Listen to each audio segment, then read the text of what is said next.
And today, we need to send 3 more teams home. There can only be 4 in the playoffs. There can only be 4 that make it to the final day. It's time to find out who it's going to be. ESL Challenger is brought to you in part by Intel, Acer Predator, DHL, Kadia, Monster Energy, 1xBet, White Market, and Logitech G.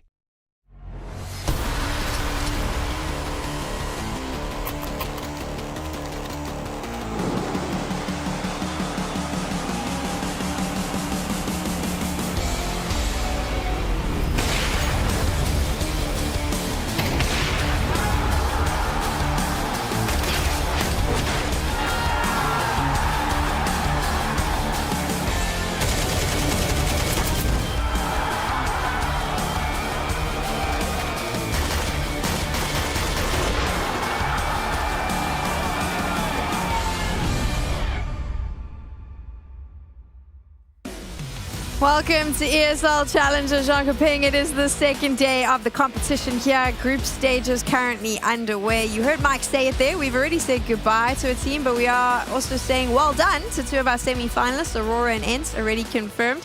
And we have 3 best of 3s all the way through today to keep you entertained. I'm on the desk with Neokai and Alan Hender, and just as we went live, they started throwing things around the studio. I do believe you had a stone in your shoe, Neo, and Alan, it was irritating him, and that was what was being thrown at me before we started. I've no idea what you're on about. We would never think of doing something like that on air, Sam. I don't understand. We're clean cut and professional here at ESL Challenger. I think what blew me away was the fact that you had a stone in your shoe, because that would insinuate that you actually go outside and touch grass. And I was like, never. No, never. I mean, when would we have the time, right? Because we're all about Counter-Strike. All about Counter-Strike all the time. It is going to be a fun day for us, at least, and for you watching. For some of the teams, though, not so much, because there's a good chance that they are going to go home. So let me explain why. I know if you've woken up this early and you're here and you're wondering why the hell am I watching this, it's because ESL Challenge is actually really important to the players, and that's what this is all about. So let me explain why that is. For smaller regions, this is a huge opportunity to finally get up on the global stage. For smaller teams, it's a chance to play against some of the best in the world. We sat down with the best in the world and some of those up-and-coming teams just to hash this out a little bit more and explain the importance of ESL Challenger. Check it out. I'm a really big fan of the ESL Challenger events. Back in 2018 with Bravado, I actually played in Jönköping and came second, and I think that was a really big moment in my career in terms of progress. And I'd say for a lot of teams, like playing these ESL Challenger events across the world, like in Melbourne and Jönköping, and it's just really like a big opportunity to show what your team has to offer. I think these tournaments are really important, especially for a team like us and in a region like North America, because it allows us to go and travel to different events and get the LAN experience. Also, like now we're in Europe, so we get to practice against the better opponents as well. This is where a lot of young players get discovered. Lower tier teams, they're able to kind of go from nothing, qualify to this event, and if they do good here, qualify into EPL. Overall, I think this is really important events for the ecosystem and the lower tier teams. I've played a lot of them in the past when I was like between maybe number 10 and number 20 in the world, and it was nice to have some events when you weren't necessarily always at the tier 1 events. Having an open circuit is really important. This is what gives the hope and also some financial believers, I would say, getting into the lower tier teams and trying to actually build them up. They know that if they make good enough results, it's an open circuit and they will get into the best tournaments in the world. And also it gives an opportunity to qualify to Pro League, which is, you know, another big opportunity for a team like us. I think Pro League is nice because everyone has a lot of chance to prove themselves. You are not playing like 1v01 and 1v03 and you are out. You have like 3 chances at least to prove yourself. So I think it's a good tournament because of that. Playing in Pro League is really awesome. I mean, the environment is great, all the teams that are there and the groups and everything, and just like the connections that you make with people, the vibes that are there, it's awesome. And also obviously the fact that you get to compete against the best teams in the world, it just gives so much valuable experience. To be able to maybe win an event like this and then get a spot to go back there, that'd be huge for us. I think like a league like that is really important for the scene as well, because we're able to bring every region together just to compete and show who's the best. And give other smaller regions a chance to practice and play against the best teams in the world. We must win this tournament because of their Pro League invites. Also, if we won this tournament, we will break the Asian team's ranking record. It will be the honor to be in Asia and also my country.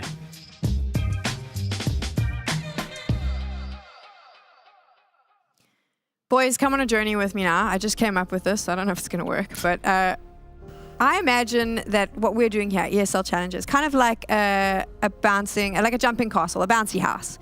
And all the teams are bouncing in the jumping castle. And then you know how you double bounce people? Right. So a lot of the teams get double bounced. They hit the wall of the bouncy castle. They fall on the floor. But 1 or 2 teams, they stay standing. And they're the ones that get to go to Pro League. That's how I see ESL Challenger. We are the bouncy house of Counter-Strike. And that's what we're doing here today. Because there is that spot up for grabs at Pro League if one of these teams win. And that's what they're trying to bounce towards, Alan. Yeah, it's like a children's Hunger Games, you know. Whoever survives, I love it, makes it through. But yeah, as said in the video, Counter-Strike, the beauty of this is our open circuit. I'm sure a huge factor in Valve's decision to move away from partner leagues is to open setup, to head in a direction where anybody theoretically can compete, get into big tournaments and make their mark. And every team, every big core there is today, at one point had to make that. Every org now that is a big partner team at one time, throughout some time in their history, had to come through an open qualifier or, you know, had a shock result in a tournament to win it. And if those pathways aren't open, we're just going to have the same orgs at every event. And that's no fun, is it, Neo? We want new teams, new competitors, and new storylines. I always think Counter-Strike has been about the storylines, right? I mean, and look at the amount of teams and players that have been being made from open qualifiers. I mean, we talk about UKCS, we're only on the map because of ITB, really, making their way through in towards that Paris major. So, I mean, we have these kind of little storylines like that, and I just think it's the beauty of Counter-Strike. And these events, so niche. We get the open quals coming through, especially as well the local quals. Like, realistically, when would Alliance have ever made it through an open qualifier when it was a full kind of in the midst of the EU circuits? Them having their own domestic one gives them an opportunity. And I think that's a really good thing here at Challenger. So it's a good opportunity. It's cool. And we see a lot of good teams. Movistar, when they won in Valencia, they did, for me, pretty well off the back of that win for the rest of the year. So I think it can kickstart a lot of careers too. I can't believe neither of you want to watch Sampayas play CS all the time, every time, because I do. Let's talk about that Pro League spot, though. I mentioned Sampayas Falcons, one of the teams competing here, and also one of the teams desperate for that spot. It's a bit confusing, though, because there are some teams that have potentially qualified already. Yeah, so Complexity and ENT are partner teams. They are in MIBR 1 Melbourne, as we now learned to say. So of the remaining teams, MongolZ are probably already in by virtue of their current world ranking. It's Falcons and Aurora and I guess Party Astronauts, but we don't expect them to make it that far. So I guess Aurora and Falcons, probably only way they can make Pro League is to win this tournament. There might be an outside chance for Falcons, but with concurrent events going on and other people picking up ranking points, especially if MongolZ have a decent placing here, I think Falcons do have to win the entire event to make it. Yeah, absolutely spot on. I think as well, it's one of those where we kind of touched on it a little bit yesterday. There's not actually a huge amount of events of big caliber towards the tail end of the year. So for Falcons, people even questioning to a degree maybe why they've come here. It's inherent. They have to come here. They have to win and they have to prove themselves. And the fact that they're already in that lower bracket is actually already a little bit damning. You've mentioned some of the teams, but let's just remind you what's up. We've got 8 teams competing. We're currently in the group stages. It is a double elimination bracket, best of ones, and we've already said goodbye to one of the teams. Of course, Alliance, the Swedish team, has gone home, and the other teams on your screen right now will be competing today. You won't see ENT and Aurora. They're already through to the semi-finals tomorrow, but some of the highlights from yesterday, I mean, it's not necessarily a highlight. We'll talk about them in a little bit. Falcons not performing maybe at the level we want. But for me, the big surprise is MongolZ currently in the loser bracket. What's up with that? Yeah, I mean, that was a big shock to me. I really thought that they would come through and actually make things look a little bit more comfy. I mean, I kind of, in my head, the way they've, 2 back-to-back LAN tournaments, messing the Matic in towards Yala, and, we've seen them put up really solid performances, becoming arguably one of the best Asian teams of all time, right? And I thought they'd come to this tournament and honestly kind of just walk all over it, the way they've been playing, but it's not the case. And it, again, shows just how stacked this tournament actually is. For me, this is the most stacked challenger we've ever had. The caliber of teams you've got here is insane, where, at Melbourne, for example, MIBR made that one look relatively comfortable, bar dropping into the lower bracket early themselves. They've made a very good run from there. But this event, we could actually them go home very early, and that's just how stacked it is. Not really even a slat on MIBR. And then on the other side, the big surprise, Ents making it through to the semifinals. Alan beating Complexity on Dust 2. No one saw that coming except me. I believed in Glaive. Yeah, I mean, it was a really great day for Ents. We know their practice is pretty limited, but we're seeing the pieces working well. Poddy's had a good offline debut with this team, at least now with a little bit more practice than a week ago in Abu Dhabi. So yeah, all signs point towards this Ents team being compelling at the minimum, and at best, maybe there are titles on the horizon. Okay, so before we get into game number 1, we need to pay the bills, and I'm going to help you pay your bills if cash is tight and times are tough, because one of our new partners, White Market, has a great skins buying website that you can go onto. And what's really great is you can get 40% discount on CS2 skins if you're buying. But if you need to pay the bills, you can also pay. There's no hidden fees. So 0% for buying, 5% for selling. That's pretty sweet. And it is a P2P market, so you can use your skins in-game until they're sold, which means you can still look really cool and then eventually pay your rent. There we go. Look at me giving you financial advice. This is not endorsed by any financial body, and you shouldn't take any advice I'm giving you, but you should go use White Market. That's not advice. That is a command. Go do it. Gents, I mean, how much money do you think you've spent on skins in the last year, Alan?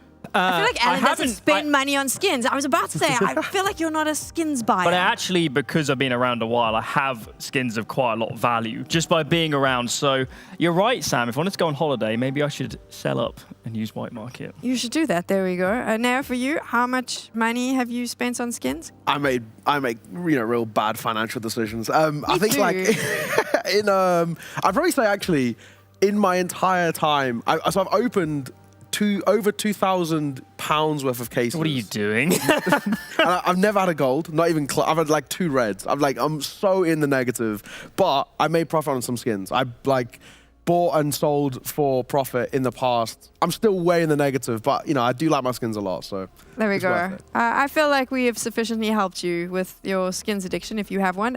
It's time to get into the first game of the day. Falcons up against Party Astronauts. Party Astronauts got to be terrified. That Falcons lineup full of big names.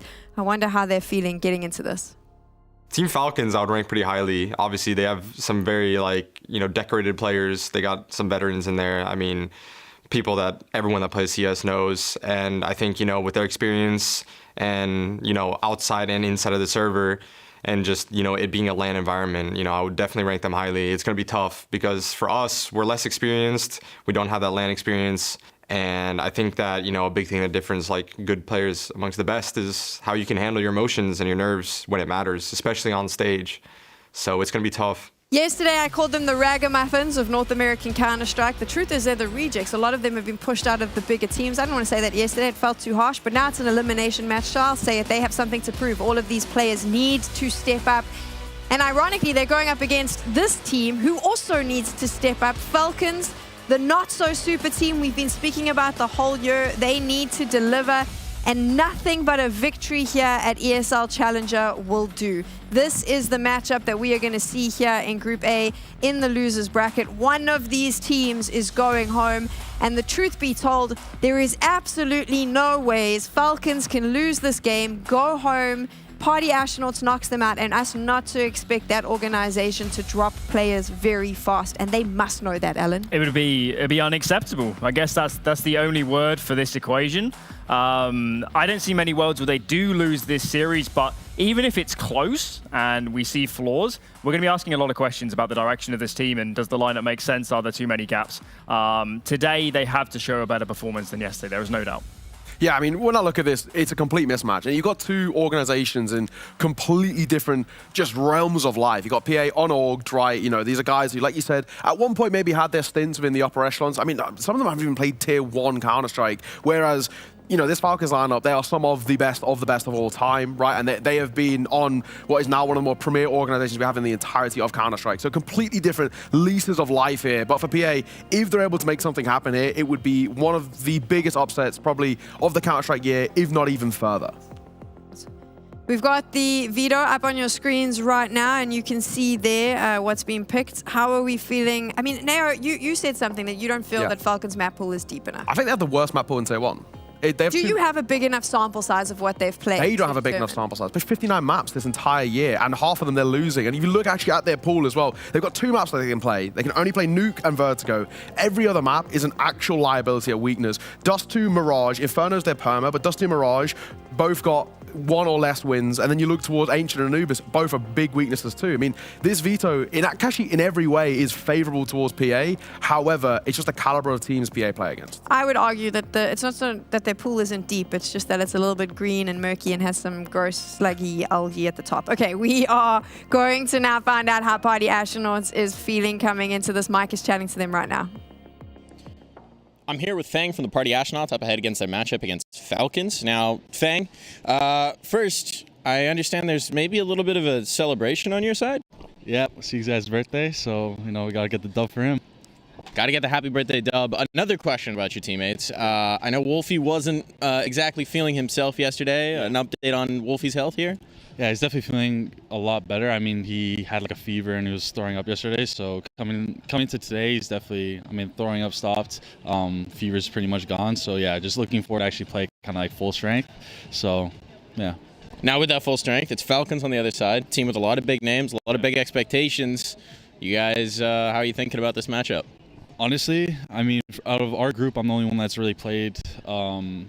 Mainly the Vitality Core, Dupree, Magis, Zonic, that kind of group. The rest of them, they haven't really played too much, so obviously I'm pretty familiar with them. But going to the game, obviously I don't think, it's pretty evident their team's not necessarily in the best spot in terms of, figuring out how they want to play and managing all of that. So I think for us, showcasing our best selves, not really focusing too much on them, mainly ourselves, and just seeing how we can, go from there. I think definitely the tilt or anything like that could affect the team. So yeah, just looking forward to actually showcase a good set of rounds, especially early on. I'm looking forward to seeing it, man. Good luck. Oh yeah. Okay, so you heard him there, Alan.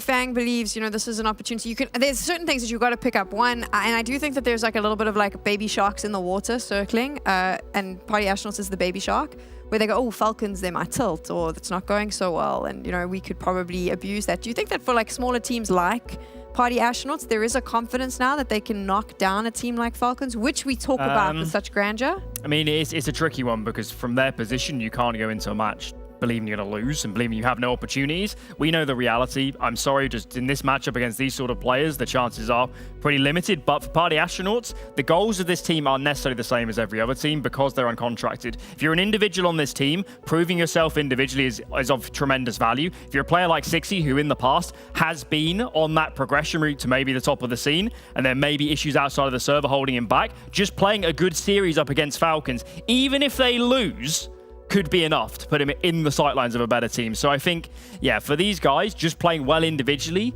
is so important for them in this series. We have so much pressure that we are just creating around Team Falcons. Not only us, everyone, fans of Counter-Strike, the press. It's just this constant barrage of expectation, and I'm curious as to how Falcons is dealing with it.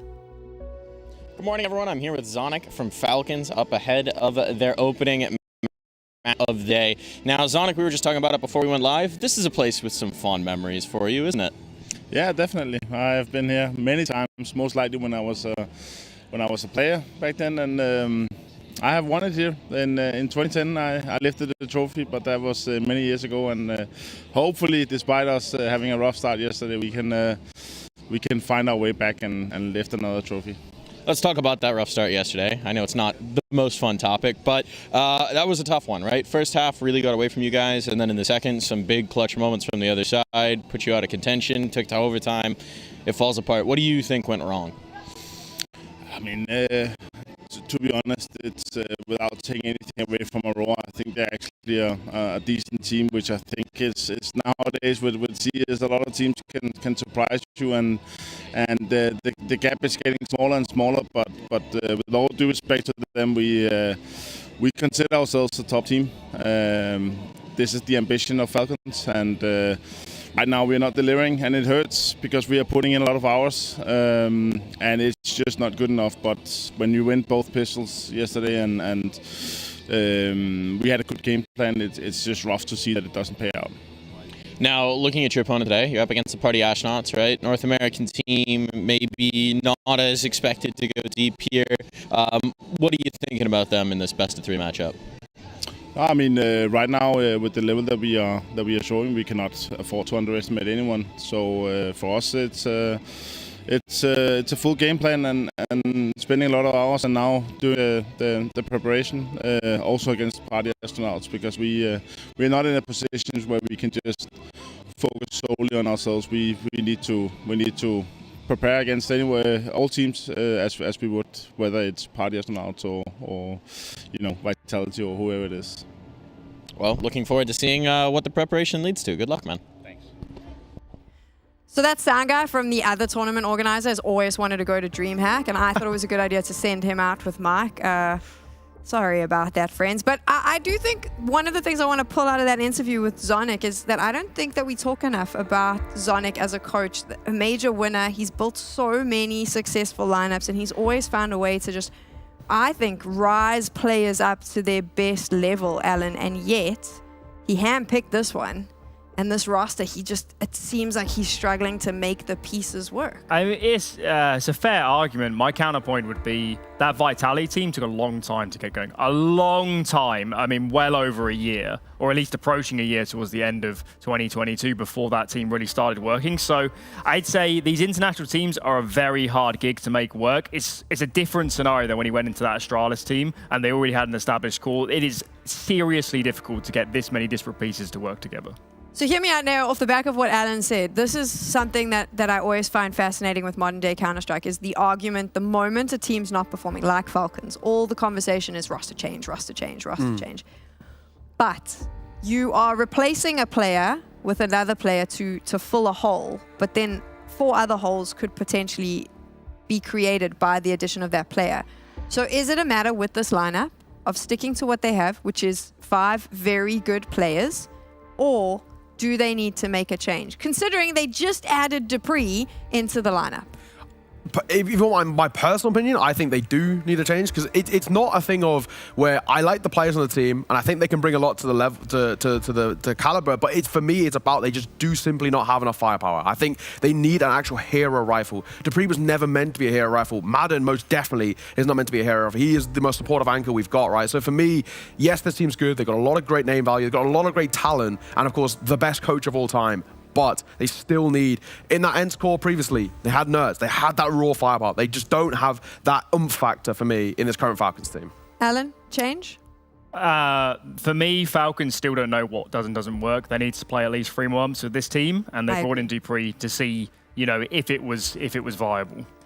I stand by what I said earlier. I think Falcons are still going to win the whole damn thing. In Snappy, I believe, and I also believe in Travis and Hayes, so I'm just going to let them talk now.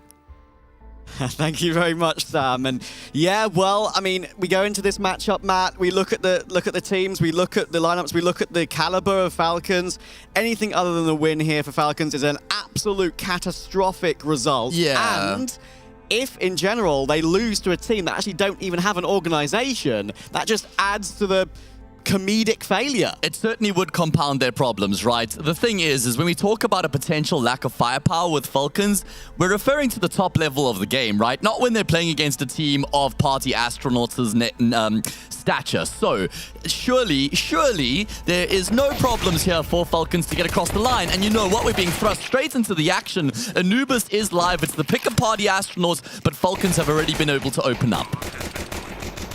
Falcons have got the site in complete control for them, and they'll overrun Bentley into a temple as well. 60 and Infinite remain. 60 will try his best. Apparently he is the birthday boy, if I'm not mistaken, and he is certainly giving this one a go, but with no kit in play, this one makes it even more difficult.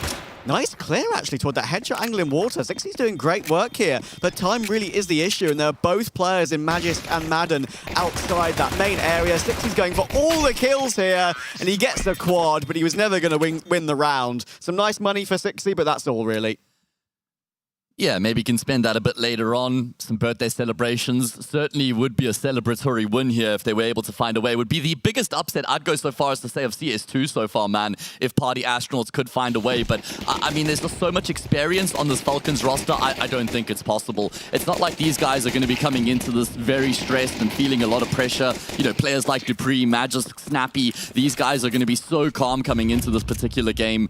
it's a good opportunity to build up a bit of confidence. And you're thinking, well, hey, he's beating Party Astronauts. I mean, surely that's expected, but a win is a win, man. And at this point, Falcons will take anything they can get. Exactly, and they need to make winning a habit, right? I mean, I had a chance to speak to Dupree after some of their Pro League matches, right? The one against Tai Lu was the one in particular where I was like, listen, you lost a map to Tai Lu, but you know, you won the game, and you need to make winning a habit. You need to learn to make winning a habit again. And even with a roster with these names, it can sometimes take a while.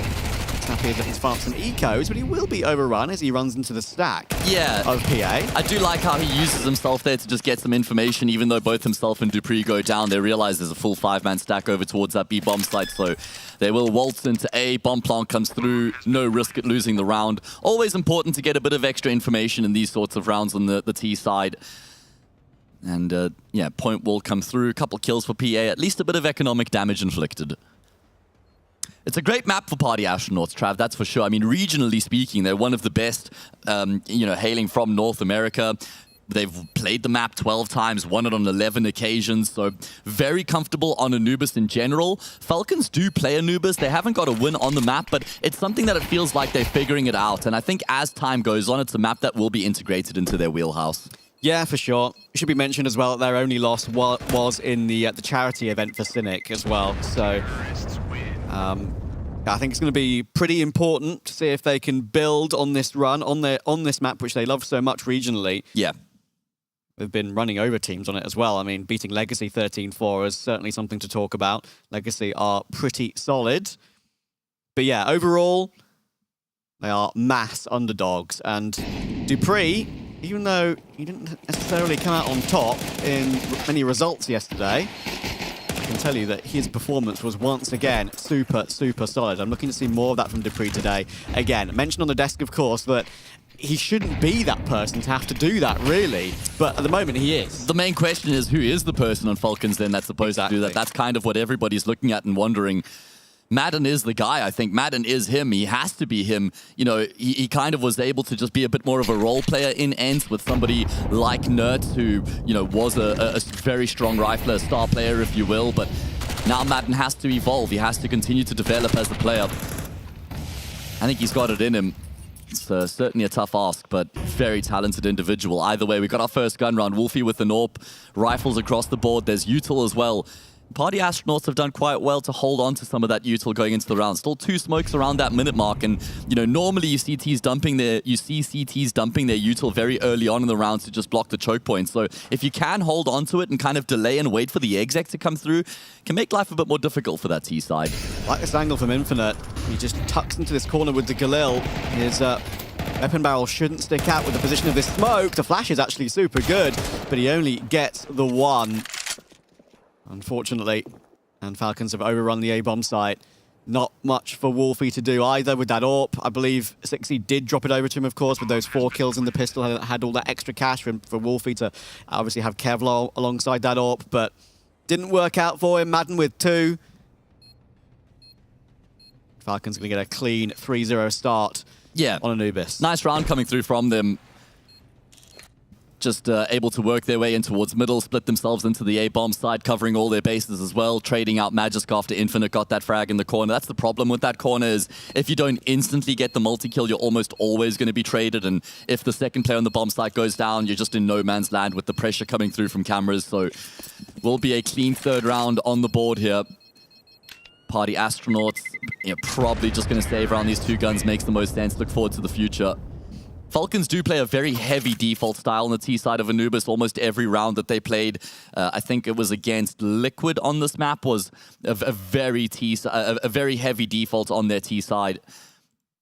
So we'll see if there's more set plays that come through from them. But I imagine against a team like Party Astronauts, they'll be happy to just back their defaults. Exactly. I mean, we speak about the really good run that PA have had on this map. But of course, it's all regionally. Falcons, they may have not won a single Anubis, but it's all against the upper echelons of Counter-Strike. You're looking at like the likes of G2 twice, Spirit, Liquid, and BetBoom, of course. I mean, BetBoom was maybe a bit more of a 50-50 game for them. It is one of their best maps, though, for BetBoom. So. Yeah, exactly. So that's definitely the thinking behind it. Falcons, this should be them breaking their duck, but at the moment, these ducks have got very strong necks.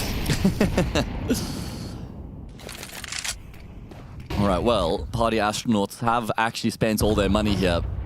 Means that once again they're light on util, which I'm not a massive fan of them going for the decision to invest in this round. I think utility is of utmost importance on the CT side of this map, so that you can maybe re-aggress later in the round. You can look to contest a bit of map control kind of thing. And if you don't have the util, you're relying on your raw firepower alone. Have been able to find an opening kill though. In the meantime, Falcons group up. They cluster outside of B main, but this is that re-aggression I'm referring to, and they're doing without util, and they're doing it perfectly as well. Benleet will overextend into the sniper of Sunpius, but the damage has been done, and now it's on Magisk to try and recover, but he won't be able to get anything done either. Yeah, 3 players running him down through A main. Once they realize they got those opening 2 kills, listen, let's compound it. There's no way one player can take all 3 of us if we push together. And it's only damage in the end. Sunpius will be forced to save. He's got full util as well, so this save for Sunpius will be quite critical for them, even though they've got money in the bank for the future. Yeah. If Party Astronauts have done their homework here on Anubis, which I assume they have, right? They would know that, like I said, Falcons do love to just play a classic default, and often you can isolate dupreeh towards B main because they leave him on that extremity of the map by himself. Normally, Magisk does have some support there towards A main, but also sometimes can be left alone. So if you find a good timing, or if you feel pressure on the B side of the map, you know that it's probably only Magisk towards A, and you can look to try and take the fight there. So I'm really hoping we do see an active CT side here from Party Astronauts, trying to abuse the fact that they'll be playing against the default so regularly. I mean, and as well, you just have to be active on CT on Anubis. If you sit back, it's a very, very T-sided map, and still kind of is at the moment in the pool. I mean, we sound like a broken record as casters talking about Anubis as a T-sided map, but it's a fact. And of course, there are new viewers joining us all the time who maybe don't know which side this map favors. So welcome if you're new. Pleasure to bring you this matchup. And yeah, I think as well, that's what, as you mentioned, being active on CT can change. The meta is changing on Anubis day by day, match by match, tournament by tournament. And that aggression can be very important to put forth. And look at Falcons going for a contact play toward A this time around, and Infinite was not ready for that. He had utility prime, but look at the flashes, the delayed flashes from Falcons and from Sunpius gives 60 no chance. Yeah, such a well-worked exec coming through from Falcons, and they just realized, listen, there's no presence in A main. We can just take this control for free and set ourselves up for a burst onto that A bomb site, and they don't ask any questions. They don't hesitate in taking advantage of what's offered up to them as well. Very good entry kills coming through from Magisk. And, well, Falcons get themselves back to winning ways. Remember, Party Astronauts in their game yesterday weren't able to win consecutive rounds against the Mongols. All 3 of their rounds they won came in isolation. So we need to see them build up some momentum if they're going to put any pressure on their opponents. It was bitty for PA, sadly. And that is kind of what we've seen in this round too. Previous one, it was really, really nice. Fang won his duel, Benleet, then just pure, like, pushing. As you say, it was a dry swing toward outside B-main, just with support from a teammate. He won both his duels. As the selfless leader, of course, of this roster going in first. But, again, it's only 1. Falcons hit straight back. And again, all 5 players alive too, which just compounds that advantage for them economically. For anyone who doesn't know, the winner of this game plays up against the Mongols later on to get a spot in the semi-finals. The loser is eliminated, so everything on the line today, every single match, it is life on the line kind of Counter-Strike. Yeah, and that position from Infinite, we just saw him there. Like, he's playing for the info. There are a number of spots you play that position in many maps in the pool. Dust 2B tunnels is one I've seen quite a lot of players getting caught off of. Playing close box near the tunnels as a defender, jiggle to look for information, get caught before you can fall away. And that one's tough on Anubis as well, as we saw where Infinite was playing from, because with the angle of the walls and when you don't have support close by, utility is just plainly sometimes not enough to hold a attack at bay.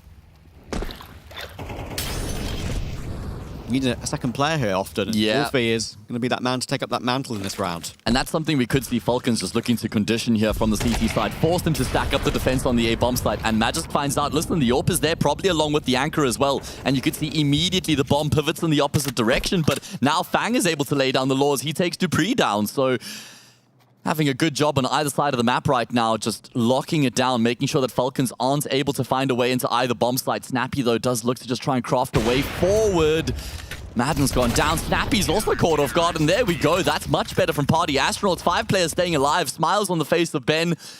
And PA looking pretty composed, man. It's not like there's a big outburst of emotion after they win a round or anything like that. No, you were speaking to me this morning about how if the game gets close and they win some big rounds, you want to see some big hype, some big fist pumps, some yells, some roars. It's 60's birthday after all. Let's give him some of that. Yeah, absolutely, man. I feel like when you're a team of Party Astronauts as nature, you want to make the most of every opportunity, make the most of every round. Generally, the school of thought is just trying to maintain a stable level of emotions through the game, so the highs don't get too high. That means the lows don't get too low as well.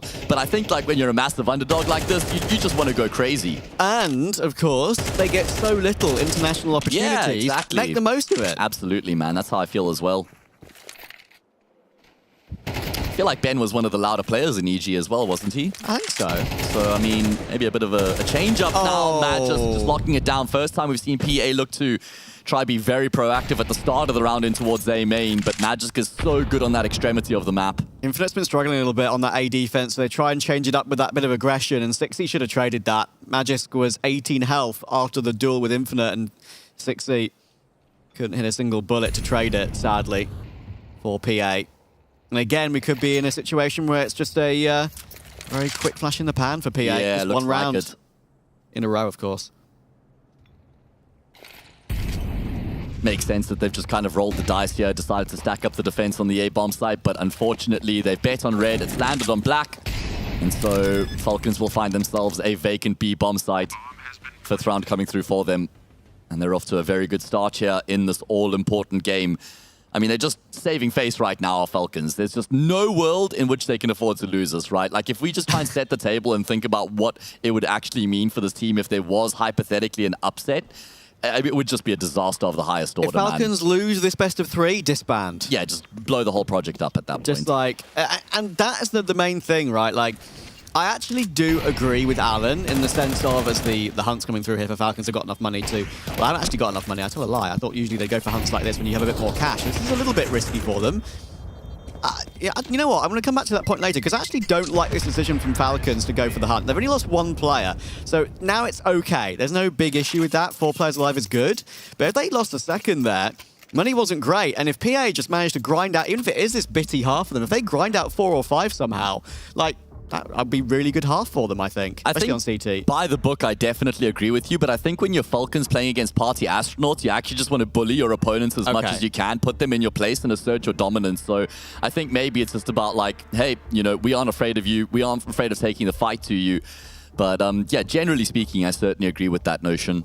Yeah, I say, I agree with Alan, I was going to say, on the desk. Like, I genuinely think there's a lot of people that are very, very harsh about this Falcons project. And you know what? Rightly so. The players will be harsh on themselves. Zonic will be harsh on them. We know from some of the backstage video content we've got from them.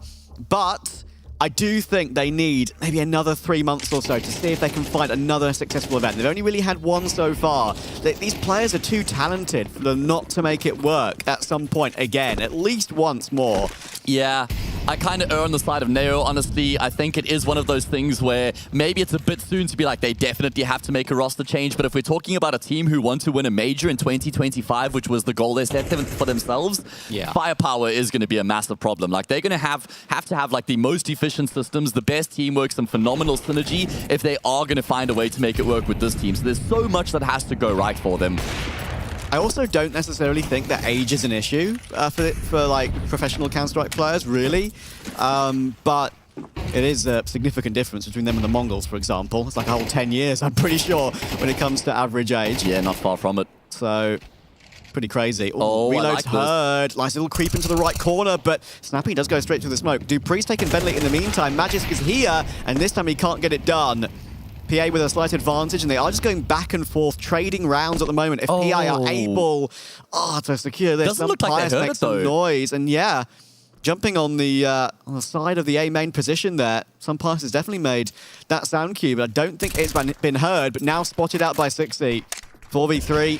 Still intact, 35 seconds. If PA play this carefully and give up too much time for Falcons to go for this plant and get set up, this one could get away from them. I love the way that Falcons have actually recovered the situation after the 2 kills go down. They're actually in a pretty good position right now, 3 versus 4. Party Astronaut's going to have to make this retake happen.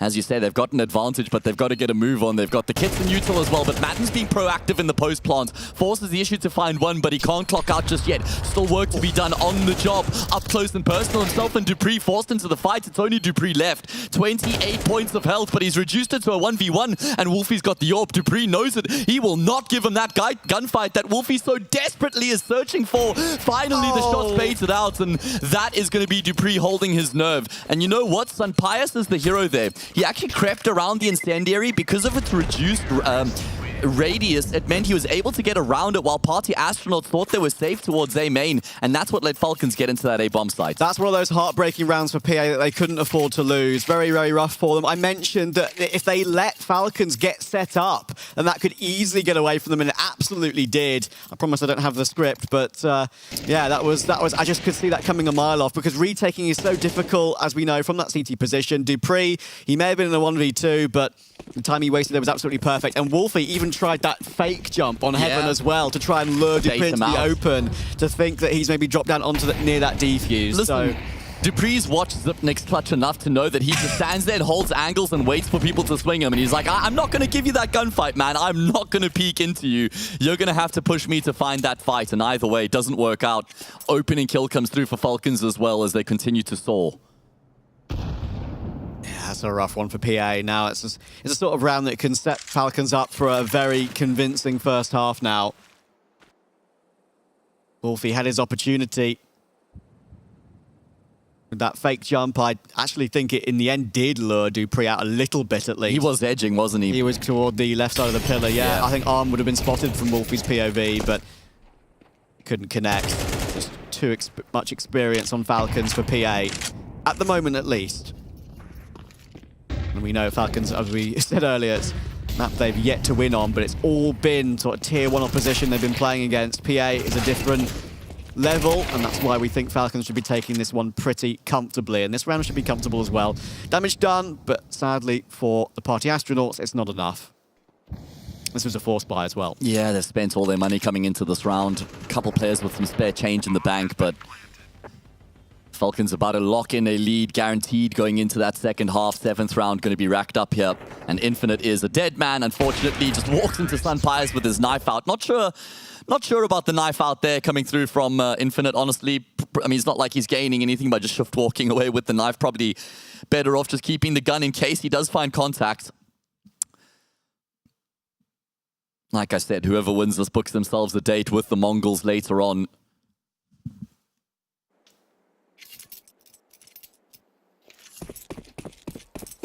Of course, Falcons have matched up against the Mongols before with this very roster. It was a 3-map affair.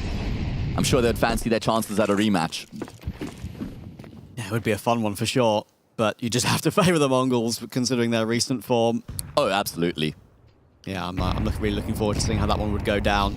Super important for Falcons, because anything other than a tournament victory in this event is a massive failure for them, without a doubt. Good trade there. Good job from Snappy not to get blinded. I don't know if he was playing anti-flash or how. He didn't actually catch the flash, but great entries coming through from Falcons here, clearing out the numbers on this A bomb site. They've been just going A pretty much every single round here, hammering home on Infinite. And yeah, I mean, even when Party Astronauts give them some support and they stack up that defense, it's not like it makes much of a difference. And the 2 times I've actually gone toward B, Fang has done a relatively good job. I mean, he's only 3 and 5, right? But I think the last 2 occasions they tried to maybe get set up for a split through E-Box and through B main. Fang's got 1 kill each time, kind of halted them before they got a chance. And of course, Bentley had that 2K as well when he pushed outside main. And that is one of the very few pieces of PA success. And this game would definitely feel very, very different had PA won that 4v3 when Falcons got the bomb down on A in that after plant. I think if that wasn't for that Dupree clutch, the scoreline could be a very, very different story. But it sets up Falcons beautifully, and they're not even allowing PA to save.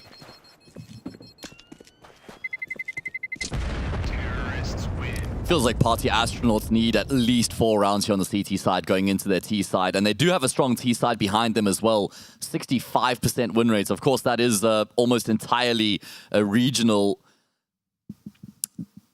12 times that they've played on the map, but yeah, they will still feel confident in their T side. They've gone through the motions and they've had a lot of success, so need to give themselves something to work with, something to fight with going into that T side. Certainly can't afford to just have those 2 rounds to their name. Yeah, and I've had the opportunity to cover quite a lot of Party Astronauts in North American Cups as well recently. I think there was a period of a few days last week where I think they played NRG in 4 separate best of 3s. Kind of went back and forth between them. And yeah, some very close series. Struggling to close it out against the, I would say, vaguely more favored teams in North America. You look at Legacy, of course, is the Brazilian team playing in that region. You look at Nouns as well. Just trying to push their way up to that next level to be the next team that qualifies for all these sort of events. Of course, they made it through this qualifier, but they want to make it through the big IEM ones too, right? For them, getting to this event is the success in itself, right? It's not like they come to the event and then there's a goal of trying to do damage. I mean, of course, they would love to do damage at the event, but the main goal for a team like Party Astronauts is to qualify for these types of events, get more experience, more exposure. We saw in the interviews with Wolfie, you know, even JT, when Bravado came here in 2018, DreamHack Winter, and they were able to make it to the finals of that event. That certainly put them on the map in a big way. Yeah. Some Pius, though, he's really taking point, it feels like, on this early T-half, and then Dupree just goes in ahead of him. Fang given no opportunity.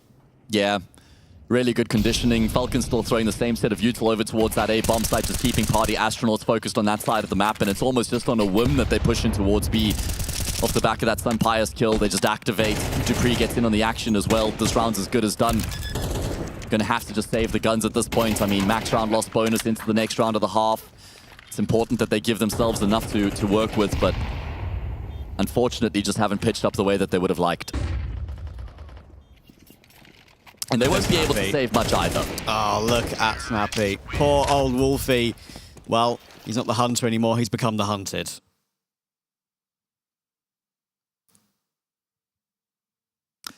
One round left here.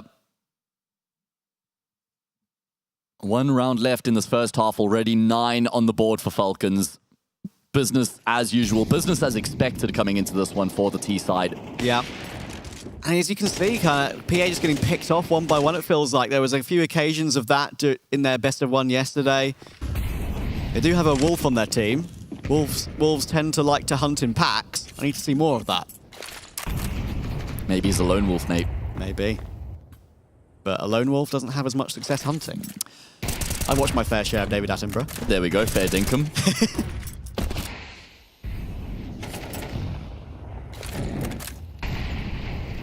Yet another opening kill coming through. Dupree up to 11 frags here on this first half alone. It's going to be some aggression from 60 trying to get himself in towards mid. Unfortunately, he's going to limp away. Quite a few bullet holes. Becomes perforated, does 60 after that gunfight there. Oh my goodness. Looked like Dupree probably just caught a glimpse of Fang there as he clears out a little bit of a gap in the smoke, but can't finish off the frag. And Fang's gotten a kill in the meantime as well. Yeah, again, on his defense toward B, right? Falcons, every time they seem to have gone toward this position, Fang's done pretty well. People will look at the kills at the end of this game if they haven't watched the match and say, well, Fang was very poor. But every single time he's been called upon, he's got at least 1 kill when they've gone toward B. So, fair play to him. Apart from that one round where Dupree just clean entry'd him, but all the other 3 occasions, it's been pretty good. But hang on a second, 30 seconds for Falcons. They're creeping through E-Box. This setup for PA, I'm not entirely sure I'm feeling this one. Famas will be at Moid into the open slightly more. And PA desperately need this. Angle being held, position spotted. Now Fang can deliver, and he'll stand up really tall. Madden and Dupree will go down, and he finds some Pius too. Well done, PA. It's at least 3, but it's only 3 on the half.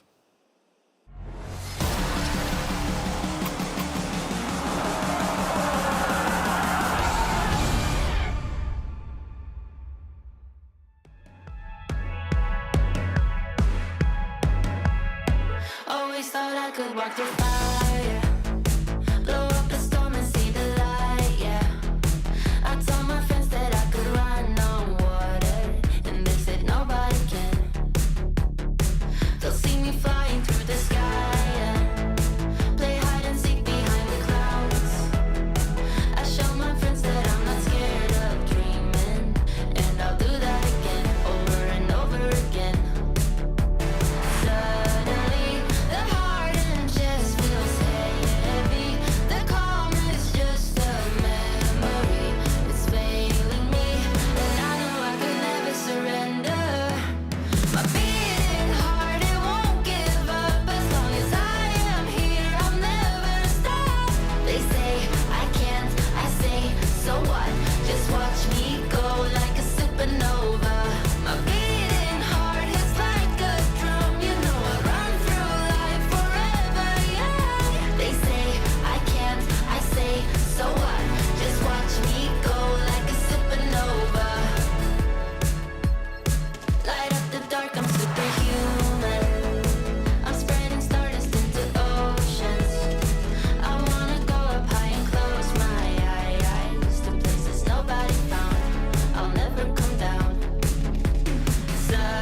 My beating heart is like a drum. You know I run through life forever young. They say I can't, I say so what? Just watch me go like a supernova.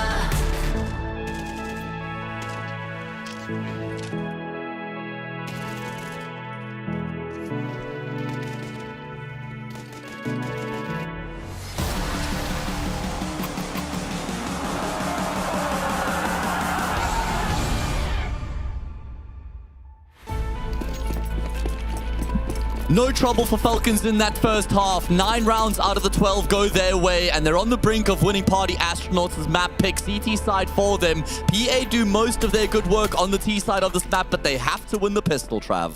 Indeed, and Falcons, you have to wonder whether this lead is just a bit too much. We're about to have a brawl, though, outside A. Oh, a bit of team damage in the mix there as well, but 60 does great work. He finds Magisk and Snappy, and that's going to crack open the A bomb side. And listen, pistol, if Falcons force, and they win those couple of rounds, it could be 9-6 in a jiffy. But they've got to figure some things out first. Yeah, and it's not like that would be the end of the world for Falcons as well, right? We know that pistol rounds are pretty damn difficult on the CT side, especially on a map like Anubis. But let's see if Madden, along with Dupree, can try find a way to get back into this. Madden has been able to locate a couple of these players on the bomb side. Dupree, I think he's already just called for the savior, mate. He's like, I want to save my Kevlar. He's called it a day, not having any interest in trying to make the retake happen. And Madden, well, he doesn't have anything to save. It's a USP, no utility, no armor. And so I guess he's just going to look to try and force a few fights here, see if he can inflict a bit of extra damage. The Party Astronauts start off the second half exactly the way that was required of them. And there's a couple kills for the highlight reel. Highlight reel only kills there for Madden, but he plays the perfect angle and a great reaction to the player, of course, coming from camera in towards CT. And that bonus cash might help him out. They want to go for a force in this round. We'll have to see what their decision will be. Sunpice is like, yeah, thanks for that, mate. A knowing nod of the head. And a rise file as well. So there we go. There is that force buy. So Dupree kept the 100 Kevlar intact, I believe, so he can get the 350 helmet upgrade. Love that. MP9 in play. Make that 3 of them alongside forced up dualies on Snappy to get full util. So yeah, this is a very dangerous round for PA, and they need to keep these ones consistent. They need to get a streak going. It's only, as we said, very bitty for them in that first half and in this whole tournament so far.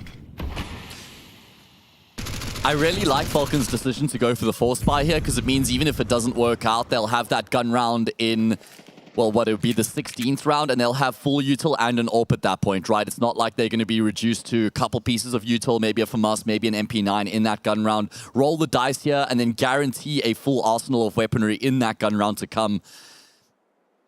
You know, you get a second round save here, means that third round buy, which is what we saw Party Astronauts do, it has a few asterisks to it. It's got a few weaknesses, a few deficiencies, if you will. There's a bit of a stack here. Numbers leaning in towards the A-bomb side for Falcons, and Party Astronauts have got great control of middle. Madden will relay the info through. He spots 2 players making their way through cameras as well. So the players on the A-bomb side are going to be well poised to deal with it, and they have been able to kind of trade their way into an even numbers game. So Pius has no room to work with, but somehow he's been able to get the kill on Infinite. Oh, Infinite, my friend. He's not had a great tournament so far, and that is a rough one.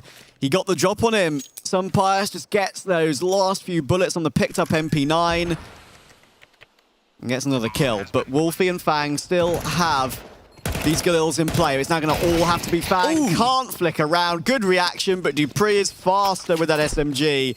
And the round that couldn't go the way of Falcons for PA has. It's the end of the world for PA, Trav. They need to go to a different planet. No exaggeration at all. Yeah, well, at least they've got themselves this spacesuit, so sent into another dimension. They will still survive, I suppose. Either way, the point is that that was a really important round for them, and I think that they actually get a little bit ahead of themselves trying to cross into the cameras before that top mid-smoke had actually bloomed, which means Madden spotted 2 players crossing cameras, and that's why Falcons were able to prepare the way they do for that pressure. Yeah, I mean, you know, Wolfie and Fang in the after plant. Wolves certainly do have fangs, but sadly they're a bit blunt on that occasion. And Falcons, well, their talons are looking pretty sharp. Fang, just caught on the angle, couldn't push forward because the Molotov was in the way, and Snappy will halt him. course, forced by walls will get underway between these two, and sadly we're in a situation where if PA lose this round, it's going to be probably 12 for Falcons in an instant. Flash with the smoke for PA. Going to try and take this one a little bit faster. I like the call, but they are going towards some passes M4, and they need to find a way to trade him. Bentley just tries to leap his way through, and that's not going to work for you. When some bias is here, 3 kills, 1 by 1, untraded. Yeah, how can he still end up on 100 HP? Eventually, a lick of damage done there from the Wolf, but how does he not take any damage when 3 players are swinging him? Very individual there, not really working the way that they needed to, spacing off the mark as well. And Sun Pius capitalizes. 20 bullets was all he needed. Locks down that defense. He was also the only player on the A bomb site, man. So, you know, on paper, it looked like Party Astronauts found themselves in a pretty good position, but they just couldn't take advantage. It's funny, isn't it? Because I've watched PA in a number of events in North America, and they occasionally have some really, really good teamwork and team play. Like, I've seen it. I know it's regionally, but there's an obvious difference I've seen from them playing online to playing internationally. They can maybe bottle some of that home comfort performance that I've seen from them in North America, and somehow get it into international tournaments. Yeah, they definitely have a chance to like take a map maybe against some of these teams. Feel like they've made progress. Yeah, but right now I'm not seeing that progress, sadly. And it's progressing towards the end of the map very quickly here, Trav. This was another force spy coming through from Party Astronauts. I detest this decision. I think that they had to just go for the eco try play for overtime, because now there's a world in which they don't even get a single gun round. If they don't win this next force spy, they play their entire T-side without a full buy. And yeah, it is just a disaster for Party Astronauts, falling apart at the seams right now. I know this is your pet hate, isn't it? It Forcing is. on this sort of round. Yeah, it is. You mention it every time we've casted together. And I'm not saying that's a bad thing. Sue me, Trav. Absolutely the right thing to do. Madden will deal with Fang as well. It's just poor old Ben Leet. And at the moment, sadly, there's nothing Leet about this performance from PA. I thought it would be a lot closer than this. Maybe that turning point back-breaking round was losing that 4v3. And Falcons were in that afterplan. All right, well, there we go. Job done. Map point now for Falcons. Continue to do the damage, do the job that was expected of them coming into this particular match. And they're 1 round away from picking up their opponent's map. And it wasn't just about Falcons having to win the series. It was about making sure that they won it confidently, comfortably, right? Because even if they had, you know, won 13-10 or something and they've been pushed and they'd had to work hard for the victory, I think even that would have been a little bit of a frustration for them, right? Because they've got such a high standard they expect from themselves. Yeah. And they've lived up to it here on this first map. Yeah, and again, I'm going to reiterate your point. It's so painful to see like the last 2 or 3 buys of this map for PA all being Tech 9s and Mac 10s. I mean, this one's going to get absolutely chewed up by Madden. Goodness gracious me. He's even going to try and switch to the Mac 10 to finish it off for his ace. There we go. Hey, Madden. Nothing much has been easy for Falcons as of late, but that certainly was. Yeah, fantastic job coming through there, locking down the defense. Falcons will open up the day with a very comfortable map win, 13-4. Not even a single drop of sweat required there to get across the line. And, well, next up is their map pick, so that is not a good look there for PA. No, not at all. And Falcons, well, they've finally broken their duck on Anubis. Sure, they've been playing a lot of S-tier tournaments and some you know, very tough wins, tough losses, sorry. But yeah, it's finally they're going to get themselves off the mark on this map. We're going to send it over to the desk though. See you for Nuke. There we go. Falcons takes Party Astronauts map pick. They win Anubis. They are 1 map away from staying here at ESL Challenger Jönköping and 1 map away from knocking Party Astronauts out of the competition and sending them on a plane all the way back to America. It was a fantastic performance from the Falcons. They look clean, they look collected, they look like they knew what they were doing. And they've also given me an opportunity to start a fight, which is what I've been waiting to do the whole weekend. So, you heard Travis mention it there about Anubis, sort of talking about how Falcons isn't that good on it. Neo, early on when we were talking about map pools, he was talking about how Falcons can only really play well on 2 maps. There was lots of these conversations going on. But, Neo, come with me now. Sure. Let's go all the way back to just before we moved to CS2. There was a run that a certain team called ENCE had on Anubis, and it was pretty good, right? It was pretty good. It was pretty good. 9 maps in a row on Anubis. All S-tier tournaments, tail end of the Blast Paris Major for them, in towards Dallas, Cologne. I think Start Game is able to where it kind of tailed off, and then their first loss after 10 games played was in Pro League. So yeah, very, very good run. 4 S-tier tournaments back to back. And who was the IGL during that time for ENCE? It was Snappy. And I'm pretty sure there were these 2 players, some Pius and Madden, who played on that team as well. And Nerds. So I mean, this is my argument though. So I've heard you. You claim that the Anubis run was because they had the firepower of Nerds. He was such a good lurker. My argument is fair, but what we know is that Snappy as an IGL can call a good Anubis, and that's what we just saw. He can. I mean, honestly, for me, I think actually when you looked at that run for him, he actually did revolutionize the way in which you approach T-sides in allowing your lurkers to do a lot of the great work. I mean, obviously, he was just utilizing the pieces he had, which is the best thing an IGL can do, and he did it very, very well. So I think, yeah, you're spot on. He really did a really good job there. That was a good showing of actually how good he can call. However, the caveat I'd give in this instance is, no offense, but it's PA, right? It's different standard, different caliber.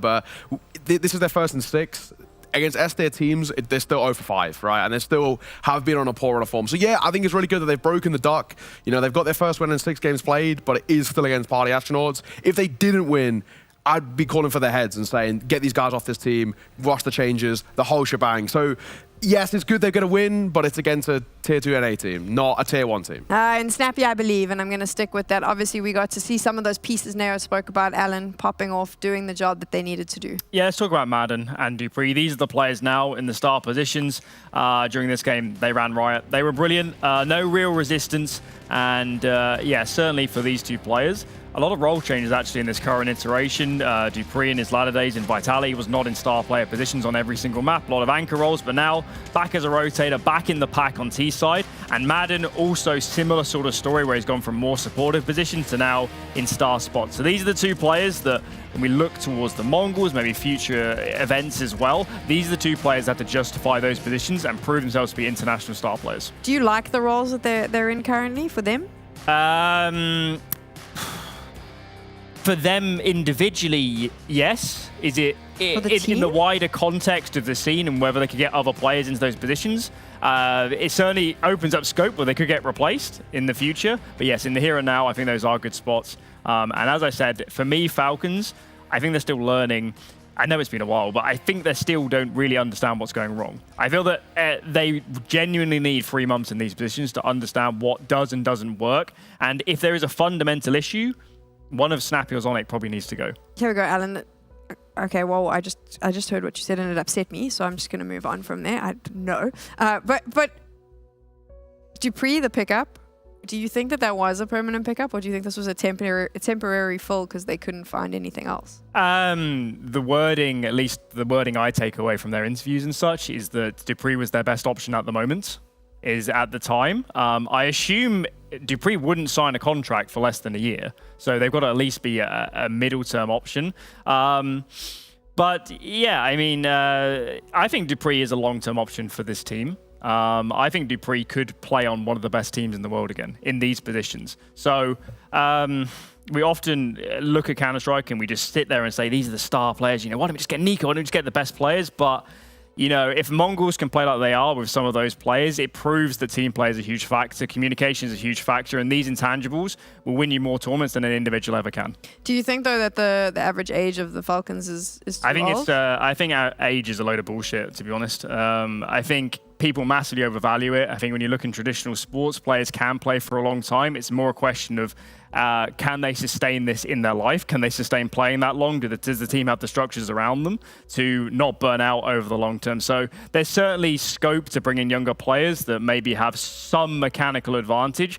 But as I keep saying, on a communication angle, on an experience angle, older players do have their place and they can win tournaments, and there are plenty of teams that prove that to be the case. I think people get that age thing completely wrong for me. I think what they're trying to say, I mean, you're spot on. I think age, it's a complete lie. We've seen Manuel Neuer, #1 German goalkeeper, is 38 years of age, right? So, age is a complete lie. But for me, when I look at it, I think people misunderstand or misrepresent their words when they're trying to say their motivations change. And that's a big thing for me. I think some of these players, they come through and they get to a stage where they're starting families, and that's where things change a little bit. I think that's what people are trying to to say when they say, oh, they're getting old, but I think they're trying to say their motivations are changing. Because I've seen it happen a couple of times with players like, you know, I've had a great career. I don't actually have that drive anymore. I've done this for 10 plus years now. Speak about burnout. When you get a little bit older, you know, we get a bit older. I mean, I'm definitely not as energetic as I was 4 years ago. Never mind when I'm going to be 30 years old in 6 years' time. So, you know, it's one of those things for me where I just look at that and I think that's what people are trying to say, but they just don't get their words out right. That they just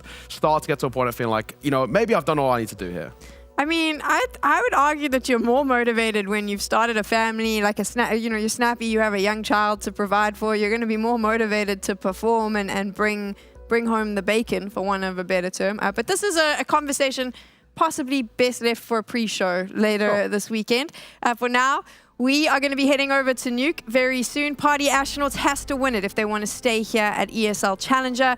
Right now, though, Team Falcons is looking like they can soar right on through this match and continue in the competition. We'll find out if that's going to be the case after this. Molotov in, ready to flash. I flash once, I have one more, okay? I'm walking out, bit. Heaven. Dead. Flashing in 3. How's that? Flowers. 1 HP, Marco. He's dead. Nice, bro. In my ass. I'm facing on the left. Very looking. Big guy. Mid's open. Nice. Offer. One more. Let's go. Push. I need help, guys. Team in and A guy. Jolly River. Stairs. Steps. Dead. Nothing double cleared. Coming out. Outside. One more. More E-box. One man. Many E-box. Flash it over, Danny. Nice. Balls. You spot me. Camera. Mid split. Two guys camera. It's A split. A split. Fight you. I die for you. Hey, Broken and Banana. Vado's fighting Banana. Banana dead. Okay, they did the smoke. It's P-pop. P-pop, I'm so blind. I'm alone, Pablo. Take man, you need to listen to me sometime. They also be. Kill him with Ace. Let Pablo have it. He wants it. Nice, I'm up.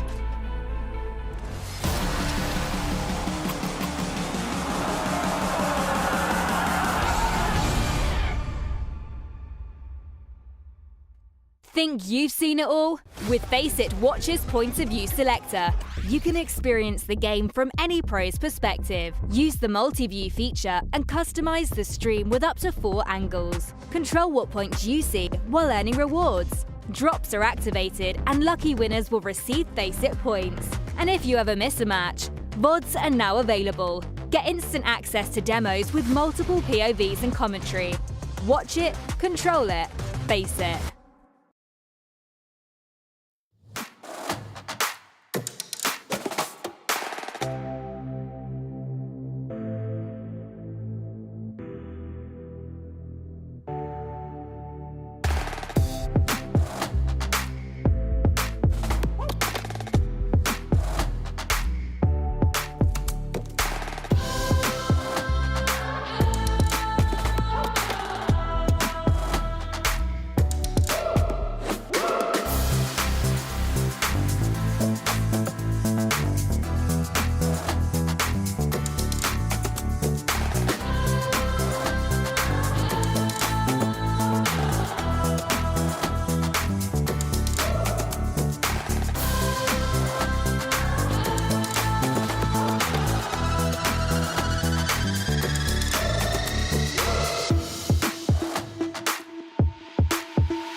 Some days you wake up like the world is on fire.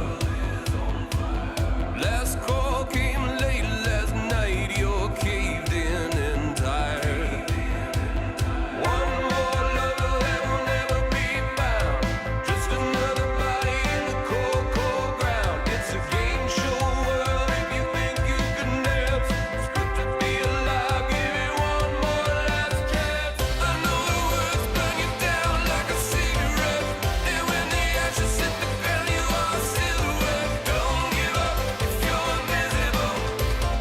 Don't give up if you're invisible.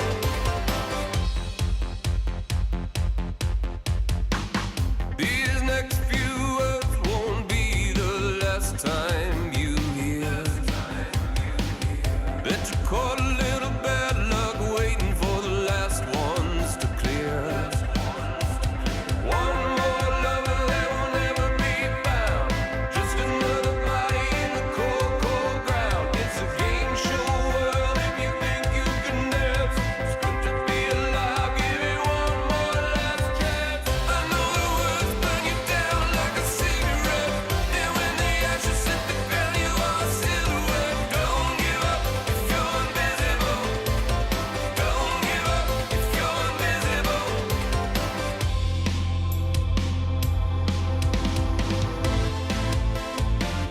If you leave us, we will never know. If you leave us, we will never know. If you leave us, we will never know.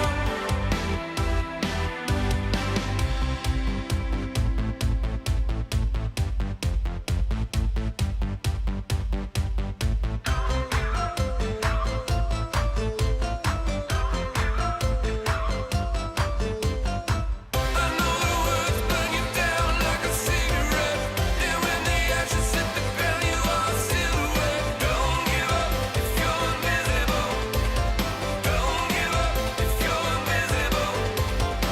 I know the words burn you down like a cigarette, and when the ashes fall down, you're a silhouette. Don't give up if you're invisible.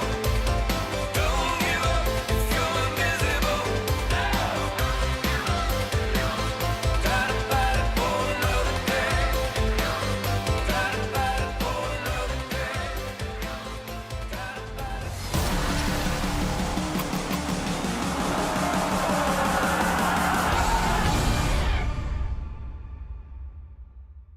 No disrespect, obviously the weakest team in the group, but you never want to underestimate anyone. I've lost to teams where we didn't think they were that good in the past, but I've also been the underdog a lot of times where we beat teams that people didn't expect us to. So you should take nothing for granted, but obviously I would say it's probably going to be between us, Aurora and MongolZ, I think, who goes through.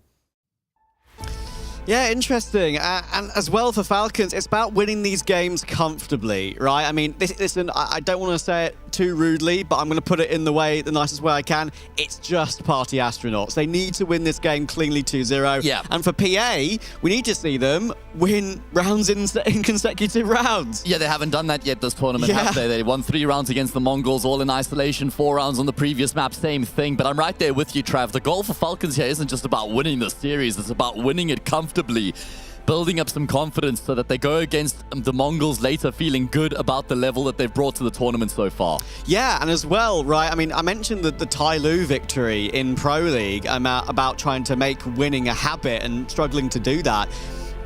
Again, it's a win they should be taking every single day of the week. And the fact they lost a map to Tyloo was a source of great excitement.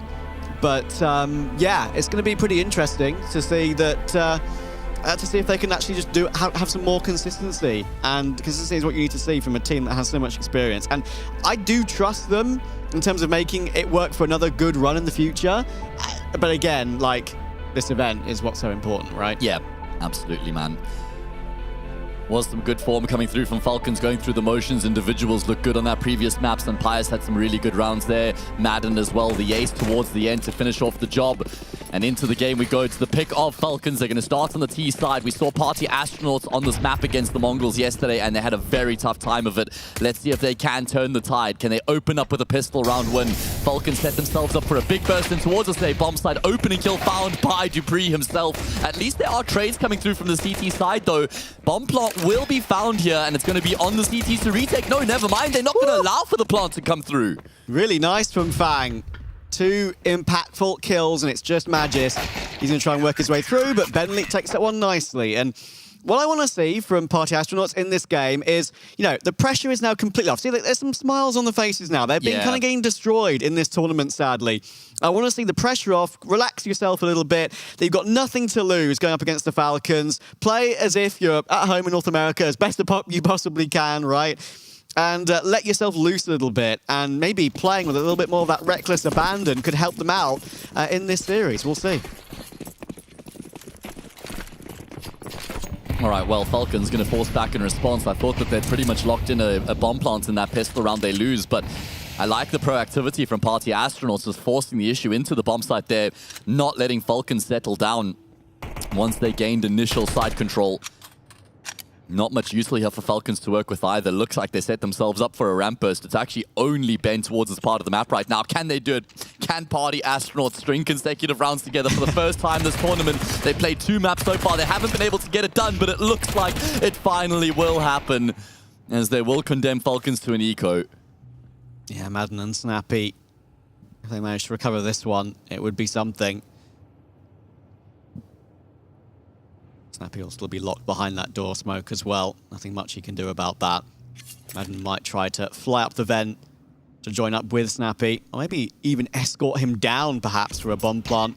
One of the two. And there we go, actually. That's a drop of the bomb over toward Madden, who is in that vent area. Through the CT smoke, by the way. Yeah, through that smoke. And they're actually going to get a plant on B because of that. That's a nice little call from Falcons to confirm the plant. And No way. Surely not. No. We're all good. It's not going to happen. Snappy and Madden, no chance of winning this 2 versus 3 out. Snappy is going to be snaking his way towards ramp very late in the round. Oh my goodness, he catches a glimpse of the player, and he will get the kill eventually. Madden's gotten a frag in the meantime. Snappy tapping away, can't finish off the frag on Wolfie. And that means Wolfie's going to depart the scene. Defuse has been tapped. No kit, you're right. This is a disaster of the highest order right now. The defuse has to be stuck. He's out in the open. Oh my god, Falcons have robbed Party Astronauts blind. I have no words. How have they just snatched defeat from the jaws of victory? They had nothing. Nothing going their way. It was the goal was a plant. 2v4, Tech9 Deagle. They dropped the bomb down the vent to get that plant, the only goal. And in the end, the lack of a kit on Party Astronauts and the fact that Snappy, like, don't get me wrong, Snappy whiffs here pretty badly, right? But he takes so much attention away for so long that it keeps getting them off the bomb. Party Astronauts looked a bit timid on the retake there as well, man, playing against the pistols, going into a shell, and as you say, we need to see some confidence coming through from them. Throw caution to the wind, run at your opponents, force the gunfights, back yourselves, lads. Oh, man. That is, that's just so unfortunate. Hesitancy. Yeah. That's the main thing. Exactly what I said I didn't want. I want them to play... I mean, it sounds really stupid of me to say I want to see them play recklessly, but I don't mean that in a sort of throw away the game sort of way. I mean, I want to see them play with confidence, maybe like lobby crunch, like once every 4 rounds or something like that, right? Play aggression, take map control, play assertive when you know that you are the mass underdogs, and to lose a round like that, I mean, goodness gracious me. It's incredible that it spiraled solely from that bomb being thrown down the vent. Nice bit of innovation there. Good awareness, good decision made, and well, Madden's been able to just lurk his way through many, no information given away at all. Falcons taking contact, will then pounce after the first frag comes through. It's only 60 in Hut right now. I don't think he's going to be able to do much about the plant. Good plant position being taken up. Good cover there as well, forced by completely unsuccessful for Party Astronauts. And imagine what that's done to their confidence after they win the pistol round. They then get a 4 versus 2 against pistols. They're licking their lips at that point, Trav. And it's the worst possible outcome as well. So often when you win that CT pistol and get forced back on immediately, it's worse than maybe winning the pistol than just getting... objectively it is, because you don't get that extra counter round loss bonus. Exactly. So, yeah, I mean, if they got that second round and then lost immediately after, I would say... doesn't make really a difference for PA, though. They're not going to be thinking about it in that sort of sense, are they? They're just going to be thinking, how on earth have we lost that round? And it's not even like it was a force buy in the second round off the back of a bomb plant. They didn't even get the plants in the pistol round they lost at Falcons, so... Oh, man, that is just brutal. Madden is going to realize there is a cheerleader stack in play, and he will fall foul. So at least they are effective in utilizing their strength in numbers. 2 kills will be found here. Shouldn't be much else outside of that. Bit of economic damage worth celebrating here, but we need more than just economic damage at this point. Party Astronauts on the brink of being eliminated from the tournament. Would be our second team sent home. Of course, we did bid farewell yesterday. 60 trying to... Oh, I was going to say, if he gets one more dink, then maybe he can at least maybe nab something, but there was already a second player in position, so I don't think he was ever going to find one more and get a gun, sadly. Yeah, of course there was Alliance who eliminated yesterday, the hometown heroes, unfortunately. Unfortunately, we are heading toward the expected results from these groups. Maybe not the expected teams to make it through the semis straight away. But the teams we thought would be eliminated have been, at least looking like it's going to go that way here for Party Astronauts. It's going to require a miracle, man. And I think when you're the massive favorites, like a team of Falcons' nature coming into Nuke, I think you actually want to start on the T side, honestly. I think then you get to dictate the pace of the game. You know you've got such good teamwork, such good protocols as well, that you can just fall back on those and just bully your opponents. Gun round here for Party Astronauts to try and make a statement. Infinite, good start. He has certainly been struggling in this tournament, but he's had a nice start to Nuke. 6C. I like this play. Lots of communication coming through from him there as well. Very vocal, talking about probably what he wants his teammates to do with the flank that he's got going right now. A lot of information at his disposal. It's like he's telling everyone not to peek. I could have the round in the palm of my hand here. At least maybe 1 or 2 kills. He goes for the first. He doesn't play trigger discipline. Fair play. Makes sure he confirms at least the 1, and then a nice bit of pounce work from Mini. Managing to catch them before they get down towards Secret. Dupree needs to deliver, and little does he know, Fang is so very close on his close right. Infinite will get that kill in the end, and Fang doesn't get 1, but Madden is now 1v5, it would be. Yeah, very good movements, good decision-making coming through from Party Astronauts based off of 60's flank there. Just closing the door in on Falcons, corralling them into the corner. He knew exactly where he had, forced them to move, or where they were moving based on the space and the information that he had gained. And he sets his teammates up in Mini. When he takes contact, he calls for them to swing afterwards. And even if he hadn't found any presence outside, he would have known for a certainty that they'd gone down Secret. So, yeah, good proactivity. That's something that we've been calling for here from Party Astronauts. That's one of my favorite rounds for them in a while. I mean, that opening kill gives 60 the opportunity to take more map control, and he just lets his teammates know exactly what Falcons are planning. Nicely done from PA. Falcons looking to turn up the pace slightly, though, with some pious. He's through the outside red molly and past that smoke as well, looking to go for a gap in that perhaps before that second one is thrown in. Now just try and fight toward hell, I'd imagine, and there we go. He finds his counterpart. Not sure how, though. Was Wolfie maybe on top of the railing there, exposing his head? I actually didn't notice on the maybe mini-map. smoked it up by a nade, but that's a big kill. Yeah, aggression going to be the response from Party Astronauts in terms of dropping a couple players down and towards Secret. They've got numbers here to work with, and well, Fang will find a frag, but unfortunately the second part of the setup hasn't been able to uphold his end of the bargain, so they now know that Fang is in towards Decon, but that doesn't guarantee them the kill. Good second frag from Fang, but man, the disadvantage will persist here for the CT side. I don't even mind what PA did in that round. I mean, Infinite was in the vent with Fang, as you saw, and Infinite took first contact. Fang was on the sort of crossfire of such. It wasn't an exact crossfire, but he was in a position where he could be baited in for some kills, perhaps. Unfortunately, could only get that 1. Some Pius, again, doing really nice entry work with the AWP. We've seen him kick off some of these rounds, especially on the previous map, really nicely. This is the kind of Sun Pius, of course, we want to see. Of course, a previous Challenger champion with Movistar Riders back in Valencia at home in 2022. Certainly will be one of his favorite events that he's won in the past. Big trophy on home soil. And then after that, they made the Cologne semis. Yeah. They did very well at Pro League as well. Yeah. Was that the Movistar roster without Sun Pius, actually, I think, now that I actually can't remember. All I know is they made that Cologne semi-final. It was 2018. Yeah, they did so well. Mass the way. aggression. I mentioned lobby crunches. That one gets, well, it looks like it's maybe Falcons' favorite breakfast. Yeah, churns them up, man.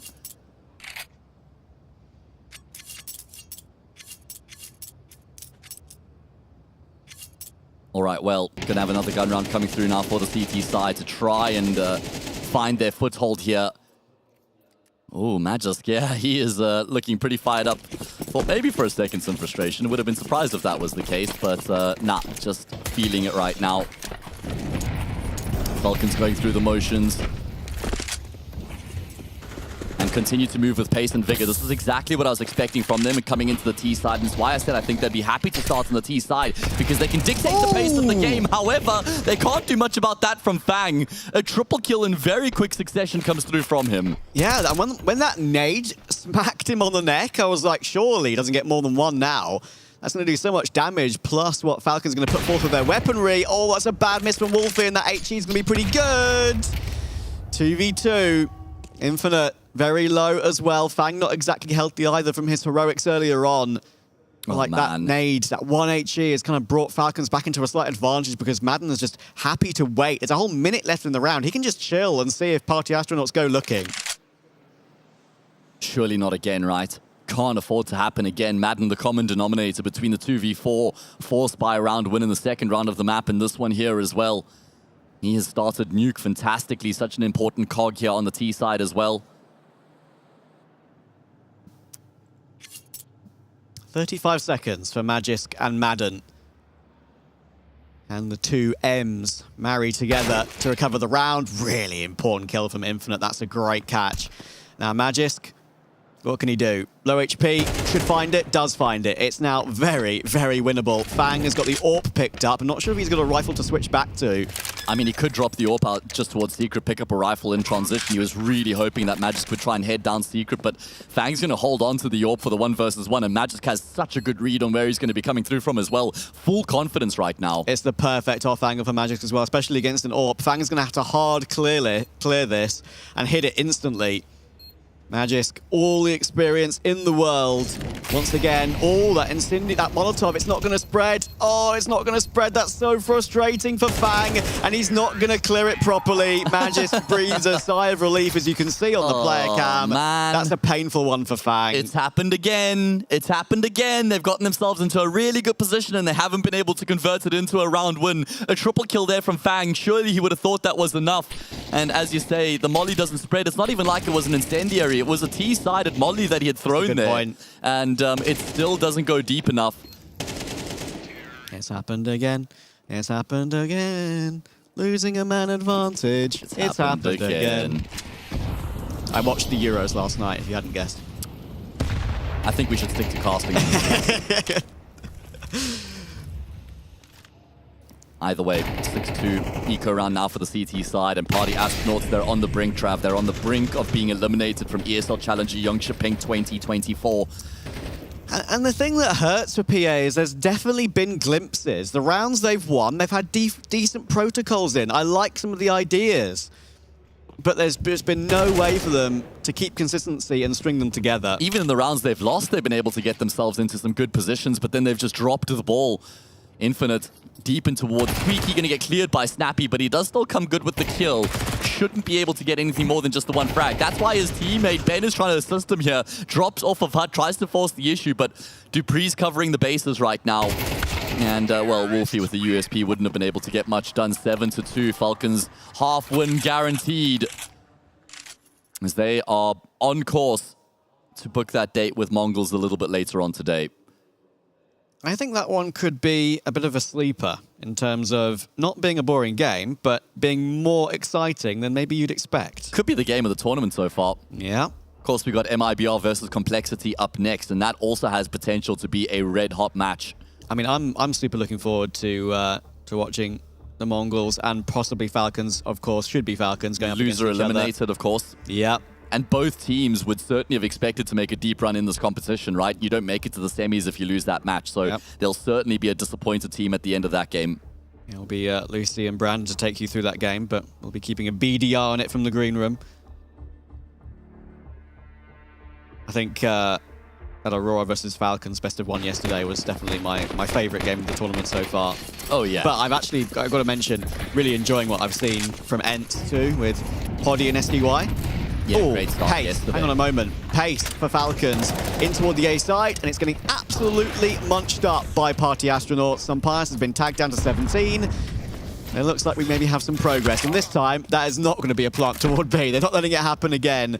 And Sunpias, as we said, miles away. This will be a round for PA to try and claw back a possible 7-5. Snappy does love that call. I mean, obviously it's a call that you see regularly on the T side, but Snappy in particular does love a pace change on the T side of Nuke. You know, they throw that mini smoke, they throw the squeaky smoke as well. They try exec off the back of a flash through the smoke, and it was really important that Party Astronauts were able to deny that exec, because if they fall to that, then that's something that Falcons will just look to abuse once again. But because Falcons weren't successful with that strat, it's probably not something they'll bring to the table again for the rest of the half.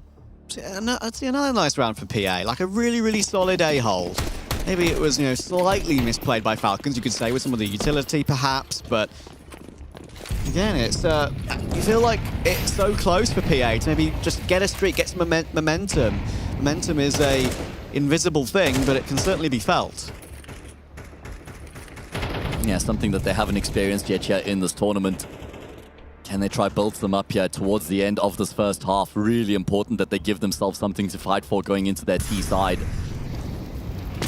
Oh, Fang ticking to the molly. That gives Madden the information, but actually didn't look too prepared for the fight there. I would have expected a bit more of a swing coming through from Madden. More just shift walks into the angle. Fang, I have no idea how he's still alive right now. But it looks like he will be able to maintain his position. Falcon's going to depart the scene and just try and shift their presence elsewhere. I know there's been barely any maps played in this tournament so far. I'll be very interested to see how it ends off when everything is said and done. But right now, Dupree is one of the top-rated players of the tournament. And he had a brilliant day yesterday, despite losing, of course. First map was a 1.83 for him, 15-6, and he's 11-5 again, leading the way for Falcons. 6C, taking a lot of damage to that Molotov though, and that's a great entry for Sunpias. Again, good rifle work from him. It's going to mostly be down to the B defender in Wolfie. With the AWP in position, single door opens in his face. Got to worry about double as well. Can he get a double kill from double? Oh, he cannot. That was the one that could have changed things. Bentley is still here. Of course, Magix is very low, but Sunpias, even on 20 HP, was very solid for that trade. Fang does stop Snappy on his lurk, though. Now, Sunpias, 8 seconds. He finds one more, and, we had enough time for the plant, but he chooses the fake, and that's going to lose him the round. Yeah, he actually gets ahead of himself a little bit there. Certainly could have got the bomb plant, because he knew that Fang was up towards that A bomb site, so that is a rare mistake coming through from Sunpias. And that will afford consecutive rounds now to Party Astronauts. They get a 4th on the board. Looking to just try and keep themselves in the conversation. Looking to try and make sure they keep Falcons within reach.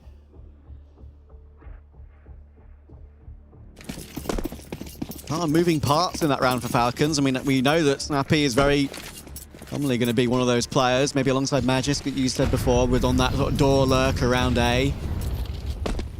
Tries to drop down, Snappy on the timing to get 1 kill on the rotation, but in the end, Fang staying alive wins the round. And to follow it up, PA are stringing something together here. I said 7-5 was a possibility, and it doesn't rule them out of this map it gives them a slight chance without a shadow of a doubt. Yeah. Looking like they're playing with some confidence right now, taking the fight to Falcons. Wolfie fully prepared to for the peak to come through from Dupree. Capitalizes on it as well. Big advantage now for Party Astronauts, looking destined to get themselves the 5th round, and it almost looks locked in at this point. It's just Sunpias left remaining, 1 versus 4. No way for him to knock down the door, and he will be finished off by his counterpart. Party Astronauts have done it. They've gotten themselves the 5th on the board. Is it enough?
finally something to work with for Party Astronauts in this tournament. 7-5 is not a bad return at all. But now T-side Nuke, can they find a way to take a map? And even that would be a big upset. I mean, they've shown some good form in the pistol round so far, Trav. Have Party Astronauts, I think they've won 2 out of 3 so far. Is it maybe 3 for 3? Either way, it is looking pretty good here from the CT side on the offset. Dupree will find himself a second. Magisk struggling to complete that kill on Infinite, but it is now a 2-man advantage. Party Astronauts have to shift their presence. And they've just used all their utility as well on PA for that one execute, so this is going to be very hard to fight their way back in, but it is a pistol round. Thing is, Sunpius is choosing not to face, just about gets it done in the end. Yeah. And Fang is 23 points of health, almost reacts with a second. Fair play to the attempt there. NT in chat for that, but Falcons back on the score sheet. It's one of those things that, yeah, they used their util towards the A-bomb side, but they had no option but to cancel the original plan because it just wasn't going to work out after they lost the initial players trying to entry in towards the site. So I think it was a good pivot towards ramp coming through from them, but unfortunately just doesn't work out the way that they would have hoped. And it was 2 out of 3 pistol rounds. They won the second half pistol round on Anubis, and they won the first pistol round here on Nuke as well. It was the 60 Julies that nearly came good in the first round of Anubis, but yeah, they've shown some prowess in the pistol round so far. Now going to be an eco for them on this T side.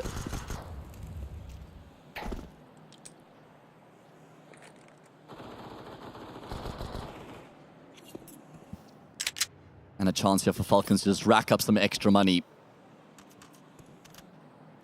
That's what they're going to want. PA's only choice is to try and take it slowly and force Falcons to use up that utility. But there goes the bomb. Well, okay, not a bad kill there from Fang, just rattling off the shots with the Deeg. Madden essentially just steps in front of the bullet, loses his head. And Fang has been the one guy who's been able to go toe-to-toe with Falcons today. He has stood tall, which has been impressive. And you think about what Alan had said on the desk with 60, for example, trying to make a case for potential teams to, you know, maybe earmark him and consider him as a player. I think Fang's doing a good job for himself right now as well. And he has that S2 experience, doesn't he? He has that X2 experience. There may be reasons that perhaps he has had to drop down, but there is a reason why he was there in the first place. I do like him as a player. I hope he... I do remember doing some of my early games as a commentator in some of those qualifiers. A lot of those late-night extra salt matches, of course. They're all very enjoyable. And I always enjoyed him all the way back then as well. I knew he was destined for good things, but sadly, maybe he needs to bounce back. Gun round is underway. Fang will try and bounce back in this round because he's only 24 points of health off the back of that goal. But they've been able to get the bomb down here on the safe bomb side. Fresh smoke in towards Mini as well, but unfortunately for Fang, he can't get out of trouble. Spam through the smoke from Madden will collect that kill, and now a man advantage for Falcons. They've got utility, they've got a kit. Dupree's on a massive flank. I don't think they have the luxury of time here to wait for Dupree to get in a position. They might have to get a move on before he is able to affect the situation. They're leaving this one incredibly late right now. Sunpius lines up the support util to get them in towards the safe bomb side as well, and there we go. As I expected, they have to get a move on and try and figure out where these players are playing the post plant. Dupree's presence alone is going to have an impact. One kill comes through from Infinite, but there's no time here. I don't think that there's time. No, they've left it too late, Trav. Wow.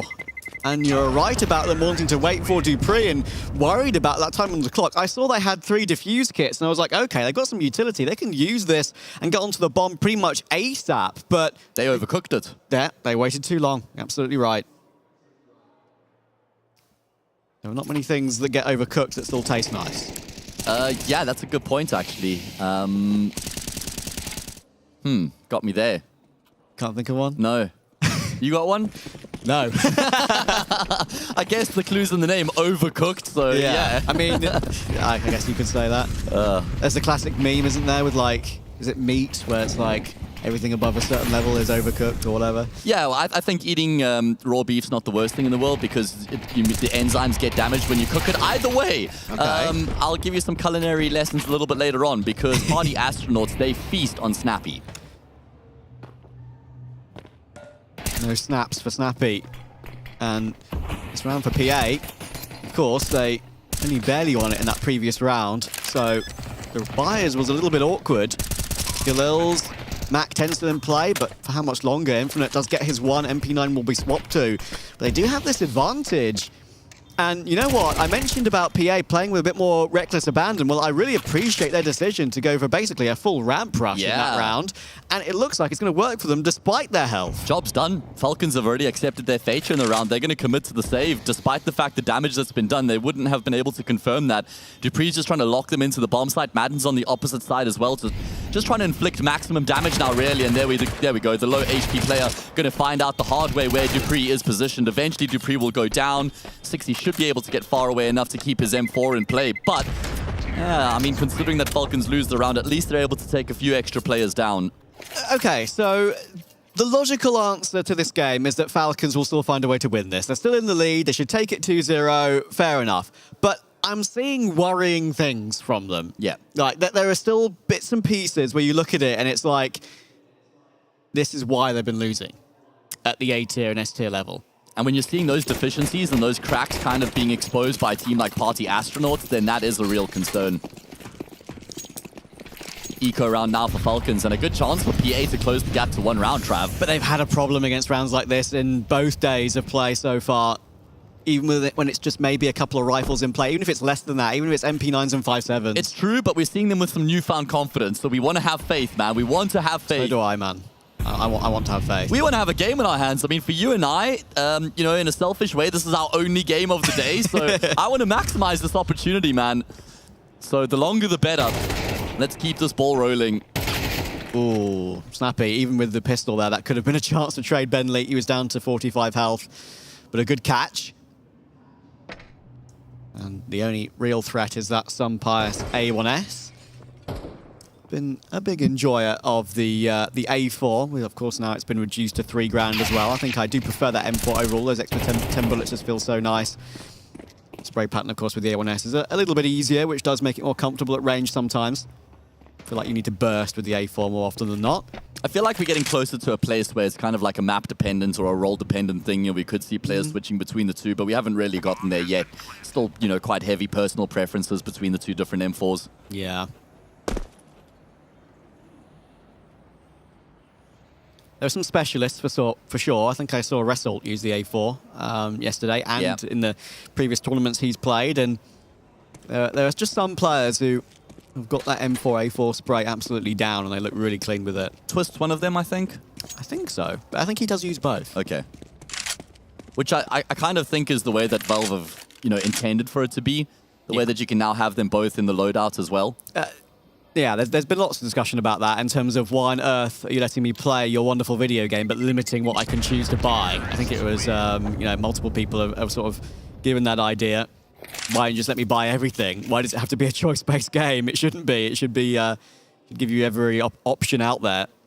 Gonna have to forego adding the M249 to my loadout. Yeah, damn, I know. How are you sleeping at night, Trav? It's the auto sniper not going to make the mix as well. I mean, no, I don't have the auto sniper in. I think my CT loadout is FAMAS 2 M4s, AUG, Scouts. No, you're missing the AWP then. Missing the AWP. I think I've got 2 M4s, AWP, Scout, and AUG actually. Okay. Not that I use the AUG much. I might have to switch that. But still viable, the AUG, compared to the Krieg, that's for sure. Yeah. Don't see many players use it, but situationally. Either way, this is a very important round here. A great opportunity for Party Astronauts to not only level up the scoreline, but to break that CT side economy as well. And then they could actually pull ahead here at the end of the map. Sunpius misses a key shot. Party Astronauts bursting their way through the squeaky door. They found a chink in the armor. They've been able to get down Venton towards this B bomb site, and Falcons only now catch wind of it. Snappy the first to try rotate down, and Sunpius has lost his head. This round might be as good as done. Hello, Party Astronauts. We've got a game on our hands. We knew it would probably be the case as soon as they won that all-important recovery round a couple ago and forced Falcons away. Even with that slightly lesser investment to follow, of course, because they only won that round before with 1 player alive. Now they've got money to work with. Now they've got rifles across the board. Now we are 9 rounds each. Hello. This is the classic meme with the guy with the glasses and the butterfly, and Party Astronauts is like, is this what momentum is? Finally, they've been able to experience the intangible, and they're looking to hunt here as well. They're letting themselves loose right now in towards CT. All 4 of the Falcons players are here right now. Even just 1 kill for Party Astronauts would be valuable, would be welcomed, but it's not going to happen. And they took so much damage to the bomb there as well. Yeah, probably dissuades them. Yeah, just might as well keep the weaponry. And Falcons, I mean, don't get me wrong, I would very much doubt in any game against any opponent you'd go for a 4v5 retake on But B. in a game like this, surely, mate. But in a game like this, I know their economy is in a pretty bad spot. I think they may be thinking, we cannot afford to even lose a map here, because that is going to add even more pressure to us in the media. Maybe that's not something they think about, to be fair, but still, I feel like it's a worrying situation for them. I think they're sticking to the flowchart too religiously in a situation like this, where maybe they should just be changing it up because of the opponents that they're playing against and show a little bit more confidence, man. You can't just be like, oh, well, 4 versus 5, let's call it a day. Either way, it does afford them a full buy here once again. If they lose this round, then Party Astronauts take the lead. And we enter into a very precarious territory indeed. Nuke is supposed to be one of the 2 maps that Falcons are very comfortable on, so this is a worrying sign. Is there a world in which we could actually go 3? There certainly is, Looks from what like we've it. seen. Yeah. Party Astronauts, they're just playing numbers-based Counter-Strike right now, man, and I love to see it. Moving with a bit of pace, grouped up in towards ramp they go. Snappy will fall back, leaves Madden alone. They are playing, exactly like sticking to the playbook. They're playing very, very cautious as well. In general, like these are obviously common setups, common angles. There's nothing out of the ordinary, but you'd think they'd maybe not treat PA with as much respect. Yeah, assert your dominance a little bit more, man. Either way, here we go. Party Astronauts around that 35-second mark are going to take some control towards ramp. Snappy, in the meantime, has made his way down. He's the one player between them and that B bomb side. And he doesn't have any immediate support either because Fang's made his way down secret. Snappy has it all to do right now. The world on his shoulders, and he's good for a frag. But now they know exactly where he is. He has to stay alive for as long as possible. And the cavalry's arrived in time. Okay, breathe a sigh of relief as Falcons have got their campaign back on track. Not even a bad call from PA in that round, but Falcons were just perfectly set up for it. A big cheer as well. Yeah, you can hear the crowd getting behind Falcons right now. Certainly some Swedish support coming through for Falcons. Welcome, everybody. Hope you guys are enjoying the show and hope you're going to stick around for the day as well. MIBR versus Complexity up next. The winner of this against the MongolZ later on.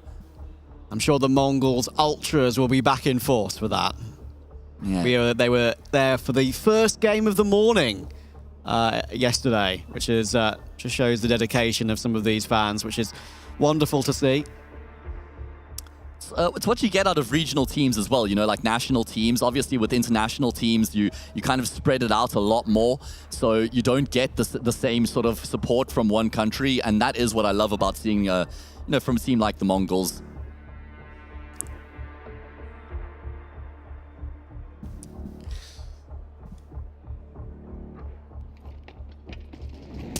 This is a really good hold from Snappy. Some Pius and Magisk in the right position on the retake at the right time as well. It's an awkward angle for some Pius, I feel like. Still managed to get away with his one. Maybe a slight right eye peek helping him out. Now in the following round, you know that PA had money built up, so they can go again with plenty of utility, plenty to work with. Trying to get control toward outside once again. Look at them creeping forward toward Mini here. Some Pius, those smokes are going to fade, and Magisk is here to help too. And it couldn't be worse for PA. Yeah. Just poor timing, internal clock there not working out. They needed to get across when there was still some life left in that smoke. As it fades away, they become exposed and they just get picked apart limb from limb. Carcasses littering the ground. Infinite and Ben left to try pick up the pieces, but the pieces are scattered everywhere. And it is basically an impossible situation for them to recover. Anticlimactic, Trav. It's the hope that kills. Quite literally in this case. Yeah. At least they've given themselves something to be proud of so far. At least they showed some resolve, some grit, some fight back. Yeah, like if they went out to the tournament, like losing all the maps, like 13-6, 13-4, that sort of like that, they probably would have been feeling pretty terrible. But they've shown what they're made of, at least on this Nuke. I really think, I don't know, I'd be very interested to hear what the desk has to say about some of their ideas on their T side and their CT side, actually. Because I really think it's really not been that bad from PA at all in this particular map, especially some of those CT side setups and assertive moments that they put forth. But Falcons, they've got the name value for a reason.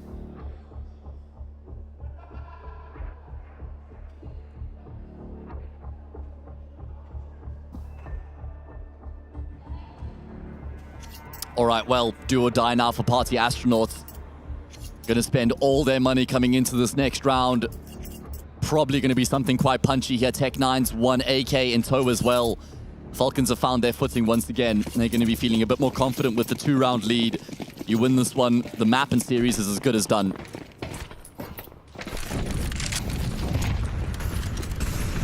Three Tech9s, that Mac-10 and the AK on Wolfie. Wolfie's been quite a good rifler in this tournament. It's just the AWPing that I feel like has been a bit off for him, sadly. So maybe it's something he can work with here. Falcons need 2 rounds for that date with MongolZ, like you said. It's going to be an execute in toward A for PA, but at least a fake first. All utility will go in toward that point, and then it's going to be a straight up ramp push. Lots of dinks coming through. Snappy will eat the first, but it's going to be answered back on immediately by Madden and Sunpius. Yeah, I'd imagine Party Astronauts were getting very excited after they found that opening kill onto the ramp anchor, but Madden and Sunpius arrive on the scene just in time. They got the read that it was a fake towards that A bomb site, so a very quick pivot towards ramp comes through from them. Not the cleanest spray from Magisk. In fact, he won't even get the kill, so PA have been able to recover this back into an even numbers game. The problem is the 2 players are very isolated. Bomb carrier's ramp, and then you've got a player committed to the bomb site. He's now dead, and 6E has to find the clutch. So you're saying there's a chance. That smoke is a little bit awkward. I think it catches that pixel in the floor there and bounces back, so it doesn't block off single door.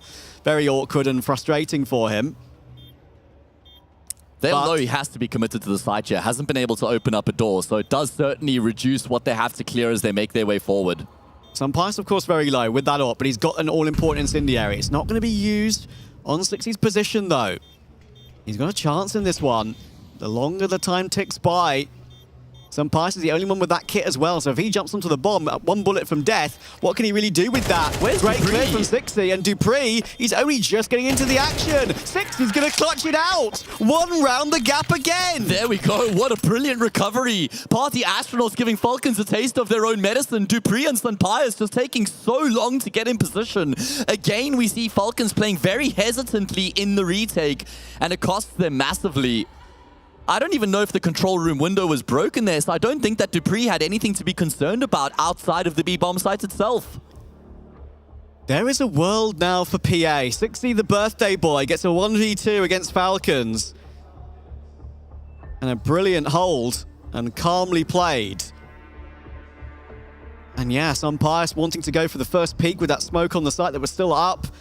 1 bullet from death. He, as I said, he was the one with the kit, so any tickle would have taken him down if he committed to the defuse. And Dupree, as you say, didn't have a kit himself, took a very, very long time to figure it all out.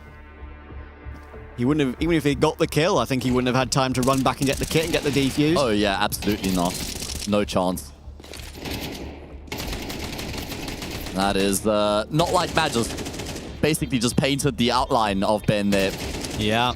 One thing I have actually noticed from Magisk in this tournament, I wouldn't say it's been hit and miss because he's been very, very solid, but I've seen incredible holds for him, including that 3K on Nuke yesterday. I think there was that back and forth round against Aurora where he held it beautifully. But I'm also seeing whiffy sprays like that from him, so need to maybe cut those out. Fang. Oh, they're going one by one into an AWP. They're going one by one into an AWP. No. Oh, they're being picked apart. It's the first time we've really seen them disjointed like this in the past few rounds, and maybe just getting a little bit ahead of themselves after the success out of 6E in that clutch 1 versus 2 could all be for naught. They're on the brink. Map and series points now for Falcons. They've got 2 chances here in regulation to seal the series 2-0.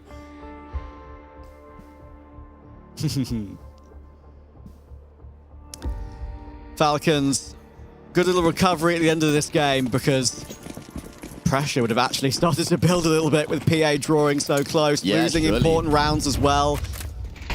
I'm not necessarily sure there would be an embarrassment factor for Falcons in a game like this. I don't think yet really at all, but if they did find a way to lose this map, it would have been a big issue. Yeah, certainly, man.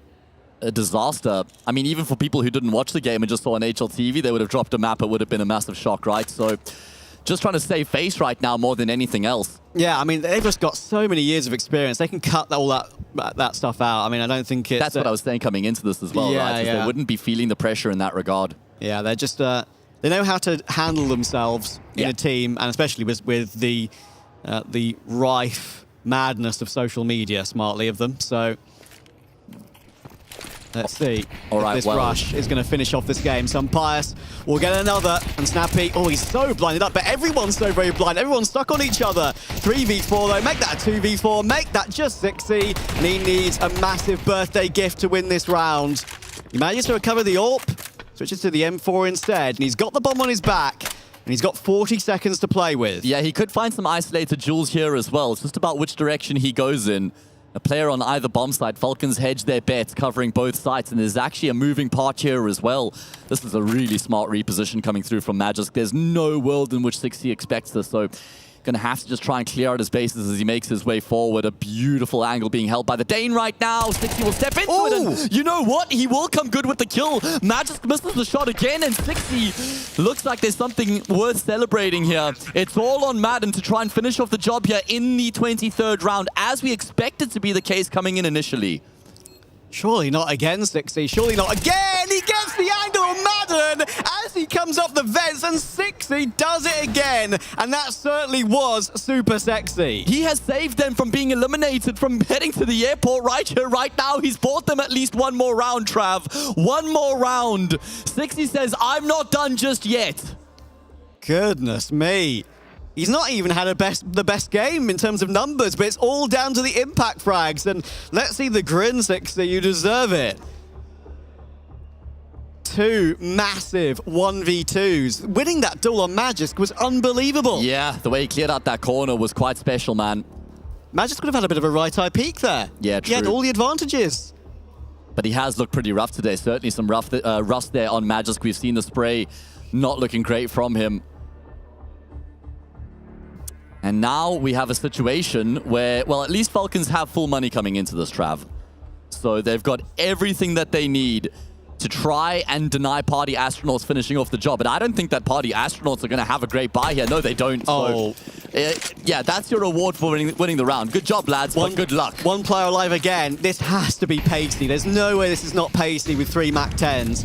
Obviously, they're going to afford all the utility by going to those SMGs, but oh my goodness, how on earth do you get these into play? Seems like it might have to be a pretty puggy round to make the Mac 10s work. They're going to go for a bit more of a calculated outside play though, fair play to them. Just trying to get up close and personal in towards Secret, maybe dive their way onto B, get themselves down that angle, and oh, here we go. Oh, it's a fake though. Outside smokes into a fast A player. Magisk, Incendiary down on site. First kill comes through for Dupree though, but the Mac 10s are overrunning him. Magisk is playing anti-flash, and they're overrunning the site. 4 versus 2. Madden needs his answer back pretty quickly to make this round even possible, and he will find it. Some bias toward heaven, 2v3, and he has to duck down the ladder again as a Molotov comes through. Dink comes through on Madden, and surely we're going to overtime. Yeah, job's done. This is locked in. Party Astronauts have done it off the back of a 1 versus 3 clutch from 60. Unless Sunpius can do the unfathomable. He hasn't got a kit. He's recovered a rifle, but he's going to have to walk into the crossfire, the jaws of death. They know exactly where he's coming from. It's a matter of time, surely. Sunpius taps that defuse, but time is of the essence, and he is not being given anything, and they will take from him everything. Sunpius eventually going to go down, and Party Astronauts have locked in OT. Can you believe it? What a performance from PA. I mentioned I liked a lot of the stuff they've been doing on this map. It's not even one of their best regionally in recent times, but this is a really solid performance. And oh, it's looking like there's something with the mouse there for Magisk, perhaps. Oh, that would be that's a time for it to go to maybe overtime. Not enough slack on the mouse, perhaps? I don't know. I'm not going to speculate because we need to give some praise to Party Astronauts, I think, for how they've managed to pull that one back. And I even love the way they played it against Sunpius in that final round. Flash coming in over the top from Hut. Flash coming in from the default player as well. Refusing to give him a fight. Not knowing whether he has a kit or not. Just absolutely playing the clock to the best of their ability, and they get their reward. I think the biggest thing of it all is that they make good of the 61 versus 3, man. It's not like that clutch was in vain, right? Such a well-constructed round from them in the previous as well. Very good stuff coming through from Party Astronauts. A good call out of Ben. Just collapsing on that A-bomb site. Great entry kills coming through from them. Playing with confidence, playing with conviction. Oh, it's that push from Snappy through that smoke. He thinks that the ammunition is low. but the reaction was too quick. Oh, wow. We've got more rounds. The question is, how deep is the Ben Leap playbook? More T rounds to come for them before they finally get that switch back to CT. Damage done to Magisk early round, though. Down to 41 already. All right, well, we wiped the slate clean. 12 all. Falcons going to be under immense pressure right now. Party Astronauts have done fantastically well to get themselves into this position. How far can they take it is the question. Oh, bang. Just wants to force the gunfight. He hears the reload. That's a good kill coming through from him. And they could switch things up here because the initial plan was to head down Secret. Fang gets an entry in Mini. And there's another kill that's come through from 60 as well. Falcons just looking devastated on the defense right now. Yeah, and PA played it calmly again. They get that opening kill. They just pounced through Mini immediately. There was a fresh smoke that came in from Falcons. They didn't need to commit to it. They didn't. And they get the reward with this 60 entry toward Hell. 5v3. And what a massive round this could prove to be. If you get more than one on T-side Nuke in overtime, you'll be, you won't necessarily be unhappy. And the one could come at the first time of asking. That would get them the lead for the first time in a long time. I'm really happy to see them play time and play calm and composed here. They've figured out where some Pius is, but maybe Infinite didn't need to chase that kill. But they know they have presence down because now toward that B. they have that information, it means that they can make a move in towards this B bomb site. And as for Falcons, I mean, it doesn't even look like they're in a position to consider the retake. It is MR312K, so it makes sense to just have a crack at it. But it feels like they may just call it a day, dropping down into the vent. Okay, Pius drops Ben lead 6 foot under, and that will get things in motion. They only have one kit between the three of them. That's on Magisk, so they're going to have to keep an eye on that as they start to surge their way forward, hunting for these kills. They've got a little bit of util. Dupree's got a smoke. That's going to go onto the bomb here as well, but Party Astronauts are giving nothing. And these are perfect angles, you would think, for 60, but he commits to it a bit too long. It's down to Wolfie and Fang. First comes through, but there are still two more to find. Great second from Wolfie, and some Pius is stuck. No scope, close range, but he has to find Fang, and Fang is playing time. There's no way some Pius wins this round without a kit picked up, and Pierre found the way again. Oh my goodness, they've been able to get themselves the lead. The first round here in overtime goes the way of the North Americans. And they have the lead in the dying stages of the map. And that's going to put so much pressure on Falcons, man. This is their map pick, but you certainly wouldn't say so based on how things have gone so far. See Fang, like, he's absolutely locked in, isn't he? Like, he goes for that spray in toward Mini, and he starts moving forward before the killer's even done. He thinks, oh, I've got this one already. Let's entry even further. He is that kind of player. In the end, that could have gone awry. Doesn't in the end. Just crouches enough in time for that spray to be recovered. And PA deal with it really nicely down toward B in what was a very difficult situation in the end. That drop down the vents from some Pius, and some Pius is starting to miss a few shots as well. He'll get moved by Fang too. Yeah, Snappy's been traded out as well. Magisk is going to step up to the plate, and he will also go down. Falcons are faltering. What? Oh my goodness, not just having their wings clipped, but entirely chopped off at this point. Madden is the only player left alive, and not for much longer either. Fang finds the kill. Party Astronauts now just 2 rounds away from winning on Nuke. And they're getting hyped as well. We spoke about that earlier. They've been very calm and composed, but, you know, you're only here once. You're only here once at Jönköping 2024.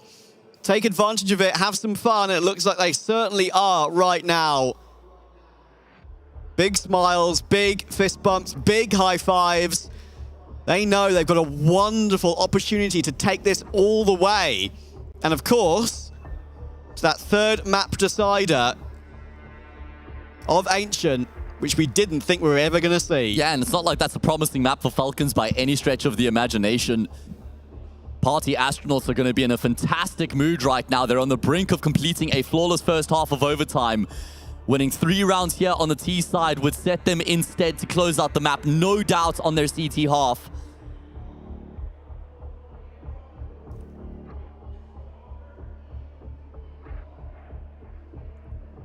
Seems like Falcons have been looking to try and take the fight to Party Astronauts in the early stages of these past few rounds. Maybe just need to reel it in a little bit. Yeah, I have noticed that.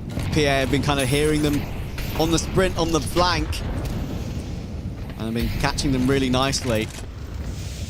14-12. They clean sweep. T overtime on Nuke.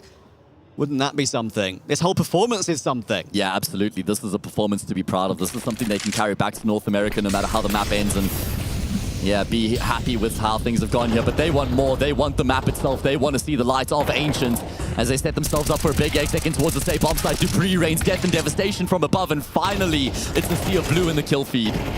Wolfie and Bentley. Now just Wolfie. He has the bomb, so he'll be able to dive down the vents. But I think there's going to be some worrying positions to worry about. A little fake out. They actually think we're planting in the open, and Snappy will finally get it done. But 2 on T side is great for PA. Dupree, though, once again delivering on that hold. I think he's up to 27 kills now again. Things have just not been going well for Falcons, but the one thing you've been able to rely on is that Dupree will keep on fragging. Well, can't clock out yet, that's for sure. We're going to flip the script now. Falcons going to move on towards that T side. They're going to have to call the game. I will say, great calls coming through from Ben here in overtime. He's actually calling one of those halves where you're playing the situation and you're not playing by the textbook anymore. You're playing with pace. You know that your opponents are nervous. You know that they're stressed out, that they have a lack of composure, and he's exploiting them with the calls that are coming through, taking the fight to them, not letting them settle in the round, not letting them get comfortable, constantly applying pressure. And you can see he's feeling pretty damn good about it.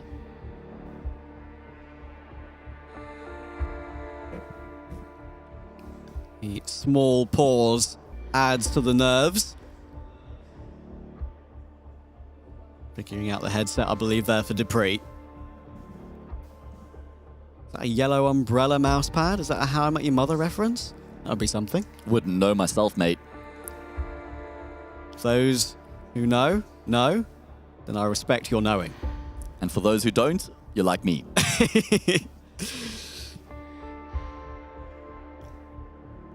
There it is.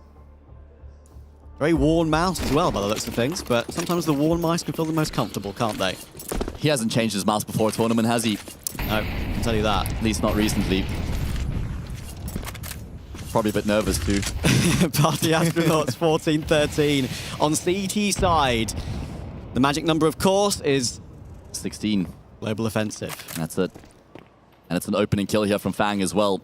He's been getting some good opening kills on that T side. He's got the job done to open up this round here as well. Falcons, all 4 players left alive, just going to group themselves up towards ramp. Burst their way forward. Ben forced back by the utility, so at least Falcons able to get some map control. But where do they go from here is the question. Looks like they're just going to keep up the pace. They've chased Ben down. Big frag coming through from them, but Fang catches them with the util. He catches them in transition. Multi-kill comes through. There's no way for him to stay alive. He's just trying to buy as much time as possible. You're going to see 60 arrive on the scene. Good double back from Snappy, but there's still more to be done. Oh, the Molotov will be whiffed as well. Awkward moments for Snappy. He's in a 1v2, he's got full health, it's very winnable, but fantastic play from Fang. Not just the fact he gets 3 kills, but the fact he wastes so much time as well for 60 to get into the action. And Pierre playing very aggressive on this one, but in the end it worked. 2 through glass, they knew it was broken. And that is the huge factor that sets up for that double push through that position to catch off Snappy. They're 1 away from the map. Yeah, they're working really well as a team right now. They're just playing off of each other, which is exactly what we've been asking for them. Phenomenal synergy on display right now. And Falcons have to force another set of overtime. That is what's required of them. They need 2 rounds in a row here.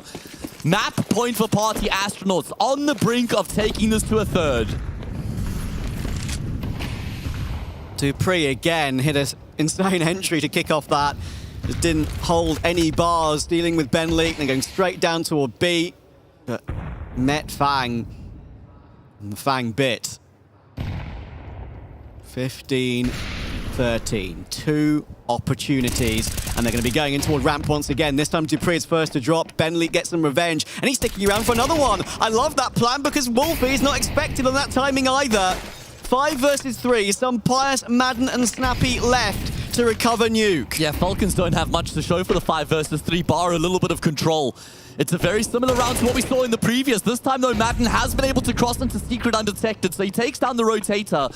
And Ben is in a very tough spot now. If he could even find a kill, that would be fantastic. Surely Falcons clear the south, they do, but it costs them their IGL, and Sun Pius has to trade. He does.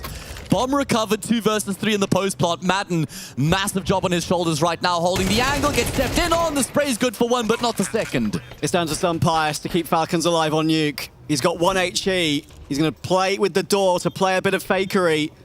Infinite and Wolfie trying to recover. First kill will come through. Down to Sunpius! Hits the headshot with the AWP to boot. And Falcons stay alive for 1 more round. And you can see it's just pure relief on their faces, man. No excitement, no celebrations. It is just relief that they are alive for another round.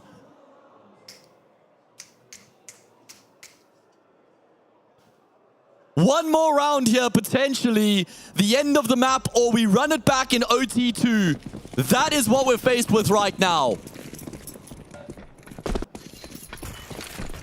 You're absolutely right when it comes to seeing the relief on their faces. They know they should be nowhere near as close as this. 60. Oh, he's got a gap on the corner of that top hut molly. It's again a speedy play from Falcons, but Magis gets the entry and Fang can only get 1. And yeah, incredible. What was that shot from Magic on the player on top of Hut just before he dies? 1 bullet fired, 1 frag found, 4 versus 2, and Falcons are on the brink of saving their blushes, at least for now. At least for now. Bentley, he's got util and he's got a kit, but I think we know where this one's going. He actually might catch Dupree in the back. How long can he play trigger discipline here? He finds the first, looking for the second. Oh, if he found Madden, there was maybe a world, especially with the utility he would have had in position. You can see the grin on Bentley. He knew there was maybe a glimmer of hope there. Yeah. But we go on. We go on indeed. Falcons going to be very happy that they've been able to save the day. 15-13 down. It was looking streaky. Sunpius had to 1 versus 2. We've seen some fantastic clutches on this map alone from both teams. Sunpius arguably been the best player for Falcons in recent times. Scrap that, not even arguably. I'd say he has been comfortably the best player for Falcons. And he stepped up there when they needed it the most as well. 27 kills to his name, 29 for Dupree. Also having a very good map right now, but that's not what they care about. The only numbers they care about are the ones at the top of the screen. Oh, fast A play once again. I mean, you said earlier, Snappy loves to put these ones into practice, but Infinite, what a shot from Madden! He had no right to hit that one. And Falcons are maybe starting to think to themselves, let's just go W. Let's choose the fast play to show some superiority. This is what we've been calling for, though. Play with some confidence, lads. Your massive favorites, just press tab and look at the names on the opposite side of the server. Blast their heads off, and that's what they've done in these past few. Way more confidence on display coming through from the Falcons squad. And it's going to regain them the lead. I'm so glad we've gotten a game here, man. I'm so glad that Party Astronauts have pitched up and they've pushed Falcons the distance. They've made them sweat, that's for sure. Alas, there's still a job to be done, Trav. And when you're the underdog, there's not much pressure throughout the map, but when you get in a position to actually win the map, all of a sudden you're like, damn, we're on the brink here. And sometimes that final hurdle can be the most difficult to traverse. Indeed. I think you can see that high fives from Zonic in his heart of hearts. He'll know he should not be here in this situation. But the credit has to go to PA for fighting them so close. But look at this third from Madden. 3 headshots on the entry. The Stars trying to bail their team out. And obviously, it would go to a third still. It's not like they're a map down, but it's just the fact we did not expect them to lose even a map to PA. And PA have come so close. It would be a little bit of a heartbreaker if PA were to lose this map. Because when you come so close, but yet so far, it does hurt that way. But Fang looking to deliver once again. On the edge of the smoke, he finds Madden, he finds Sunpius. 5v3 early doors, looking for a third perhaps, and Dupree just takes too long to come round to trade. God damn, Fang plays that position perfectly there, just bobbing and weaving around the smoke, making it so difficult for Falcons to find the trade. And it's going to be Snappy who will get 2 back in return, but the numbers were already so brutal for Falcons that it doesn't really move the needle. Magic finds 1 back, and he knows now because of the util that there's certainly 1 behind Silo. He's got time to play with here as well. The problem is that that bomb's still in towards Mini. He knows, okay, if I've got 1 Silo, where is that second player? Trying to gain that information, slows down the pace and repositions himself. Moving in towards Hutcher, he's spotted a shoulder, footstep would have been heard. He really wants to force the gunfight, but Infinite will find the frag. And the scoreline's been leveled up once again. Great hold from Fang. There's 2 ways at looking at what Dupree just did there. It's the One, he wasn't fast enough on the trade to make sure he takes Fang down. Two, he thinks he's a little bit too far away and maybe tries to delay it to make Fang think there's not a third player there. Yeah. But in the end, I don't think either would have worked. Yeah, Fang was just on one in that moment there, man. Brilliant triple kill coming through from him. Like I said, the way that he just tucks himself in behind the smoke, they think he's fallen back all the way. He re-emerges to get the second. Either way, we continue. No signs of slowing down anytime soon. Fang just keeps himself in the thick of things. This time only going to be good for the one. And it could have been more. That spray was not clean on some pies. If he got it cleaner, maybe he could switch around and find a second. Infinite, though, finds Magisk. Look at Madden. He's on toward the A site already through Mini, looking for the second toward Heaven. But Bentley just recovers it. And no heroics for Madden this time around. 3v2 for PA. Should have had that second kill dead to right, should Madden. Unfortunately, can't connect on the initial taps. He commits to the dirty spray, but gets betrayed. And now it's on Dupree and Snappy to try and take a lead going into their CT side here in OT2. And they brought it back into an even numbers game, only for a brief moment though. IGL versus IGL goes the Dane's way. And does Wolfie force the issue? How does he play the one versus one? Edges his way forward, kill comes through. And that's now a lead for the underdogs. Another 2-1. This time, it'll be the other side. They have to complete it on the T side for Party Astronauts. Team Falcons struggling to get this over the line. We thought maybe there was some relaxing few seconds. It would only have been a few seconds once Madden, of course, got that 3K entry on the first round of this overtime. But PA will hit back once again. Everything feels edgy. Everything feels cagey for Falcons. It's just confidence and synergy as a group. Yeah. It's something they just have not managed to find. It was a bit of a, I guess you could say, a bit of a fairy tale run in Katowice in the end. They've shown nothing of the sort since. A bit like Ence's run, to be honest. Ence maybe trying to work their way back in this tournament, of course, with SDY and Poddy. But Falcons just all over the place. All at sea. Dupree mentioned to be in the interview at Pro League, of course, afterwards. That win against Tyloo, they lost a map to Tyloo. He said, move's just not good in the camp because we can't figure out things yet. Obviously, don't blame them or blame them for that. It's the way it will be. Well, the two questions are, how long can Falcons just hold on here on Nuke, and will they eventually crumble? The second question is, how long can Party Astronauts just keep up this tempo and continue to find the success? It will be an opening kill coming through from Sun Pius, and it's a lovely angle. I really like this angle being held by Madden, because normally when you're crossing, you're worried about Hell, worried about Heaven, you're worried about the credit card. And then you start to focus Secret once you get close enough. Either way, Madden will have his vision obscured. And it's a far slower approach coming through from Party Astronauts compared to what we've seen through most of their T side. Yeah, and they've lost Infinite, so they really want to make sure they get themselves into a spot where they can maybe get some map control, get a site under their control without losing another pick. But Sun Pius is already towards Secret, ready and raring to go. That's 29 for Sun Pius and 30 for Dupree and 27 for Madden. Fang does really well to take one more, and Wolfie will find Dupree. 3v3 out of nowhere. 45 seconds, but Magis is being overlooked. He finds his one and finds Fang as well. It's all down to Wolfie. Missed hello, from Sun Pius. Hello, Sun Glock Pius. gets the second as well. It's all down to Snappy, but he's there just in time. Ay, ay, ay. I think I found the imposter, mate. He gave that one away far too easily. Looking to force the issue. It will be Falcons who level up the scoreline once again. I will say, I think Party Astronauts need to keep up with that punchy style of Counter-Strike, because when they've played slower in a more default style, that's where they get picked apart.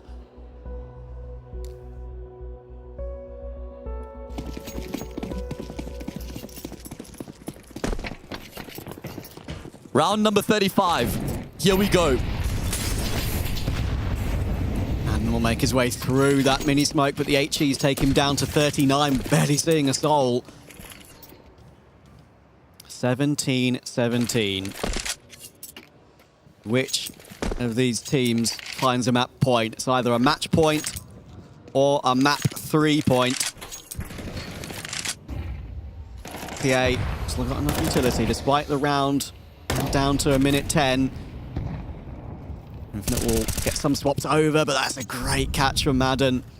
Fang was making his way outside with only one buddy in 60. And Dupree once again is toward that roughest position. And it seems like Party Astronauts are just not clearing properly. Another multi-kill for Dupree in this game, up to 32 now. Jesus Christ, what a display coming through from him. And they're just fighting to hold on right now, man. They're just fighting to get themselves into that game a bit later on. Little head scratch there from Zonic. Good job, lad. Of course, they go way back. They have had some immense success together over the years, as is his teammates on the left-hand side there. But that's not the focus right now. One more round is what's required of Falcons. They're on the brink of saving the day here, Trav.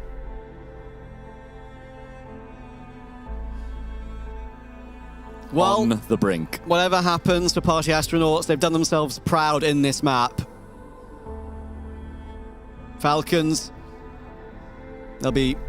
they do get over the line in this one, they'll be trying to forget this map as quickly as possible because it should not have been as close as this. I'm just wondering what the call's going to be here from Ben coming into this all-important round. They have to force this round just to get another set of overtime. That's what's required of them. Do they have the confidence? Do they have the cojones to go for something pacey here?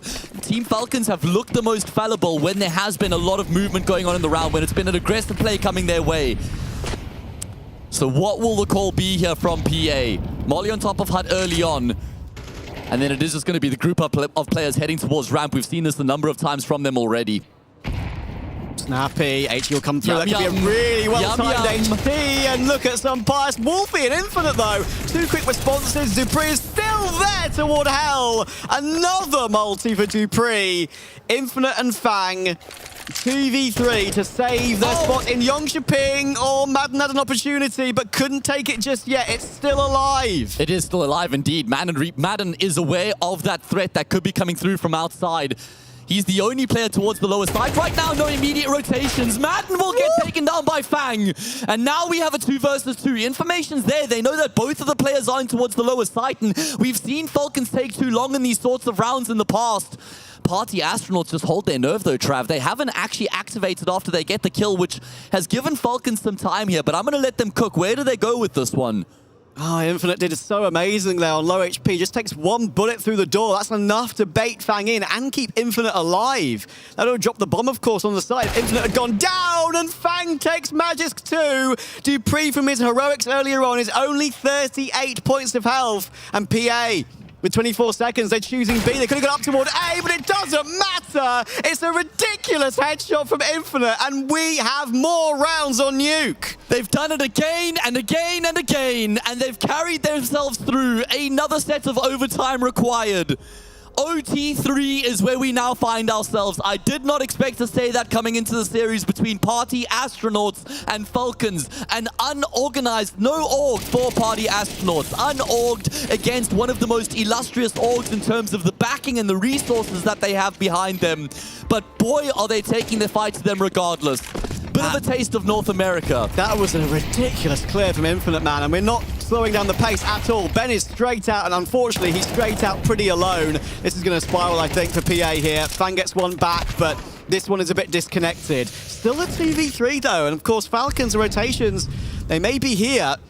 They don't want to take any risks of throwing away this man advantage, which is only, of course, a single man advantage now. They're going to give the plant over to Party Astronauts, but Madden is going to be so close on this. And 6E does not expect it. It's down to Wolfie with the rifle, finds one quick headshot, but Pius takes it.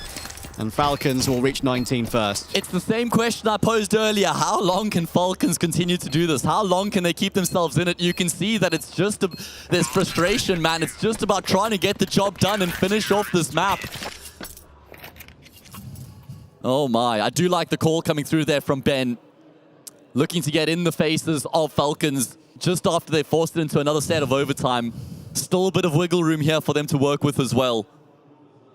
My heart's beating. I can't imagine what these guys are feeling right now. I've always wanted to get a heart rate monitor on the players. We could just pull it up as a little graphic. Yeah. Get an idea of the BPM. Well, Falcons will edge into the lead once again. Let's just acknowledge how ridiculously good Fang has been. I know we have been throughout the map, but once again, to just turn our attention to Fang, he's had so many important clutches, so many important opening kills, multi-frags as well. You know, somebody who didn't maybe, wasn't able to get, you know, he's had some very good opportunities in some good teams. Unfortunately, didn't work out the way he would have liked, but he's standing tall here in this really important game for his team. Oh, Infinite. Dupree tries to take control of lobby while that outside pressure is coming through, thinking he may be able to find a timing, but Infinite is keeping a close eye on it. And Fang's got great spot toward Garage, mollied out a credit card, there goes Madden. Pierre have been very consistently finding these openings, especially toward outside. Another 5v3, turns 5v2. And Magisk and Snappy need to find something heroic, and that Molotov was just going to frustrate Magisk even further. He just chooses to go straight through it. Takes a lot of damage for that, down to 64. Caught by Fang, heard by Fang. And Snappy, he is stuck. Oh, no. Won't get that kill though, 60 denies him. And it's going to be Party Astronauts who level up the scoreline here once again. If you're going to have a accidental fall to your death, then I feel like you do it in style. At least you do it in style, and at least you do it while you're in a 5v1. Yeah, probably one of the better times to have something like that happen.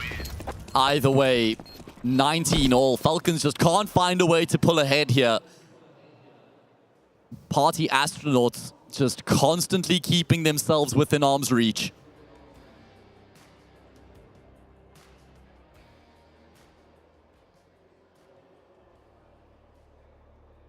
We've seen so many different rounds work out here for Party Astronauts as well. It's not like it's just been a one-dimensional approach from them on the T side. Some good depth on display. Yeah. 60 won't mind falling to his death. He's the main reason that Party Astronauts are in overtime right now. Those incredible clutches in regulation. And once again, Party Astronauts have found an opening through Infinite. It's Magisk to fall. Smoking toward main. It looks like we're going straight in toward A. It's Dupree again and again. PA keep them guessing. It's a vent play instead. And Pierre continuing to go back and forth with these ideas. Sometimes it's A, sometimes it's down the vent, sometimes it's outside pressure. They're sort of splitting it up over the course of this overtime, and it seems to be working really well for them. Mate, they're actually on the brink here. They should be able to get themselves a lead going into their CT side of overtime. The bomb is planted and, well, Madden's down as well. 3 versus 5. It's falling apart at the seams here for Falcons in the round. Retake highly unlikely based on the positions that they've got to work with right now as well. Snappy and Sunpire's left alone, and well, they're just going to lose their lives as well. Sunpire's just going to try force his way forward, but this is mission impossible. And Party Astronauts indeed lock themselves in a round lead. All overtime so far, Party Astronauts have had a 2-1, and they haven't converted it. Yeah, that is quite something. Have they? I don't think that they've actually had... Have they had a match point yet? Or map point, rather, in OT? I think in OT1 they had a map point. In regulation, there were 2 map points for Falcons, and as you alluded to, the clutches there from 60 was what got Party Astronauts into overtime in the first place. PA were up 15-13. My mind has just been Okay, so they had 2 map points there. Yeah. Alrighty. I'll tell you who's also rocked. It feels like everyone on the server right now. This is a crazy game, and I'm loving it. Not sure Falcons are, though, especially when Infinite is doing stuff like that. That's just pure W key in toward Hart. Once again, Dupree goes down, but Magisk and Madden will answer back very quickly. Bentley, aggression, and Snappy just flies in for the kill. And unfortunately, they figured out where Wolfie is as well. Snappy will find that kill on Fang, and Falcons, again, just are not opposed to turning up the pace. This game is the gift that just continues to deliver, man. The gift that keeps on giving. And we're going to level up the scoreline here once again. The end is not in sight. 40 rounds of Counter-Strike has been played here on Nuke, and boy, has it been explosive.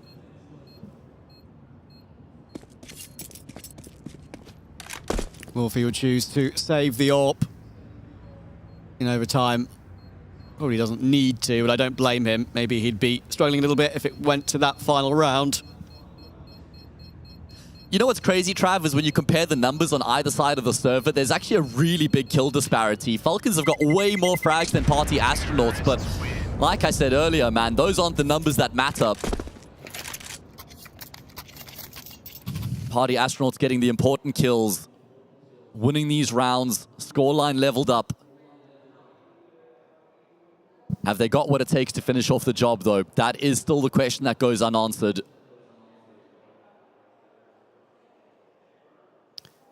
2020. That wasn't a good year. It was not a good year. And right now, it's not a good scoreline for Falcons. They are answering back, and it looks like they're going to try and keep it that way. Of course, the further we descend into overtime, the crazier these plays can possibly be. as ideas start to run thin. Fang, oh, it's very, very awkward for Snappy. Surely he doesn't stay alive, and he does not. Bomb's gone down for Falcons, though, in the midst of all of this. And it's toward B once again, diving down the vents, 3v4. These retakes are so hard for PA. Bentley goes a bit early. Wolfie's got the AWP. That's not easy from this position. And Dupree, he's being a menace right now. In this smoke, Wolfie's giving it an idea. He's picked up the rifle instead, but it's a standoff between this smoke between Wolfie and Dupree. Madden has found Infinite in the meantime, and Wolfie is looking for him, but they have to go through ramp, and they should just be going into their death. Falcons are finding another way to recover it. Dupree is the insurance policy once again. He's hit 39, or 38, I should say. And Wolfie has got no time for this defuse. My goodness, Falcons are going to get themselves up to match point once again, 21-20. They're on the brink, and they have another chance now to finish off the map and get themselves the series win. They've had to work incredibly hard to get to this point. And Party Astronauts, well, they're going to have to do it again, Trav. They're going to have to force another set of overtime. And you got to imagine that surely they're going to run out of, you know, fuel eventually. They forced OT so many times against the odds. They fought incredibly hard to get to this point. In the end, it's probably more painful losing this way than it is if you just get destroyed. Yeah, in the end, it doesn't even matter. As our legendary Chester said from Lincoln Park. Couple aces so far here in the tournament. Both coming at the hands of Dupree and Madden. They would love another one here to try cap off the map, mate. Just like, you know, an easy round, breathe a sigh of relief, get the job done. But you can bet your top dollar that's not going to be the case. It certainly is not what history suggests.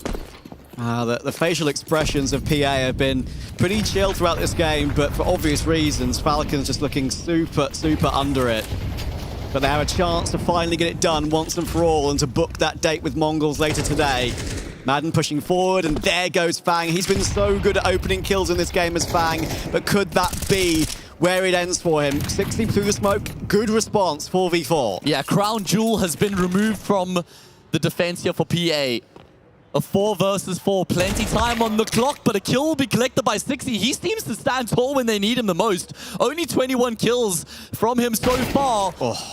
But we know he's had a lot of impact. Big kill comes back through from Dupree. That is his 40th frag of the map. But he can't clock out just yet. Still work to be done here. Wolfie has the USP out. And he's been spotted. He goes down. It's now all on Infinite and Ben. Why does Wolfie have a USP out? It's not even like there was a lot of damage done. Must have been some miscommunication. Oh my goodness. Keep the AWP out every single situation there. Why are you re-peeking outside once you've got some information with your pistol out? Yeah. But anyway, there's still an opportunity. We could still extend play.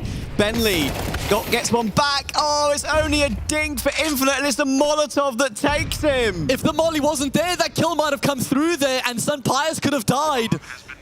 But he's saved by his teammate's utility, and Ben the IGL has to now get the job done. 1 versus 2 to try and force this into another set of overtime. They've done so well to get to this point, but it could all be for naught. If Ben can't find a way to make the 1v2 work, he's going to catch one off guard, but Dupree, who's had a fantastic game, will pivot 90 degrees. He gets the frag, turns and burns, and Falcons have finally been able to get across the line. What a map of Counter-Strike 2. I cannot believe it went that deep, but I've got to say it was super, super entertaining. Commiserations to Party Astronauts. They fought with all of their hearts, and they'll be probably very happy in terms of how they performed in general, to be honest. Yeah, right now it's going to be heartbreak for them, right? Absolutely. Because they knew they were on the brink. They had their chances. They weren't able to get it done. It was incredibly close. But once they look back, once the dust has settled, that map right there was a performance to be proud of. And Dupree dropping over 40 kills in that one. We've mentioned before, he's been the main point man for Falcons on their current form. And, well, he's had to do it again. Maybe it even shouldn't be him, but right now he's absolutely showing up in great performances for this team. We're going to throw it to the desk and have a chat about that incredible nuke.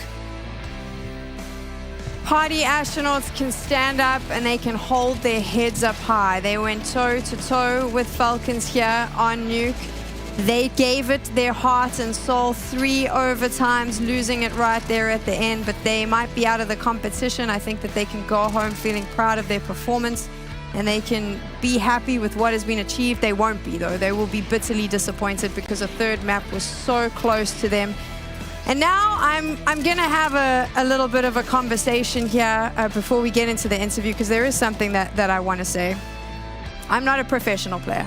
I play the game really badly. I love the game. I play it badly. I'm not a coach.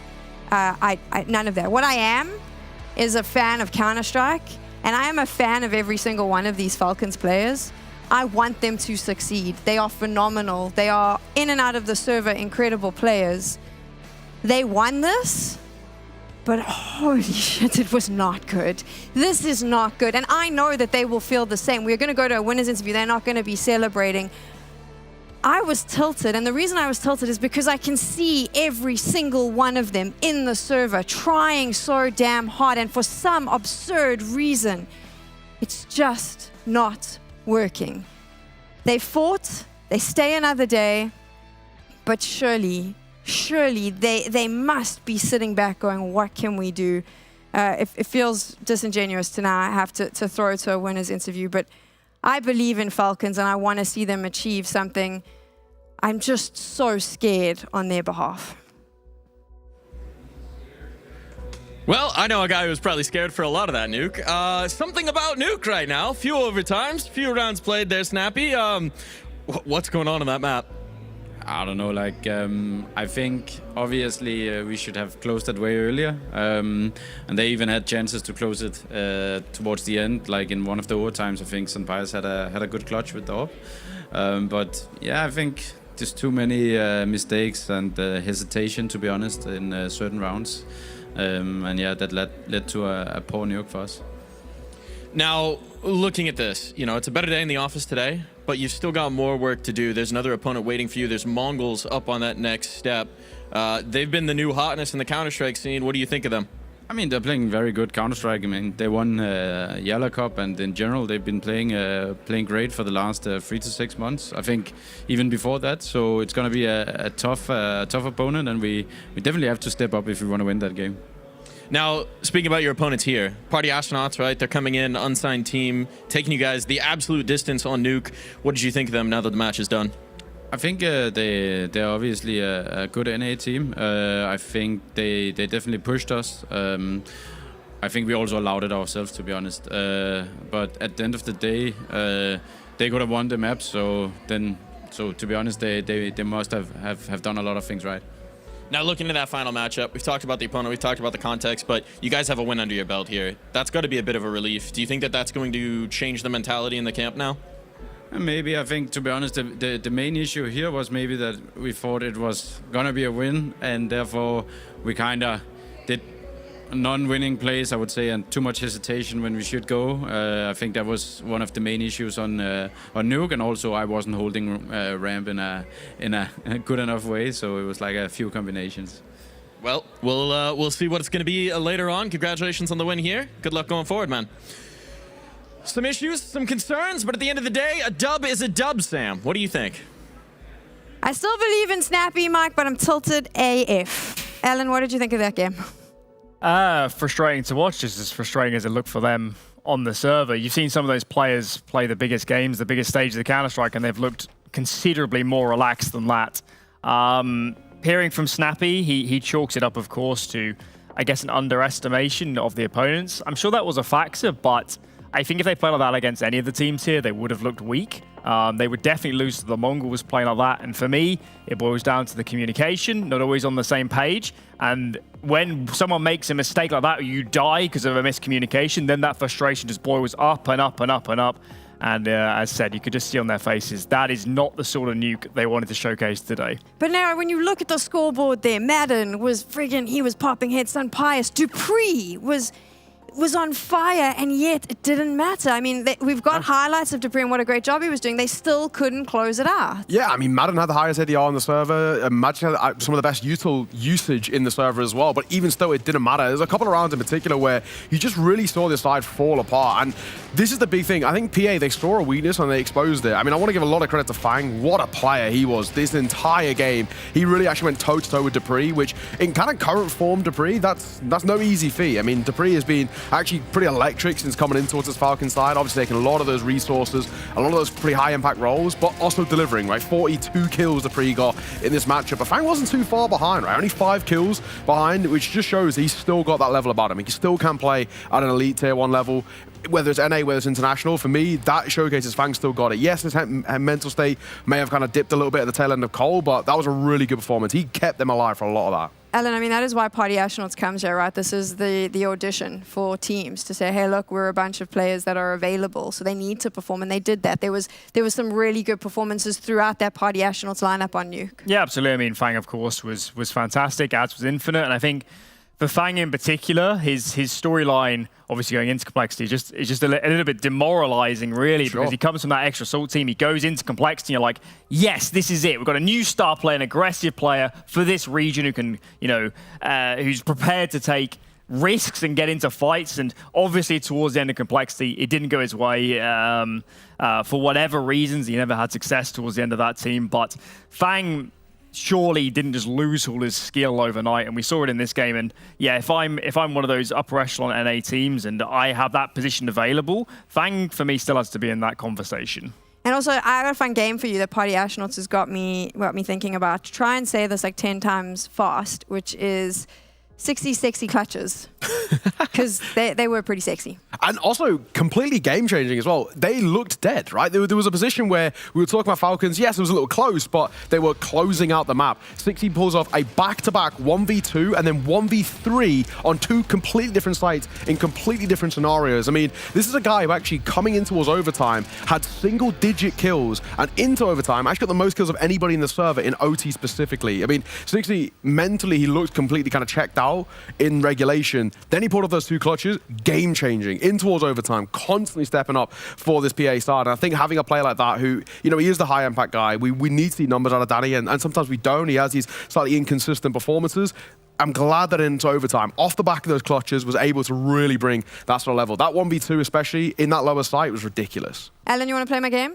60 sexy clutches? 60 sexy clutches? Yeah, 60 was a delight to watch there at the end. Of course, there is the other side of the equation that certainly for one of those, if not both, he should never have had an opportunity. He should never have had a chance. And Falcons, they will almost certainly watch that Nuke between now and their following game against the Mongols. And that is going to be a painful demo review. Watching some of those rounds, they'll talk back through them and say, what was going on here? Why didn't you communicate this? Why aren't we on the same page? Why are you throwing this util? Why am I in the open? And that's why I keep saying, guys, that we focus way too much on individuals. We focus way too much on highlight plays. It is staying on the same page that keeps you in series. Dupree was a monster here, and they only just beat Party Astronauts. Was a monster, and they only just beat Party Astronauts because as a team, they're not on the same page at the moment. So you mentioned that we actually have an opportunity to jump into their comms during that game. So maybe this will be able to give us a little bit more insight into what is going on in Team Falcons. Let's take a listen. I'm going against. More down. Coming single. BP, that's your more. One more low on the right. Dead bomb down. Last was sloppy. Late ramp. 10 seconds. Nice, boys. Molly hot if the dude. Hot! They're doing it! My mouse is dead. My mouse is dead. I don't know where to go. One on top. Yes. Go. I'm going out. Oh. On top. Yeah, in front of dark. Get on it. Ramp. Laying on the boost. Up. Bomb. I drop either. Nice! Okay, boys, let's finish it. I don't want more now. I need to pee. It's not. Well, there you go, a little bit more insights into Team Falcons in the server. Obviously, they live to play another day, and another day is later today. They're going to be up against Mongols, fighting once again for their life. But we do have another game coming up now, and a chance to see who our third semi-finalist will be. Complexity takes on MIBR.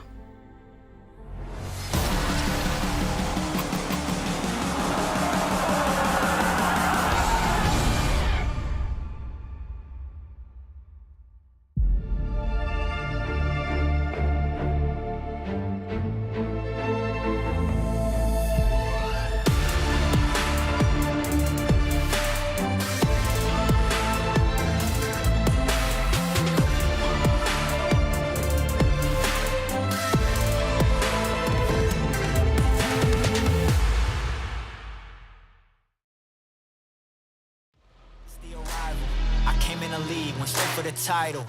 No time to idle. I finna get it, put that on a Bible.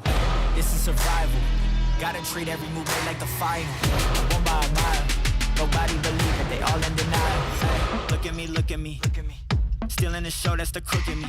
They want me gone with the hook in me. Asking why is he here like I shouldn't be. I've been on grind since Auto. 10,000 hours the motto. They see the bag is coming out and flocking to me like I won the lotto. Dancing with the devil, there's no recital. I'm killing competition, ain't no revival. I shoot it to kill it, I'm aiming for vitals. I'm showing no mercy when facing my rivals. Snakes in the grass, they getting exposed. I know they be lurking, I'm watching them close. Acting like friends, but really they foes. Thought they was scheming and said adios.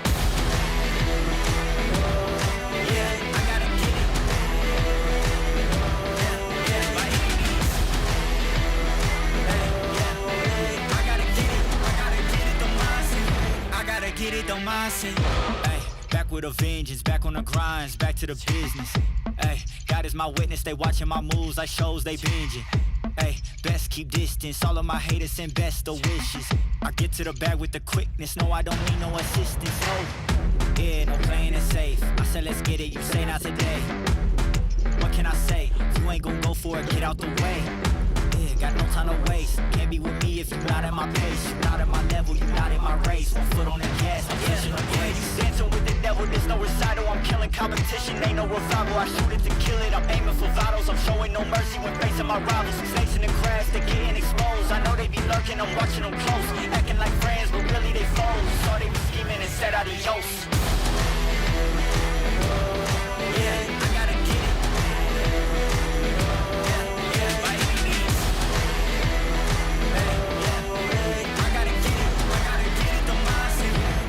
Get it, don't mindset.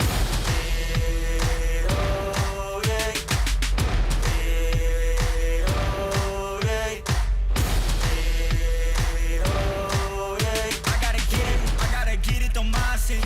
I gotta get it, don't mindset. It's the arrival. I came in the league, went straight for the title. No time to idle.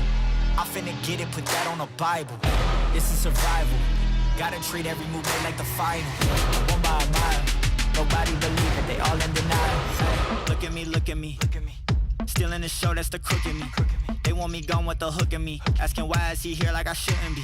I've been on grind since Auto. 10,000 hours the motto. They see the bag is coming out and flocking to me like I won the lotto. Dancing with the devil, there's no recital. I'm killing competition, ain't no revival. I shoot it to kill it, I'm aiming for vitals. I'm showing no mercy when facing my rivals. Snakes in the grass, they getting exposed. I know they be lurking, I'm watching them close. Acting like friends, but really they foes. Saw they be scheming and said adios. Yeah, I gotta get it.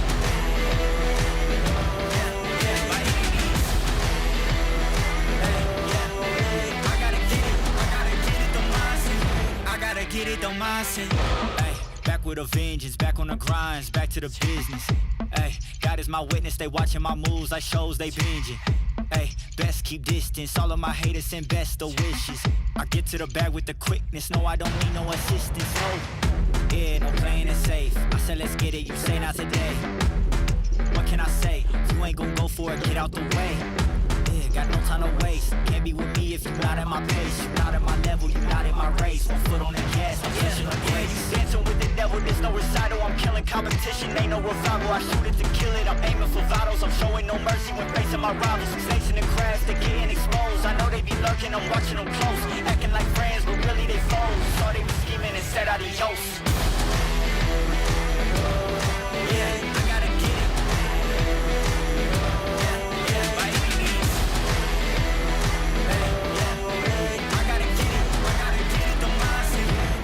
Get it, don't mindset.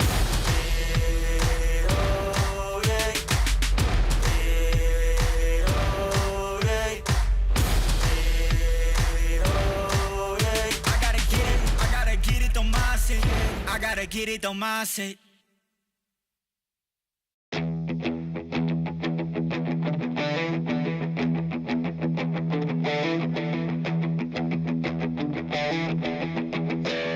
Within the body of a woman lies the heart of a man. It's a feat of engineering you could never understand. So tell me all your secrets and I'll tell you all my lies.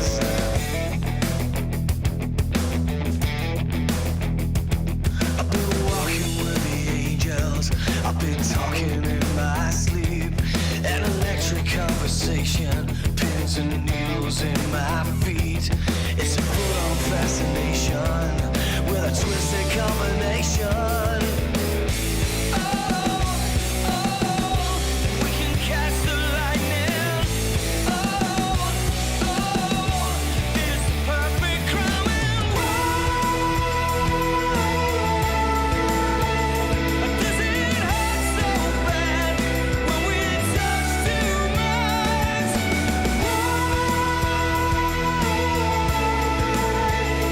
Does it feel so good when we touch too much?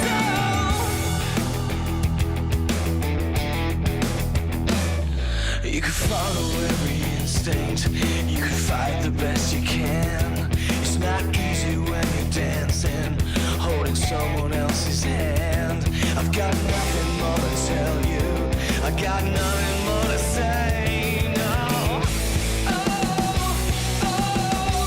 We can catch the lightning. It's the perfect crime and does it hurt so bad when we touch too much?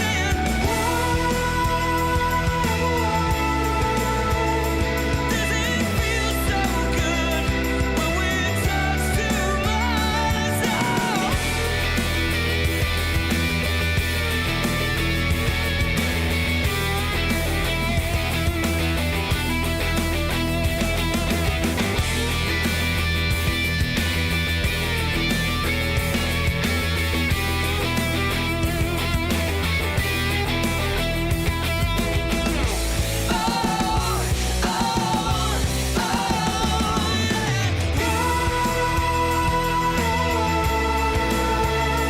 Does it hurt so bad when we touch too much?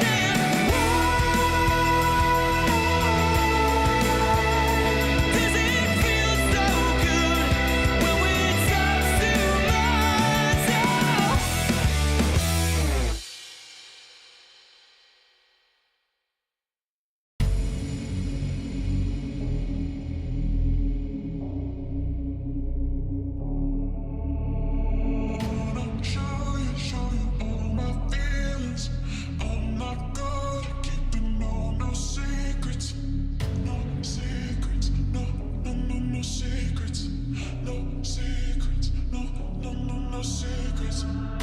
I know you scared sometimes, don't know if you're wrong or right. You've been doing things you never thought you'd do. Taking it day by day, it seems like you lost your way. Even when you win, it still feels like you lose. I wish that you could see what I see. Your soul is stronger than what you need. No secrets if you do what you dream. I guess, but I'll be there for everything. No secrets. No secrets. No secrets. No secrets. No secrets. Secrets. No secrets. No secrets. No secrets. No secrets. No secrets. No secrets.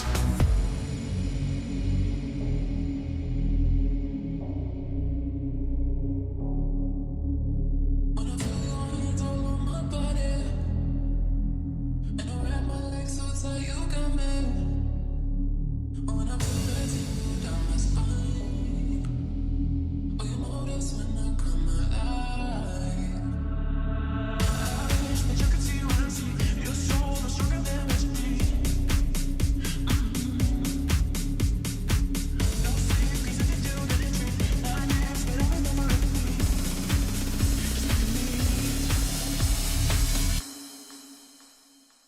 No secrets. No secrets. No secrets. No secrets. No secrets.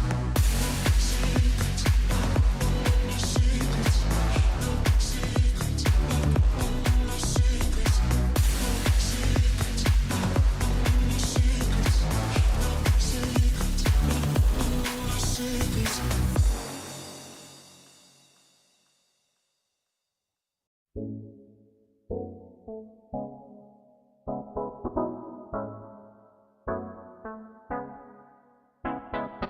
ask if we could talk, but then say nothing.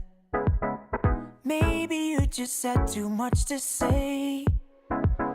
'Cause when you call me up, you just want one thing.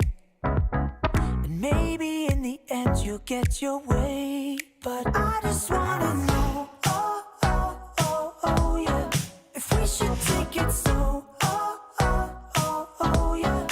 I just wanna show ya, I'd do anything for you, girl. I just wanna know, oh, oh, oh, oh, yeah.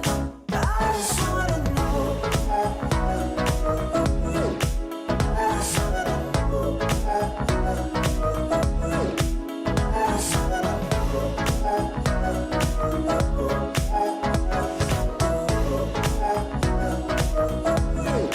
We just need to stop and take a moment to slow things down, work this out. I got your love on top, we're in the moment, and maybe that's what we're about. Tell me what you want me to be, baby. I promise I can be the one you're craving. 'Cause I think that I know what you've been chasing. And girl, I'm sick of waiting, I'll be yours for the taking. But I just wanna know, oh, oh, oh, oh, yeah, if we should take it slow, oh, oh, oh, oh, yeah. I just wanna show you, I'd do anything for you, girl. I just wanna know, oh, oh, oh, oh, yeah. I just wanna know. I just wanna know. I just wanna know. I just wanna know you, baby. Yeah, yeah, yeah. I just wanna know, oh, oh, oh, oh, yeah, if we should take it slow, oh, oh, oh, oh, yeah. I just wanna show you, I'd do anything for you, girl. I just wanna know, oh, oh, oh, oh, yeah. I just wanna know, oh, oh, oh, oh, yeah, if we should take it slow, oh, oh, oh, oh, yeah. I just wanna know, I just wanna show you, I'd do anything for you, girl. I just wanna know, oh, oh, oh, oh, yeah. I just wanna know. I just wanna know, I just wanna know. I just wanna know, I just wanna know. I just wanna know you, baby. Yeah, yeah, yeah. Yeah. La la la la la la la. Yeah. Your life hits hard, but I hit right back. I never back down, I keep it on track. It's the same day with no problems. I keep rising from the bottom. 'Cause when the sun comes up and I look around, I can feel that love, I can hear that sound. They're never gonna hold me down, I'm higher than the ceiling now. And then I need to worry about, 'cause I got no problems. I know it's gonna be alright, it's getting better every time. Nobody's gonna kill my vibe, 'cause I got no problems. Yes, every day was a war. Yeah, it kinda took a while. When they tell me I should stay, I just jump with a smile. Yeah, it's hard until you notice. Everybody's got their moment. When the sun comes up and I look around, I can feel that love, I can hear the sound. Listen up. They're never gonna hold me down, I'm higher than the ceiling now. And then I need to worry about, 'cause I got no problems. I know it's gonna be alright, it's getting better every time. Nobody's gonna kill my vibe, 'cause I got no problems.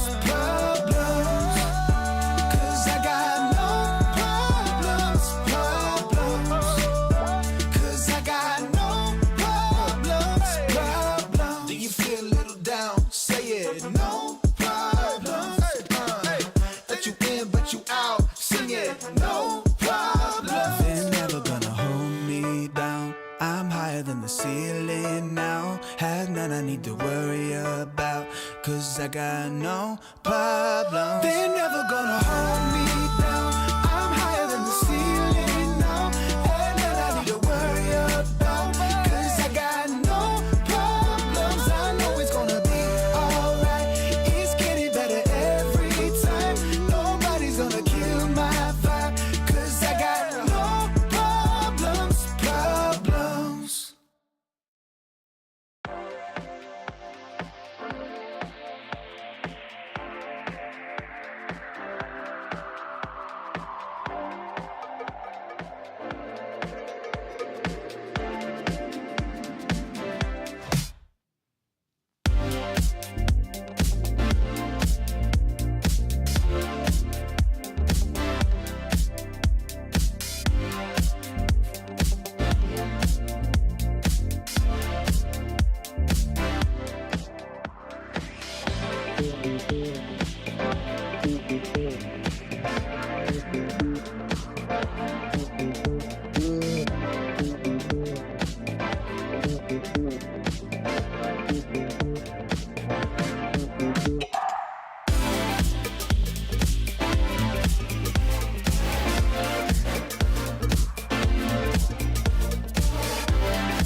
ESL Challenger is brought to you in part by Intel, Acer Predator, DHL, Kadia, Monster Energy, 1xBet, White Market, and Logitech G.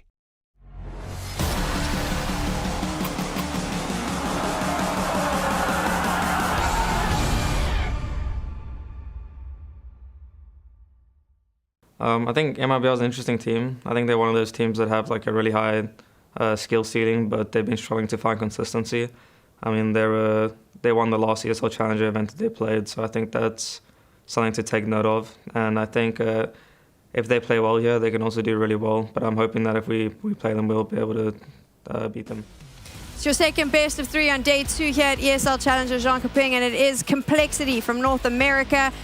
They are looking pretty good. A couple of issues yesterday, which we'll talk about, but they're going up against a team that has just not looked themselves. It's the reigning ESL Challenger champions, MIBR. They won down under, but right now it feels a little bit shaky at DreamHack Summer. We will see how this plays out very soon. But first, let me introduce you to my desk. On the desk right now, Naokai, and the birthday girl is here. 7licious, it is your birthday, so you know what? A little fun here at Challenger.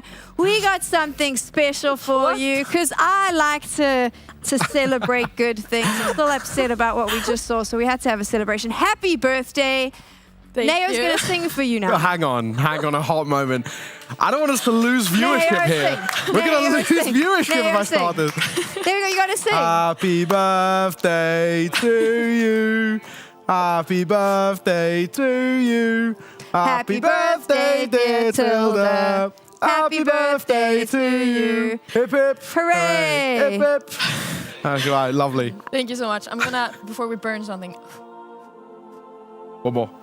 Make a wish as well. I had so many comments to make, but all of them were inappropriate for broadcast and would be misconstrued. Happy birthday. You get to eat that later. Good job on the singing, everyone. Lots of fun. And who would you like to win the next game for your birthday? I would like Complexity to win. Why? Because I like the players. I mean, that's a good enough reason. Fair enough. Okay. And we have a Norwegian. It's Lafellen, like it's close to Sweden. Okay, fair enough. I got it. So there we go. That's what Tilda wants for her birthday. I'm hoping that the Complexity boys are listening and they're paying attention. It is a birthday, and when someone makes a birthday request, you have to meet them on it. It was 60's birthday.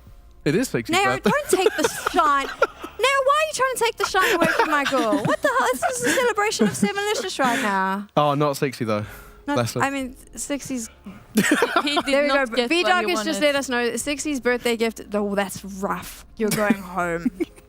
Right, now that I've upset North America, I think it's time to take a look at our groups because this is how we got to this point of the day. I don't know how they've kept us all in the studio and not got rid of us just yet with the way we're behaving, but there it is. Complexity is now facing off against MIBR. One of these teams will be making their way to the semi-finals tomorrow. The other team will be going home. And I'll have to be honest with you, when we took a look at these groups at the start of this whole tournament, these were not the two teams I thought would be potentially fighting for their lives today. They were both of them pretty much high ranks and considered favorites. Yeah, absolutely. I mean, I look at Ents as well, and they're definitely just a question mark just because of Pody, the new addition. They're not a question mark now. They got to the semi-finals. Hey, I still don't know what that guy's going to look like at tier 1 level. So for me, I thought Complexity would actually walk this group. I think of the two groups as well, I think this is actually the easier one. It's obviously a very stacked challenger, but when you're looking at the other side, you got MongolZ there. For me, I always think they should get through, and same thing for Complexity. So the fact that they picked up a loss was actually a question mark to me. Was it a question? I mean, the veto's up now. I felt like the loss from Complexity yesterday was because they took a really bad gamble on the veto and chose Dust 2. Yeah, definitely. I think Dust 2, it was such a favor for Ents with them like being a new team, not having a lot of prac. You can wing a lot. It's a lot about like spawns, etc. It's like pretty nice map for that kind of team and for the individual. So I think it was a really bad call for Complexity, actually. And now we've obviously got the veto there. MIBR going with Ancient Complexity with Vertigo. How are we feeling about this? Do you know what? It's actually quite an interesting veto in the sense of MLB are actually pretty good on Ancient. I've cast them a few times recently. They actually play pretty solid, very aggro. Their T-sides expect fights very early, coming through in towards mid. They love to pug for elbow. They love to pug for shelf control. So expect kind of a lot of higher aggression there. The one for me that is inherently a bit of a risk is actually that second map, that Vertigo, because yes, it's a great map for Complexity, but MIBR played it 25 times in the last 3 months. They play this map so much, and I always talk about it, and it's kind of the point we brought up with Falcons. I think for me, reps are so valuable, and yes, for MIBR, it might be a little bit more domestic reps, but reps are reps, right? That's a lot of Counter-Strike they've been playing on it. On the other side, doesn't that mean that there's lots of tape on MIBR, so you know how to counter them? Yeah, it's like always plus and minus. I think it's better to actually like play the games, but I'm more interested in seeing how they play now with the new changes, actually. What do you think about those changes? Honestly, I think Vertigo is a shit map either way. They should just take it away. I like honesty. I like that you're learning to just say it like it is. Okay, let's find out if Complexity is going to be honest here in their pre-match interview. I'm here with JT ahead of their matchup against MIBR. Now, JT, this is the first matchup against MIBR in like a year. How do you think it's going to go? I mean, obviously, I'm going to win. We expect to win this tournament, so we should need to win this game to make the playoffs. Now, what do you think about the team, right? They've got some strong individuals. They've got some strong team play. They've been together for a long time at this point. So there's a little bit of a known quantity factor there. What's your approach against them? I think they're a good team. They've been playing well in their region. And, I mean, the approach is going to be the same as any other game, just play whatever we think is the best. And, I mean, I can't say much more than that because, obviously, they could be listening. Well, we'll keep all the secrets. We'll have to see it in the server. Good luck, man. Cool. Thanks. I gotta say, Sevenlicious really like threw me for a 6 with her honesty. Like, I know she's like that because we obviously speak outside of the game, but she hasn't done it on the desk yet. I'm a bit concerned that we might be rubbing off on her now. Yeah, no, I think so. I think you're absolutely spot on. But I think she's right. This is a bad map. And I mean, it's actually one of the least picked maps in general across big tournaments recently, whether it was pre-patch or post-patch. So I'm quite glad to see it here. I want to see what this is like on LAN when you have all those externalities of noise and all the rest. Will people be sneaking outside our rafters? Will they be trying to make little gimmicky plays there? So I'm looking forward to it. I think this might be a little bit of a pocket pick here for Cole. I mean, I really hope that it's not what happened yesterday where they think that they're being smart and it backfires on them, right? But let's talk about the players that you love, Sevenlicious, because you said you like these players. And of course, the hero there on your screens, Elige, the star for Complexity. I kind of feel like their success rides or dies with how he's feeling. Yeah, definitely. Elish is like a really big part of this team, and how he plays and how he feels really affects the win. But I actually want to have like one extra eye on Floppy, because I talked with him before this tournament, and he said like he's not really happy with how he's been playing so far, and he's like super excited to like prove himself, and that he feels like in a better form. So I think this is the game where he has like the chance to show that. Do you think that he's aware? Like, because I mean, I've seen a lot of the chatter online with people saying that they think him or Grim should go. I mean, is that playing on his mind, do you think, a little bit, or does he not pay attention to that? I mean, it can, like, obviously you can see it, but I don't think, like, as a pro player, you see bad stuff like every day, so it doesn't really affect you that much, but of course a little bit. A little bit. I mean, for you, Neo, this lineup as it is, we've spoken a lot about it. I feel like it is a lineup that is good when it's good, and then it's not so good when it's bad. Absolutely. I mean, for me, from the transition from CSGO to CS2, I think Complexity were the best improvement. The team that were, from my eyes, just outside of that top 20 in CSGO, came in IM City finals. I mean, they went back-to-back for a while in the start of CS2, looking so good. But just touching on your point you made, I think every player at a top level has to be worried. If I'm not playing well, I am actually at stake. And this is, at the moment, the best team in North America, has been the best team in North America for a while. And we are seeing now a lot of talent start to come through. PA, bit of a showing there. We've got teams like Nouns, but most importantly, teams like Wildcard, Swisher has been the talk of the town recently. And he plays pretty similar roles. So we're looking at a player like him. Yes, I think you can always have to feel some sort of pressure because there's a lot of talent in NA. I love that we always talk about roster changes with Complexity. It's probably driving them mad when they watch this back. A team that really hasn't delivered here at ESL Challenger, and maybe a team that we had high expectations for, was of course our Brazilian boys, MIBR. I wonder what they're feeling like going into the Americas Derby. I'm here with Safe ahead of their matchup against Complexity. Now, Safe, this is the first match you've actually had against Complexity this year, if I'm not mistaken. You guys used to see a lot of them. How do you think of the squad right now? I think they're a really solid team. I think they had some not really good results this past month, but I think they're a solid team, and I'm really looking forward for this matchup. Kind of a mirror between you both, getting upset by that surprising ENCE team as well. So now only one of you two can make it through to playoffs. You guys are the defending champions. What does it mean to get back to playoffs here? It means a lot for us. I think ending this season with a good result would mean a lot for us. So we will try our best to do that. Well, looking forward to seeing you do it. They didn't look their best yesterday. I mean, that's it. That's all I have to say about MIBR. I think you're spot on. However, there's one caveat that I think is worth bringing up. Is that at Melbourne, in their second best of one, they lost to Rebels and had to make a lower bracket run and ended up winning the whole tournament. So I'm not going to completely count them out just yet. However, the caliber of teams at Melbourne compared to Jönköping is vastly different. So for me, MIBR, they're really under the cosh here. This is going to be a tough one. Yeah, I agree with this. I felt like the game yesterday, Alliance, of course, I don't want to take away anything from them, but they made Alliance look really, really good when they played. And in this matchup, they shouldn't. Like, they're not at that level yet. Like, I really think they can be, but they're not at that level yet. But it was too close. I think maybe they're like a little bit fatigued from the season. Obviously, being away from home for long periods of time, having to be based in Europe can probably take its toll on you mentally. Yeah, definitely. Like, it's of course super hard, but that's also something you need to embrace and make the best of as a player. But yeah, of course, it's like ups and downs. Making too many excuses for them now? I think a little bit. Yeah, I mean, arguably Complexity have a worse travel schedule, more tournaments, more international. But MongolZ has the worst. MongolZ has the worst. It's a 9.5-hour flight to Europe from Mongolia, so it's not an easy one. Obviously, we're looking at the players here that they have the potential to really pop off. I think that they have. I've said it before. I said it yesterday. I'll say it again. I think they have one of the best Brazilian players in this lineup. And then they have superstars surrounding him as well. They've got a great IGL. They've got all the pieces to make the puzzle look really good. Yeah, I mean, if you consider Keserato a pack player, in this sense, I think Instani is one of, if not the best entry fragger that is out of Brazilian Counter-Strike. I think X is one of the best fragging IGLs we've got, maybe bar Big Azera. And I think Safe's actually been putting up some decent numbers. He had a really rough game yesterday until he pulled off that 1v1 clutch, and then his headspace cleared up massively, really found that form again. For me, if Safe can bring that level, that tail end of the map where he was on fire, then he's going to put it under, Holzerg under a fairly decent amount of pressure. Would you say Safe is our player to watch today?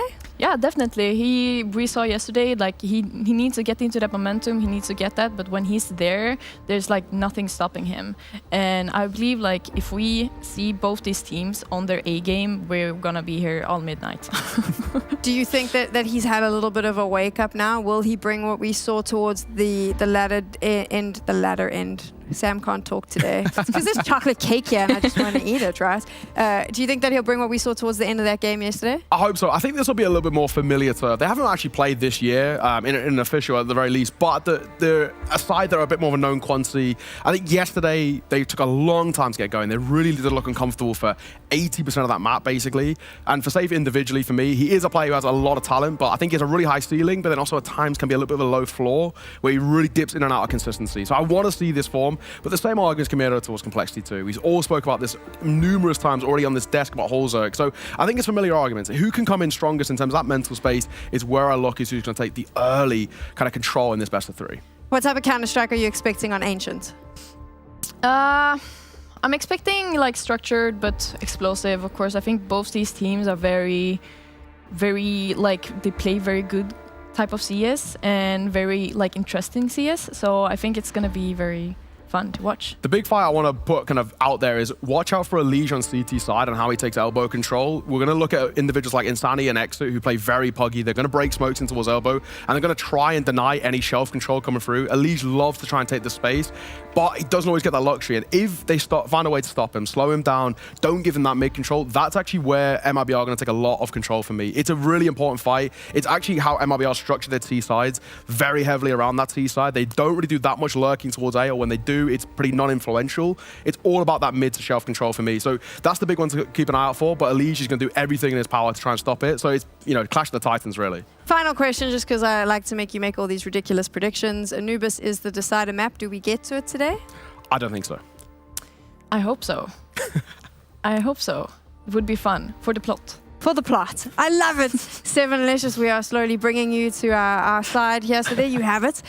We've got a split analyst desk. 7Licious just wants all the Counter-Strike action. Neo thinks it's going to be a clean 2-0. This is it, though, for both of these teams. South America, North America colliding. They both want to get through to the semi-finals tomorrow. To do that, they have to win right now, or alternatively, they are going to be heading home. MIBR up against Complexity. B-Dog and Lucy are going to be taking you into game. Yeah, look, Lucy, I'll be honest, Neo has just taken the words right out my mouth when it comes to that mid-fight on Ancient, because it is all on Insani versus Elige in this first map. They both play mid on Ancient. Whoever gets the lion's share of just sort of the opening kills going their way is going to take that map. It doesn't matter about the AWPers, it doesn't matter about Safe, it doesn't matter about MongolZ, it matters about Elige versus Insani in that first map. Yeah, what an exciting head-to-head. These two players are a delight to watch, and to have them going against each other on a map that both of them really excel on is going to be really exciting to watch. I agree with Tilda. I watch CS for the plot, so I'm very, very keen for this to go the full distance. So yeah, and a great Veto as well.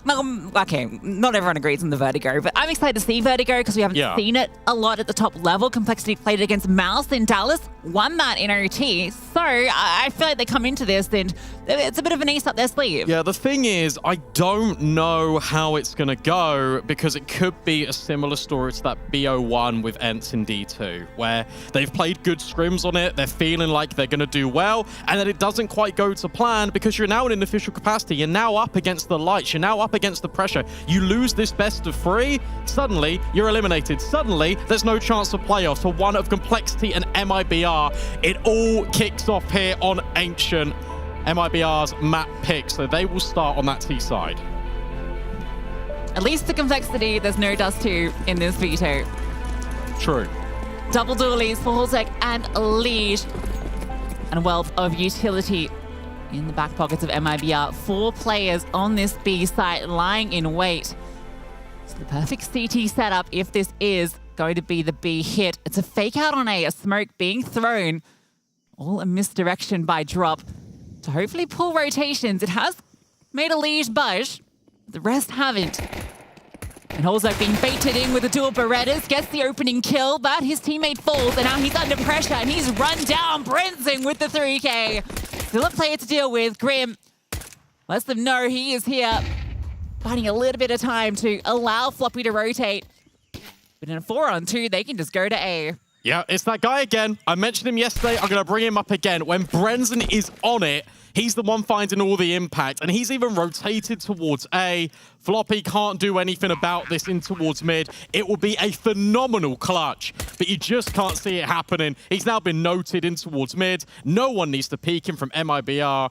And despite Floppy getting ahead of that donut smoke, knowing initially that MIBR weren't on A, where Halzak takes the contact immediately and gets the kill, MIBR were able to isolate those fights again and again and again. Yeah, it's really nice, right? Out the gate, they want to hit B, but they add that extra bit of layering with the smoke over to A. It's obviously not going to bite everyone in complexity, but drawing one over is enough, right? Because then they can just go through a cave. They know at most they're going to have that even fight, kind of 2-on-2.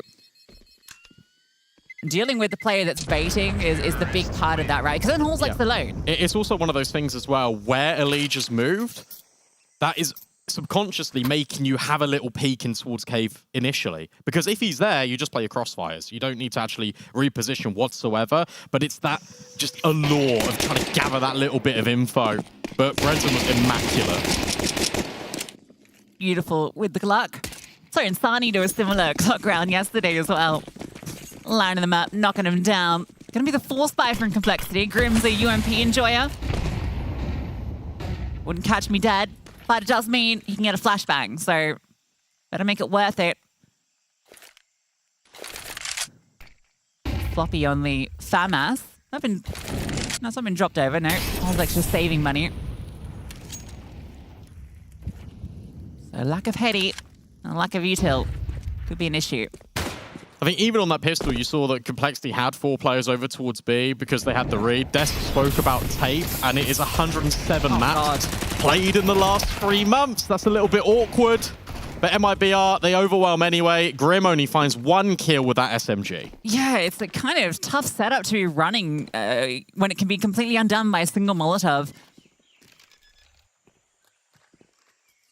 Go for another bait setup in cave. But it collapses. You never want to be in a cave collapse. That's like my worst nightmare. That is so graphic. Yeah, can you imagine? I already don't want Slowly to. the air disappearing. No light, just darkness. Yourself all alone. Please stop talking. Sorry. Anyway, that's how that round felt for complexity. Darkness. But hey, FAMAS saved. And Elige. Not going to get anything. So, hold that thought. Yeah, if anything, it was not darkness, it was light. It was just burning them alive with the molly. That's true.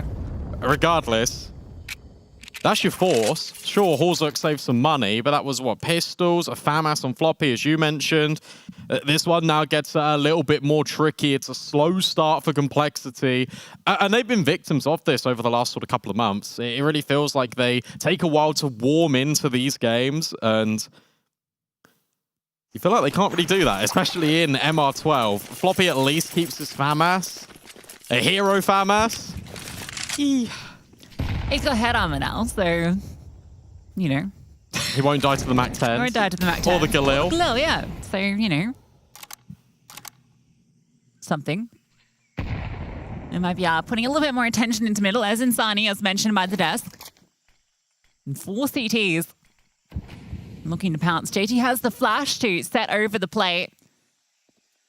When's the timing of it? Oh, well, actually, it's before they're even forward. They managed to get 2 kills. Save steps in. He's removed. Floppy did fall. That was your armored player. Elige still has some as well, but the pistols are getting it done. All the success in mid, and all it took was 1 flashbang and just the right timings on the swings. It leaves it to exit in a 1v3. There's the head-to-head. Elige on Insani is that opening kill. And then suddenly, it's not the FAMAS that gets any of the interactions. I don't think Floppy even did much damage. It was just... Well, he didn't. He's got a 0 ADR. It was just the pistols. It was just the USPs. And suddenly Exit finds himself in a really difficult position. But when it comes to Exit, he was the one providing significant outlet for MIBR against Alliance yesterday. He was top of the board in that first map on Inferno, but he's being wrapped by Elige. The walls are now starting to close in for MIBR. There is a pathway to Donut. He could potentially get the bomb down. That's a success in itself. And 2 of these players are low. It's not like it's a completely unwinnable 1-on-3. Yeah, and Leash is the only one with armor. He does get the AK, and he's going to arrive in Donut at a pretty good timing. If Exit goes to the CT plant, which you imagine he will, should be allowed that. Leash might just throw the molly forward just to make it even harder. But Exit does get away. There's certainly a world where he can make this work. The two unarmored players line up. And now it's a Leash, who, as mentioned, is low, and he threw that incendiary. So Exit knows exactly where he is, and it should be his, and it is. Exit clutches it out. Complexity almost steal that one away, but can't quite make it happen. I wonder if that's a comms issue for Complexity, because Elige has dropped the molly forward to force Exit away into CT, and they are sprinting at him. They're trying to run him down. Whereas if they just slow down a little bit, if they have the element of surprise and then they double swing, that should have been a guaranteed kill. Instead, it's not. Instead, it goes the other way, and what looks unattainable is now achieved by Exit. That one stings. You feel like it was yours to walk in, but Exit finds the path. The mid-fight looking to recommence. Goes on the smoke. JT's looking for one, and Sani does catch Floppy. Elige is going to step in and get that kill back.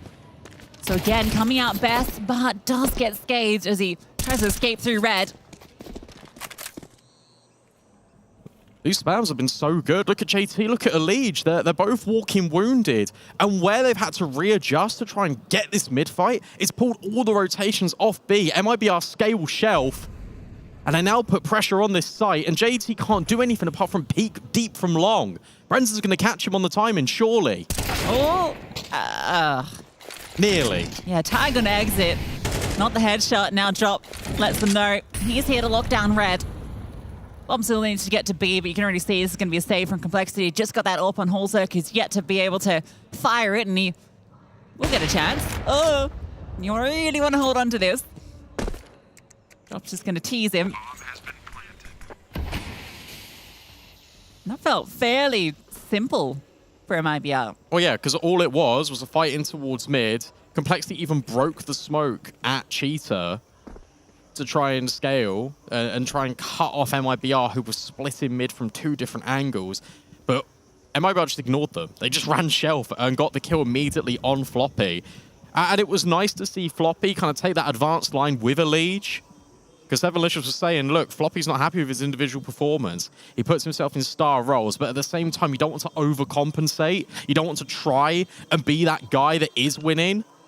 Because sometimes that's where the mistakes will creep in more naturally. That round wasn't his fault. I'm just saying, looking ahead to the future, that is something to watch out for.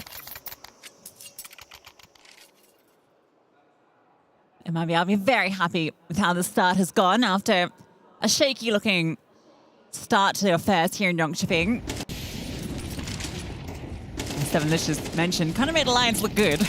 Yeah. No offense to Alliance, but we're always a massive underdog in that series and almost took it to 3 maps. At the same time, though, it's familiarity with your opponent, with Complexity in particular, but also just in the upper echelons of CS, because you're not going to know what Alliance are going to bring forward to the table. Mm-hmm. When it gets to crunch time, when it gets to be against the better opponents, I think this is where you're going to see MIBR do their best work. And if they get off to strong starts, a Complexity start to lose a little bit of belief, this could be troublesome. Some around they decide to keep Holzerk present in Donut. So he can lock off mid. And then can rotate to support Floppy if required. Alicia's on supportive duty, spotting out, dropping the deep smokes. MIBR looking to see if there is any of this aggression. The furthest posted player they've got is in the cubby on B. Mr. Exit.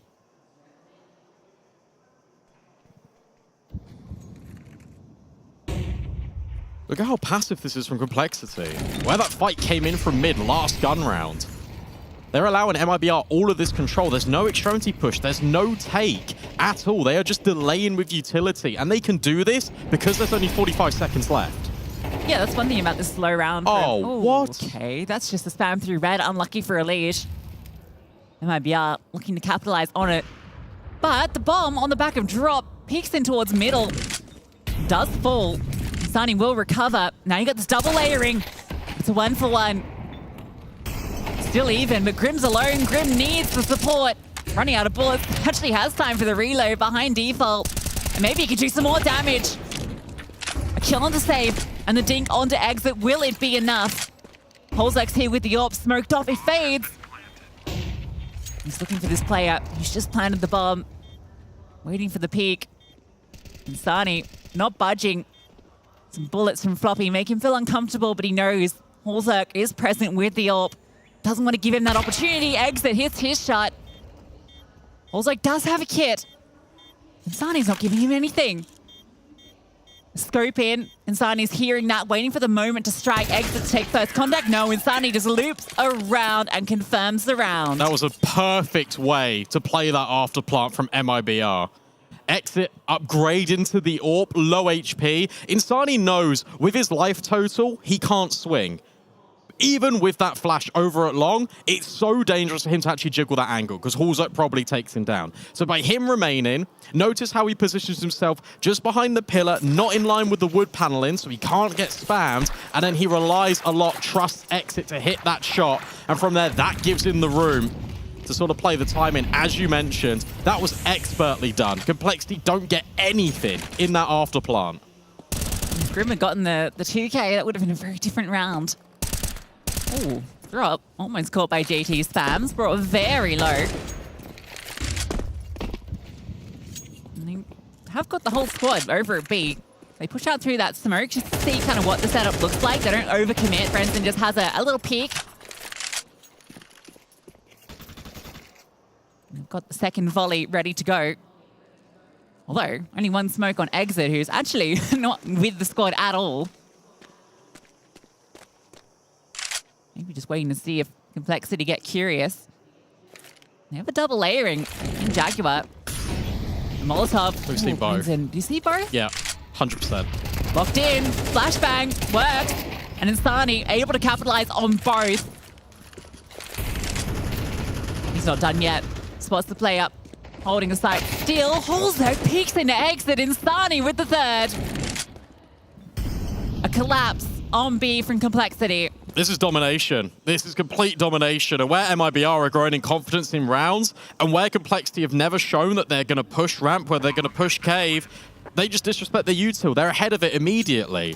So where they go for this aggressive play in towards cave, it just doesn't work out. You got the jump from Brenton, the setup of the flash as well from Drop, puts Insani, that star player, straight on the angle. And suddenly everyone is showing up here for MIBR, and there's no resistance. It's timid. That's the approach from Complexity. They feel like a shadow of their former self at times. And Floppy is just trying to hold on to this AWP, and hey, do you know what? It might happen, but it won't. A couple of kills isn't going to mean too much for him. But yeah, you're right. It is just very timid, very passive. You know, where's the kind of fighting for lane control, trying to assert a deep smoke towards doors or going up onto ledge, scaling, any sort of split, any sort of aggression, pushing A main, something. They're just sitting back. They tried it once and they got overrun. It was a Legion Floppy in mid, and it was the split that came through over cave from Shelf and Elbow. MIBR just broke all the smokes and made them feel incredibly overwhelmed. The thing is, by playing passive in that previous round, it's almost given them sort of a full sense of security that that's the way they should be playing it, because it came right down to that 2-on-2. And to be fair, it felt like Grim should have got that multi-kill, as you mentioned. That double setup in cave was really good initially. It's just none of the gunfights going their way right now for Cole. Crazy, the last time these two teams met was over a year ago in CSGO, and that was when Complexity eliminated MIBR from the last CSGO major. Now MIBR might get their revenge. Eliminate Complexity from Jönköping, one of the favorites to take the whole thing. With some pistols. 5-7 up close, the lead. Oh, fully blinded. What? The flashbang is perfect. Insani doesn't stop pressing W. Or left click. He's just holding down all the buttons. That's such a tilter. Like, that's ridiculous. Like, come on, man. I know this is the round we expect MIBR to win just because of disparity in firepower, but that is BS. Yeah, you feel like a Liege is guaranteed a kill there. You can kind of see that round happening. He gets the kill, picks up the AK. It's the multi. Suddenly, Complexity of something out of nowhere, but Insani happens. And now this is the first time MIBR have really leaned A outside of a clutch attempt. Floppy, was that shadow spotted? Well, it doesn't matter because it's not. He clears him anyway on the swivel. JT will trade. So at least that's an AK that can be scavenged, but it doesn't matter because Drop's dealt with Halzerg. JT on the collection once more, but look at this flanking towards mid. Your teammates all fallen. You try and back out a donut. You are trapped. You are dealt with. It's 7 of the best for MIBR. Sunny gets his revenge as well into Elige that round after Elige did have his number for a couple. Yeah, to be fair, all of Elige's kills have been on Insani, so technically we were right about the head-to-head. Unfortunately, it's not been relevant. Come on. You see, he's blind as well. He's fully white, holding W and left click. This is such a good switch up because now you've just shown A on the eco. You've never gone A on the buy rounds. This will be the round that Complexity has to adjust in towards mid. And now you run A as a unit. This is called perfectly. Oh, and Halzerg, that's not a shot he'll be remembering fondly. Drop gets floppy, tries to scale quickly to support the side, but it's now been completely breached. Desperation. Grim gets one on the spam, but he's immediately dealt with. So you've just got this double up in Donut, the spam. Actually doing a lot of damage, but it goes both ways. Exit with the double. JT exits the round. This is going to be 8-0 for MIBR. I cannot express how much of a good call that is from Exit. I cannot express how clever that is. Because we've been talking about it all first half. Where's your adjustment complexity? Where's your aggression? And the one round they bring it out is when they reinvest in these rifles. And Exit just has the read. Let's go hard A. We've set it up previously. We've seen how they've been trying to look and lean, even with the lesser weaponry. Halzerg has always been over towards Donuts. You don't expect him in A main. And even when he's given the fights, he misses the opportunity. Yeah, need to hit that shot. That was the way in, right? Get that shot, fall back to Donut. You got Floppy to support, and that's the way that round comes for Complexity. But as soon as the AWP misses at the first mark, that just completely, it all falls apart. He was very wide as well, looking for that fight. Wasn't expecting the speed. He probably wasn't expecting the whole host of MIBR, right? You're looking for that lurk that's kind of just edging out on the corner, slowly peeking, and instead you see 5 angry Brazilians charging you down. And now you just go back to what's worked, right? If you're MIBR. Take space. Oh, JT's just been tagged on that long line. Oh, Nate finished the job. That was your rifle. And now you're going to accelerate.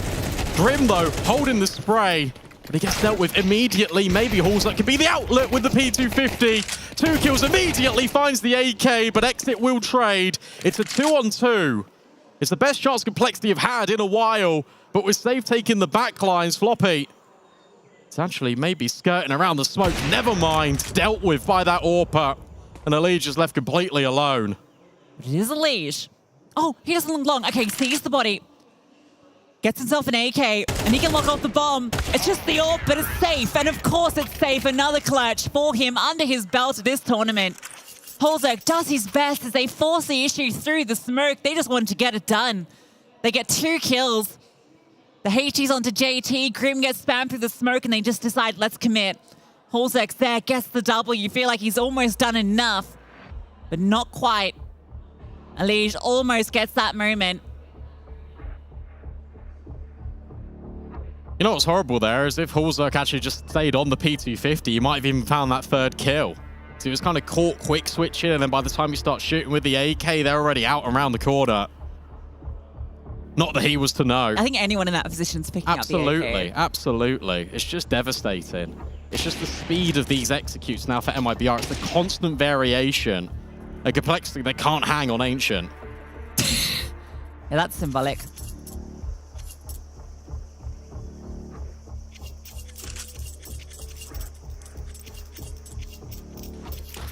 Ancient's been a real rough one for Complexity in recent months.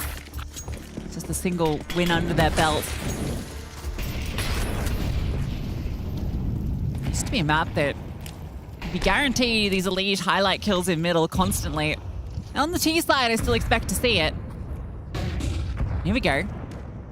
JT gets the flash in, doesn't see anything. Elige does catch one. JT deleted. Here's the scaling. And Insani is able to win one on the flop. He's always good for 1, but Elige is good for 3. His 4th in the round. And it's all Elige. The bomb is his. Exit needs to step into Elige's domain to collect it, but Elige just comes to him. Oh, but Elige gets it anyway. It's the ace for Elige. Why didn't he shoot? Why did he shoot him? I guess he's trying to look for more kills, but there it is. You call for it. Highlight moments from Elige. They take mid. They have that fight. The scaling towards Shelf. The flashbangs from MIBR were brilliant to isolate JT, but they give Elige that opportunity. And he single-handedly gives Complexity their first round. And it's a step in the right direction, but still the max they can achieve here is 3. If you're relying on Elige to ace, you're not in a good place.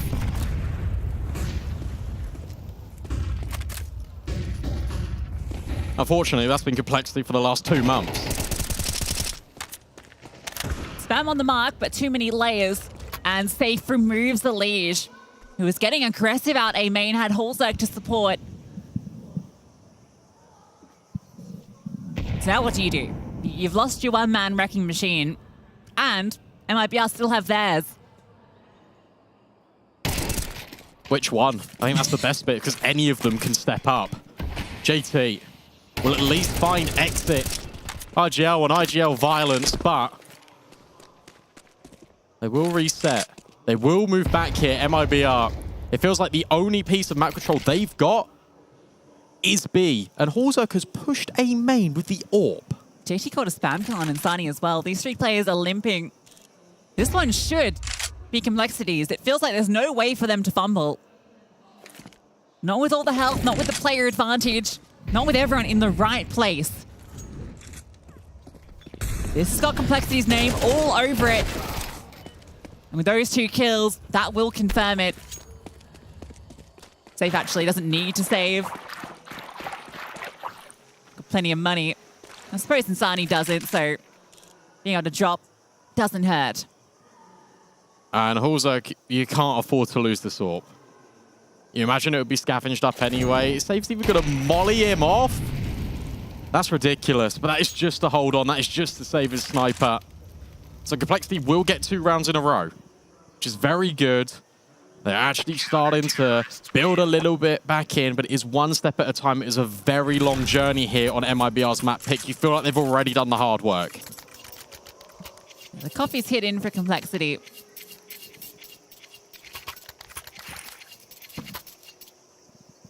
MIBR used their first timeout. They'd love to exit the half with 10 on their map pick. Especially with Vertigo coming up next, which obviously it's always been a good map for Complexity, but this is the new Vertigo, and even though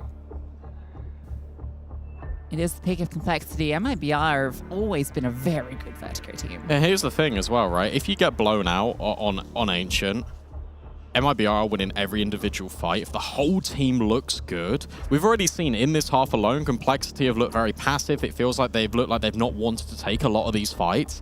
You can't do that on Vertigo because you will get run over. Okay, that's how Insani felt. Unlucky. JT doing a lot of heavy lifting in this round. It's 3K for him. JT tied with Elige. We're going 8. I'm telling you this straight out the gate. 4 friends in main. Timing's not bad here for Complexity, though, because they've got all the space. They don't hear anything this time. There's no flashbangs sort of being set up for MIBR over towards Shelf, so now you can just move in. They're going to be here at the right place at the right time. Yeah, Floppy will take first contact. In fact, this smoke's going to be very painful because it's just as the execute comes through, they need to commit off it. Grim close by. Floppy's going to play a very committed angle behind the smoke. Flashbangs hit him and he just sprays. He could have just played Trigger Discipline, but instead it's Grim who steps in. Gets the 3. But Elige fell. That was a spam through Donut as he tried to support, so it's a 2-on-2. MongolZ's AWP into CT spawn. JT worried about a flank, but both players present in the temple.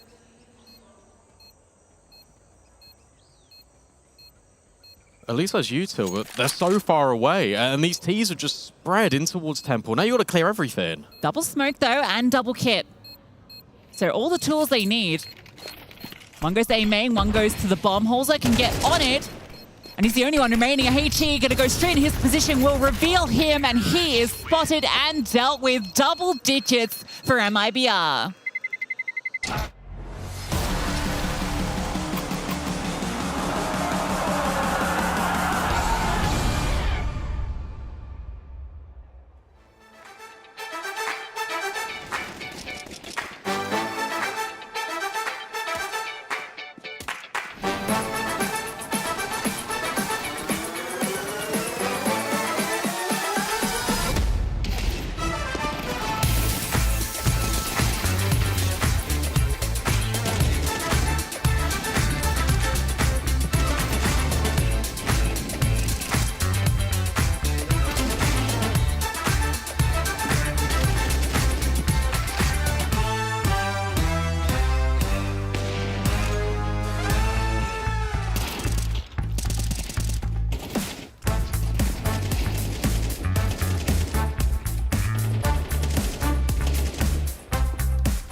Look, it might be 6:30 in the morning for Complexity and their HQ in Texas, but it's time for them to wake the hell up, especially when it comes to this rifle core, because they've been asleep at the wheel and MIBR have been running over them.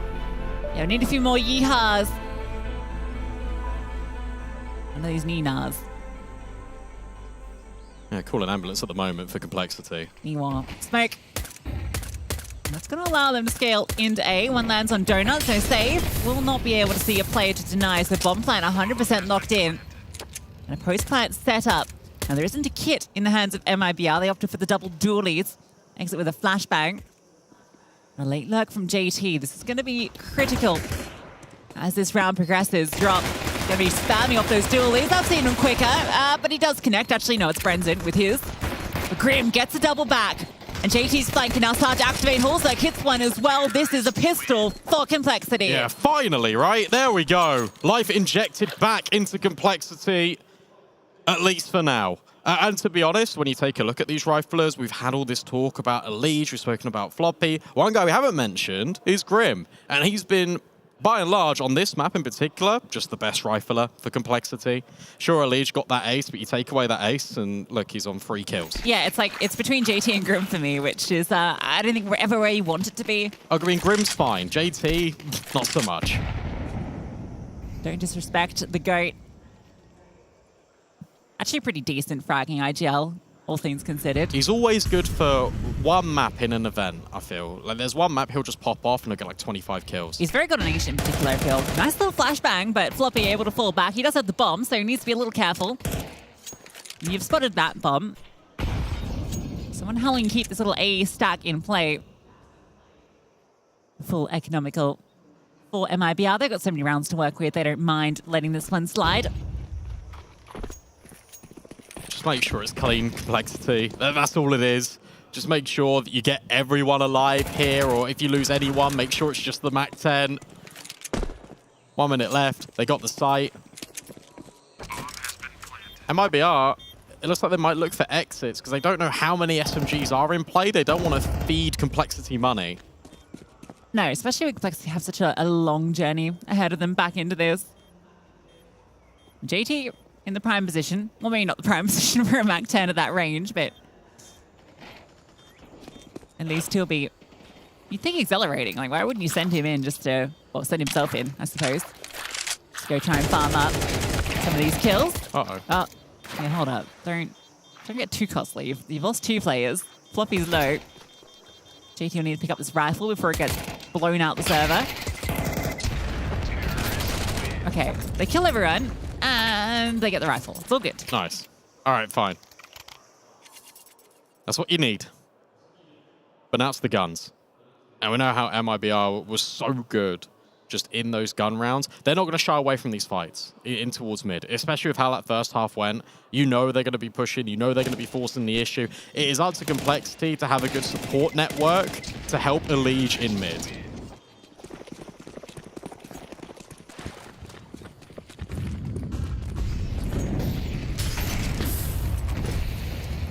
There we go. There's Elise. Oh, yeah, that's what we wanted to see. Straight in, and Sani hits the deck. Elise! Actually, no, that's Fluffy. Never mind. Still got excited. Between the two of them, they demolished this mid setup. And so, that's a simple way to get your rifle round started. Look, we call for the support network, and you get it. It's the molly that just gets thrown just off the edge of the wall in mid, and you got the double flashbangs that rain over the top, thrown by MongolZ, who is on the Glil this ramp. It's typically thrown by your AWPer as well, so the riflers can be a lot more flexible. It's good, and it's exactly what they needed. MIBR were willing to take that fight. You could even see that they were ready to scale in towards Cave, but Elise is fearless. And that's what they need. Save just trying to hold on. And in fact, he might find the double. This won't result in a round win, but at least it's good damage. Yeah, it keeps him a little honest. Chop gets another onto Grim. That will be even better. Okay, you've gone a little too far. Took a bit too many bites of the glizzy. Terrorists win. What? I'm still obsessed with that picture of MongolZ. Oh, when he tweeted us and he was like the glizzy gobbler. The glizzy gobbler. Amazing. Exit goblins for MIBR. And he opens up with a sick double. Yeah, it gets very costly. They lose 4 players at the end. It should be fine, because look, they can reinvest. MIBR can't really. Run boost, and this is where complexity decides to go in towards this A hit, and it's just exit. If he times his smoke correctly, that could be great. JT gets a really important kill on safe. That's massive, actually, because now they aren't going to immediately rotate. If they got that kill and saw nobody else, they'd be on A. Instead, it's just exit here with a 5-7 in the back of side. He's found one, and they need to deal with him, and they do. Grim is the one that safeguards that entry into sight.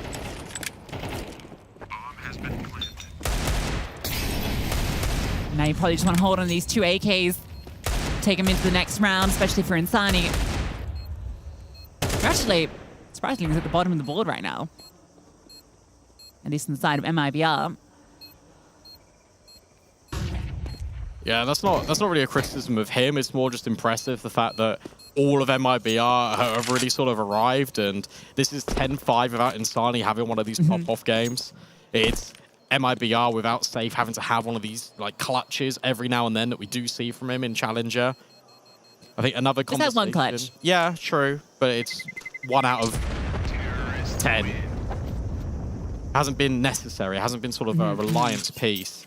And obviously the desk brought up just sort of the fact that Halzak started strong, Safe started strong. We spoke about that yesterday with MIBR, with the fact that they won the Challenger event in Melbourne when Safe in that grand final really stepped up and had that impact on the AWP. He's arrived early. He's arrived day one.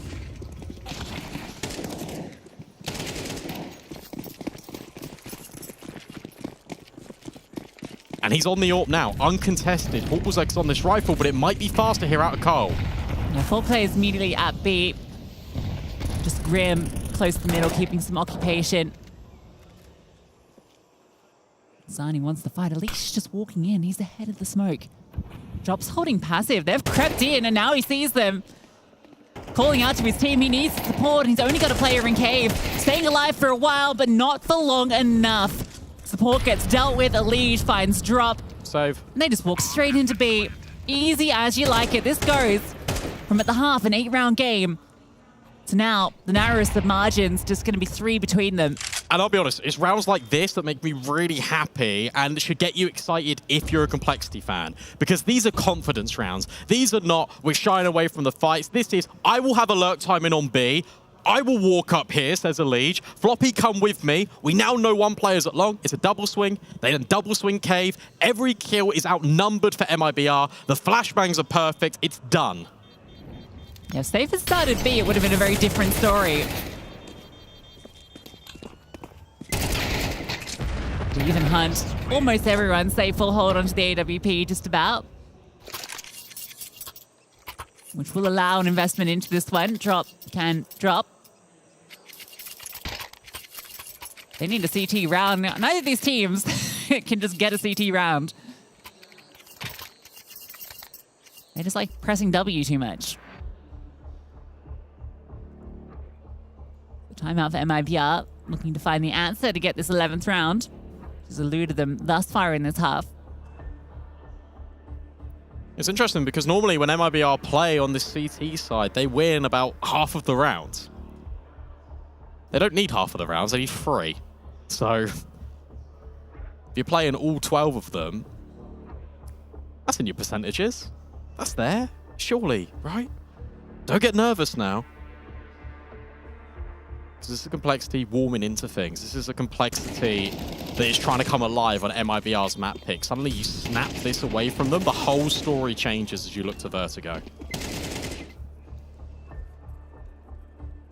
But this is more like it. It's Alish grabbing the game by the scruff of the neck, bailing out Grim. Huge fight here in mid, and Halzak wins it out full blind. Will be traded by exit, but it's Insani that's hit the deck. And Alish again. Wresting control back, just fighting forward, Safe on the flick. Lurk denied.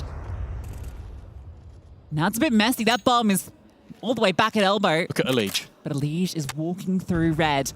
Now Safe is aware of this possibility. He's moving back to Temple. Alish might beat him to it, but Safe again, quick on the trigger. This guy is certainly dodging all the allegations about LAN performances. And now what happens now is that because they found that kill, MIBR don't need to get aggressive at B. Because you can see they were posturing to maybe take B ramp. But instead, it goes the other way. Is JT going to fake B and Grim try and just get a plant on A? JT might just walk B on a contact. That's massive!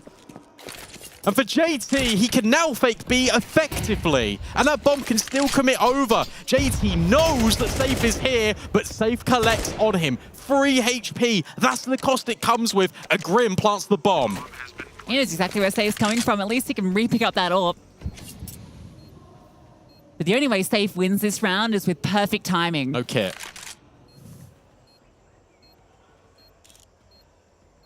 Surely there's no way in. There's a kit. kit. Found a kit. Okay. That's going to entice him a little bit. See if he can flush out Donut. No one reveals. I think without being given a kill immediately, the money's not there. He wants to hold on to this AWP. JT just walks up B and does everything for complexity. Yeah, massive. That was even with that MIBR double swing. They delay the push by 5 seconds because they found that kill with a leech. And yet it still doesn't pay off. That was probably the most effective fake in the history of fakes for complexity.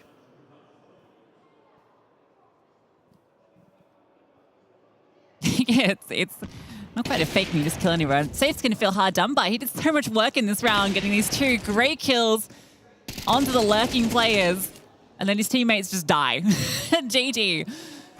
Beautiful spray control. MIBR continue to invest with the full loss bonus and the saved AWP. Now it's getting desperate. Now it's just 2 rounds. MongolZ, does he want to peek into save? Flashbang, doesn't matter. Save hits the mark. At the moment, the only one that's really stepping up in these rounds. He's given them the man advantage early. That head-to-head might come to a fold in a sec as well, because Elige is once again looking to push the issue. As trades are going back and forth, we take a look. He's on the other side of Insani. Elige has found it, but the player advantage is still with MIBR. Yeah, Safe again being relentless with this AWP. He now comes back to mid to see if he can spot out where Elige has gotten to. He doesn't see that he's pushed.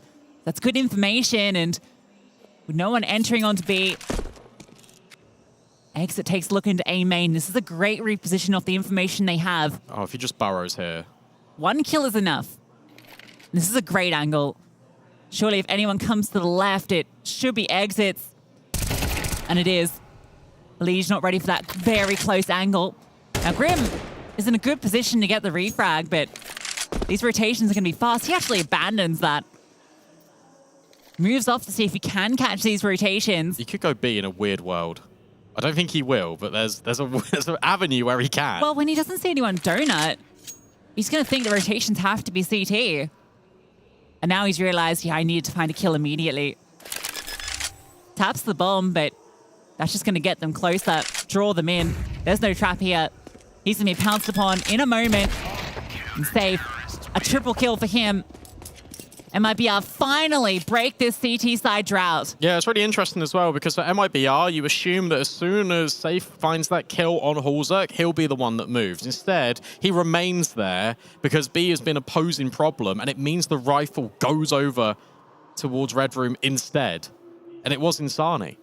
And Jet Elige still found that kill, and it doesn't matter, because whilst he's got the power position, his teammates have fallen around him. And despite all of those rounds in a row, 6 of them, money's not great. Thoppy and MongolZ lacking, but Elige, tries to take that fight, and Insani finally gets the better of him. Big player to find.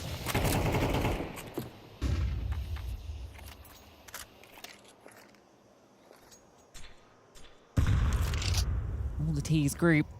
Don't need to swing this if you're MIBR. You don't need to force the issue, but I guess you are baiting them into that AWP and the second player. But that felt a little bit scary.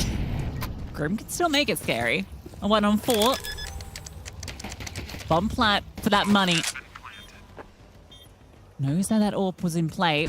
Looking to see if he can catch this flank of Insani, who has positioned himself into Jaguar. Grim tucks. So much utility for the CTs, though. They can flush this out with a Molotov. So patient as well, just seeing if Grim's going to try and get aggressive to take one of these fights. They isolate the ramp. Incendiary goes forward now, doesn't spread, but Insani uses that timing to swing through. And so map point will be secured for MIBR. Yeah, that's a really impressive way to retake. As you said, the Incendiary actually acts as the activation point for Grim to check long, because it doesn't spread to him initially. And that's when Insani goes around the corner. Constantly giving Grim 2 options to look at consistently. It's not like it's telegraphed for one angle to be in play. They're never allowing him to have that option. He's always guessing on a 50-50. And it's a real shame, because Complexity were building back into this game, right? It was 6 rounds straight. They needed more CT rounds. 2 was not enough. Oh, yeah.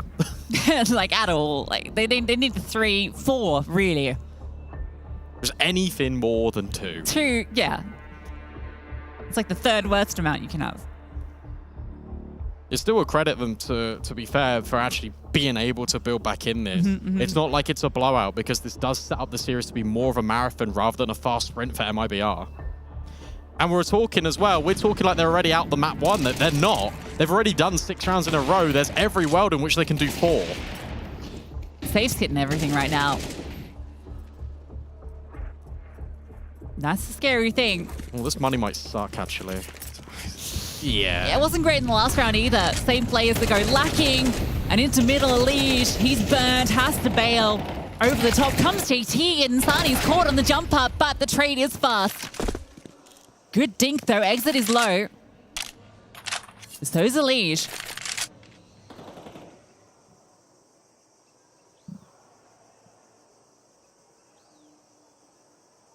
A pause from Complexity. They wait to see if MIBR overextend out elbow. A smoke thrown to Donut. We look at Drop. Drop knows. He's got all of B. Has to be A. Yeah, they try and bait the utility with that smoke, but all it's really done is lock in and confirm what's going on. A set into middle, the Molotov misses. Safe spots out one player pushing. You got double layering on A. Complexity are walking out. They're in main. Brenson tucked, Safe catches the lurks, and now it's just these 3 players walking in. Exit gets 1, Brenson undetected, and he can lock in the round all by his lonesome. It's a bit messy though. holzek does get the double with the MAC-10. Upgrades to the M4.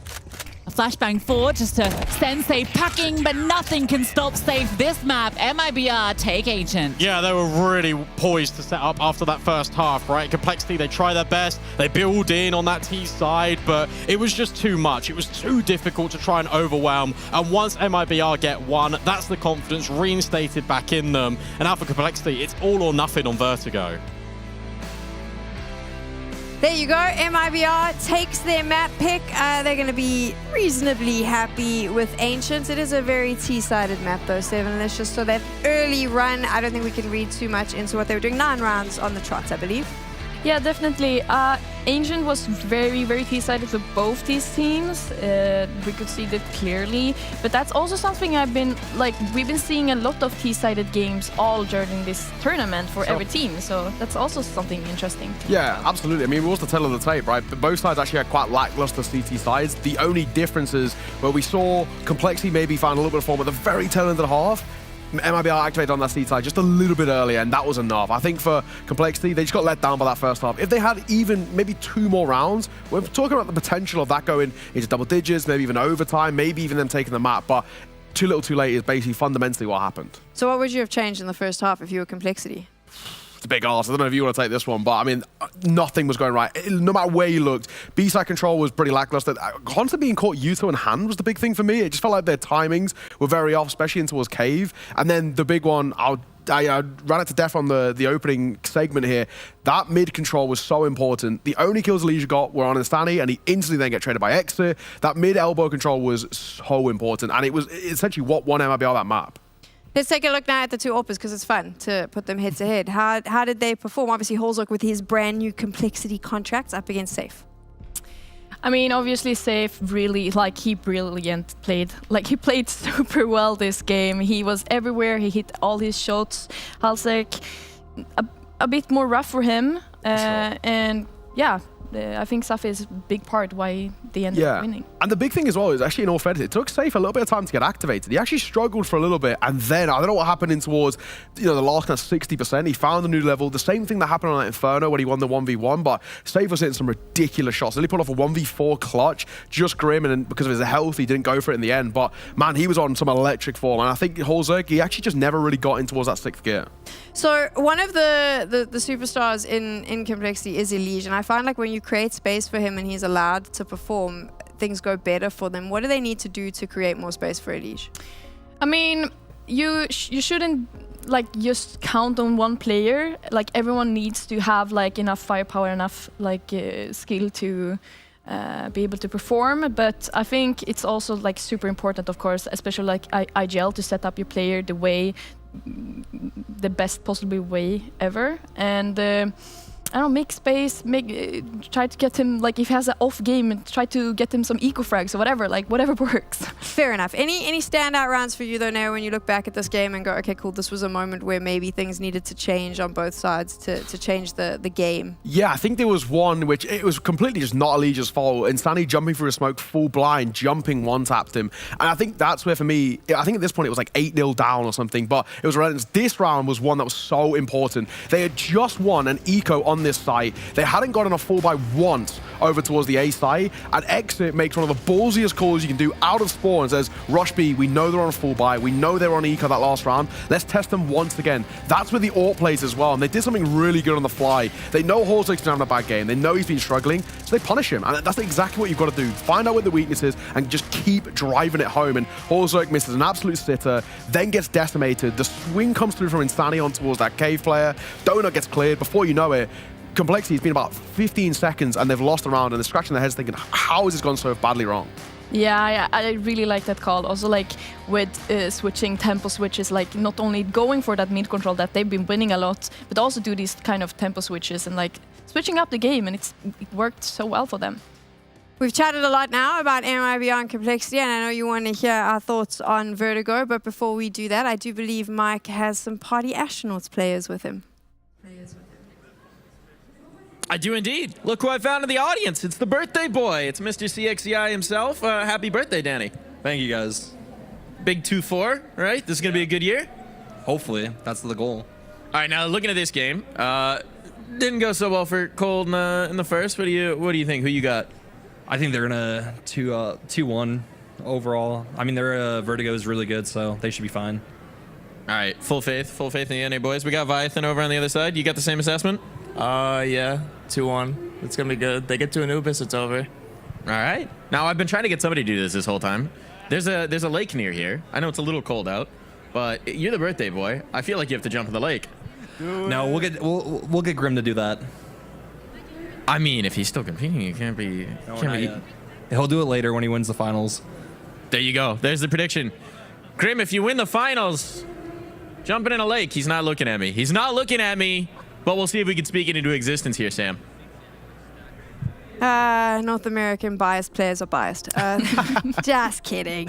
We're going to Vertigo. Obviously, we've seen that. How many times Complexity chose this, right? So there's obviously been the changes. Yes. How many times have they played on Vertigo since those changes have been implemented? Once. I am Dallas, but they beat the #1 team in the world, Miles, at the time. So fair enough, but it did take double OT to do it.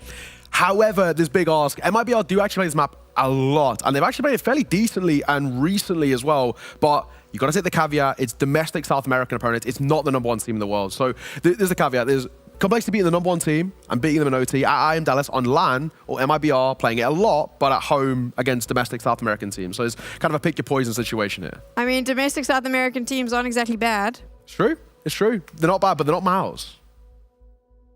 Okay. I have nothing to say. That doesn't happen often. So there you go. We are going to take a quick break so you can get lots of refreshments and so that the boys from Party Astronauts can jump in the lake. And when we return, we will be heading on over to Vertigo. I'm ready to X-Flash. No smoke, there's no smoke. Is it A-Rush? I get rushing A, rushing A. Yeah, bleeding. Nothing B. Watch out of donut. I love that. Oh, big box, two. Hey, mate. Oh, you flash. Safe.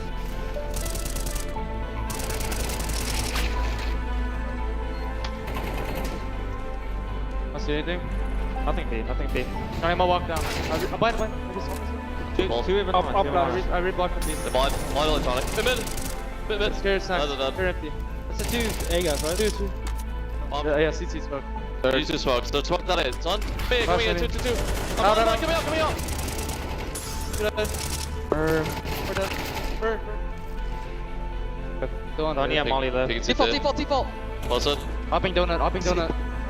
Hey, donut. Default, donut. I'm donut. Donut 1. Wait, 2.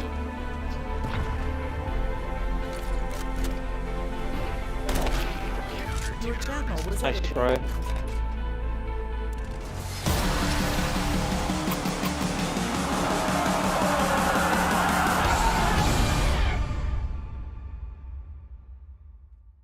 Think you've seen it all? With Faceit Watch's Point of View Selector, you can experience the game from any pro's perspective. Use the multi-view feature and customize the stream with up to 4 angles. Control what points you see while earning rewards. Drops are activated and lucky winners will receive Faceit points. And if you ever miss a match, VODs are now available. Get instant access to demos with multiple POVs and commentary. Watch it, control it, Faceit.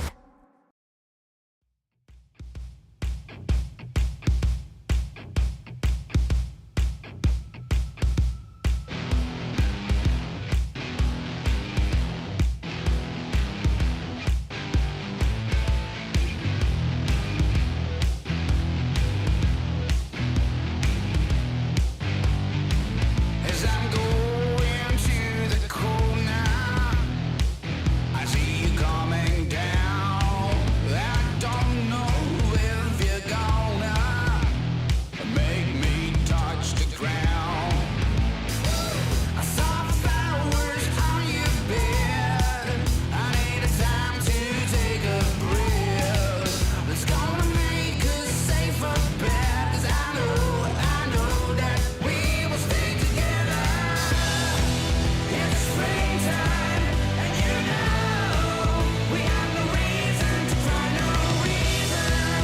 It's springtime, and you know we have no reason to cry, no.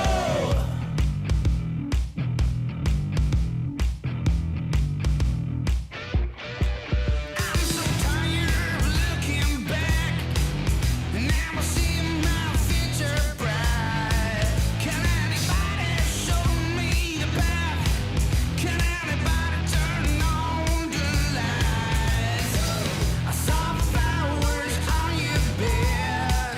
I need a time to take a breath. It's gonna make us safer bet. 'Cause I know that we will stay together.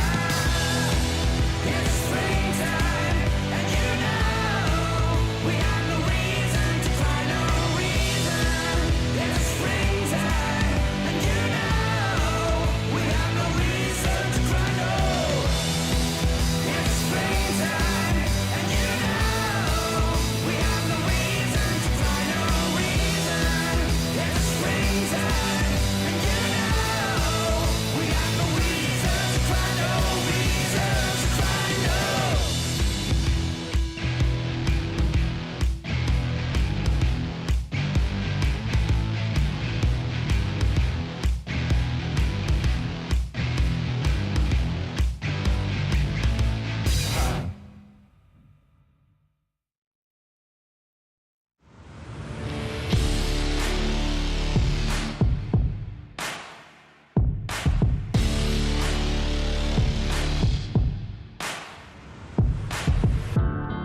I'm taking my pain away.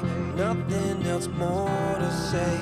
Everything that I have, I'll give. First, you gotta pick a side. Now you got a team and you're rolling with the pride. Wanna play the game, make it to the end. I wanna bring it back again.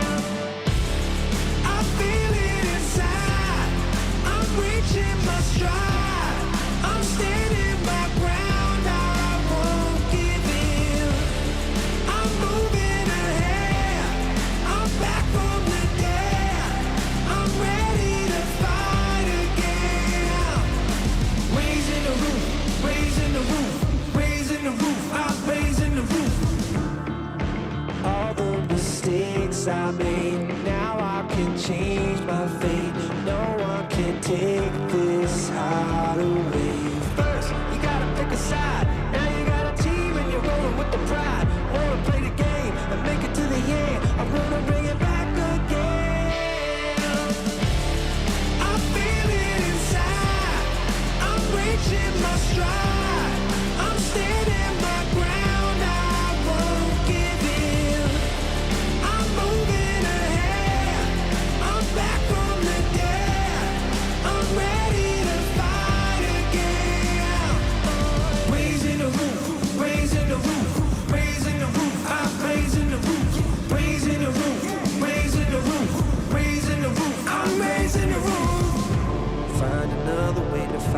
another day, find another way, find another way to fight another day. Find another way to fight another day, find another way, find another way to fight another day. I feel it inside, I'm reaching my stride, I'm standing my ground, I won't give in. I'm moving ahead, I'm back from the dead, I'm ready to fight again. Yeah. Raising the roof, raising the roof, raising the roof, I'm raising the roof, raising the roof, raising the roof, raising the roof, I'm raising the roof.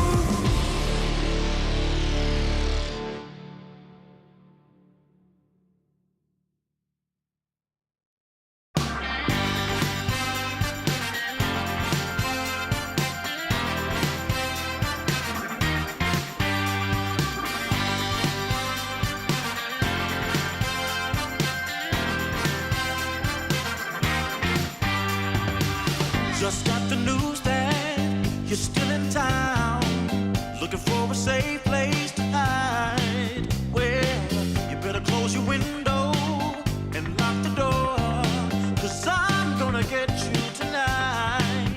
And I know where you are, so look sharp, 'cause here I come, I'm close, so get ready and watch.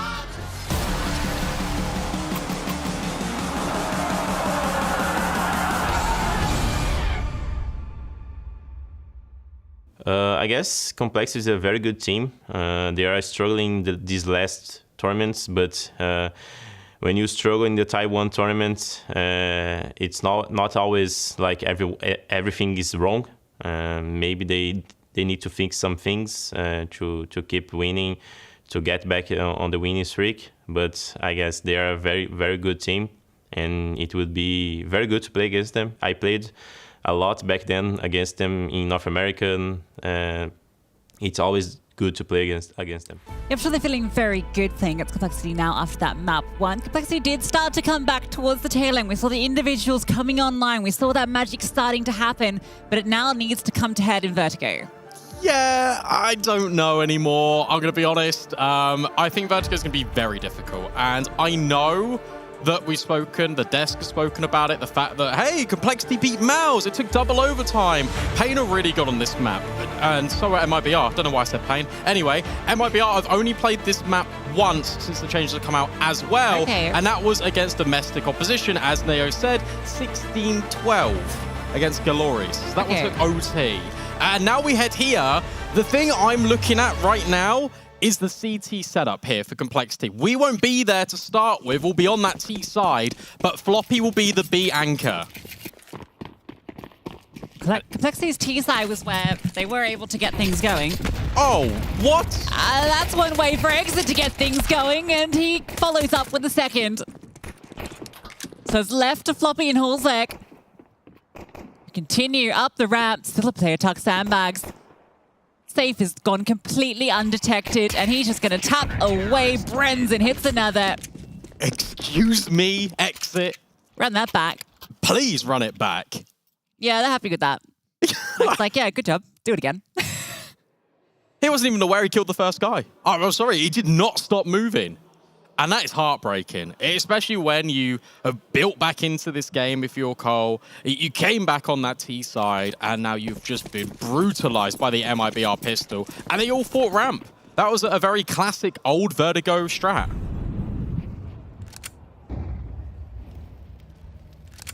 MIBR playing with the triple M4 double dually setup. So Insani and Safe haven't invested. That's wild. So they're going to buy rifles next round. They're completely assuming Complexity go for the full eco, which makes sense. They got really nothing done that round. So why would they force into it? So you're playing mega long term. And to be fair, armored dualies, you certainly favor them against the Glocks. Yeah, you do. But I mean, this is outrageous. I think it's really cool. I think it's neat. Yeah, it could be. It should be fine with the M4 supporting them. Yeah, it is fine. There's no way it falls apart. Don't do this. I know exactly the tone that you use. It's impossible There's no for this way. to be. Oh, it's not happening. Not in this world. Good swing. It's because they went into the M4s. Yeah. There's some dualies here. Saves about. There we go. And gets himself a kill with them. Rattles them off, and JT will get one. The still rifle to be recovered. Save for the triple with the dualies. Doubt is silenced. Brandon in shambles. Oh, they lose the M4. Okay, well, unlucky. I mean, sure, look, you got to reinvest in M4, but now Safe can go straight on the AWP, I guess. That was your eco for Cole, so now they'll be buying into it. Don't think MongolZ's going to be able to afford a sniper because there's been no bomb plant on either round for complexity. And for those of you unfamiliar a little bit with the new changes on Vertigo, let me give you the rundown real quick. Basically, spawns are changed now so the CTs can peek really aggressively, just like that. But Elige has taken Safe's head clean off. Drops in a really cool angle to see if there's going to be a boost, and he spams it. But now he needs to back up. Now he needs help. Dropping util just to slow them down. The incendiary goes forward, and as that support exit rotates, Insani is pushed through middle. Has recognized a gap with all these players present on B. He's dropped. And MongolZ is completely unaware. Insani in the back line. You can see JT is holding for some sort of aggressive play. But Insani doesn't need to activate. He's kind of the follow-up once the commit comes. Oh, they keep holding it. Elige is now that player that's holding for the flank. Insani can just chill. Yeah. He had them locked in. I feel like he didn't need to move there, but I guess with the play disadvantage, felt like he needed to make the play. Yeah, and why would you expect someone to be holding the flank with a minute left on the clock, you know? Well, they certainly have the bodies to hold it. Good damage being done. It's still not out of the woods, especially with Exit continuing to fight forward. He finds a double up, and JT is incredibly low. Elige hits the deck. This long pause from Complexity has not worked out at all, but keep your eyes on MongolZ. He's walked into A. So the bomb on express route there. This round completely hinges on MongolZ and how he plays this. This is great. This angle here is perfect because now you can delegate yourself between these two angles. You have control of when you swing. And this is everything for MongolZ because he spotted the first and he actually commits to that spray, is able to find Brendan, drop left alone in an uncomfy spot because MongolZ could have relocated and he hasn't. Clean from MongolZ. I like the fact he activated off that B-stairs contact. He grabs all the space. He provides that outlet and Complexity. They will gather that round. Yeah, I guess the reason they didn't commit when they were in a 5-on-3 when they have 4 players at B and they've dealt with the flank is because MongolZ was making that space on A. They wanted to see what he got first. Either he gets the full control and they rotate back, or he just continues pushing forward and they flank B. So either way, they wait for that, and that's why it seems a little silly that they just pause here, but that's the reasoning. Even though it almost backfires on them, he was that contingency.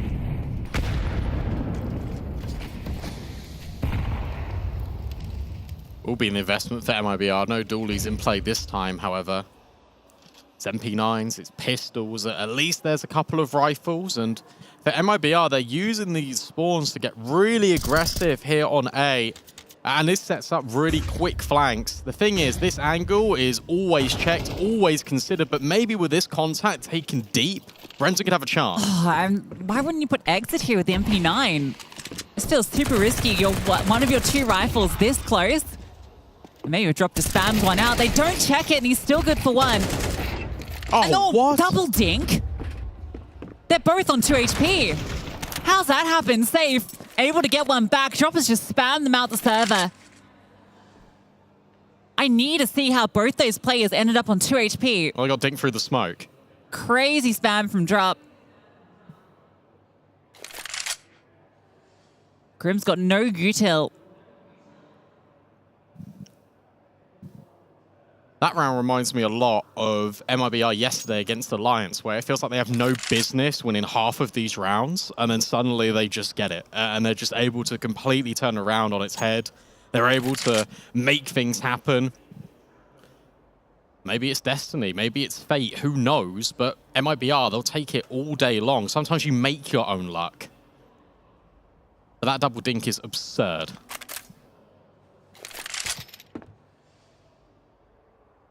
One of them might have been... No, that was No, That was both drop. smoke. Yeah. Both drop. I say one of them might have been, no, Bren's in, but no, that was just drop getting 2 spam dinks at like instantly. And it's interesting that Drop is coming over towards A to help out there. I think it's because he has that second rifle, but he's typically that B anchor. You're going to see him with Exit. They'll be making the plays on that side of the map. Exit's having a phenomenal series. Just event, to be honest. That's he was true. so good yesterday against Alliance. Starts this one top of the board.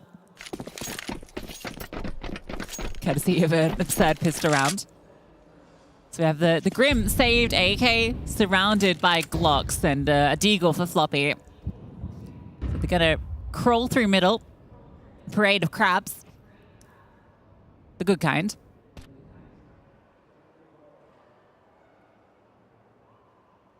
Took me a while to figure out what that meant. Probably says more about me than anything else. Grim, boosted up in mid.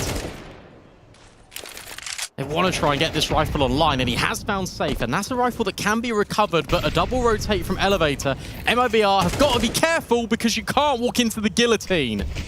Single player with an AK, he's getting it done, but Drop pushes forward. This is the response. They knew players were under and knew that the AK wasn't there, so they push in, deal with that extra element. Now you've just got these 3 players in mid, but you've got Grim alive. It's a really good reposition here from Exit because he's vacated A. He now locks in, he makes sure to MIBR, hey, they are not here, and now they're all grouping together. Some of these players don't have armor. You don't need to worry now about that flank. They can only be in that one position, so you can go back through. You've got the catwalk position, the double up, but a bomb plant is already good. Rifles on everybody, but as you mentioned, no armor except for Grim. So again, he is the guy to watch. He swings wide, and Sunny and Drop collect. And JT, armorless, gonna be very tricky. First kill his. So maybe there is a world that's not planted for him. Smoke on the bomb, and Insani, a bullet through the brain. They recover after Grim gives a slither of hope for Complexity. Yeah, but to be fair, look, that's AKs, that's Glocks. You still got that bomb down. You still put it into a 3-on-3. It looks contestable. They have the right ideas with the double swing in towards Elevator. But because Exit has rerouted and rebuilt with his team, that's the whole reason that MIBR win that round. Because there's safety in numbers. Because at the start of this round, it's all isolated kills.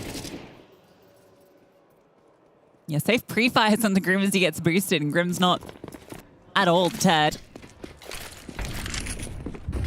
Fast for Leash. He's just charging up, and he's taking them down. Leash, that's an opener.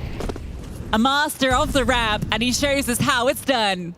This is really unconventional T-sides from Complexity. And I know that's a bizarre statement, but before the changes, sure, it was A, and A again. After these changes, with the map still being figured out, meta-wise, it has been a lot more mid and B-centric. I've never seen this pace up a ramp. Yeah, so cool though. Set up by the flashbangs, he's just looking down. But Insani still present and still taking names. 2 for him. Safe gets 1 as well. And it leaves it to Drop, who's already rotated in. And he could catch a timing onto JT. If he can get the bomb here as JT throws utility, it becomes a 1-on-1, but JT is thorough, expecting that play. And Complexity get their second on the board. And he's expecting it because Grim has walked mid. So he's already nullifying the rotation. He's dealt with the fact that they're in mid. And suddenly JT has got to worry about 2 angles there. I guess 3 if you include the bomb site. But catwalk and short. And he checks his back 3 times. Because you've got to make sure that you don't fumble that round. Especially with JT having the bomb on his back. Because suddenly, if he gets dropped, you're in a really difficult 1-on-1. Because there's so many angles that you can just relocate to if you're that CT side. So well done. And again, that's all set up by that aggression from Elige. Yeah, nice re-aggress from MIBR. Throw right and Insani pushing forward, and the headshot angle gets 2 kills safe as well, but JT recovers. Bails them out again. That's the Elige you love to see, just emboldened to go for those aggressive fights. I think he's one of my favorite players to watch when you can see him about to enter a fight when the opponents are all in different angles, and just watching him adjust, it's just beautiful. I do like these rounds out of Complexity where they can set Elige up for success.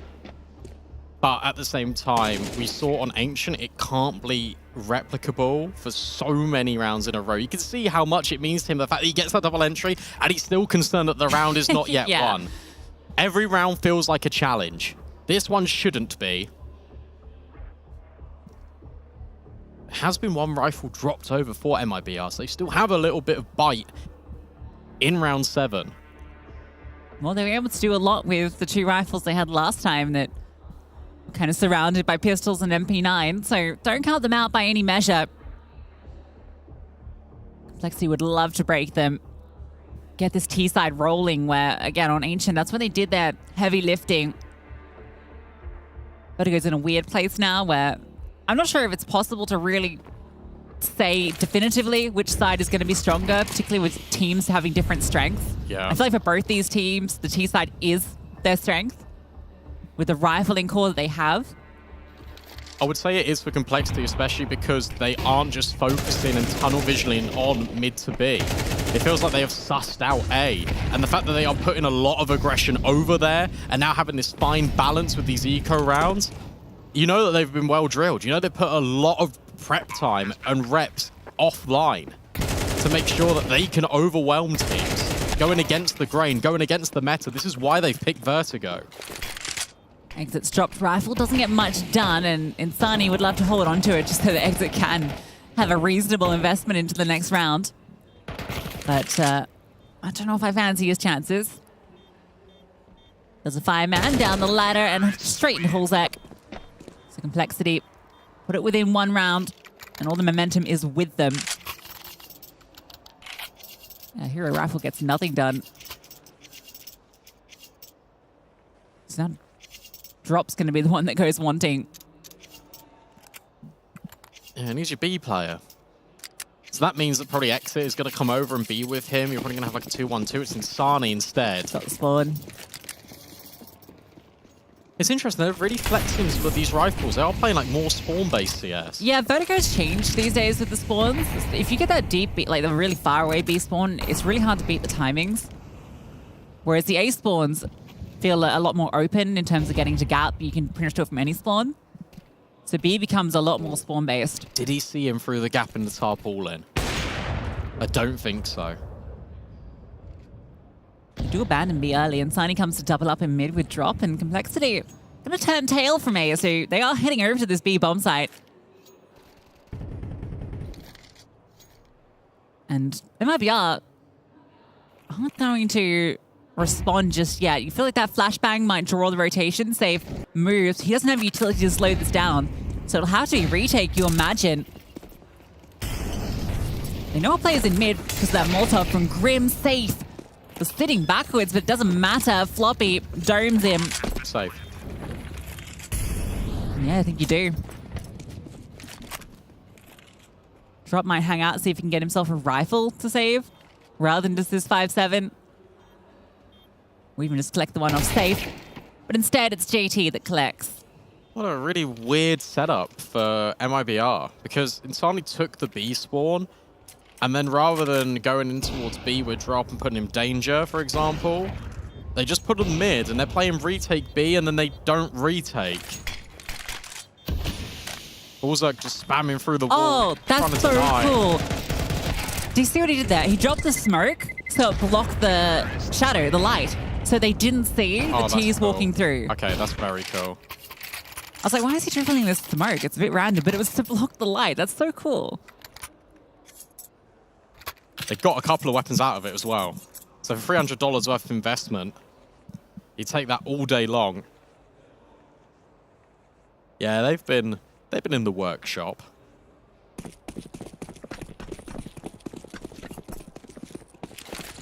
And the buys just keep getting worse for MIBR. Hulzak on the prowl. Double scope default. Nearly. Drop out a rifle instead of the 5-7. Maybe there was a good chance for a kill. That in mid. Some aggression that's not working out for the CTs. Juggled rifle doesn't get much done. Floppy's opened up B. Being a much better start to this map than Ancient. Yeah, it's good to see as well, especially when he swaps over to that CT side, because he will be tested at B. You imagine that's just going to be sort of the game plan for MIBR.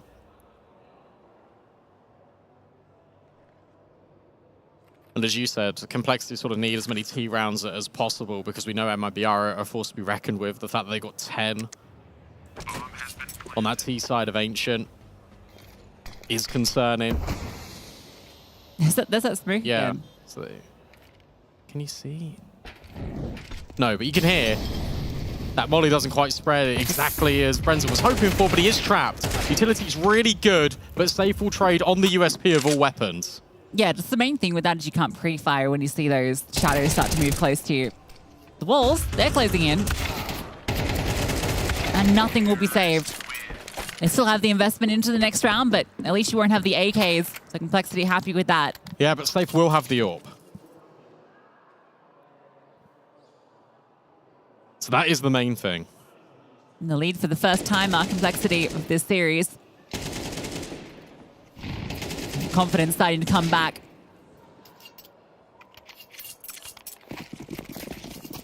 Well, again, it actually feels really similar to what we saw on Ancient, where MIBR are allowing Complexity a lot of room. They're not fighting for space really actively. MongolZ, his attention drawn by that nade trajectory. But you got to be careful on the close right. Forced it out in the open, but Drop still lies in wait. That is a really bold, aggressive stance from MongolZ. If Drop had swung at any point, he was dead. Thought he was just hunting a sole player. Cool Mollies actually forced them back, and Insani peeks off the back of it. As they have to disengage, he uses that timing to get the opening kill, but it's very passive on A in response to this. And the T's have walked up. Elise is getting full control. Nice HE on the save. But the responders are here. Elise spots the AWP, baits out that shot. Now MongolZ slips in. It's a standoff. On the sides, default Safe thinks he's got a timing to run away when Elige moves closer, but MongolZ on the line. Elige with the follow-up. Elige with another. Eventually put down by Drop, and he wasn't considered. He's found a double from the side. Puts it into this 2-on-2. And a smoke. It's going to keep him safe for a moment. A blow on it, but Drop is continuing to frag. Grim has to pick up the pieces. And now he lets them know exactly where he is. Insani is just tucked. Not revealing himself. The only information Grim has was on Drop's position. He might be baited into chasing him. He's just chasing Ghosts right now. Doesn't have the time really to make the catwalk play.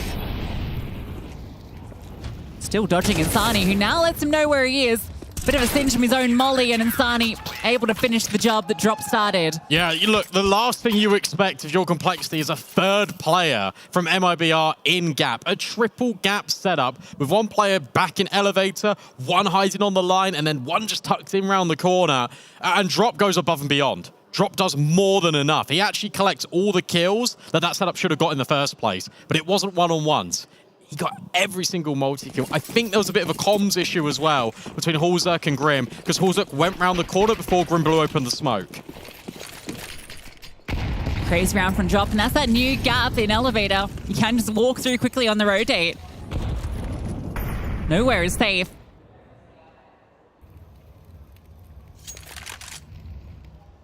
They're going to try again on A. Grim lurking middle. Complexity gather. Re-incendiary.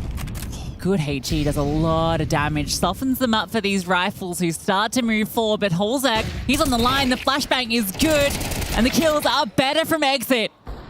3 for him. Safe gets the final player from Complexity on A, and it's Grim's lurk that's left to do nothing. That's what I asked for. It is what I asked for from MIBR. Just be proactive, take the fights, don't be scared to fight Complexity. And that's exactly what they do.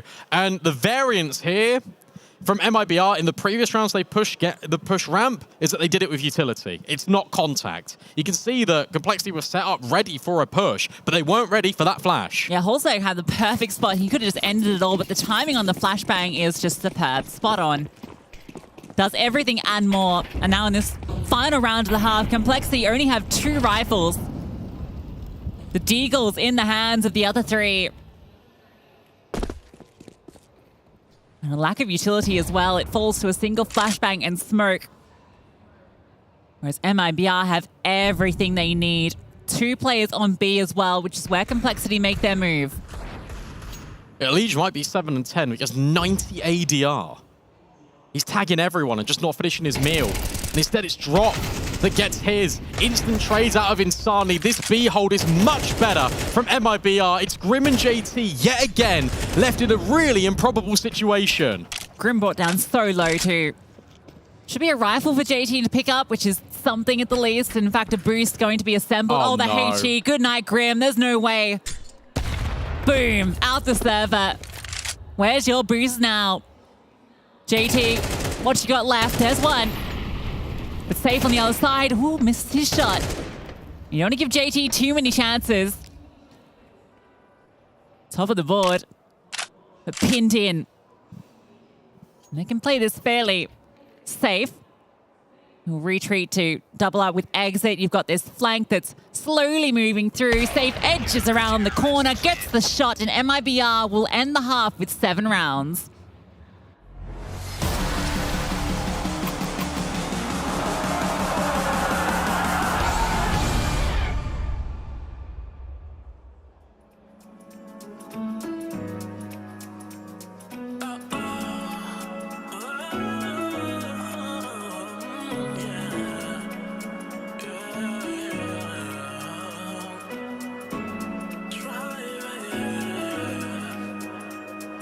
Driving down the boulevard, I see you. Looking, thinking, could it be you? Shopping sprees all on my car. If you let me, I would give it all to you. Coasting, open, hoping for more. Dreaming, thinking what I have is yours. Realize, recognize 100 times I've cried. Top down, music loud as we cruise at 85. Wondering is this a dream or real life? A fantasy is what this feel like. 10 toes down for my baby. This life be driving me crazy. Your friends talk down, it don't faze me. Leaving you alone, well that ain't me. Driving down the boulevard, I see you. Looking, thinking, could it be you? Shopping sprees all on my car. If you let me, I would give it all to you. Driving down the boulevard, I see you. Looking, thinking, could it be you? Shopping sprees all on my car. If you let me, I would give it all to you.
A big half needed in this second for Complexity. Their challenger, Dreams, Journey on the line here on the 51 floors. They need to win Vertigo to stay alive in this series, to stay alive in the competition. And Floppy might have to deal with players a little bit further in advance. Oh, they're just on the other side. This spam's really good though, because now Floppy knows and he's able to get the first kill, but runs out of bullets. Drop hits the trade and MIBR accelerate. Hey, one kill from that position's a lot, all things considered.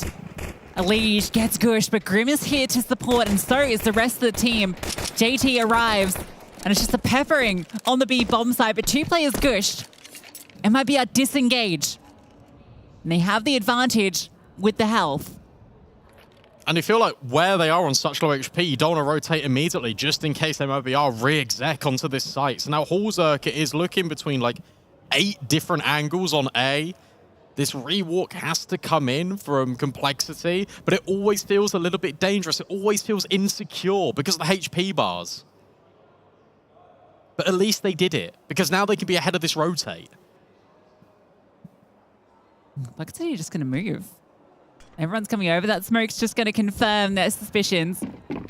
Drop goes first to low HP just to set up for the trade. He continues to scale and maybe he can get a flank. They've found the kills through the smoke and Sani hits the headshot and Drop gets his onto Elige. Oh, it's all falling apart for Complexity. The pistol for MIBR. Yeah, and that is now 3 pistols out of 4 for MIBR. And we've already spoken about the narrative of Complexity. Slow starts in each half. It has to continue again here by losing that pistol. I really like the way they approached it, though, because they did clear B. They did reset to A. They all swung together, but they just got owned.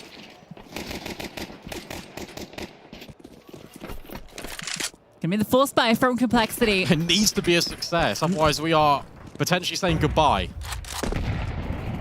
Time for that scout masterclass from MongolZ. He's looking for it. That's the... Oh! I look dead on. Yeah. He's the one that instead cops a little blow. It's only little, though. He's okay. He'll keep beacon.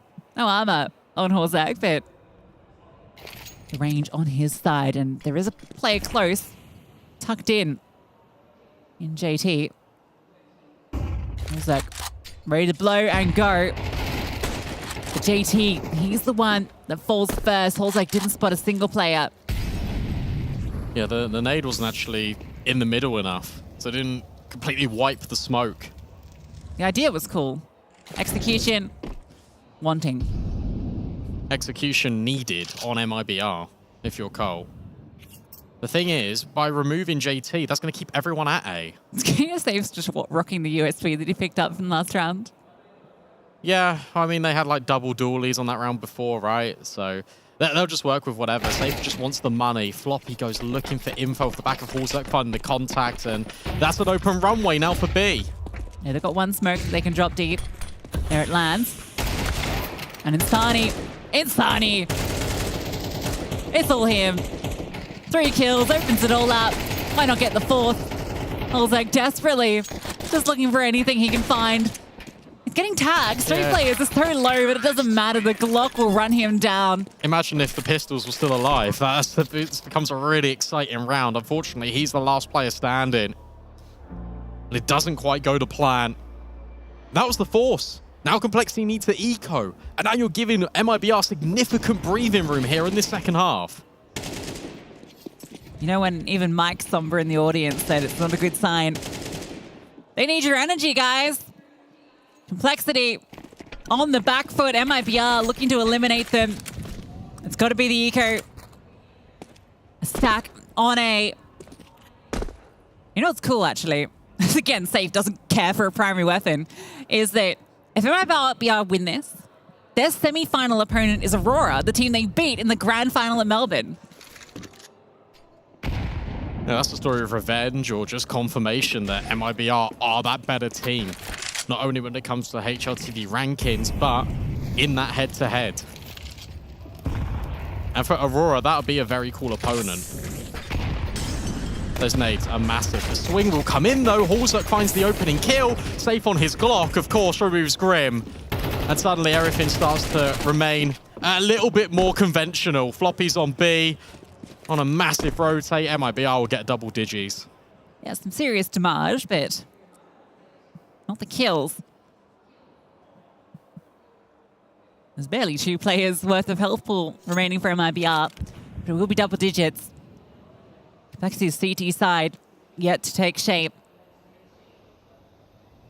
Remember how long it took them to get around on their CT side of Ancient. Safe with the recovered AK will confirm. 5-round lead. 3 required for MIBR to Booking that semi-final spot, Complexity needed all to force Anubis. Yeah, they do. Not sure if MongolZ's going to even be able to afford the AWP either. And that is such a detriment. If Complexity come into this full buy round and they can't go toe-to-toe because you know Safe is going to have this sniper. It is a scope weapon for MongolZ, but it's the AUG. Certainly a weapon to choose. GT's close. Looking for the gap on this smoke. Not a blow on it. There it comes.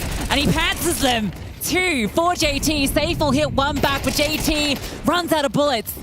Drop hounds him down, so it stays even. And you've got the Insani flank. You've got the Insani flank in the back pocket if you're MIBR. You don't need to move. You just need to add pressure. Yeah, and Complexity are going to be sweating. They've lost this control on the bomb site. Look at Catwalk. Elijah's there. Peeking. Oh! He didn't die. And then the site wing comes in from sight. Safe gets blown off the server, and that was the bomb, so they have to commit to fighting back. Drop, looking for the kills, and he lines them up. It's on to Elige, who's going to try and slip into the positions of his teammates who both fell in front of him. And he tucks into sandbags, wondering if that flank was coming, but they're both doubled up into gap. This needs to be perfect from Elige. Drop just did it to his teammates. Can he serve that revenge? They begin to walk around the crane. They have to come to his position. He's got the bomb and he gets the first kill. Insani now knows this is the head-to-head we spoke about, the one that we hyped up. And it's Elige that stands tall, putting the John in Jönköping. Yeah, well done. Really needed as well. MIBR last saw Elige all the way back at Catwalk. So him pressing forward, going into sandbags, they're not ready for him. And as soon as he sees that molly flyover, he knows he can swing because Insani is not ready for the fight. And that all starts with JT getting that double up in towards ramp, but this is exceptional from Drop. It's wild how all of his kills, the impact ones, have not come on B. Not his standardized position. Yeah, Drop has been lights out. Delivered around earlier, almost delivers that one with the double up. And the spacing from MIBR was so good in that 2-on-1, but they just didn't expect Elige to be there. So once they've come through ramp, they've walked all the way through elevator, expecting him to be present somewhere around middle there. They don't spot him, so they assume bomb is free to be collected. They split up. Insani waits to see if he catches Elige rotating. But he just lay in wait the entire time. Finally, Complexity get a CT round. Yeah, but look at the cost that comes with it. It's a 1vx, which means you've got MP9s. It means you've got Famouses as a trade-off for all the utility. It ain't much, but it's what they've got to handle. And it's what they've got to deal with for MIBR. Boost up might come in immediately. That nade, if it does go to the boost, would be well placed. Instead, it goes the other way, and nade lands straight on Floppy, and he's walking wounded. Walks back into that one. He'll have a sore head. Need some paracetamol for that. But nothing to hurt the pain. How this map feels right now. MongolZ is up close. JT's spotting. Vision obscured, but he's going to tap on the edge of the smoke just to check it out. Deep smoke as well. MongolZ wants to assert control, and with the MP9, he's managed it. Oh, this is a horrible fight. But you feel like you need to take these risks with Floppy so low with a lack of utility. You need to slow MIBR down, force them somewhere else. Yeah, I just wanted to leave now because you've shown that you're there. Re-smoke and then back off. That's exactly what he's doing. Never mind, he's still by the smoke. This is now scary because if he gets overwhelmed, MIBR can just go A, but he might have done enough with the util. He's also the early warning system, so they can reinforce other parts of the map. If he falls, there's time to rotate with the change to the map. Floppy, yeah, never going to get anything done there. Spammed out before he can even see a player. And Elige has to step forward again, and he's looking for the fight. First is his, a bit of damage, spots out the bomb. JT gonna win out. Here's a double up in middle. JT again doing everything for Complexity. And there's no time, so he will live to fight another day. MongolZ is actually pushing with this MP9, and if he can find a kill, get himself an AK, at least confirm this round is Complexity's. Yeah, well done. It's both the Johns now for Complexity doing it. 2 rounds in a row. forcing that save out of MIBR, leaving them vulnerable, and also not allowing MIBR to feel comfortable in this map control. Something that they were doing quite effectively towards the back end of Ancient. Just taking these fights, being confident, that is audacious for JT. The fact he's so out in the open, he's able to adjust in time. MIBR just weren't ready. JT's an audacious kind of guy. Impact frags galore.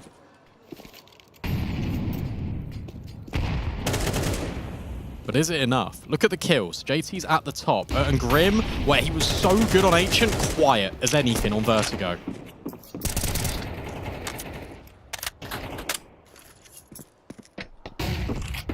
Flashbang doesn't quite work out for MongolZ. Very eager to take these long-range engagements versus the AK.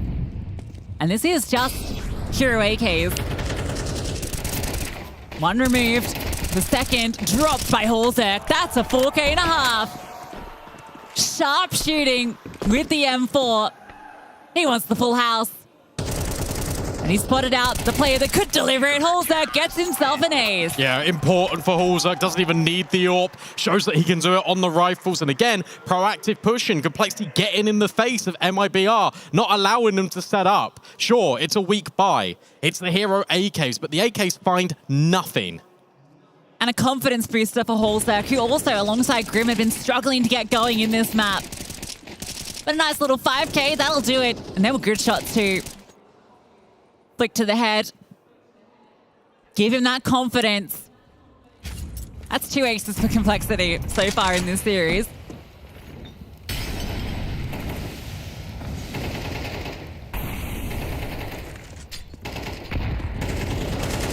Oh, JT. Ridiculous. He has been phenomenal all series long, but it might not matter if Floppy drops here. That nade. Oh, he skirts around the edge of it, and again, drop. Removes him with util. He was caught between a drop and a hard place. Nice.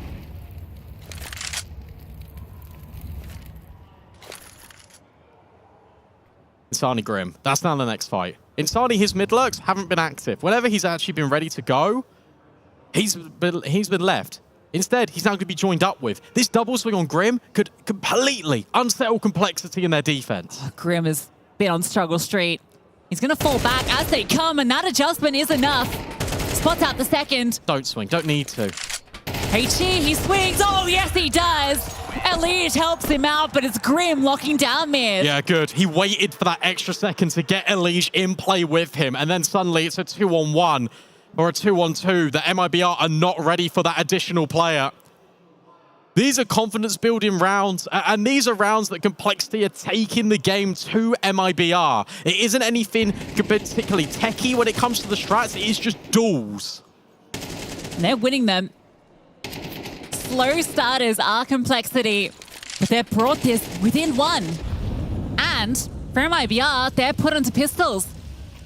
We could be all tied up in a matter of moments. This happened last time. This happened last time on Ancient. A really good recovery in the first instance. And then it all fell apart. Floppy needs to hold.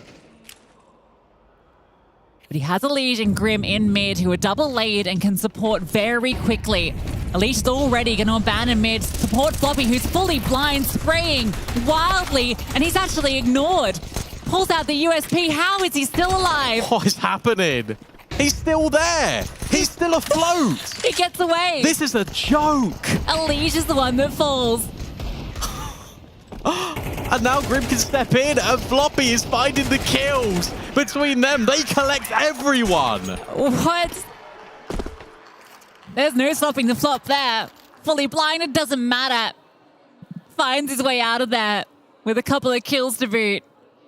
I don't know how. When you saw his position in the open behind double, fully blinded, all these T's charging at him, he's completely ignored and gets away. Well, MIBR were also blinded by that flash, so they're not actually considering Floppy behind them. And when he's ringing out shots with the silent USP, they don't clear him.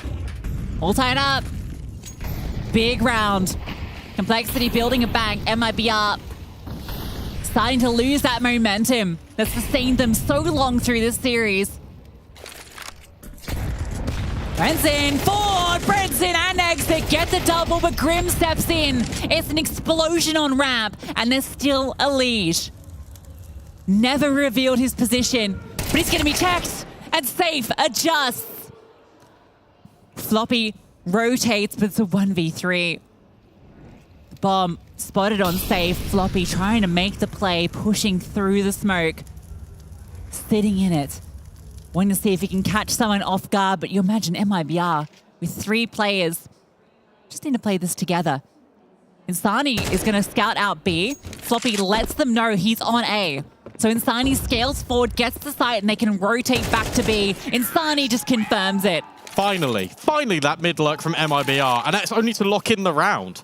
Here, it's just a brawl up A. It's MIBR that wipe the smokes away, not Complexity. That's the difference. They're ready for the fight first, and Complexity aren't. Really good flashbangs to get Brenton and Exit up ramp, and then the safe pair of hands to check for gap to make sure Elige can't get up to his old tricks.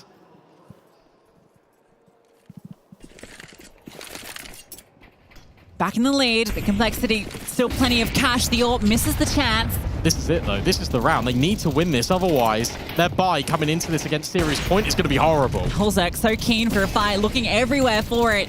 Might be given if he sticks around, and this is the guy that loves to hang about. But Exit's pushing the issue. MongolZ's begging for it. Looking for anyone he can click that sniper scope on. It's a boost from Grim. In all of the chaos he's assembled, up high. Drops Holden. Oh, drops on it. Drops on it. Spam. Oh, almost looked good. A bit of damage on the JT. The opening kill goes the way of MIBR. And now the variance might be for Insani to push mid a little bit further. Floppy might give him the fight instead. He's just holding, and that means a third player can go A. Yeah, Insani is in charge of this entire side of the map, so he can't, Floppy, so he can't get any further aggressive.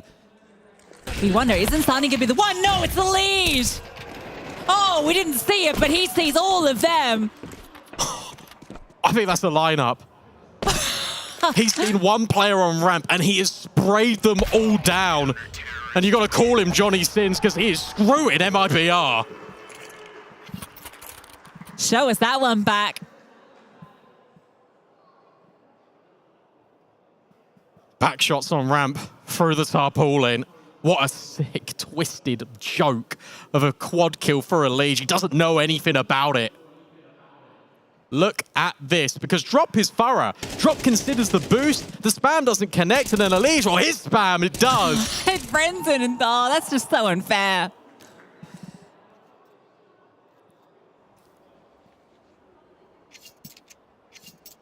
A magical moment. Puts us 11-11.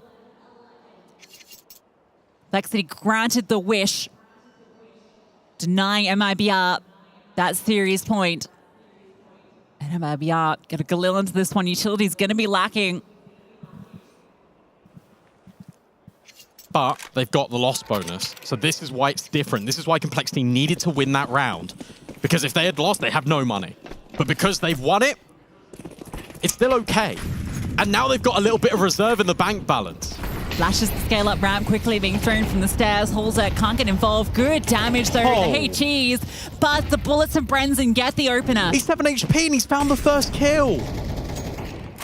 How's that happened? Further Util comes into support. MongolZ is still gagging for this fight over at Gap, and Grim tries to exploit the new angles over at Catwalk, but Exit is holding for it. Exit is accounting for it. Oh, he's not jiggling that specific spot, though. So if Grim catches the right timing and is fast on the trigger, could best him. Look at the rotate. They're all over at A right now because Floppy is dropped. All the T's are over there, too. Insani isn't active on that mid-lurk this time. He's joined the pack. Has felt impotent in the last few rounds. Wants to be involved in the action.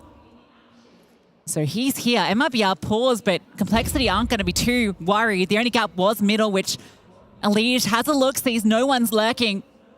Has to be this A commit. Disciplines everything from Floppy here. Very much like he played it in the previous in mid. He's letting the riflers work. They start to make their moves. Utility, out forward, Grim. Can feel this presence at ramp, waiting for the moment to strike. Starts to jiggle more heavily, and off the back of Exit pre-firing, he swings Elige, drops to Exit. It's on to MongolZ, who hits 2 incredible shots. Floppy's lurk gets one as well. Drop is low behind default. And Floppy, he could be the man that ends this here. Nice shot from Floppy. But Insani, in sandbags, completely undetected. They have no idea. And he plays the trick discipline. Doesn't reveal himself. The spray doesn't do the job, and MongolZ does. Complexity to map point. Yeah, that's Insani really waiting to try and get MongolZ involved so he can spray down both of them. But when Floppy disappears in the smoke, he has to be pixel perfect. He has to hit every single bullet, and he can't do it. Complexity had that round locked in from the very beginning because of the immediate adjustment of Floppy pushing, because for the last couple of rounds, MIBR have not been putting pressure over at mid, over at B. It's all been A. And this is all MongolZ as well. Exi gets the 2 kills to give them the way in, but MongolZ stays in gap, gets one onto ramp, falls back, gets the one on site. Keeps the Wolves at bay. It's such a similar round to where Drop got that 3K with that extra player in gap. Yeah, very fast moves in towards middle though. Insani has crept all the way under and is going to be spotted by Elish. The trade is instant. But now you've seen 2 players getting very aggro in mid. A smoke dropped. The pressure falls onto Floppy. Here we go. You can feel that split. They slowly crawl up the ramp and he has no information on it. He might just get blindsided, or they might get blindsided, but Brenson adjusts, half blind. Grim steps in, safe, into a 2-on-2 exit, still in middle. Still this threat, and they have to deal with him. MongolZ's gonna come over the try and find him, and they do. It's all on to safe. This is the man that clutched MIBR through the series yesterday. When they were on the brink of elimination, now he's the one that can send us to overtime. The swing and the miss. Complexity will take Vertigo. Yeah, and they don't need overtime against MIBR. They needed it against Mouse. And Complexity show that this map pick this time isn't to their detriment. They force that decider. Anubis is waiting in the wings. And at the end of that, one of these 2 teams goes to the semi-finals and one of them has to exit the competition.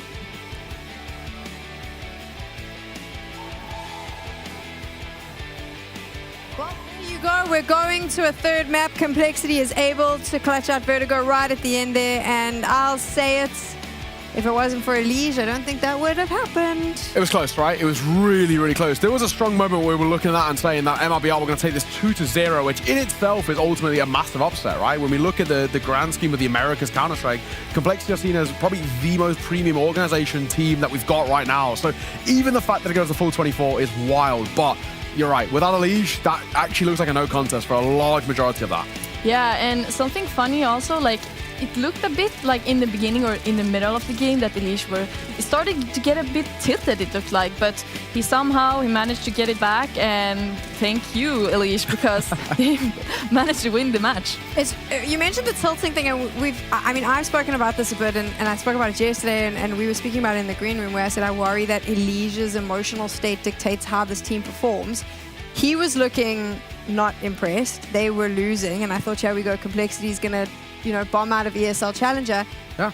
And I was wrong, because he did somehow find a way to kind of bolster the team and, like I said, carry them through to victory. So a positive for Complexity that they were able to get it to that 3rd map? Honestly, I think that really shows that is, in a way, a model professional. Somebody who can, when you are in the dumps a little bit, kind of bring your mental state back to, a positive aura. Being able to reset mid-game is tough. We talk about mid-maps and whatever, being able to kind of take a breather, go outside, try and find a way back into it. But to do it mid-map when we're in a really, a pretty bad rut of form, he kind of got 1 kill in 4 rounds, and you can see he was very tilted. But honestly, really good work for him, and they absolutely needed him. Yeah, definitely. I mean, if he does it again, we can talk about the professional level, but I need to see him do it a couple of times. That's how I'm feeling about this. On the other side, MIBR, they looked spectacular. They're going to be really upset about this. I think that they really believe they were closing this out 2-0. Yeah, absolutely. Yeah, I think as well, it was just a couple of key moments, just a few mistakes. The one that really rings out my mind, when Elish gets 4 kills in a row in ramp. I mean, we talk about spacing and bad plays and ideas like that, and that is a prime example. That's where you've got to just clean things up. Spacing is sometimes, there's instances, especially over towards ramp, if you're pushing through a smoke, aggro the way they are, sometimes the spacing is bad where they don't trade each other. In that sense, they're grouped up. It's an easy spray down, and it's just small mistakes. So I think MIBR, they just panicked. Yeah, no, definitely. I feel like sometimes, like as a CT, sometimes it's so hard to get like multiple kills if they just rush you through a smoke, but they didn't do it the proper way, and Elish abused that, and he got a really nice round. Definitely. They had a really good pop-off from Drop as well. I mean, I thought he had a really good game, even though that they weren't able to win it on Vertigo. Drop plays really tough roles, right? He's playing the majority of the anchor roles, all of these rotates coming through, and on T side, he really gets the short end of the straw as well. But, you know, he's playing probably one of the hardest positions, which is alone towards B side, trying to hold stairs, and he's always good for one. I mean, looking at him on this T side as well, without Drop cracking open sights, they actually don't get a lot of mileage. So, for me, honestly, a really good map. And he's had actually a bit of a quiet tournament. I think since he's coming towards his MIBR team, he's looked really good. I think he's really kind of refreshed himself after what was a bit of a bad tenureship previously in some of the other South American orgs. But honestly, that was really showing just how good Drop can be. And if they can find, if that's your anchor putting up your top frag start, if we get a little bit more of an Insani, maybe a little bit more of Exa in terms of the frags, we're looking at a really scary team into map 3. Yeah, definitely. And I think, like, as you said, him having that role and that position, it's even more, like, impressive. And I think people should, like, think more about him as a player, and also, like, anchors, people with that kind of role, that they're doing so much for the team. And we still all think Vertigo is rubbish, though, right? Oh, 100%. Okay, good. So we're on the same page. We're now moving on to the decider, which is Anubis. I think we were conflicted as to whether we were going to get to this point, but here we are. How does this play for both of these teams? I mentioned this yesterday. I'm going to kind of rehash the same point. MIBR play a very unorthodox style of T-side Anubis. I don't know if Complexity can be ready for this. They're not going to have seen this regularly at that tier 1 level. It's super weird. I'm looking at players like Insani, like Exa. They're going to push smokes, no contact, no flash, no sound. It's these weird little gimmicky plays that works in South American Counter-Strike, works in that domestic scene. I'm not too sure if it's going to catch off a side of Complexity's tenureship, but because it's so weird, I think MIBR still have a chance here. I believe they maybe will like get caught off guard in the beginning of the game, but I think they're gonna bounce back. I think Complexity is the better team, and I think they're gonna win this 2-1. I kind of agree with you, because we saw MIBR and Anubis yesterday against Alliance, and there was a couple of moments where I thought, oh, Alliance might actually be able to take this to a third map. So I was a little bit worried about that unconventional style you mentioned. It seemed that Alliance was was finding it easy to read it, and Complexity, much more experienced team, much more experienced players. Yeah, absolutely. And you know, as we saw, we kind of mentioned it with Elige, these are the type of players who can adapt on the fly and actually can recover. When they get caught off by things like this, I'm expecting them 1-2 rounds later to realize, right, you know, early rounds, guns up. And this is kind of the way you've got to play against MIBR. In the first 30 seconds, if you drop a little bit of util, you've got to play guns up behind it, not holding for util, because they are going to try these gimmicky plays. We saw it in towards Ancient. They love these pops. They love these super aggro executes. And that's actually where I think Complexity was just a bit shell-shocked. It's way quicker than what we see in EU Counter-Strike. And Brazilian Counter-Strike's always been known for this pace. On a map like Anubis, it is the most T-side map in the pool statistically. I'm looking at this to see MIBR's T-side, but actually I worry about this CT side. Yeah, I think like we saw it yesterday on Alliance, and their CT wasn't that, like, it wasn't perfect, honestly. Like, the whole game wasn't even that convincing from playing versus Alliance. So yeah, I'm a bit worried for MIBR, but I'm also super excited to see this match because of the two teams playing, and like they're playing so aggressive. It's very fun to watch. Do you feel like we're seeing the best of MIBR in this tournament? I feel like they seem a little bit lackluster in comparison to what we've seen. I think they absolutely do compared to Challenger Melbourne, right? I think when I look towards Melbourne, they lost that game against Rebels, and then they were dropped into the elimination games, and they lower bracket ran the whole way, and then to beat Aurora in the final, and we've seen how good Aurora are this tournament, right? That win to kickstart things in overtime for them. They found themselves in the semi-finals, all the rest. So I really don't think we've seen the true MIBR, especially for me. I haven't seen Insani light up the server. He's had these decent games, 20 kills, but I'm not seeing Insani drop 30, which he's actually been kind of commonly known to do against tier 1 teams. He hasn't been electric. He had a 1.51 rating at Challenger Melbourne for the entire event. That is bonkers level stats for across an entire event. 9 maps he played in that. And to put up those sort of numbers, we haven't actually seen him do that. I think he's averaging just shy of a 1.1 right now. It's not the insane numbers. I think for MIBR, I don't know, you kind of talked about it, whether it's tiredness or travel or whatever, but they're not quite themselves.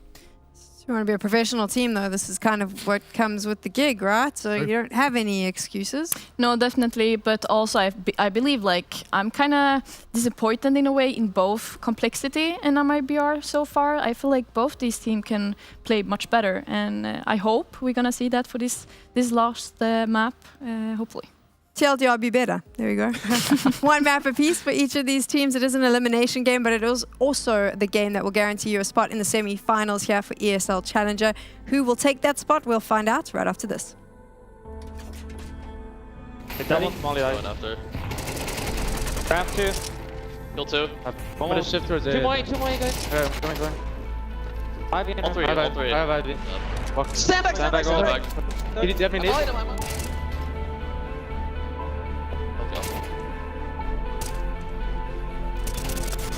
Nice. Let's go. Let's see them. 2D push. That's it. I'm gonna go 2 mid. One mid. I love you guys. I'm gonna get ult again. Mid. Then one more mid guy. One more mid. He swung. I can't. Can we fight? Yeah. 3. I'm flashing mid. Giannis. Both. Nice. Good shit. Pretty swing. Back. 2. Nice. Kill 3. Fine. Nice. Pushing now. Every mid. 3B. Two more. Good bomb. Nothing in yet. Default. Swing left. Quad. Go. One. Nice.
We really know it. I got to really hold it. Whoa.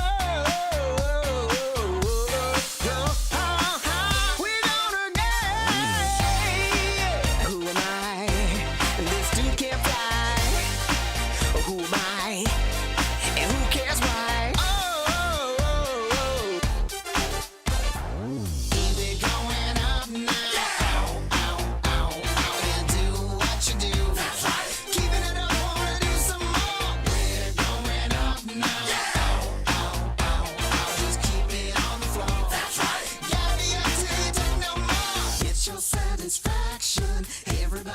Want you there, give them some attraction. Come on up and just pay the fare.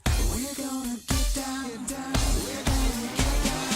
Get your satisfaction. Everybody just wants you there. Give them some attraction. Come on up and just pay the fare. Get your satisfaction. Everybody just wants you there. Give them some attraction.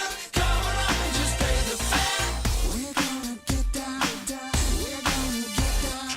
We're moving up now. So keep it on the floor. That's right. Gotta be up till you take no more. Light up and shine the crowd. We'll burn the house right down, yeah. No thing you're not allowed. The party just begun, yeah. Keep it moving up now. So do it like before. That's right. You better believe you got something more. So now you're number one. You feel the satisfaction. And when the night is done, you like that interaction. We're going up now. Just keep it on the floor. That's right. Gotta be up till you take no more. We're gonna get down. We're gonna get down. Get your satisfaction. Everybody just wants you there. Give them some attraction. Come on up and just pay the fare. Come on down, let's pay the fare. 1, 2, 3, 4. Get your satisfaction. Everybody just wants you there. Give them some attraction. Come on up and just pay the fare. Get your satisfaction. Everybody just wants you there. Give them some attraction. Come on up and just pay the fare. We're gonna get down.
ESL Challenger is brought to you in part by Intel, Acer Predator, DHL, Kadia, Monster Energy, 1xBet, White Market, and Logitech G.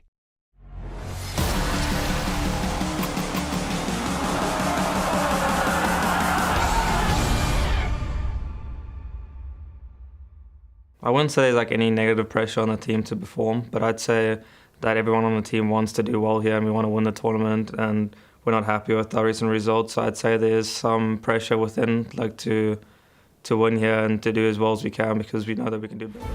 Complexity keep their flawless record on Vertigo, Brandon. They send us now to Anubis, a map that both these teams have historically been quite good on, but MIBR showed some shakiness yesterday versus Alliance. Yeah, they did. And also for both of these teams, it's not just one player that is carrying forward. Sure, Elige did well on Vertigo, but you look at JT, you look at Grim, you look at Hallzirkle throughout this tournament, they've all been showing up. And Floppy, even though he didn't have the kills in that map on Vertigo, he was doing a lot of the legwork to make sure that MIBR were contained and pinned in. It was a team effort, and the same can be said for MIBR. How many times are we screaming Insani's name? Not as often as probably people would have thought. And now suddenly, you take a look at this, and it has to be a team collective effort to get them through on Anubis for one of these teams to make playoffs. Insani actually the second lowest performer on the team for MIBR so far in the series.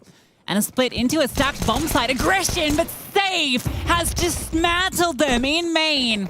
An absurd 3K with the P250.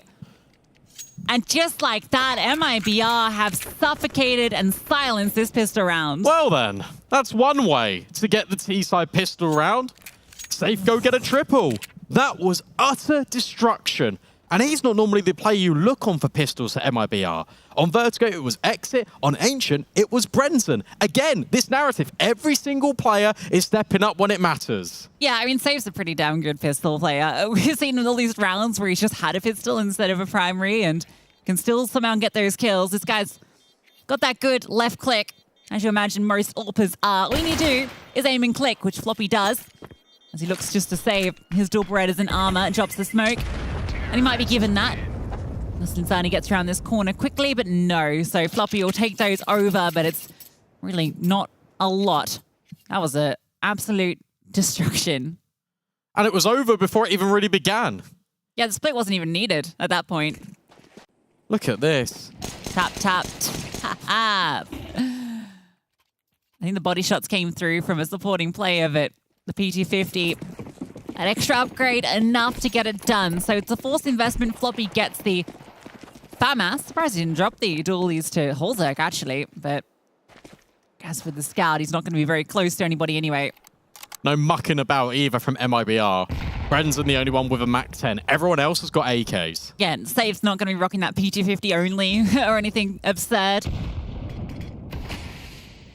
No chances taken. Floppy getting proactive ahead of the smoke drop by the T's. Knows that he's got the strongest weapon in this round. If they don't go to A, could be for naught. We saw these mid-fights against Alliance yesterday. That was the tug of war of map control between those two teams. And MIBR immediately in round 2, they lay down utility and now they reset mid. But it's a collective effort. It isn't just one player just gathering the space. Everyone is here for MIBR bar Insani. Or should I say drop? Grim is having a little looky. Slips into Nico. They're already crossed past and almost an opportunity. Can't adjust onto Insani. So that's going to be the go. They smoke off Temple. They're going to progress into this stack on Ace. There's still a chance for damage, but not if Insani is hitting shots like that. Hallzirkle doesn't even get to fire the scout. Elige slides through for one. Floppy decides to take the space outside of main. See if he can cut off a player. And at this stage, finding drop would be at least something. It's a rifle to be picked up, or maybe not. Floppy keeps it even. He'll just be running away to save again.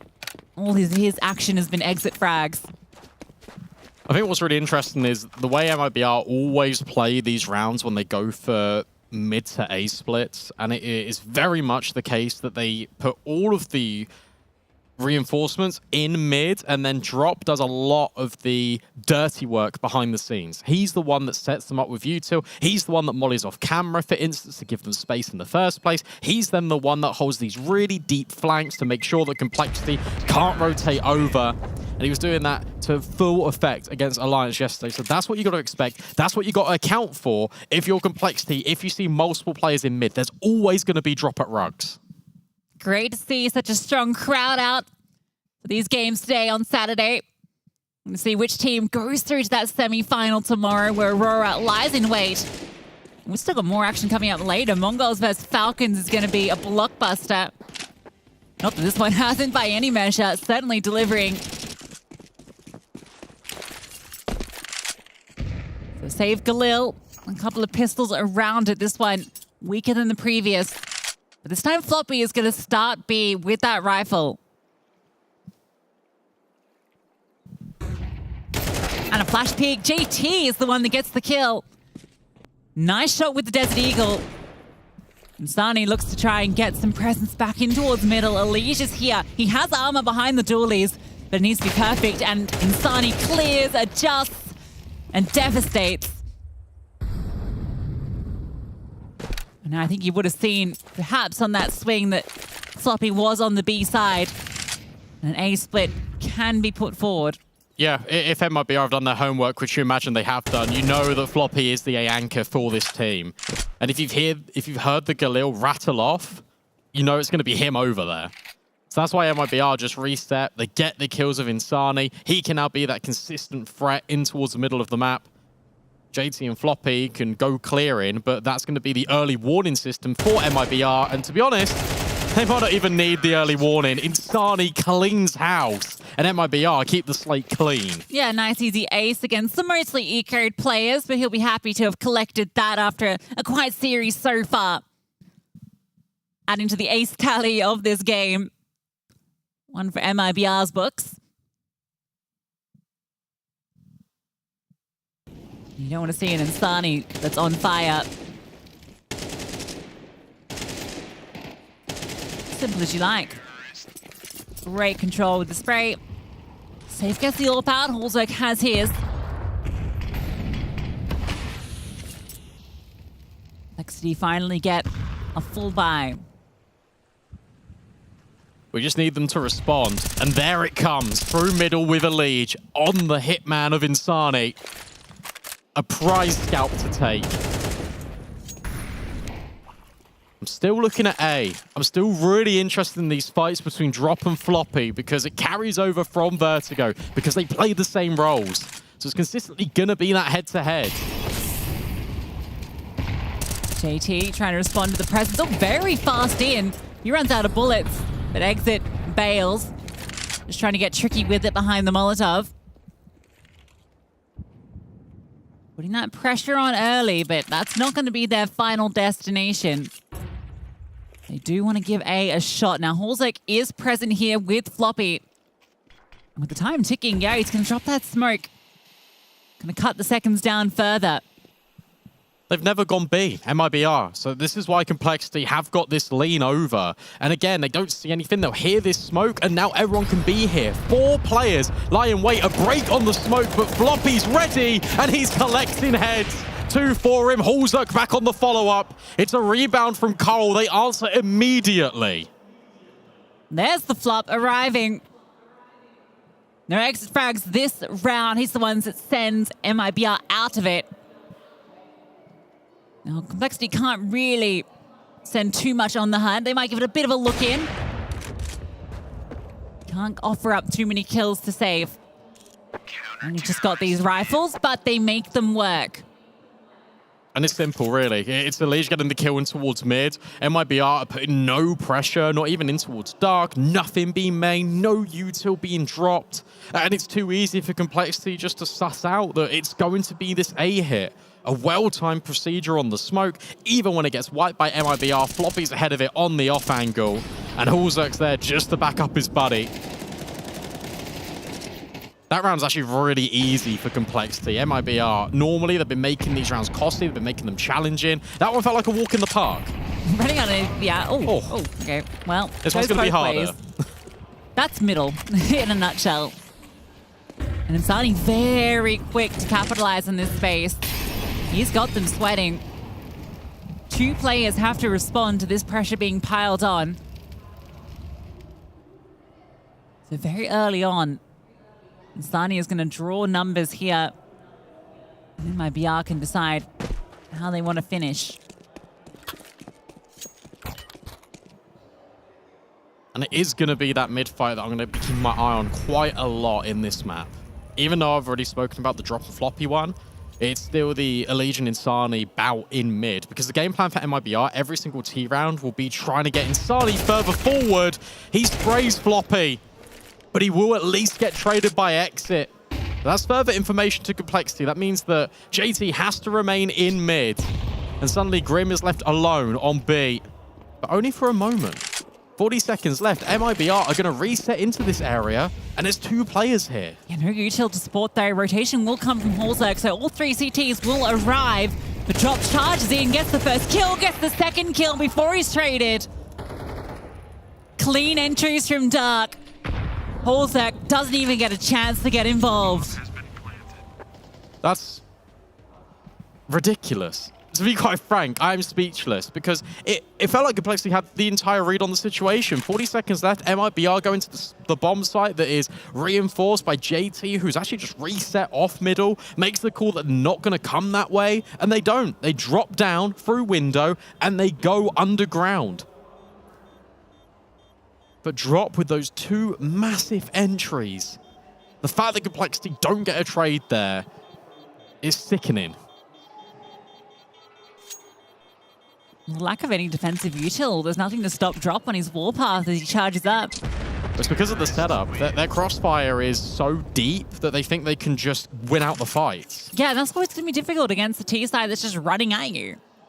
The wide swings, maybe not as strong as they were 6 months ago, certainly still going to be favored in those fights. Especially scaling out Drop where you've got that kind of layered stare where you slowly scale up. It's like there's an easy headshot angle to hold on to.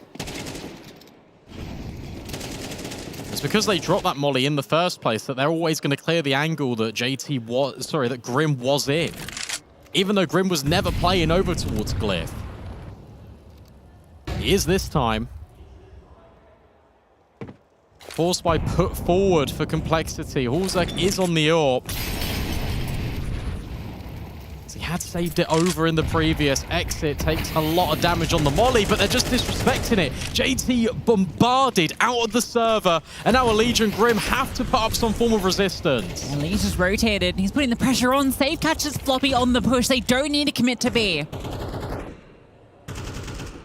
And MIBR can afford to pause. It's a 5-on-3, and all of the CTs are on B. Yeah, I mean, Drop can just take that risk. He can just force the issue, or Exit can hold for them swinging. Allegiant will trade, but that gives confirmation that A is open. Yeah, okay, Drop finally activates. I was thinking, why is this guy not moving? MongolZ still the question mark, who has been starting on A a lot, to be fair. But now that he's walked in, they're going to throw some util on B just to keep the players here so they don't rotate before the bomb gets there in time, but yeah, this one's MIBR's. Allegiant is going to move in towards CT, so he'll be kind of close as the bomb gets planted, but you don't fancy he's going to really get involved to see if someone overextends and then maybe there's a way in. And MIBR aren't going to make that mistake. No, they're not, and Complexity shouldn't make the mistake by even going for the retake in the first place. It needs to be a save. It needs to be MongolZ once again, holding on to his AWP. I don't even know if he's fired it yet, since investing. This defense has been a disaster, and it's a real stark contrast to what we were seeing on Vertigo. And it is because MIBR are yet again dictating all of the pace. Safe is being allowed to pick and choose his fights. That's why he's not died. Yeah, this guy's 8 for 0. I know Anubis is a T-sided map. I understand that, but it was Complexity who we used to praise at the start of CS2. When Anubis first came in the rotations, they were the innovators. They were the ones that weren't just pushing B main as some sort of fail-safe reaction. They were the ones pushing mid. They were the ones going out A with these smokes over towards the stairs. They created all of it. And now they need to reinvent the wheel here on their deciding map. They need to get all their defense in a line, and they need to be more cohesive, because otherwise MIBR, they've got a real shot at running away with this decider, and that is not what Complexity deserve. That is not the justice they will get out of this series. Yeah, it's that hard-fought comeback on Vertigo. For it to crumble on Anubis would be heartbreaking. Holtek's AWP, that one weapon saved over, lets them know where he is. So now they can put a bit more pressure on A. The smoke dropped deep, so not going to deter them one bit. However, Holtek has rotated. That's a flashbang if he wants to set up a play, but he's just going to walk in. Maybe double layup with Floppy. A scope up now. Was that heard? Probably far enough away that it wasn't. This fight determines the round, and Safe wins it. Picked up by Floppy, who extracts the AWP. He's still going to get past it. And Molotov good to flush out one of these defenders. They can just brute force their way in, yeah. Even if Floppy hit the shot, he would have been overwhelmed. Elise tries his best, but the bodies of MIBR run them over. I'll be honest, look, you can draw a lot of parallels here between the CT side of Complexity on Ancient and the CT side of Complexity on Anubis. They are giving MIBR so much room. I'm not just talking about this round because it's pistols, it's AWPs. In the gun rounds, they are not fighting for control. And when they are, it's individual efforts. They're not setting each other up with utility. They're not deciding, hey, we want to take this area of the map. It's none of that. And MIBR are even being caretakers. If there's going to be flanks in from Complexity and they are able to get some kills, or if they run in after the bomb explodes, they can't even recover any of these rifles. Crazy that Safe still not died when he's won 3 opening duels. So it's not like he's just sitting back playing passive. He's very involved. But he's being set up. And that's your difference. MIBR's utility are setting them up for success. Complexity are using their utility reactively instead of proactively. And what was the way that they were winning CT side rounds on Vertigo? They were the ones taking the fights. They were the ones setting themselves up. And this is a complete difference. You're playing to survive. You're not playing to win. And what was the criticism on Ancient? They only got 2 rounds on that defense. And if they had a few more, this could have been 2-0. Yeah, definitely need more than 2 here. The one that they got was due to the time, right? It was with the delaying smoke and MIBR having to force the issue through it, where Floppy just sprayed them down as they tried enter. That was more kind of falling at their own mismanagement of the time, not finding an opening somewhere. But outside of that, it's been blemish-free. And none of these rounds have been close either, which is a little concerning. At least if they came down to the wire, Complexity might be feeling they had some chances.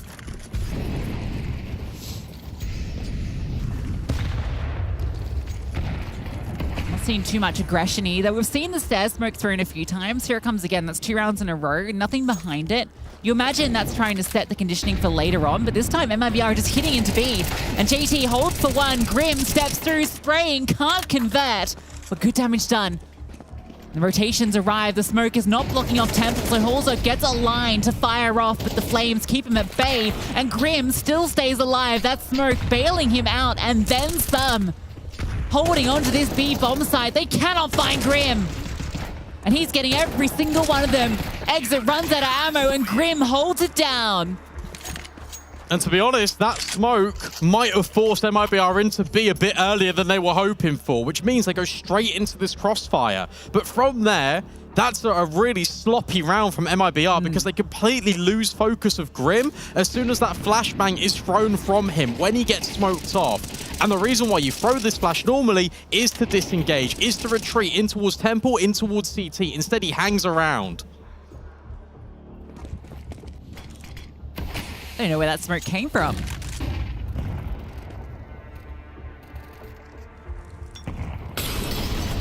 Molotov actually not going to affect this boost. That's kind of crazy. I've not even seen this boost before.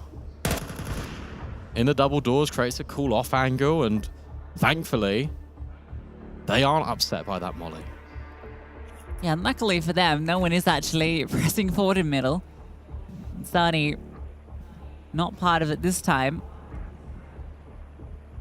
So start to make their move now. They still on the boost? Yeah, they got this boost in play and disassembled by the flashbang.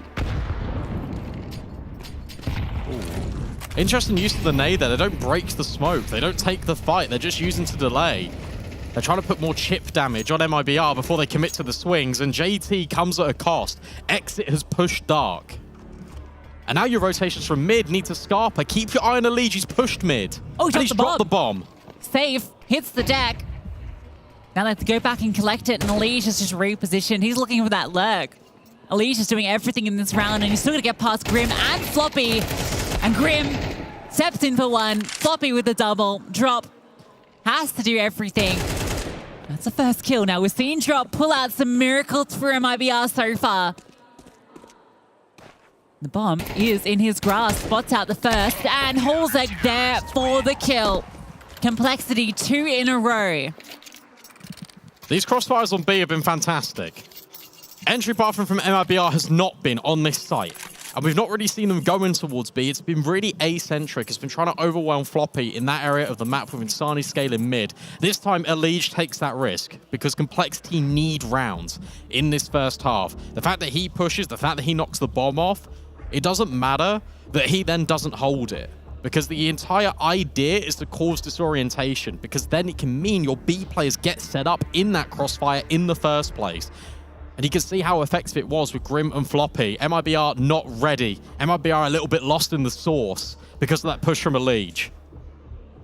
Yeah, much better mid-rounding from Complexity. They don't just let MIBR do what they want. And that was with the opening kill going the way of Exit. That's an absurd shot from Elige. Just saw that back in the replay. It's just a tap at long range onto the Orpha, who's in motion with the bomb. And now MIBR are on the full eco, so a chance for Complexity to really get this going. And this is what they needed, this break in momentum, this round that comes to a standstill. And Floppy blows Insani out of the waters. You get 4, you get 5 rounds here on your CT side of Anubis. Suddenly, your narrative changes if you're Complexity. It's good to see Floppy having a good map after a rough couple going into this. I think despite his scoreline, his Vertigo is really solid. I feel like that will get overlooked by a lot of people. JT gets dinks, but Grim is there. And Hayes said something to me in the green room. He said, watch out for Grim, because he's always there. He's always present for Complexity. And just being involved in every single one of these rounds where the double setup has been established. He's been getting his kill. He's been doing his job. And here just bails JT out. Another re-smoke here. MIBR would have to push through the grey screen. Yeah, Grim should be fine to lock it down if they do. And if they can get away with this, not losing a player, that will feel very good.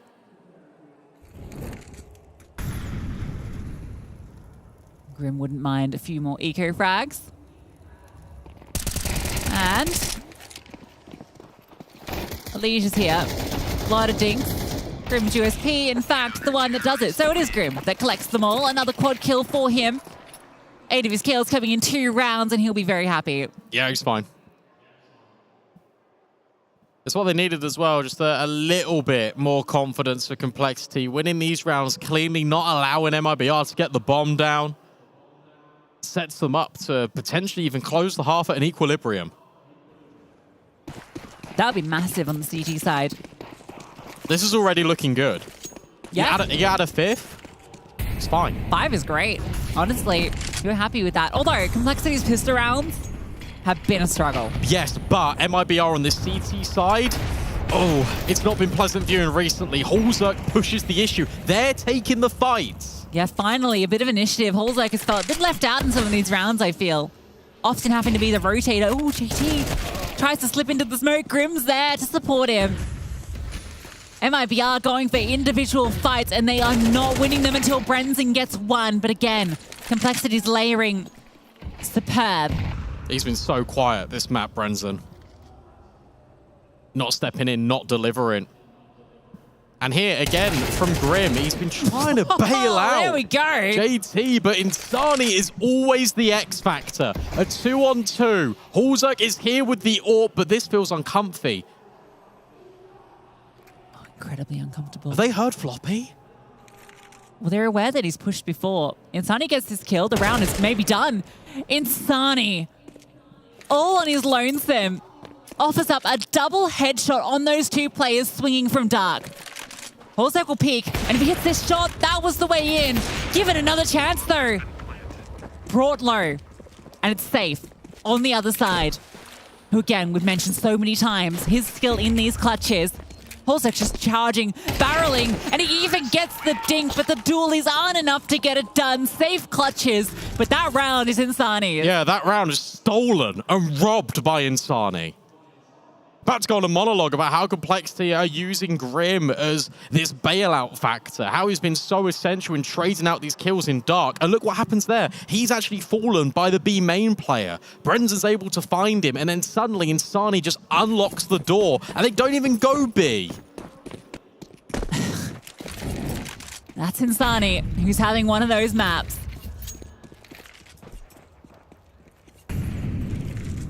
I think it's wild to me how Insani is alert a lot in T side, and he still puts up these numbers. Cole get aggressive outside of B main. Insani looks to see if they extend further. He has a lot of responsibility. But if they just hit into A, Floppy is on his lonesome. And HE does a little bit on to drop. And yet still Complexity. It's double AWP. Yeah, Liege. Looking for Insani in middle, but he's playing a nice little angle in the window, and it's going to be heard. Floppy gets one. Halzak, just the grazing blow. Not the kill he was hoping for, but now a Liege gets a chance, and a Liege finishes the job. And now you have those double snipers to get past. Halzak's flick connects. But Insani, again, Insani, a double up to put it back into evens. And he's teasing JT, letting him know, yeah, come for the fight. I want to take it. Halzak brought low as well by exit. But Halzak wins it out, and it's all onto Insani. He can't get it done. JT delivers, and it's a 2-round game.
Complexity are on a 4-map winning streak on Anubis, leaving Eternal Fire, Na'Vi, and Heroic in their wake as they look to add MIBR to the tally, and that is a good start, but it might be a crunching effort from MIBR as they look to push A, but it might be too late. Elige is destroying them on the P250. It's deja vu on the T side. Yes, Seifu.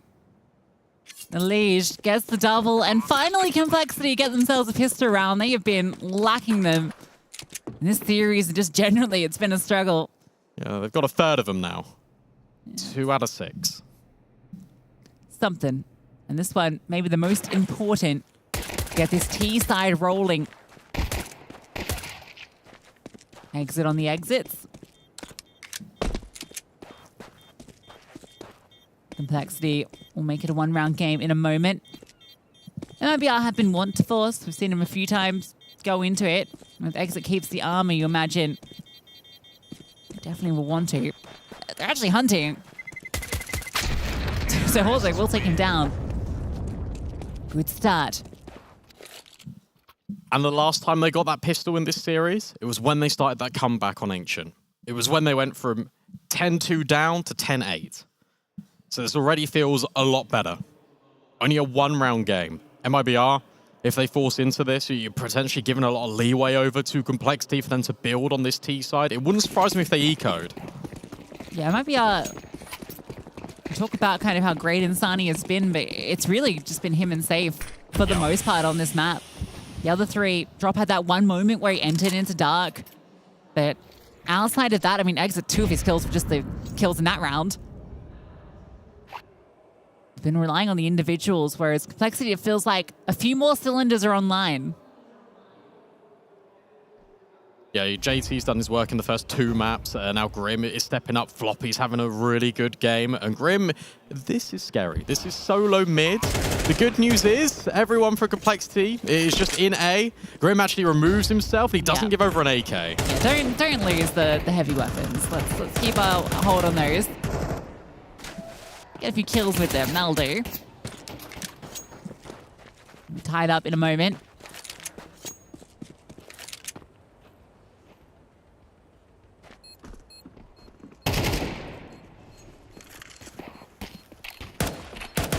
Yeah, just walk it in. And this guy's future-proof as well. Only 1 Mac 10 for JT.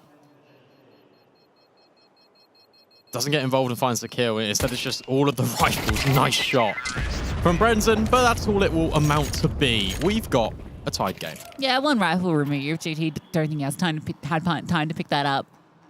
So it's slightly costly, but ultimately they're happy. Galil out the mix. No biggie. Not nice Galils anyway. You prefer him over Famuses? Yeah, more bullets at least. This is going to be aggressive. Safe setting up that beef pop flash. Oh, and Grim gets flashed twice, but now he knows, hey, they've got the space at B. We need to go elsewhere. Yeah, they're taking space on A. They start to walk into main. Now, there are 2 players here. Mid was completely left open. Exit holding a very fine line, and Insani is able to swing off the contact. In fact, Insani's going to come around. He's going to be needed. First kill is his, and steps up for the multi. Oh, no one can stop Insani. The 1-man army from MIBR. JT can't even recover the bomb. This round hinges on Grim. What can he get done? A kill is good. And the trade not doable. JT needs to be careful. Needs to stay alive to let Grim work. It's going to be tough. He needs to find this kill right here, right now. That flash is brilliant. And it sets Brendan up. And it's him again. It's Insani that sets up the play. And suddenly, with 45 seconds left, the in-game leader looks on in despair because that round completely crumbles. Horzek found the entry. They knew that they were out B. That was such a good timing the Complexity could have hit. And I tell you how it falls apart. It's because as soon as Horzek gets that contact, they don't throw any utility. It is not together. It is disjointed. Yeah, it's that lack of trade spacing that's the problem because it's just Insani and he's in the open. So all they need to do was swing in tandem and get the trade. They just need 1 flash. anything. There were so many different ways, but it's very individual. And Insani, credit to him, repositions after each kill, makes it harder, makes them need to swing more. We'll see it back as he moves further to the right, making those trades all the more difficult. I stand corrected. There were flashes, but it was late. And we've seen that a few times in this series where it feels like Complexity are ready to go and then something is delayed. Or the players swing early. It feels like they got a little bit eager after Horza got that opening. Here's the space now being taken by MIBR early elsewhere. Yeah, and Complexity out the gate wanted to go towards A. They had this massive rugs presence. What? You could spam that? Excuse me? What? I had no idea. Well, now everyone knows.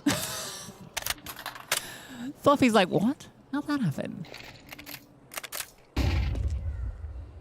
That's ridiculous. A dink into rugs. This feels really uncomfortable now, especially with this re-smoke. And this is what MIBR were doing against Alliance yesterday. For Complexity, you're playing behind them. You've got no info. You don't know about rugs because you're not there. You only know about B. You don't know about mid. Space needs to be taken. Space needs to be claimed here by a Liege. Yeah, they're kind of hoping that the re-smoke wouldn't come and that they'd be able to just slowly take back that control, but instead they've been funneled towards the B side. Now, the good news is there's only 2 defenders here because despite having all this control, they didn't have mid. And so they're actually going to reinforce the wrong bomb site. Drop has the util. You think the smoke needs to come any moment. There's only 30 seconds left. He can deny an avenue, but instead they're going to burst through. Brenson, good kill. Drop on the follow-up. And there's the flames. Another set lands forth, slowing them down, allowing the rotation. It's done.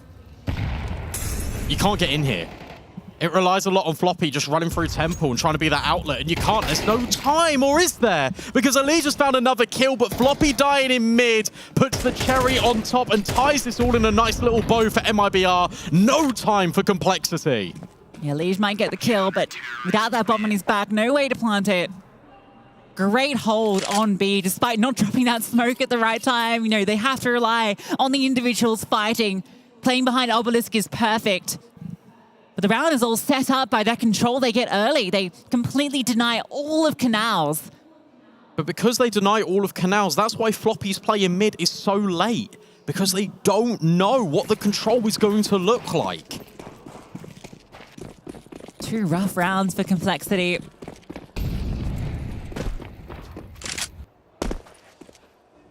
Now you got a Liege with the hero rifle. You got Glocks on the rest. A P250 at least for Floppy.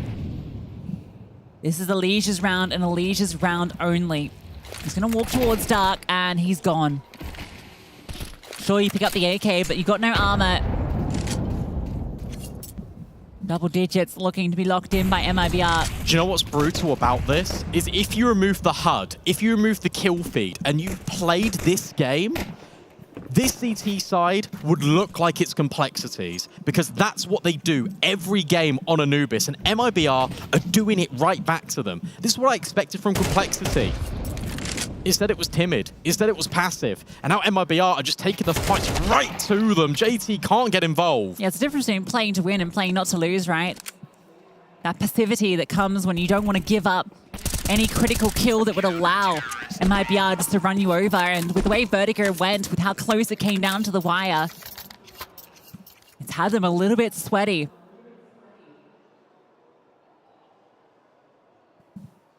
Now a 3-round lead for MIBR, which is how many they are away from locking in a fast entry into that semi. No one answered. Calling up somebody, a divine above, to help out Complexity. Gotta go fast. Gotta try something different. I haven't seen any limit tests from Complexity either, and they've not been allowed to even execute onto a site or get set up because of how uncomfortable this defense has been. And the further this gets away from them, when the margins become so small that if you lose a round or two, the game gets away from you, you become more afraid to do those limit tests, to do those fast rounds, to do those executes, because if you get it wrong, if you make that wrong call, that could be the game. Well, the thing is, you can't even set up these limit tests in the first place because they cost a round to kind of get the information, right? Let's see how it goes. Could this be two North American teams getting knocked out and sent back home in Jönköping in back-to-back series? Be a sad day for Eagles everywhere. And we expect Mike to continue his job. He'll be in Tanner's. He'll get all of them in the lake. He'll be in the lake with them. It is complexity in the drink with two of them in towards Canals, trying to set up this dark play. Floppy this time waiting patiently. MIBR are playing a much more passive stance in middle, but keep your eyes potentially on Brendan because he'll go for an aggro play. Yeah, Leash's approach has been very different to the way Insani was. Doesn't feel particularly active early on. But it's because MIBR set their rounds up, their mid rounds around how much space Insani can create and how much he can generate in mid. Splash. That's heard and commed. Brendan's alone though, and he is going to be feeling the pressure in a moment. Well, was it heard and calmed? Yeah. Drop the flames, drop the smoke. Brendan needs help. I like this play though. Trying to be the hero, trying to get something done. A forward smoke. Has this little gap. The flashbang's good. The flashbang is great. Grim gets one. Floppy as well. Fast flank. Fast flank. Keep your eye on Insani. He could win this still, or MIBR just going to save. Nah, with the money, yeah, they want more chances. They want this AK in his hands as well. Contain, though, do damage. But here's one of these rounds. It isn't a limit test, but it's an execute onto a site, and they do it with numbers. They do it together, and that needs to be the philosophy. That's what we've been calling on all series. We know we've got these stars that can elevate and can punch above their weight, but it needs to be a team effort for either one of these teams to close. It's surprising to me MIBR held that double mid, double A setup for so long with no information either towards A main or middle. They weren't really peeking into either of those positions. And the thing with that is, though, is that you've got very fast rotations between those two spots. Where you don't have fast rotations is B. Yeah, but at the same time, the reason why they're doing that is because very much like they did on Ancient, they think that Complexity are going to adjust to what they've been doing over the last 3-4 rounds. They've been conditioning that they're going to be there. So by Complexity poking and prodding, maybe looking for clues in those areas where MIBR suddenly aren't there, that's what they're hoping these double setups are going to achieve.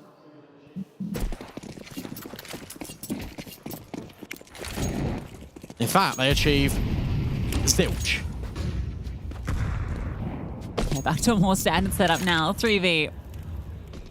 Sunny giving Soul defensive mid, which is absolutely fine.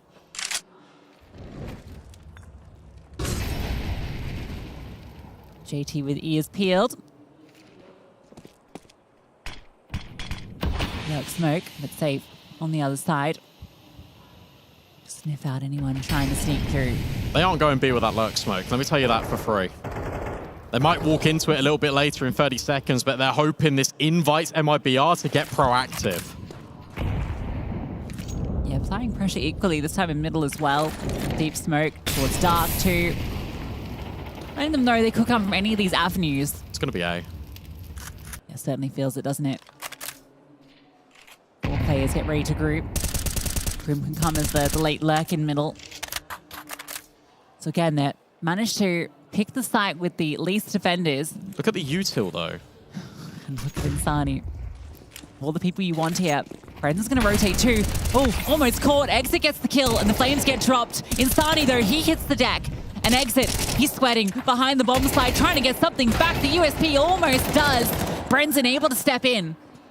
Keeping in this 3-on-3, and this fight in mid is everything. Grim wins it. And now he can set up to flank through, to fight onto Heaven if need be, where both Safe and Brendan line wait. The flashbang is there to set him up, and he finds success. Leaves it to Safe. One of the three. He has time. He has a kit. Waits to see if that extension comes through, if anyone wants to push on, but no. Elish happy in the back of sight. That incendiary is good on the JT. He actually swings off the back of it. Elish in the open gives Safe the chance, but JT is there to lock in the round. Yeah, they nearly undo everything there. You can see Elish just like, I shouldn't have swung that. That's a big mistake. You could even call a pause here just to make sure you get 30 seconds to reset, because that Setup was perfect for Complexity, an even blanket of pressure across the map. As soon as you see that B lurk smoke comes in, that's the invitation for MIBR to get active. If they don't see anything off the back of it at B, you expect them to push B main, you expect them to push dark. They don't, and they get undone by lack of info. Yeah, it's surprising after so many of those CT rounds they got in a row that trifecta was really based off early positional information where they were getting active. These last two have been a lot more passive from them. MIBR certainly fragging in the server right now. What's scary is the way that Complexity approach A is very similar to the way Insani dispatched of them previously. It was, again, contact. The utility was layered this time, and they didn't progress round the pillar until the flashbangs were thrown. Every piece of utility was used as a design to set something up for Complexity. And suddenly, what they set up now is just safe on his own in mid. The spray can only find one. And that's the rifle remove. That should be the equalizer. That should be stabilization for Cole. Yeah, it will be for sure. It'll get picked up, but damage will be limited. Top's going to swing so that the rifle can then get set up, but it's an easy collection. So again, like Vertigo, we're going to be coming down to the wire between these two teams.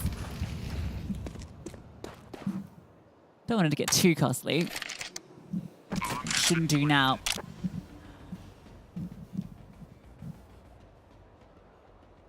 And now I quickly want to refer back to what we were talking about just a few rounds ago where we said both of these teams need to be a little bit more even. Everyone needs to be providing. You take JT out the equation for Complexity, kill distribution, very similar. It's still Insani versus the world. Safe is here, but he hasn't had his AWP. Yeah, Grim is quickly caught up to Insani as well, matching him now tit for tat.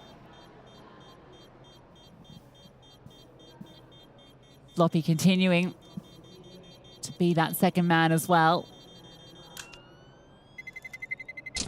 There's always the promise of Complexity, not just a Liege. 10 all. Elimination or semi-final on the line. And I'll be real with you, there needs to be a spanner in the works thrown forward by MIBR. There needs to be a little bit more of a risk taken. There needs to be a little bit more of an assertive control at the start of this round to find them an opening, to find them around here, because this entire series has been streaky. This entire series has been built a lot off momentum. And Complexity, they currently have it. Whole second safe. Looking to maybe clash horns again. Feels like just going to walk into this line. Nice HE. Need a flash. There's no way. Just going to peek into it. Maybe he doesn't need He a just flash. swings, and Elige goes fast into mid, beats out Insani. And they're just going to go fast off this. Put the pace on. The flames slow them down for a moment. Drop begins to push out, but Exit is the only one left, and he only gets one. Complexity steamroll their way into A. And that's the variation, right? That's the acceleration change. That was what Insani was doing all T-side in mid, and Elige gives them a taste of their own medicine. And the fact that Holzerk just peeked, dry, no flash, Safe was on the line. Let's be real, Safe should have hit that shot. Yeah, I think it's just that quick scope, right? He's just expecting Safe to be potentially there, expecting someone to kind of be jiggling or active in that position. I think the thing is that nothing Complexity do is telegraphed on the entry, and it's catching MIBR so often. That first kill is now falling in favor to Complexity a lot in this second half because they are being unpredictable about where they're finding the opening. Uh-oh, Renzen. Oh, please live. He Thank does. God. Those two rifles will, I think, entice them to invest.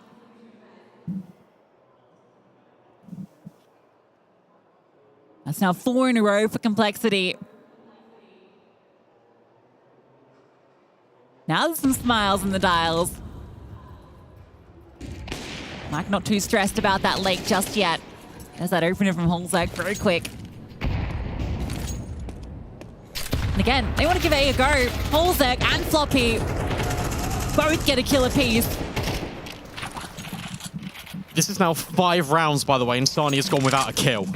They just tried to peek through the window and got destroyed. Now the stack might be going to the right place. Now all you need to do with skill complexity is Elise just walk into A. Get the info, but no, he's going to group up. So there is a world. There is a way for MIBR to still win this round. Everyone is here. Smoke lands at main at the same time as they start to enter into the site. Safe on the first kill. Droppers exit as well. They've walked into the stack. Edis is charging pistol in the back of Holzek. And it doesn't matter because Elige is there. How has that happened then? How has he done that? Elige steps up when complexity need him the most. And somehow, some way, MIBR fumble the bag because Holzek has thrown himself into the lion's den to give that space to Elige to force series point. That is as dramatic as it gets. I hope we get the comms back on that round because that must have been hectic. They go straight into the stack and every kill goes the way of MIBR. Elige charges through the flames to get those kills. And if that is a round you can't convert, if you're MIBR, now you are sweating bullets. Because you need 2 in a row just for overtime. Not even the promise of potentially staying alive here. This is just continuation of that third map. And you're working with MP9s, you're working with a lack of util, you're working with a lack of confidence. How on earth did they not close that round? I mean, it's great opening kills. Complexity, the ones that almost fumble. There's a leech. It's a spray transfer of all things. Of course it is. Old reliable.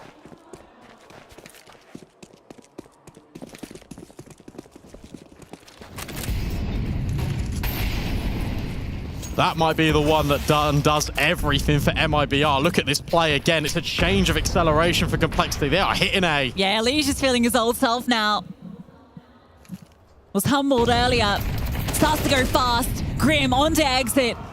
Insani off the flashbang, looks for the fight, and he's bruised. Sent back, sees a lot of players. But Complexity have the advantage. Coming into the side from every single angle, and they get all the kills. Drop and Brendan, the only things keeping MIBR in here, the reigning champions. Might not be making the semis because it's all on to Brendan with an MP9 in his hands, and he hits the deck at the hands of JT. Complexity eliminate MIBR. Yeah, and that's the king of NA coming for the crown here at ESL Challenger. MIBR are dethroned currently in Jönköping, and it's semi-final berth for Complexity, reforged in this series. They are alive and kicking, and now a semi-final setup with Aurora. They came here to win, they came here to challenge, and currently they are competing at the very top level.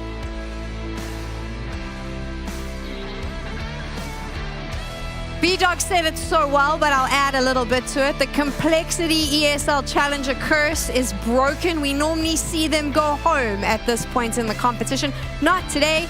Today, they guarantee themselves a third day in Jönköping. They are going to be playing Aurora. Like B-Dog said, they've made it through to the semifinals. They have knocked out MIBR on Anubis. 3 maps, that's what it took. And to be fair, it didn't look like it was going to happen for the North American boys, but they were able to get it right at the end, specifically a round that we will talk about in a little bit. But I think what I would absolutely love is, as we finish watching these highlights, possibly crossing straight to the stage with Mike. I want to hear from the players. That's what's really important. So as we celebrate some of these epic plays, start thinking about how they must be celebrating. Here we go. We are ready. Mike is there. I'm going to stop talking now, friend.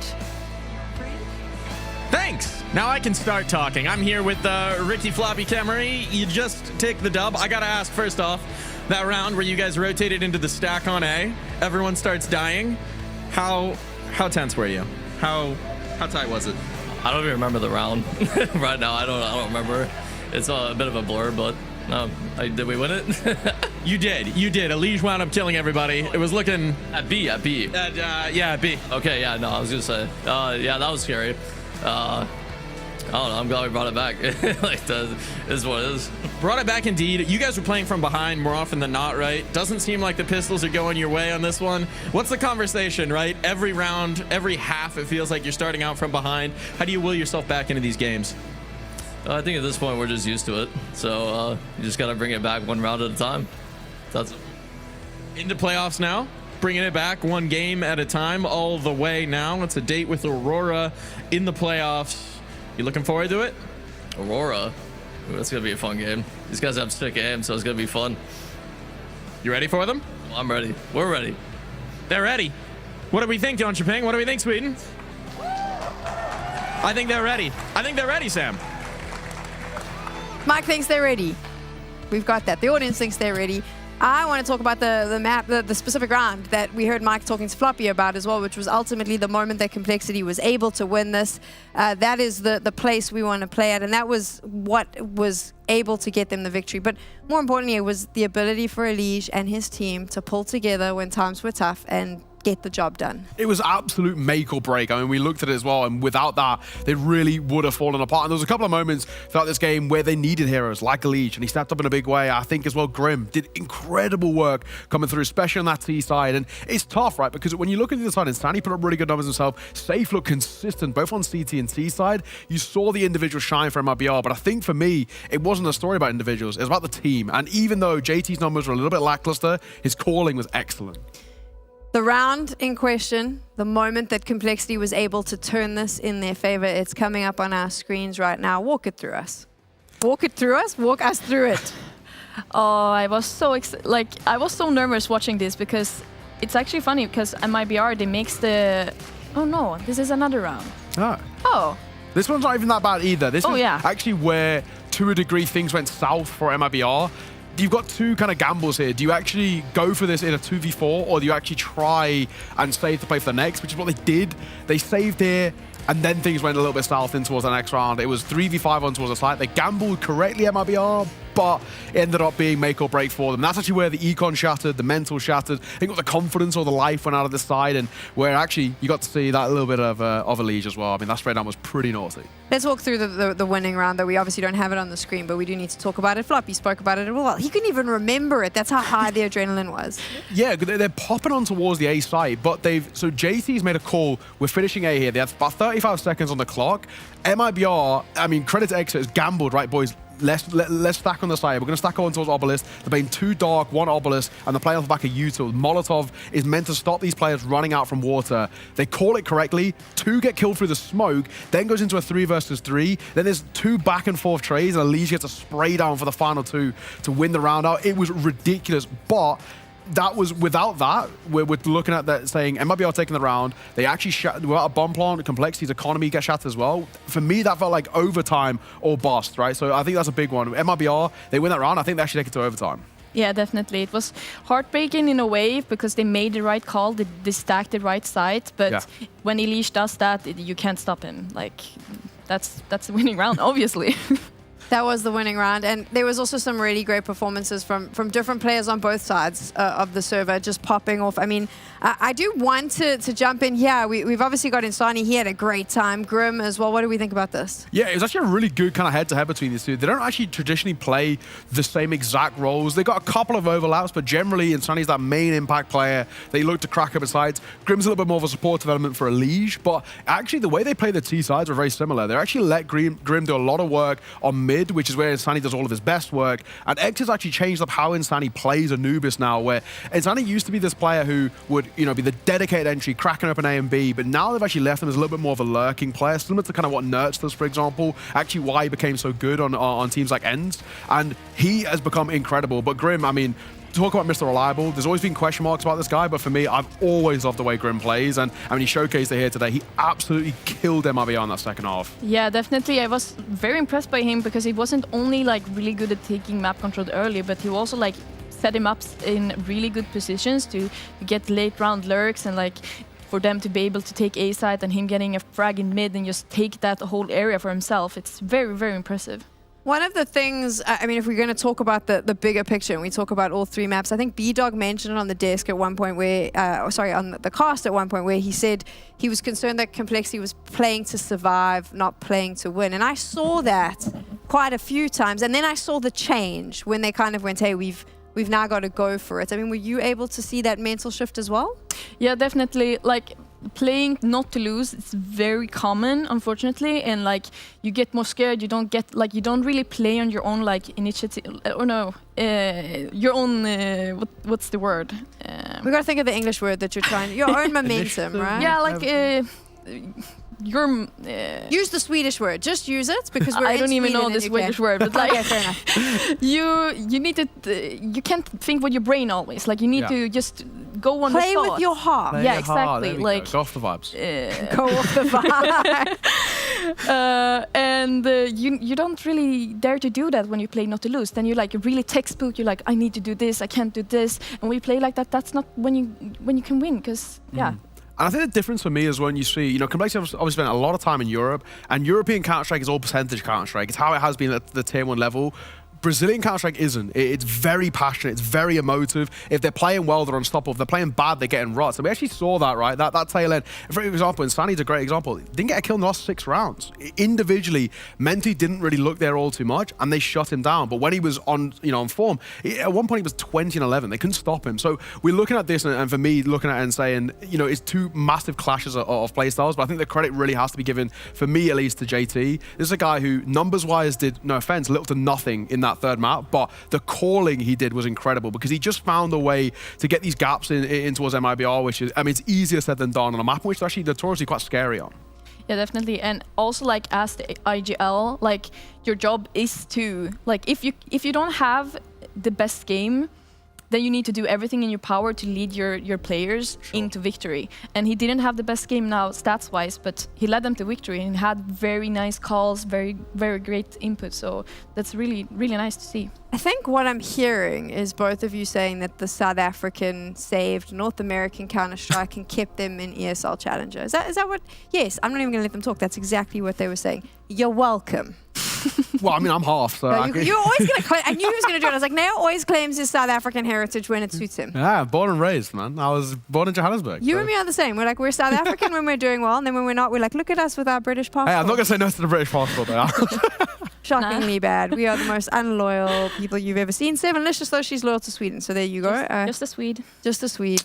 More than a Swede. The birthday girl, professional player. Okay, now we're just doing the hype squad thing. So we're going to stop that. We have one more best of 3 on the way. We now have 3 semi-finalists, Aurora, Ents, Complexity. Who will join them? Will it be Falcons or the MongolZ? We'll find out. Going back to you. 2 stuns. I'm going A, back A, I'm going back A. Wait for them. Can hold this for you, John. Hold this for you. Or. We're playing mid. Or through. That's Reloading. good. You guys are good. Upper. Think done. Nice. More. Good. More. Nice. Hold on mid more. Walk in the water. Okay, nice one. nice. Hey, E-box. Flashing. E-box. Flashing. Dead. Hey, man. Box. Happy. Close. Love it. We can go after this. Hit. So got locked in. I'm about to go to jail with I'm flashing Apex, guys. Go with it. Flashing now. What I'm gonna do? Fail dead. Pass it. Looking for that. Street and pass. Box. Went through his all. They did DM. Good. One more. That's 5v3. They double fast B. I'm on. Street. Follow them. Not Sunny. Snappy emo. Hit the snappy volley. It's out. Hit him. 2 backside. Last year. Nice.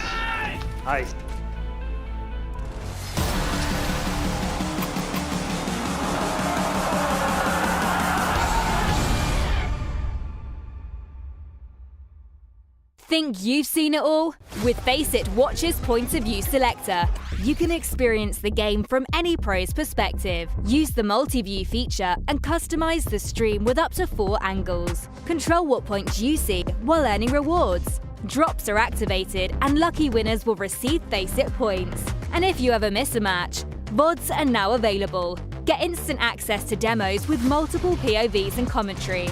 Watch it, control it, Faceit.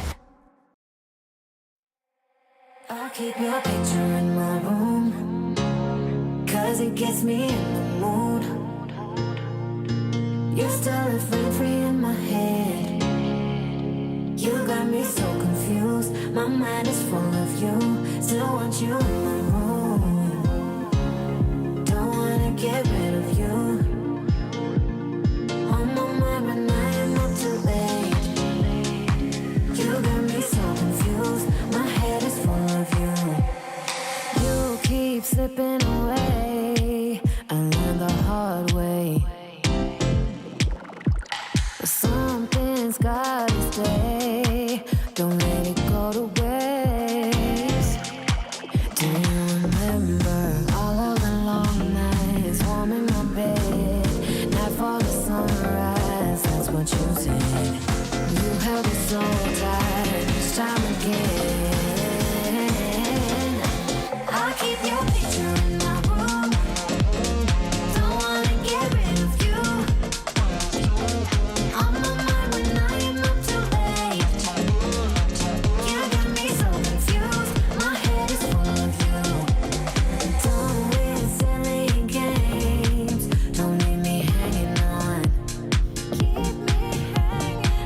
got me paralyzed. Got what you came for, one thing that I've kept.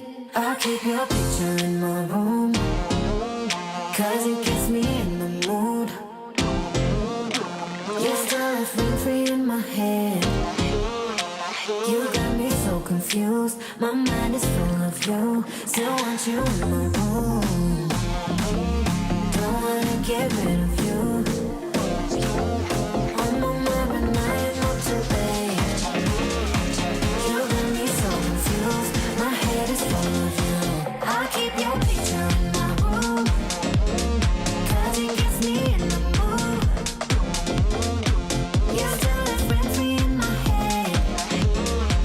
You got me so confused, my mind is full of you.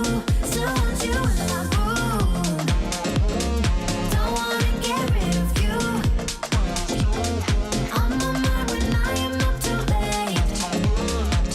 You got me so confused, my head is full of you.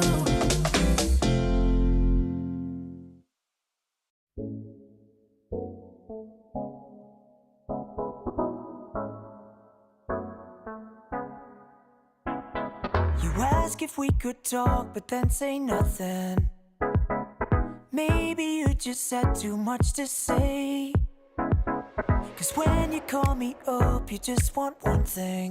And maybe in the end you'll get your way. But I just wanna know, oh, oh, oh, oh, yeah, if we should take it slow, oh, oh, oh, oh, yeah. I just wanna show ya I'd do anything for you, girl. I just wanna know, oh, oh, oh, oh, yeah. I just wanna know.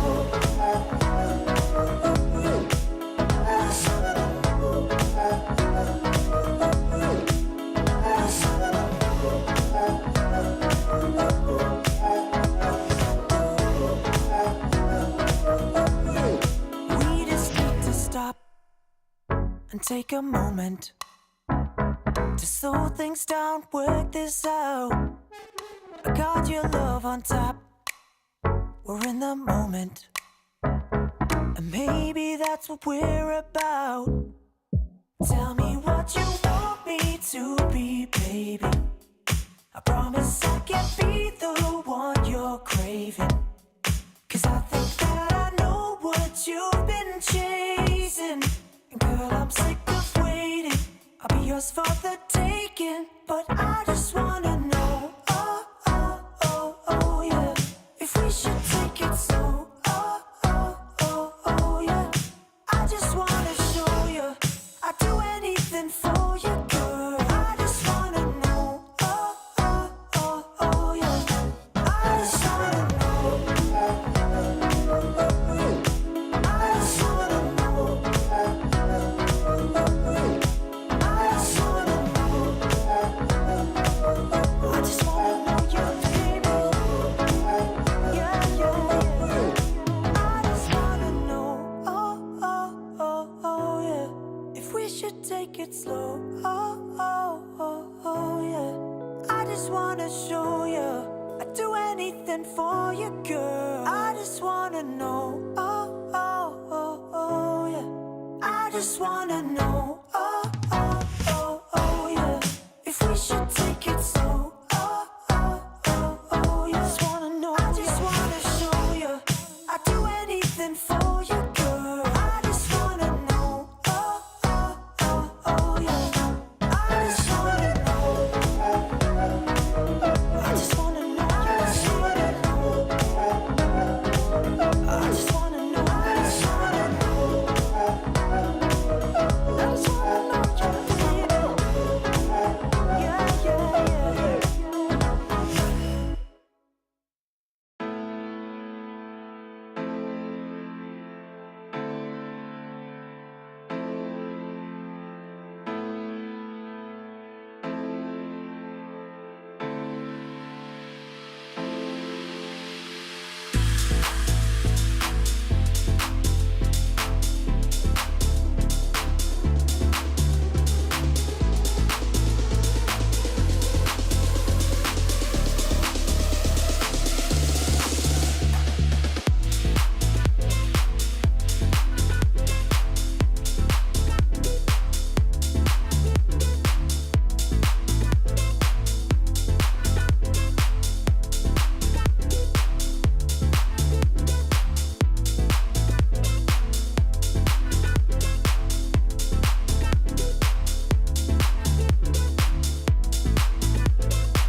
Yeah. La la la la la la la. Yeah. Your life hits hard, but I hit right back. I never back down. I keep it on track. It's the same day with no problems. I keep rising from the bottom. Cause when the sun comes up and I look around, I can feel that love, I can hear that sound. They're never gonna hold me down. I'm higher than the ceiling now, and then I need to worry about. Cause I got no problems, I know it's gonna be alright.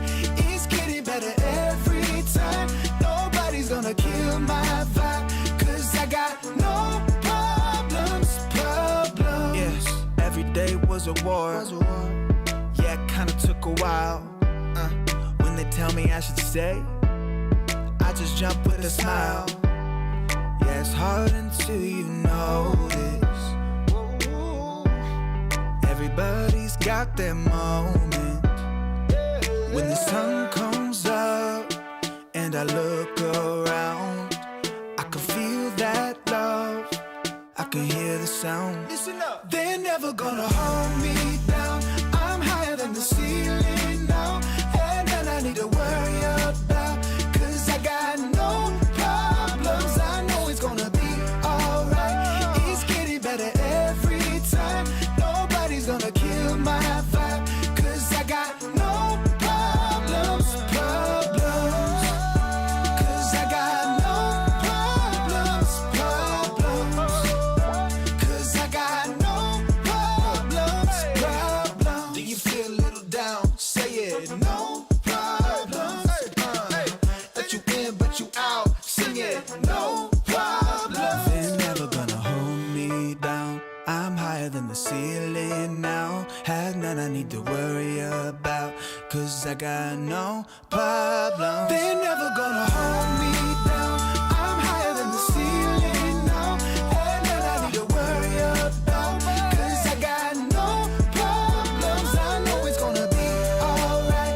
It's getting better every time. Nobody's gonna kill my vibe. Cause I got no problems.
satisfaction. Everybody just wants you there. Give them some attraction. Come on up and just pay the fare. We're gonna get down, We're gonna get down. Get your satisfaction. Everybody just wants you there. Give them some attraction. Come on up and just pay the fare. Get your satisfaction. Everybody just wants you there. Give them some attraction. Come on up and just pay the fare. We're gonna get down, We're gonna get down. We're moving up now. So keep it on the floor. That's right. Gotta be up till you take no more. Light up and shine the crowd. We'll burn the house right down here. No thing you're not allowed. The party just begun. Yeah. Keep it moving up now. So do it like before. That's right. You better believe you got something more. So now you're number one. You feel the satisfaction. And when the night is done, you like that interaction. We're going up now. Just keep it on the floor. That's right. Gotta be up till you take no more. We're gonna get down. We're gonna get down. Get your satisfaction. Everybody just wants you there. Give them some attraction. Come on up and just pay the fare. Come on down, let's pay the fare. 1, 2, 3, 4. Get your satisfaction. Everybody just wants you there. Give them some attraction. Come on up and just pay the fare. Get your satisfaction. Everybody just wants you there. Give them some attraction. Come on up and just pay the fare. We're gonna get down.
everyone says our team has a unique style, but I think we just play like the other good teams and like the more freedom, freely. Our final semi-finalist is about to be decided. The Mongols are going up against Team Falcons. For most people, the Mongols are the team that are going to win the whole damn thing, even though they find themselves in the lower bracket of the competition. The Falcons have a bit of a broken wing right now, and we need to decide if we allow them to heal it or if we wring the bird's neck. That's going to be the decision in the player break, and it's going to be determined on what happens now in this matchup. Alan is back with us here on the desk. This is, after watching the Falcons earlier today, Alan, you were here. This is not a game that many people think they're going to be able to take. 3 overtimes with Party Astronauts. It wasn't pretty. No, it wasn't. But for me, Sam, the really fun aspect about this game is this is the team with all the advantages against the team with all the limitations. Falcons, they have the players, they have the budget, they have the resources, they have the coaching staff. Their opponents have none of that. They're from a deprived region, practice is worse, their options for players are significantly less than an international team, and obviously they don't have the sort of resources and finances that a Falcons has. So if Mongols win this, that alone, in terms of how you build a team, how you run a team, is one heck of a statement. Yeah, and I think that's also like one of the reasons why I really like the Mongols, because it's the pure love for the game, the dedication, the talent. It's not about the money. It's not about that other stuff. Like, it's about pure love for the game, and it's very inspiring. It's the dream, right? You start as the underdogs. No one believes in you. You rise up, and you've now become the favorites. It's the path to pro, the hero's journey. It's all the great stories that you've read when you were a kid, the fairy tales. This is what that is for the Mongols. 2 land victories back-to-back. Let's figure out how they got here, though, into the lower bracket. We're talking very highly of them, but it hasn't been smooth sailing. They obviously had that loss to Aurora Gaming, and they're not going to be happy about that. No, but at the end of the day, that was a best of 1. That was against a team where we know their skill ceiling is so high. The Falcons, Party Astronauts, particularly the Nuke game as mentioned, that was a different kettle of fish. That is a matchup where Falcons should, just playing default CS, sweep the floor. And that Nuke game, a lot of mistakes. We heard Snappy talking afterwards saying that is not the sort of CS they like to produce.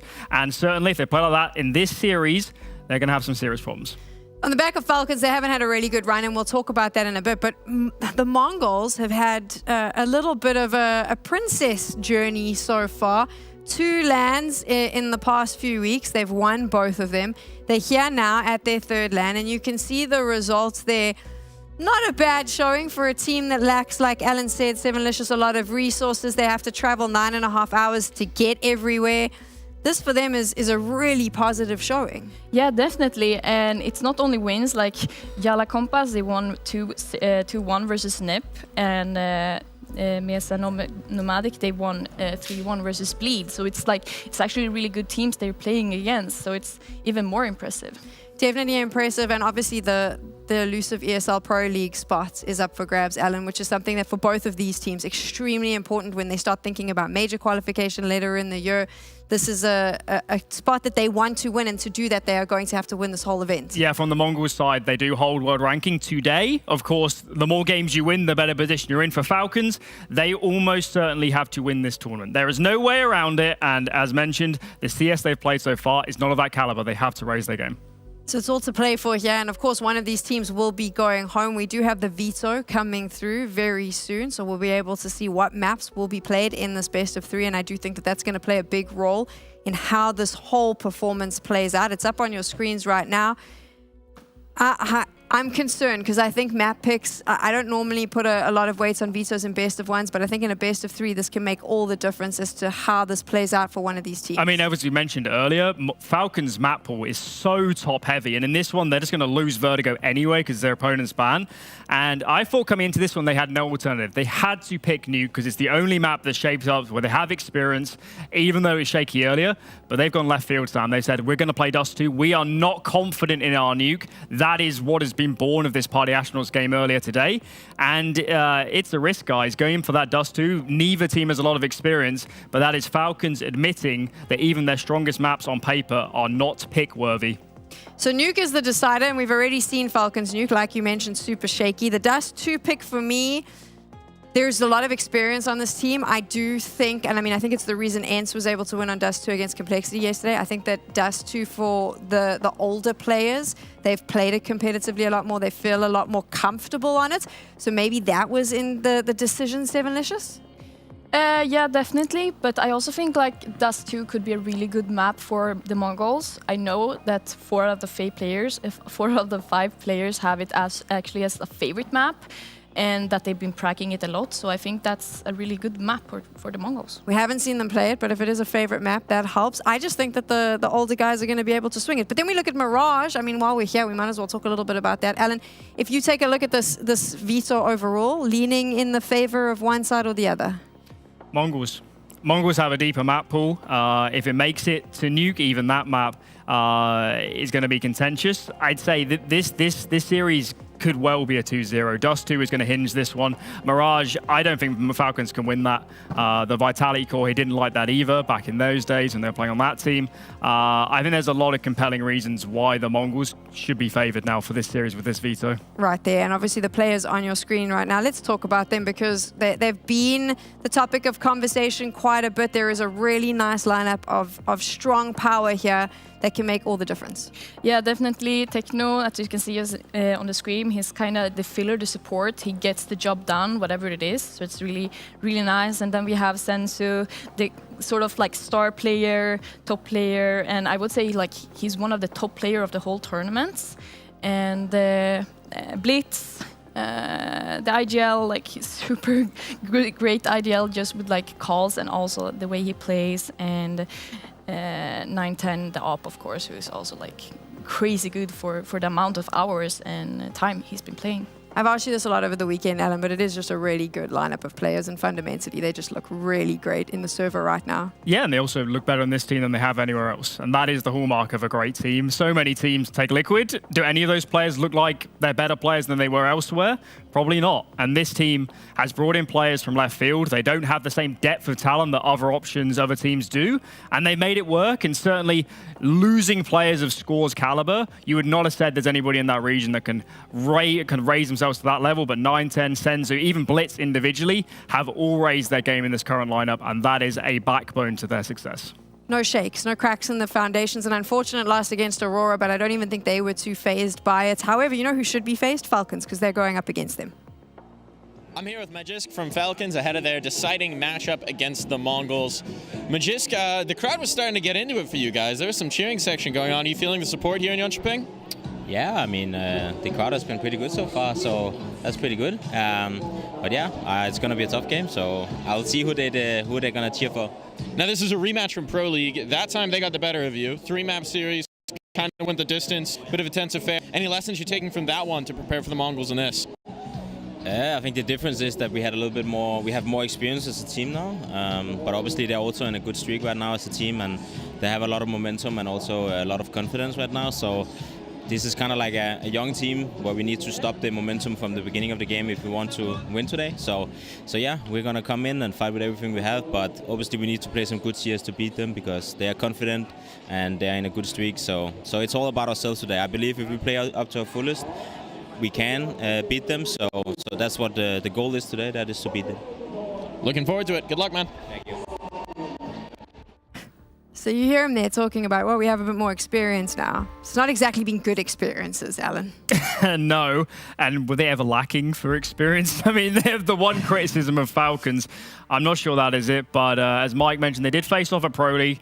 These guys spoke after Pro League in interviews saying that we had to reflect a lot on our games, talk about our protocols, our reactions. Maybe some of that has been implemented, but as we've seen so far during this tournament, it's been a little bit up and down, and I truly believe Falcons, I'm not sure how much you can change between series, but they need to change their headspace. Their communication has to be better than earlier. I have faith it's in there, Sam, but I work off empirical data. I haven't seen it yet in this tournament. I've said all I can say about Falcons. I'm not going to go on another rant again. I mean, everyone knows where I stand.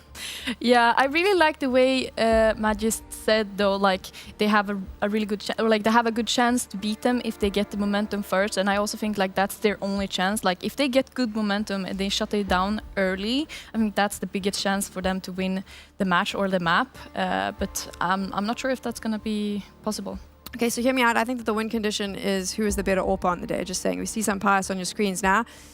Sampayas, 9-10. How does it lean? I mean, it should be Sampayas. Sampayas, significantly more experience, has been in this position multiple times, has won these tournaments in the past.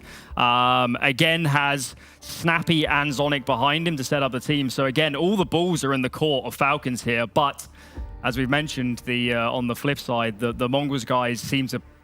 They're more than the sum of their parts. And those players look better than I've ever seen them play before. So yeah, I mean, Falcons have all the skill, but who can materialize it on the day? All signs actually point towards that being MongolZ. Have we seen the Sampayas of CSGO and CS2 yet? I feel like the magic that was that Spanish star hasn't quite sparkled just yet. The tricky part with Sampayas is his ceiling, his absolute ceiling, if we're talking about Cologne 22 sort of level, that wasn't hit that many times. But his average level was very high. I don't think he's dropped off much. His rifles are actually also pretty good, which of course in CS2 is all important. So I've never felt Sampayas individually as a problem on this team, nor do I feel like any of the individuals truly are a problem with this lineup. Is how they work together. You saw the player to watch them, Zinho. Someone we don't really talk about a lot, but he is the decisive maker, I think, sometimes for the victories that we see from MongolZ. He is able to make a big difference. Maybe we don't pay enough attention, but someone that Falcons definitely needs to keep an eye on. Yeah, definitely. I think he's a very good lurker and anchor, and I think he can be compared to a player like Shush, and I think he has a lot of potential, so that's definitely a player to keep your eyes on. Alan said it really nicely. This is the fight between the haves and the have-nots. And interestingly enough, the have-nots seem to be soaring. The haves can't even get into flight. One of them is going home, and we'll find out after these 3 maps. Let's get straight into the game. B-Dog, Lucy, I know you're ready for this. Absolutely. I'm always excited to cast MongolZ. It's been a long day in the office for the Falcons. Started this morning against Party Astronauts, where they almost lost that Nuke game in a billion OTs, where it would have gone to a third. I don't think they would have failed to close that series, but I think they got a little bit of a shock to their system. Absolutely they did. And again, that first best of 3 is the have versus the have-nots. Party Astronauts are an unsigned team. They're unorged, and they push Falcons on their best map, one that they always pick into in BO3s, to triple OT. And I think what's really interesting is MongolZ said about experience with this roster. They've been together for 6 months now. Dupree's come into the mix for 2 of them. They've played 61 maps in total under this organizational banner. In the last 3 months, MongolZ have played 69. Nice. It's a lot more than Falcons have played. Falcons coming into this in that group. Both these teams probably would have seen themselves as maybe the favorites in that group, but now they fight for their lives here in Challenger Jönköping. Will the MongolZ continue their run of trophies, or will the Falcons find their way to fight forward? It's really interesting, the fact that we are framing this in a world where the Falcons need to show us something completely different if they want to even find playoffs in this tournament. The expectation for them was to win, and now the expectation is just to survive. And I have to disagree with the desk. I think 9-10 on that AWP is going to be way better than Sampayas in this series. Certainly his recent form has spoken to this as being a likelihood. By the way, last time MongolZ played Dust 2, they won 13-2 in Mesa. Yeah, these teams only have 1 map apiece on this D2, so Falcons trying something different. Nuke scared after the PA fright, and now straight into the B bomb site. Senzu gets gushed. Magis cakes down 9-10, and Snappy opens it up. Dupree there as well, and between the 4 of them, they blitz their way into B, and it's left on his shoulders. I think this is the Falcons that we're going to want to see all series long. And I actually think that by picking D2, you maybe set that momentum up by generating it yourself on this T side. Everyone running as a unit. Everyone thinking that they're the better players individually. Them dueling and brawling the MongolZ. Something very different to what we've seen out of the Falcons all tournament long. Wouldn't count the MongolZ individuals out by any measure. Absolutely though. I think not. Tit for tat. Sure, Dupree is the 2nd highest rated player of this tournament, but Techno is not that far behind him. And that's before we even open the conversation to Blitz, open the conversation to Senzu. Firepower is all that. I think that the thing I'm looking for this series for the Falcons is to make sure you're not relying on Dupree. Because he's not supposed to be the star player. He had 42 kills on that Nuke game. Yeah, that Nuke game was really crazy because Falcons just outclassed Party Astronauts in the individuals. They had probably, what, 20 more kills in total? Everyone was positive on Falcons, in that they were losing the rounds. The individuals were there, but the teamwork, as mentioned on the desk, wasn't. Little tag. Big nade. Could have been bigger, but another tag from Blitz. He's doing wonders. He's overwhelmed though. Senzu hits one with Deagle, and another. There's that superstar. It's Senzu. Oh! That's disgusting. Senzu snaps and breaks the Falcons' wings in half again. And suddenly, they're sent back to a crash landing. Get plucked. There's a word that rhymes with that, which is Senzu just destroyed Falcons with. That's exactly what he did on short. Magisk 1v4, trembling. And Senzu is on for the ace. Are we getting another one? Oh, yes. He does. All Deagles, all Senzu, all Mongols. There's that reply. Have that. That's got to be one of the plays of the tournament. Has to be. Absurdity in the open with the Deagle. And all you can do if you're Falcons is just sit there and just kind of be like, okay, fair. Even when you're scaling in towards this site, they had the utility to put forward on towards the bomb site, but where are your flashbangs to get them over from shore? There's nothing. You allow Senzu all these dry peaks, and he destroys you.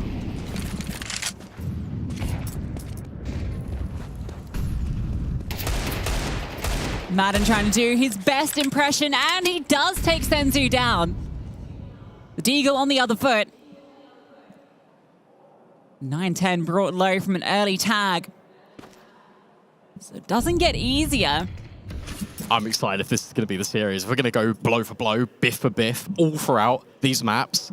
Especially with the nature of them. D2, Mirage, Techno, up high, sees the shoulder, collects the kill, and there's no trade. He gets another swap into the Deagle. It's all Techno 4K, helped out by Blitz, but suddenly some Pius watches on. He looks across the line, all the monitors, just death screens.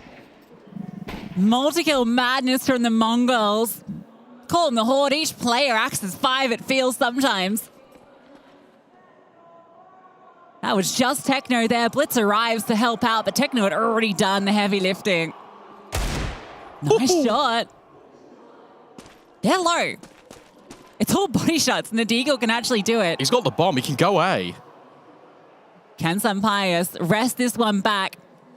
Senzu sent them packing in round 2. Techno does it in this one. But there's still a chance, still a way in. Now it's going to be fast through short. Pius is not going to see anyone. Not fast enough to deny the bomb going down, and a flash from short. Now he knows one is coming from this direction. Utility harassing Pius. And this play from long, that might be the end. Another one from Pius. Smoke forward to give some space for this short player to play, as meanwhile, crawling through long comes Blitz, and he's the one that puts Pius down. Yeah, you can see the stars starting to align there for Pius. He had to hit that shot on towards long, and then suddenly the short player's only armed with a scout will recover the M4 at the very end. That one is turbulent. But at the very end, the Mongols will prevail, and that was the force buy from the Falcons. It's now going to set them up potentially for an eco. But you know that their economy is weak, and you've just put the bomb down. Do you ever force back in? I think you do. I think you do. You can get the Galils out. Maybe even AK. The issue you've got with this is if you force and it all goes wrong, you're playing right into the Mongols' hands, because then they are taking the control away from you immediately. And I love this pause from the Mongols, from this CT side. Calm down. It's worked for now, but we don't want this getting completely cluttered, completely chaotic. How the round started. Oh my God. And how it almost ended. You could believe the Blitz eclipses Pius. 9-10's up, and it is the force. And now you know immediately, because Techno got tagged.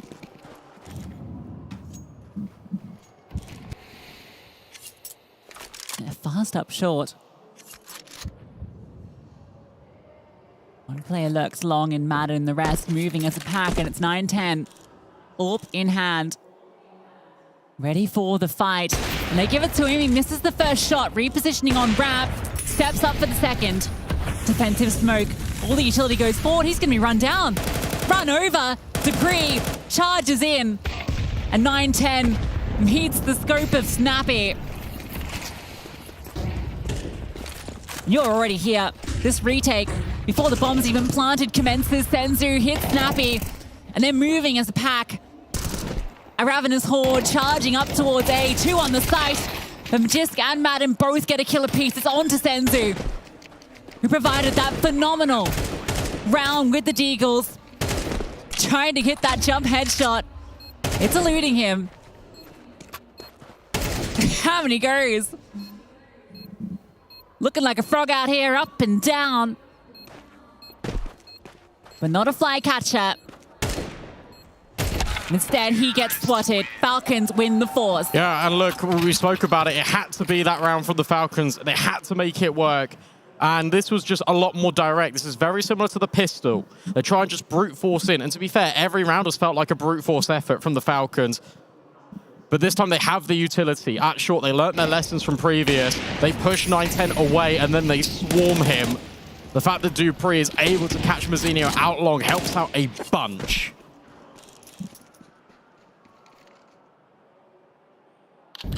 Mongol's going to force right back. Of course they are. First stage loss bonus. They need to. 2 M4s ain't too bad. They have good control of Mazzinho deep long.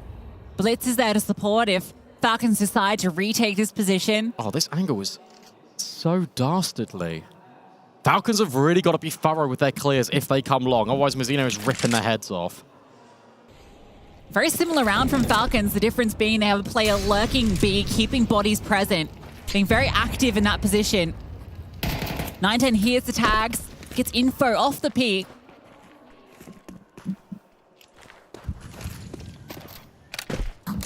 This might hinge on a Techno 4K push in towards tunnels. He might have to go looking for info. It is currently being held by Magisk. Falcons disengage off short. Magisk comes over to help. Techno 4K doesn't force the issue. Instead, they've got control of the extremities. They know the middle of the map is where Falcons are. Blitz is going to slip into the position that's 9-10 slipped off.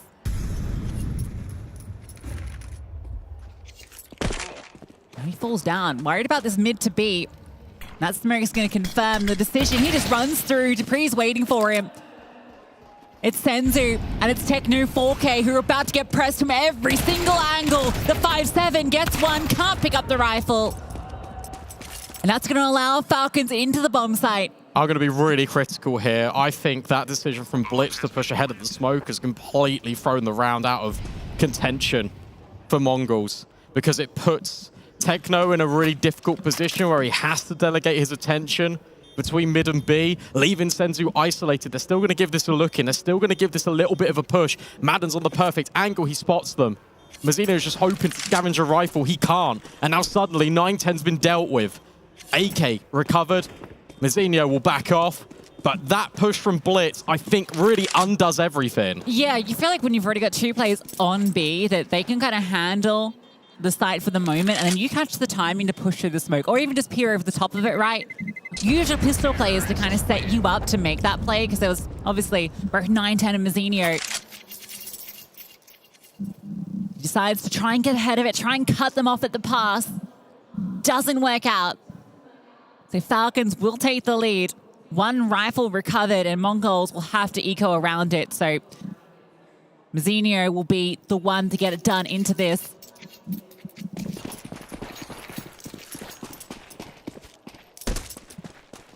This is a chance now for Falcons to build a little bit of stability. This is the round for them to ensure that they get a little bit of a buffer. They can start to take control. They can feel that the game is going in their direction in round 6 if they're able to take this one away, and they should be able to take this one away. The only time we keep marking them with an asterisk is because every round that seems unlosable suddenly becomes losable for the Falcons. It is speechless sometimes. Yeah, this round's not at all losable. You never know. No, you never know. It's a couple of with this team earlier against PA on Nuke, you never know. No, not with Mazinho getting caught. It's fine. Yeah, it was always going to be fine. Quick work of the pistols. Senzu with the 5-7. He does have armor. He'd love to maybe get himself a cheeky little overextending player. Pick up a rifle, make it costly. They got him penned. No need to move. You want to flash forward, and there's that peek. There's the kill from Senzu. The AWP now will lock down the angle. Snappy as well. And Senzu will fall before he can do further damage. Just the Galil lost. And that's fine. Like, if you're Falcons, that's completely fine. Only one casualty. That's exactly what you need just to build the bank.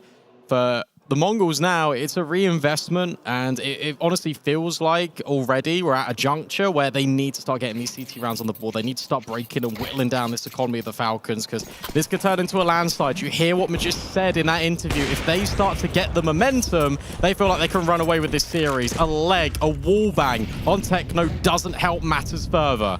He's been great at hitting these tags, hasn't he, on the crosses? Seems very consistent with finding his mark. Gonna lighten that B defense. Techno doesn't have armor. Okay. Unless that's a HUD bug. He must have dropped the AWP to 910. And tagged doesn't make it easier.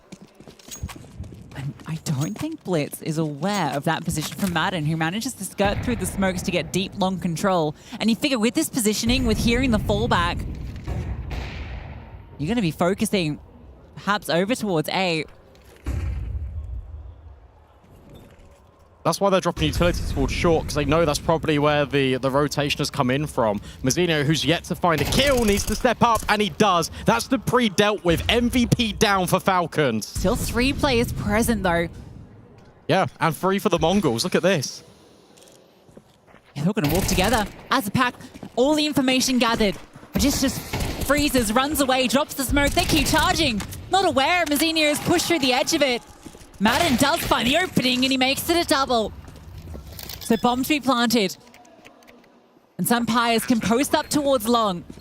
Now you've got a single smoke on Mazinho. You need that for the defuse, if you can even get close to it. Save it now, surely. You got to. You got to, but maybe Mazinho wants to do some more damage. Good shot onto Snappy. But that's your smoke deployed. Not a kit on these players. Madden in the back of Goose. It's an egg. But there's some Pyres, and there is Mazinho. And full 5 for him, and there's enough time. That's his first 5 kills in the game. That's his first 5 kills in the whole map, and it's an ace. You worry without that smoke that some Pyres is just gonna be able to post up. They're just in the open. He comes forward looking for the fight to bail out his teammate. But if he just sat back, might have had the chance without that kit. I'd love to listen into the comms, because in all morning, when we heard him, when we listened in with the Qiddiya team comms, they were so clustered. And it felt like at certain moments, they were really disorientated. They didn't know where these players were. I can't believe they've let that slip. And again, that one felt like a shoo-in. Yeah, that was a, 2-on-3 retake at that stage? Yeah, it was. And it looked like the Mongols were going to disengage. I even said they should save. And Mazinho just comes up with the full house. Snappy plays the committed angle, loses the fight to Mazinho, and then they know he'll play as Goose. Techno has armor, but he's on an MP9. This buy from the Mongols is brittle at best, but at least 910 has this AWP. Had it a few times, but... He's so worried about Pit. He's worried that they've crossed. They haven't. So that means that some Pyres might get a chance on this angle. There's the flash. There is the cross. So now 910 knows. He's not going to be re-peeking this anytime soon, surely. They're just going to creep long. A late lurk in lowers. Madden's already close by. Counter smoke through, but Madden is going to be ahead of it. Mazinho, is he going to push through this? Off the mollies, he's playing close, looking to make a play, but Madden has opened it up. 910 again, doesn't get involved with that AWP. A boost up for Senzu, and he's found success. But Mazinho, it cost him. Oh, almost a stab. But from behind comes Madden. A massive round with 3 kills in it. They've even lost the B-bomb site. Nothing is theirs. And I think what's really interesting there is I think Madden might have got tagged a little bit by the utility put down ramp, but comms must have been congested there for the Mongols because Madden's found that gap to walk through the site, backstab from short, and they are not aware of it as they slide in towards elevator. A big kill from Senzu, the follow-up spam as well on towards Car, and they are not ready for that follow-up. The Mongols had 3 players over 65% headshots on day 1. That's across, what, 2 maps, sorry. 2 maps. That's pretty impressive. One of them was 13-3. Yeah, you imagine when you're stomping, you might not even be hitting headshots all the time, right? I guess it's also a smaller amount of rounds, so percentages go higher, but regardless. How are they not ready for this? Yeah, Madden's even killed 9-10 on the replays. Yeah, 9-10's having a rough start. Yeah, that doesn't feel good with me just calling out Alan and then I'm being completely wrong. Mind you, that's why he's over there and I'm here. But 9-10 was the superstar that led them to winning Yalla. It's true. MVP. First ever. Now, you got multiple MVPs on the other end staring you down, looking to go in towards B. Early warning system activated. That's Techno, but with Snappy finding success, it feels like it's only a matter of time before the Falcons collect their 6th on this T side. A lot of damage. Dies the USB, but only the MAC-10. Dupree will be on cleanup duty. Nice little 4-piece for him. Falcons double their lead. It's important to add context. It's important to talk about just Dust 2 in general, right? It is a T-sided map. Also, earlier today, Falcons, it felt like they were not great on that CT side. I look at Nuke, I look at the amount of exploits that Party Astronauts were able to provide to even force them into overtime, double overtime in the first place. The CT side is what is scary. So for Falcons, they always need a buffer on the attack. It's crazy that 2/3 of MongolZ rounds have been aces. We have Senzu and Mazzinho stepping up in those moments. Actually, Falcons, I've been enjoying watching this Dust 2 from them. It feels a lot more cohesive. The spacing is good. There's not that disconnect that sometimes seems to find its way into this team. I don't want to be that guy, but Dust 2 is probably like the map where you can probably rely on it if you are Falcons, because you don't have to really think too hard. Yeah, why did you guys pick Nuke as your map? No, historically, they've been pretty good on it. Not this event. It's a brave choice as well. It shows the confidence that you've got in your Dust 2, considering the individuals that are on the other team for the Mongols. I mean, Seven is just saying that Mongols feel very confident in this map. They've been putting the prac in. I mean, you can tell by the amount of times like they're not saving. They're going for these retakes. They feel very sort of excited to almost have the prospect of going for these retakes. And they, more often than not, to be fair to them, when they've had the guns, they've been winning them out. True enough.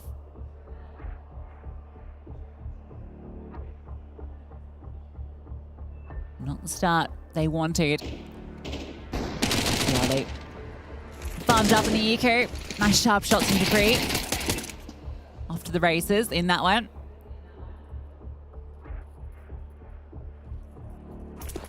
Again, back underway. Orb in the hands of Blitz this time. So actually had the spawn. Oh no, just throwing the util actually. It was 9-10 that had the spawn to go deep. We've not seen the Mongols poke and prod for map control. It's always been the contact being presented by Falcons, and they've crept their way in mid. Senzu on the jiggle will find them, but it's Dupree that gets 2 kills. 1 on A, 1 on B. 9-10 will at least trade, but it's still the advantage here for Falcons. Look at those X's are. Dupree on a swivel. 2 players might be low, but they've gotten all of the frags. And Techno and 9-10 are so separated. They know Techno is normally over on this B side. And you've seen the AWP ring out and get the kill from 9-10. All you need to do is group and go at this stage. And they are. The bomb is shuffling over towards upper tunnels. This is going to be a B commitment, and Techno looking to hold on. 9-10. The timing here with Magisk. He's done for. All right, they're going to walk into Techno. No, Techno's going to leave. Oh, he turns back. Yeah, you go A now, surely. Yeah, don't get silly with it. Nice and safely through mid. That could have got silly. Zappa didn't even look towards mid then. Techno could have rotated, but it's all good. Ult recovered. And might not be held onto. Because close by is Sunpius. And now he gets an AWP. Magisk has even picked one up from 9-10.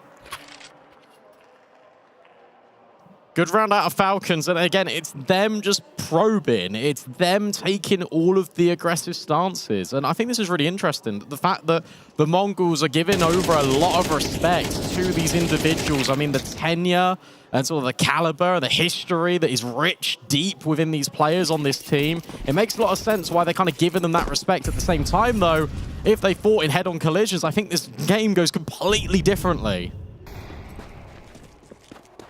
Long control established early. Falcons took their spawns and ran with it. The double scout, neither in the hands of 9-10. Worth noting. It's funny, back at ESL Challenger Atlanta, actually hold that fort for a second, maybe Blitz can find something. That's Sunpius. There's that scout from Blitz. One header, looking for more. Now the utility is just gonna burn him out. Cook behind car. Senzu gets a chance. And scares off the AWP. A tag onto Snappy. Eventually put down. Some damage. That's all it will be.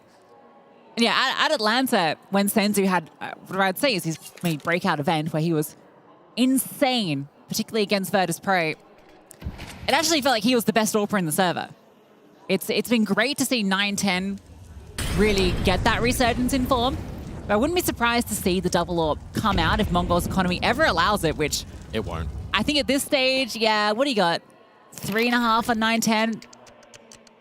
It's a shame. Would have loved to have seen it. But hey, look, at the same time, this is really cool to see from the Falcons, especially after such a shaky series against Party Astronauts. And then I guess you could say, well, look, they're an unknown quantity. You don't really know what to expect from them. But at the same time, the fact it went overtime is deplorable. There's no excuse for it. Let's just be real there. But to bounce back, come in against the Mongols, a team that has won back-to-back LAN events, looking for 3 in a row, and you're 8-3 deep. We've got El Clasico here on the T side. They're going to be looking towards middle and spamming. Auto sniper, AWPs at the extremities. Swap it out to the AKs in a moment. But that's confidence as well, and that's good. That's what you need from this Falcons team. That's 3 rounds when Techno has just been grazed in middle. Life of a B player. And he'll be tested again, but 9-10 comes over in support. Will post on this angle, but the utility here from the Falcons should overwhelm. Yes, it's going to be that B hit, certainly. 9-10's going to get close on the line. This is scary, though, because he can't fall back. He's going to have to play close, take these engagements. And Techno's not with him. So this is all 9-10. It's not the kill. The tag onto Dupree. Drops the HT, and it finishes the job he started. But now it's just him. Senzu gets 1, 9-10 behind Car. And he's still going over the top. And he hits that shot onto Sunpius. Absurdity from 9-10. Gets MongolZ their 4th.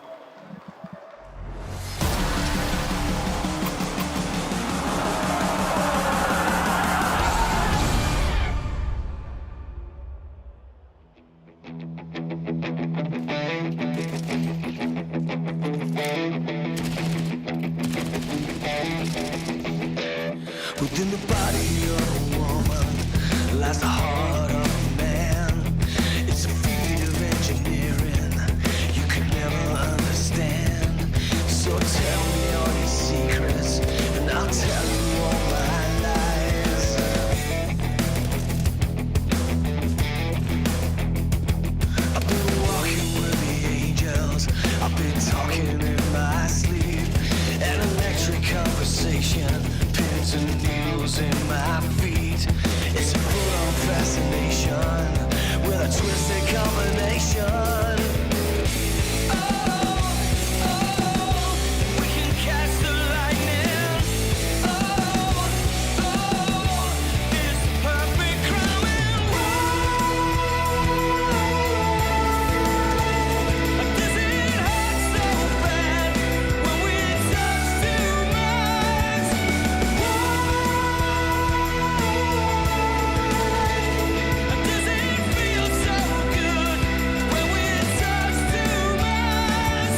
the best you can.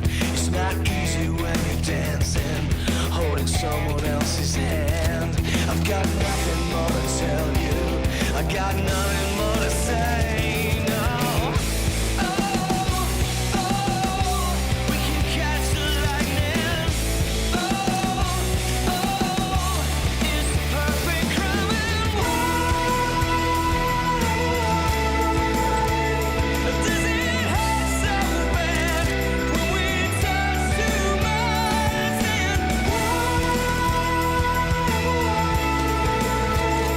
does it feel so good when we touch too much?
The conversation was who's going to help Dupree. Well, it turns out everyone from Team Falcons is chipping in, and the Mongols are relying a lot on individual efforts. It's not been the same Mongols I've seen over the past couple of weeks. Yeah, half the rounds were aces.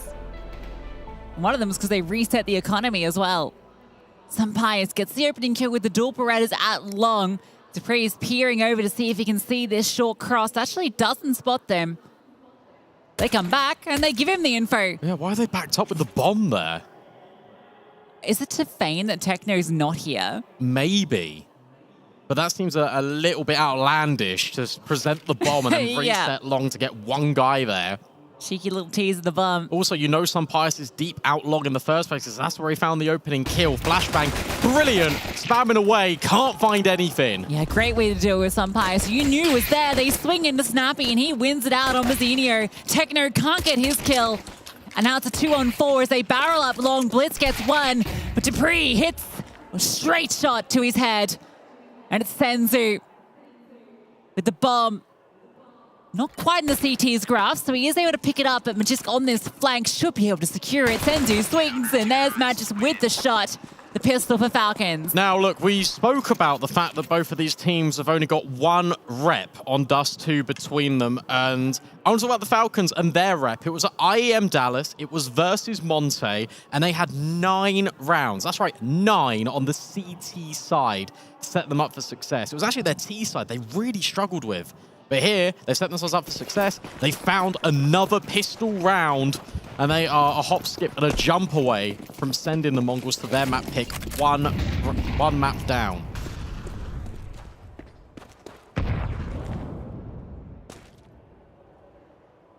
Not the result that I think anyone was expecting in this opening map.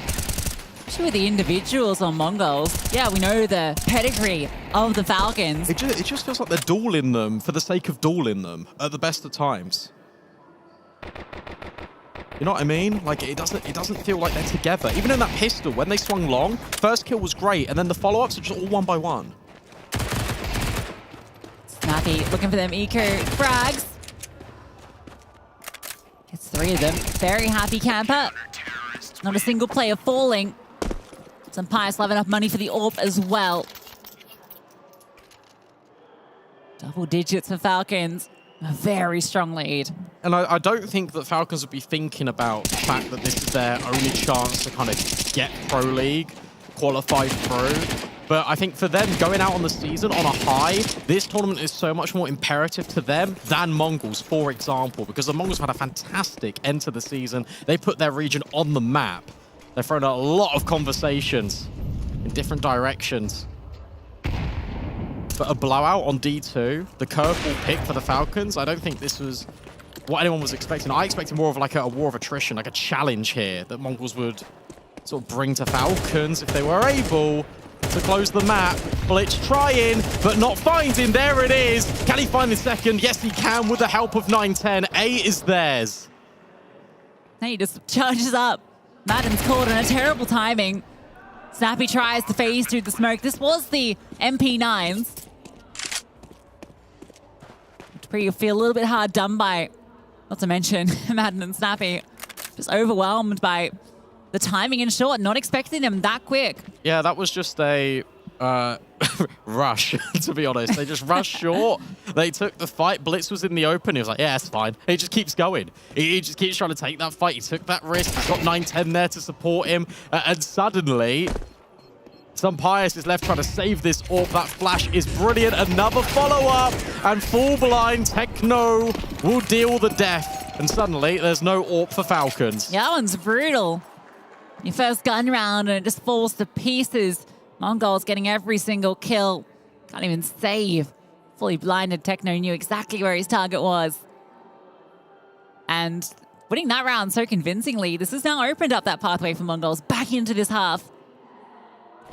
They will still have the investment for the CTs. Won't be the best, especially not saving that AWP. Oh, spotted. Spotted, yeah. 910 seen the shoulder. He's very quick on the comms. Blitz will be aware. Yeah, you can just get out of there now. Bailed out by the smoke. It's consistent, this long pressure from Falcons, but again, this is still raising the same question marks that I had for the Mongols on their CT side. It's very individual. Madden is on his own. Now he's only getting the help for some Pius. I know the weaponry isn't the best here, but it's an MP9, a 5.7. At least you're together. This feels way better than having Madden isolated. Yeah, the anti-flash play as well from Madden is really nice. They've already seen that Mongols like to flash to take control of that position. Mid-B smoke being set up. Dupree, he's going to be behind. Actually, not the standard smoke. Mid to A. Yeah, one to block off vision from anyone holding from the corner. Zenio gets curious and Madden able to get the kill. That's some Pius with an upgrade. To the bomb. This now gets really scary. Oh, 910, yeah, he needs to run. If he just held that angle, though, he would have got the kill. Instead, Madden's able to find a timing to walk through. Oh, he's got a kill locked in. Tap, tap, easy. Falcons outposition MongolZ. Two players just caught. Yeah, you're just now cornered into B. You got to go in for this exec, and Magis can just hide behind the box. Dupree can just take the contact. It's a classic bait and switch, and it should work. You've even got the lock-in from Madden. Yeah, he'll be there at the end. There's only 15 seconds left. You can't go. What are you going to do? Nothing. You're just going to die. A 910 can't die after time. Some Pius is going to hunt him. He might just let him. No. All right. That's fine. Doesn't matter. He's still the AWP, completely denied, completely knocked off. Not after time either, thankfully. Yeah. So he's still got the money, but it's 2,400. Yeah, it's not a lot. Yeah, that one's a little curious, isn't it? Zenio is the one that kind of takes the first contact. And Madden, I mean, it's just a bit unlucky for 910 that he falls back the second Madden walks through bedroom and gets that timing. Yes. But at the same time, you've got to really credit... I'll come back to it. Molly through. Everyone is blind. Oh my goodness me. Everyone is blind. And yet somehow it's an even trade. Flashbangs from everywhere. Some Pius going to back up. A rifle potentially for 910 to pick up. Look at Madden. Again, a walk through. It's the CT push, just locking off all these angles, containing the Mongols. Yeah, that's not the information of all these players that are fighting long. You've killed two, and the trades were both there.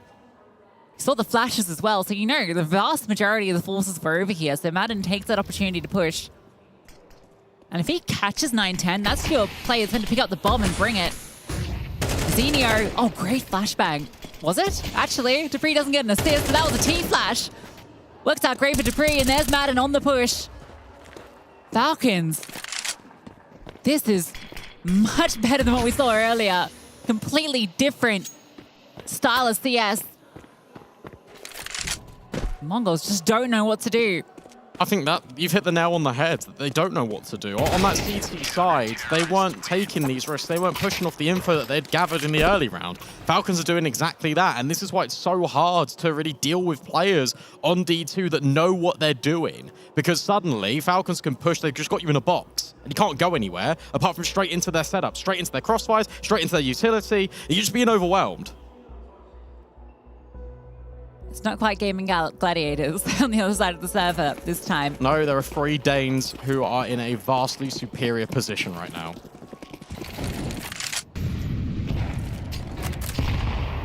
Almost coming to this last potential round, which is 2 Galils and pistols.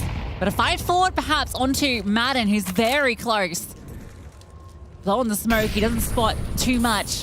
The Senzu burns. Now, it is an actual open runway into short right now. Sumpires will back up with the AWP. With that utility, he'll be able to fall back. We know how powerful this position is with the AWP. And he'll be ready at car for them. A flashbang over, misses the first shot.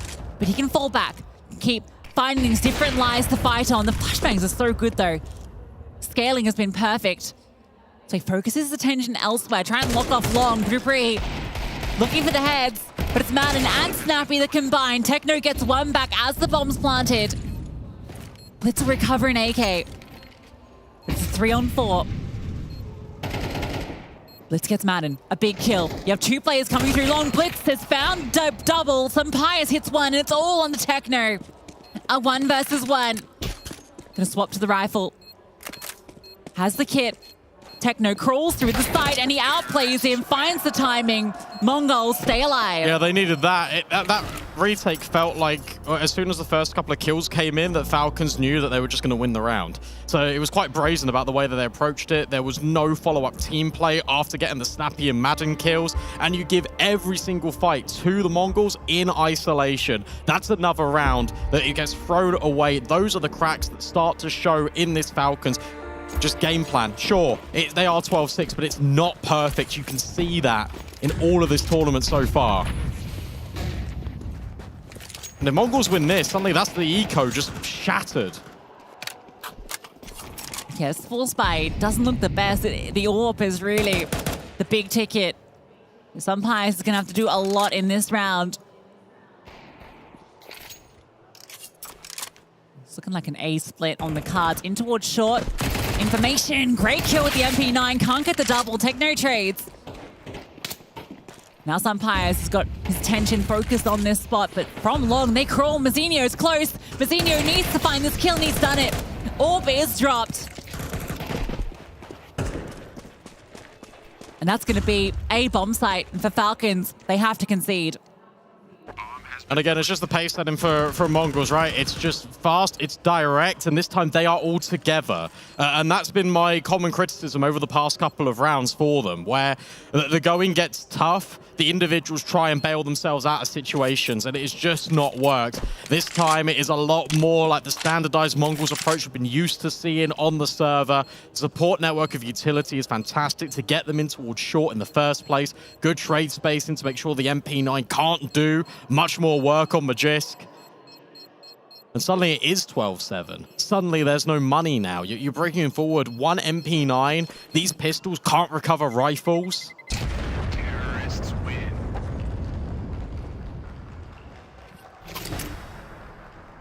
Still a very long path ahead for MongolZ in this. They're certainly making a conversation for it. They'll be looking to close that gap. Just 4 rounds, provided they don't falter to these kept over MP9, a couple of pistols, I think it was.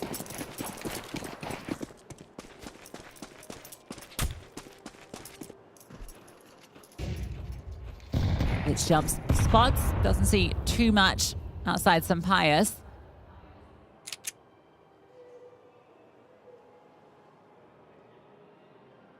Techno might just walk in off that info gathered from the jump spotting. Just slowly make his way, clearing as he goes. And they'll start to just charge. Justice USP in the back of sight. Senzu hits the headshot. And that'll be locking in 8. Uh-oh. We've been here before, haven't we, Falcons? Well, you do establish a great lead and you can't close. It's not just been this event. It's been previous.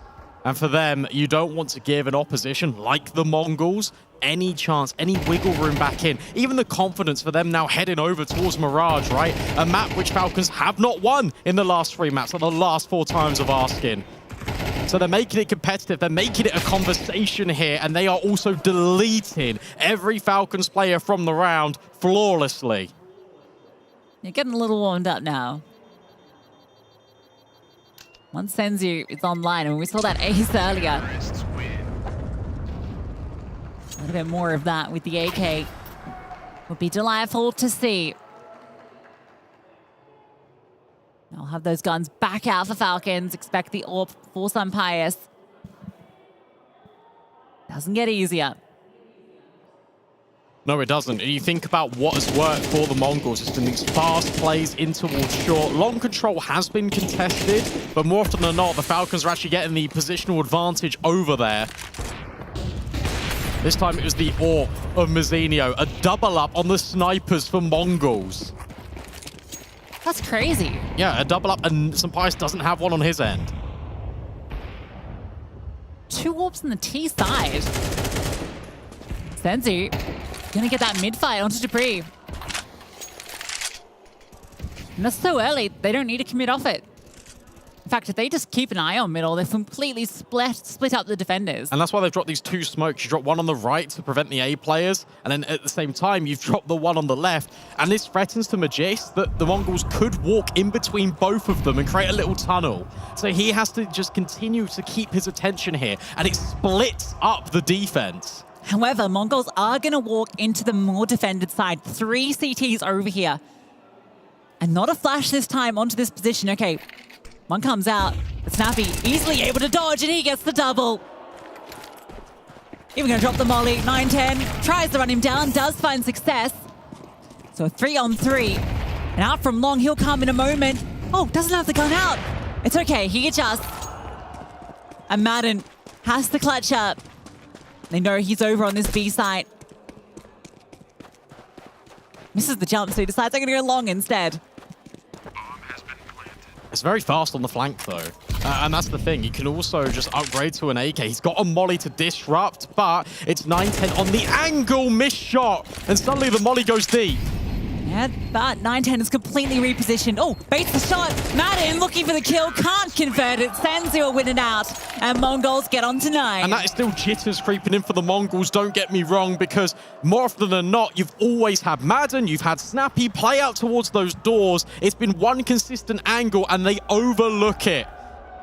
Snappy even finds a double kill, but it's 9-10 on the pistol, and then the follow-up on towards Magisk, and it's the timing that the Mongols execute on towards A. As soon as that long contact is taken, they swing short and get the kills. 9-10 needed to get that kill. And that one. That was it. Nice one on the Snappy.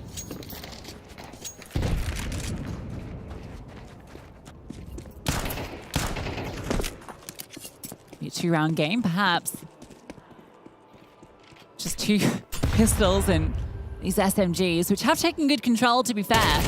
And Techno gets caught out. That's an AK that can be upgraded to. You imagine Mongols want to start pushing the issue now. It's just these 5-7s present. It is Dupree. It is Sampaius. Molly to wrap. Molly to default. Zenio gets Madden, and they clean up the side players. That's sweet. Look at that smoke that gets dropped. It just creates a little window for them to isolate the kills on CT first, and then suddenly you split with your long players on towards site. It's a different way of taking short. It's a little bit unorthodox, but it's reinventing the wheel. And even against an eco, it's a good time to bring it out because it will lock you in that round. 12-10. This was 12-5 for the Falcons, and currently the Mongols are looking to win 7 in a row to force us to OT. On track to do it. The first 5 under their belt. Now that was, got to remember, just the half bite. Falcons are playing for the next. They'll have the AWP as well. Sampaius should have enough money to bring that out if he sees fit. Magisk will just about hold on to his AK. That AWP has to come out for Sunpius. He has been quiet all second half long. Great to see so many supporters of the Mongols here. A massive turnout for this team. We saw them on Friday at 10 a.m. Yeah. A lot of love for this team, for this region, for everything they represent, everything they've achieved so far. And love another feather in the cap just to finish off this season strong.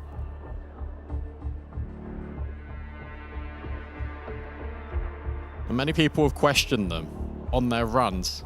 They've won these back-to-back trophies, Yala Compass, that grand final against NIP, but before that they had to go through triple OT against Astralis in that semi-final. All 3 maps, contested opponents, high-caliber opposition, and now they're bringing it yet again to the Falcons.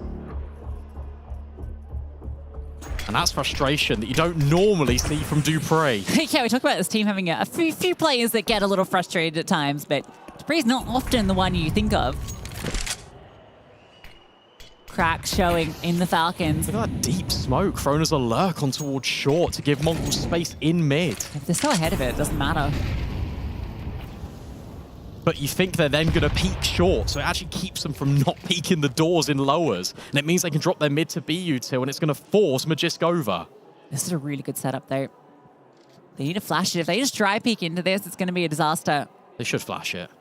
Or they run boost it. Oh, yeah. There's the flash. Actually, I think the run boost was just to bait out the AWP. Senzu with the double. Dupree only good for 1. Now, Sunpius is still here, and he hits his shot. And from long, there's also Snappy. Tucked in, undetected, no. but he whiffs his lines and run over by 9-10. Mongols pushing to 11. It's just Magisk. And he wants the AK into the next round. Their money is crippled. That was the round. That was the round for Snappy. And he fumbles the bag.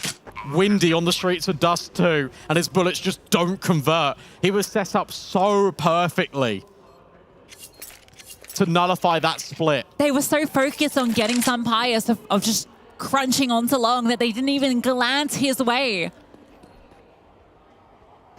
That's the moment. Credit to Snappy. He's been good throughout this. He's gotten a few critical rounds, but in this high-pressure moment, lets that one slip.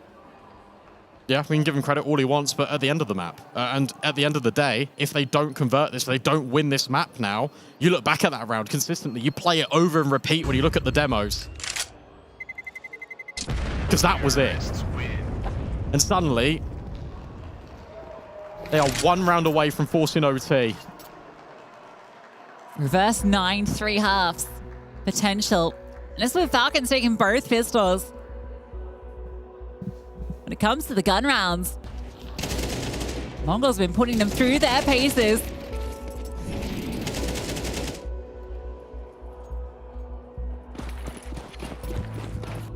Last chance for Team Falcons. We go overtime. Look at this. Investment heavy in towards long.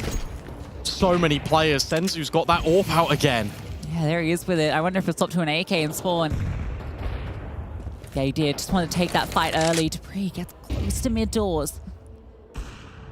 This is on the other side. There is no one on the B bomb site. And a good timing for Dupree. Here's that jump up. Gets that kill. 9-10 has to be careful. Yeah, look at short. 2 players close. Madden hears these footsteps.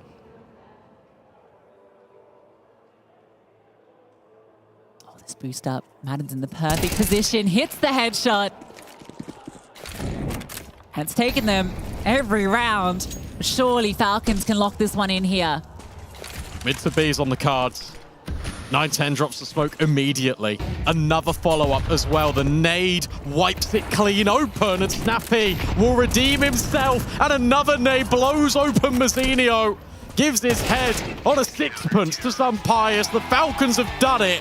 It takes them a long time to close, but it's not overtime, but it's confidence injected back into the Mongols. Yeah, almost. The 7 rounds in a row needed to force that overtime. Mongols give it a damn good effort, but in that final round, they get picked apart. Falcons take it up a gear and do close it out. It takes every single round to do it, but they all take Dust 2. Yeah, and they really needed to, because if that goes to overtime, if they drop that map pick, that is all the confidence and that is all the dejection coming through from the Falcons, but they take a significant step to make the semi-finals. They took their map pick. Falcons is one map up. They need another map to make their way through to the semi-finals, but the Mongols won't give up without a fight. We saw that there on Dust 2. Once again, super close. Let's just get into the meat and potatoes of this. Snappy calls a fantastic T side. Alan, his CT side is lacking. We saw that on Nuke, and we just saw that on Dust 2 as well, and I feel like that is what is losing these maps for Falcons. Yeah, potentially. I will say that this felt like a very different game to that Party Astronauts game. The Party Astronauts game, they had so many rounds in the palm of their hand, and it was them to make mistakes. Here, there were a few errors. I mean, some afterplants fell away, but I do think Mongols presented a much tougher opposition. They found gaps, they pushed them around, they made them very uncomfortable. So I know it went very close. I know there were some bad moments, but I still believe that was a much better Falcons than I saw earlier today. Sevenlicious, do you agree with Alan? Yeah, I agree. Not much to say. I think from every game we've been watching so far, which I find really interesting, it's every game been really T-sided, and every team is struggling in a way on CT. And I don't know if it has something to do with CS2 being more it's easier to peek than to hold, etc. But I just find it very interesting to see these good teams struggling on CT. I mean, for me, with Falcons, once again, we saw the individual performances there. There's no doubt that this team has the individual players, but when they're on the defensive, they're not working as cohesively as a unit. On the other side, I felt like Mongols, they might not have won the map, but you did see the adaptability coming in from them and the teamwork. Potentially, but that first half was a disaster for the Mongols. If it wasn't for, who was it? Senzu gets the Deagle ace, then Mazzinho gets the ace on the retake. That is frankly almost a no-gun rounds one half if they don't win those rounds. So that held Mongols in the game in the first place. To me, they look quite uncomfortable on this map. And if Falcons did their research, I think they've only played once, the Mongols, but they saw that game and they saw they look very uncomfortable. Maybe it was a shrewd pick. It could be a very different story, though, on a map where Mongols are more practiced. Fair enough. I mean, from your side, what did you think of the Mongols, Sevenlicious? I mean, on CT, as you said, I think it was only individual things. It was 2 out of 4 rounds where they won because of 2 aces. And on T side, they were playing much better. They were playing more proactive. They were finding the gaps. But on CT, they keep struggling. So I don't know. But yeah, it will be interesting to see what they can do in the next map. We did mention Mazzinho at the start as the player to watch, and we saw, I think he got one of those aces. Yeah. He looked really good. I really do love him. He also looks like he's 12, which doesn't help the situation. I don't think he is 12. I think he's 16, but he just brings so much to this team, and I think he adds a lot of depth to them. Yeah, I mean, they're a team with no weak links. You're only as strong as your weak link and all that jazz, so... Yeah, Mazzinho's look good, but as I said, I watched the Mongols play this map. Dust 2 is T-side leaning. Dust 2 is a map where you can play off the spawns, you can get a bit aggressive. That, for me, is what got them in this game versus being a super well-versed team. So I just don't think this was the best Mongols we're going to see. Mirage, though, should be a different story.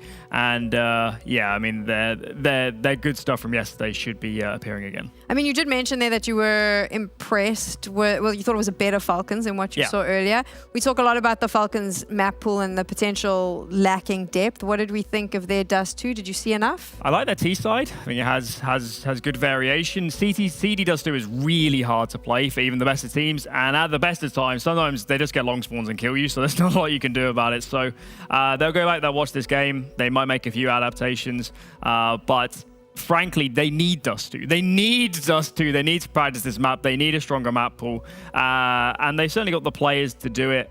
With a bit of practice, with a bit more variation on CT, they absolutely could be a good Dust 2 team. We'll talk about Mirage in a little bit, but first, I do believe Mike is hanging out in the crowd at DreamHack Summer. I am, and I've managed to catch some of the Mongols fans before they left for the bathroom between maps. We've got some of the ultras here. What's your name? My name is Golder. And where did you travel from to be here today? All the way from Stockholm, and with my friend from Jönköping as well. Okay, we've got the squad here. We also, I think, have the youngest Mongols fan in attendance, I would wager. Loudest cheers, actually. You would be surprised. So, what do you think? Do they have it in the rest of the series? Yeah, for sure. I believe in our boys. The Gundam power is real, and we have the newest member of our horde here, so I believe that our boys will take it home. I mean, look, with how young the team is, I think you need to get that one training in like the next year or two, really, to reinforce the roster. Before we let you go, do you think you could lead us in a MongolZ cheer? Yeah. Yeah, let's go, let's go, let's go. Let's go, Sam. Let's go. I love how much fun Mike always has out in the crowd. Obviously, the MongolZ fans believe that they'll be able to bring it back on Mirage and we'll be going to a Nuke decider. How are we feeling about Mirage after what we've seen? I mean, from this game, it was hard to tell, especially on CT side. Like, if they played the way they played on T side, I think definitely they have a chance to bring it back and maybe even win 2-1. But it's hard to tell, honestly. If there's one through line for Falcons in this tournament, is afterplants. They've been a bit of a mess. They've lost, I'd wager, a great deal of them. Mirage is a map of afterplants, so this will be a very good litmus test if that communication, especially from earlier against Party Astronauts, is looking a little bit better. Let's just set the scene here so that we have an understanding of how heavy this particular match is, right? So on the side of MongolZ, obviously it's 2 LAN wins. They want the chance to play in the finals in the hope of getting the Pro League spot. There's a chance they could get it anyway, but they want to just confirm that. On the other side, though, you have Falcons, not a partner team. Pretty similar situation to MongolZ, except if they don't win this, chances are they probably won't be going to Pro League, and that's something that's got to be riding in the back of their mind. Yeah, absolutely. Of course, for the Falcons project, we're looking towards 2025. This needs to be an elite level team. If you've not got an elite level ranking next year, that's going to be extremely difficult because you're just not fundamentally in all the top tournaments. You don't have a good seeding. So yes, for them, second half of this year, Pro League is surely a big part of that, just the chance to play top opposition. If they don't make Pro League, I'm sure somebody in Falcons management, given they had so many routes into Pro League, one of them of course being world ranking, will be asking some serious questions, and there are not going to be a lot of easy answers. It's not that easy, even if you've got the big paycheck that they all talk about. We don't know if that's the case, but we've heard. It is. It's got to be. I don't want to deal in rumors, but you know what I mean? The facts of the matter is it's the haves, like we said. There is a lot that they've got. And ultimately, that means you have to deliver because someone is footing the bill and they're going to expect results. On the other side, you have MongolZ who are carrying the entire hopes and dreams of a region on their back. Both of them have so much to play for, and both of them are going to be hoping that they can win the next map. We'll find out how that goes after a quick break. Basic 1, 2, Would that be? I'm in ESL. Wait. I will kill you to that.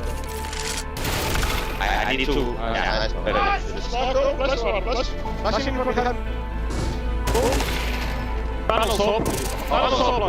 I have me inside.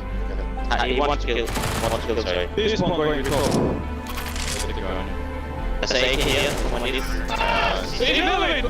Yeah, cool. No way, mate. He's picking last short, I think. Yeah, I think you saw him short. I think I saw him short. He could go side of us. I don't think he knew I saw him, by the way. Guys, it's all good that I was behind the short. I tried to jump 3 times, my mouse bites on jump. I have some speed up. One more, break again! One more. Last one. Maybe one. Not peek. Nice! Fuck!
So I'm calling you.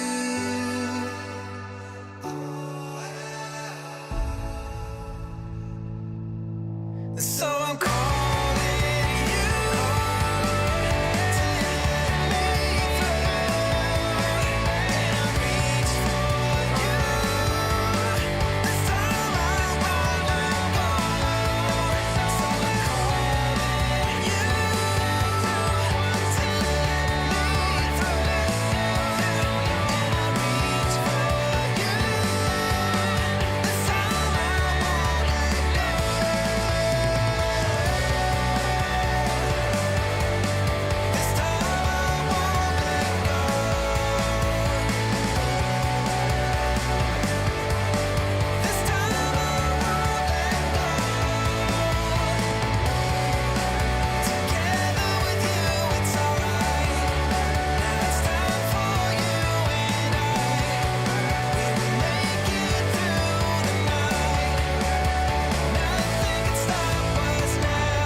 for the title, no time to idle. I'm finna get it, put that on the Bible. This is survival. Gotta treat every move made like the final. One by a mile. Nobody believe it, they all in denial. Hey, look at me, look at me. Still in the show, that's the crook in me. They want me gone with the hook in me. Asking why is he here like I shouldn't be. I've been on grind since Auto. 10,000 hours the motto. They see the bag is coming out and flocking to me like I won the lotto. Dancing with the devil, there's no recital. I'm killing competition, ain't no revival. I shoot it to kill it, I'm aiming for vitals. I'm showing no mercy when facing my rivals. Snakes in the grass, they getting exposed. I know they be lurking, I'm watching them close. Acting like friends, but really they foes. Saw they be scheming and said adios.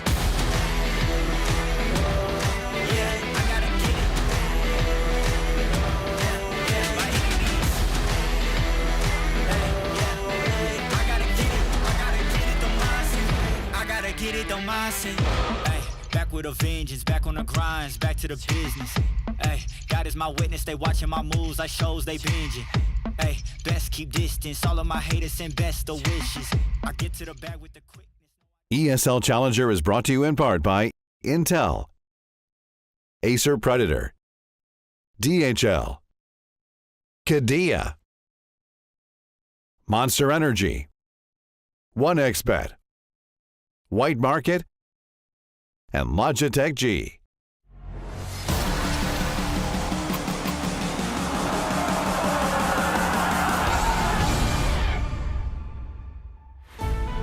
Not the cleanest dust too from Falcons by any measure. Well, look good for a moment, but MongolZ almost made that comeback happen. We go now to Mirage, the turf of MongolZ. Their pick, a map that Falcons have not got a win on recently. No. Do you like their chances? Kind of. Okay, tell me on it. It's weird. Look, I know that last time these two teams played against each other, it was like 13-3, and the Mongols completely destroyed them. For the Falcons, they've got 2 losses. The most recent 2 maps that they lost were to VP on this map, and VP are a really good Mirage team. I think that they can do it, but I guess the record isn't the cleanest. Yeah, I mean, across 4 maps, they've had 24 rounds. Yeah. But again, context, 2 of those were VP. I think they have got a decent shot on this. I think a lot of it relies on Madden. I think if they'd gone clean, if it was at 12 or 13-5, I'd be all for Falcons taking this in 2. The MongolZ on that T side showed us what they can do, and they'll start that on Mirage. I'm happy to be proved wrong. I don't know. Just got a rumbly in my tumbly about it, but I guess Magis can't find anything. And that potentially is going to cause a trickle-down effect. There's Madden. He's that guy that they need. The Falcons. Oh, there he is. Huge from Madden. Monster on that A site. He finds 4 kills, and now Senzu is left alone. Has got an ace against the Falcons before. Would have to be 4 of his own. He peeks, he waits, but doesn't get the opportunity. Hoping for more is Senzu, but the Falcons, oh, they are giving it to him. Tickled down low. Battered from each angle, but it's still Senzu versus Snappy. And it was Snappy that whiffed. Nearly forced the Mongols into OT. Senzu keeps firing bullets, sticks the reload in, round the corner. Senzu does it. What a pistol round. Unbelievable. Madden spraying with that USP. It feels tap, tap, tap. He gets 4. Looked like he was going to whiff them all. Looked like he'd done enough. But Senzu, the pistol master, did it to him on Dust 2. Does it to him on Mirage. I am lost for words. Look at this sequence from Madden. And then Senzu just does it right back. Why are they peeking individually? Why is Staffy not peeking and helping out on the CT player? How does every round that looks unlosable become losable? We need a stat on that. I know we can get a stat on that. I can't believe we just saw 2 sick rounds happen at once. It's 2 sick rounds in 1 round. Yeah, exactly. Senzu opens up this one with a vengeance. I didn't even hype it up. I was like, yeah, sure, he's going to get a couple of kills, but he's not going to win it. And then he just did. He just did. I can't believe it. Get plucked, version 2. Get owned. Version like 9, 10, 11. Some bias hits a deke back on Bazinio. This is the beginnings of what D2 looked like. I thought I knocked my chair over when Senzu got that last kill. I jumped. They're going to walk into the stack site. This can still fall apart for Mongols. It doesn't have to, though. They can just delete them with headshots. Again, it's another position that Falcons find themselves in that should be advantageous. This is a good sell, though. You're not going to be clearing this. The 5-7, looking for kills, but Senzu just runs past umpires, can't get it done. And Mongols won't stumble over the pistol. I'll be honest, look, that again looks like a round that Falcons are set up to win, and they just can't.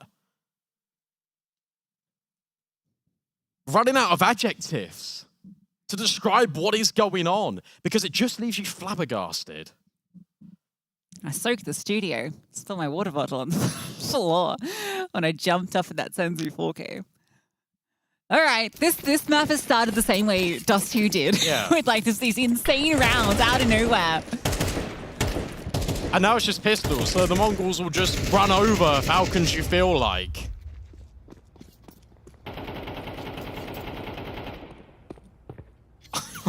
I can't get over that. Oh, what a series this is already being. I'm going to need to get over it.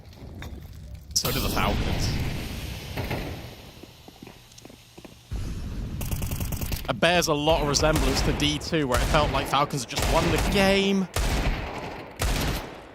but they couldn't close it right until the very end. It's that fighting spirit. It's that winner's mentality for the Mongols as they maul Falcons in this round. Only 1 kill back from Sumpires. Good luck picking your top 5 plays of the day. They're all in this series. There are like 20 of them. All with pistols. They don't falter to these, so Mongols 3-0 start to the affairs.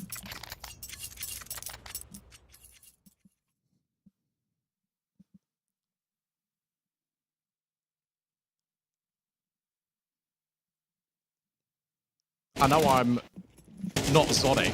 I know I haven't got the titles, the accolades he has, but I wouldn't mind just a pause here, right?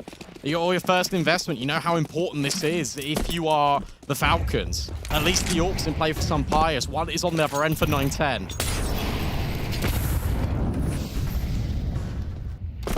Bit of a biff early towards connector. Madden has a look. Doesn't see anyone ramp, but there is a player here in Mazinho who's managed to skirt by.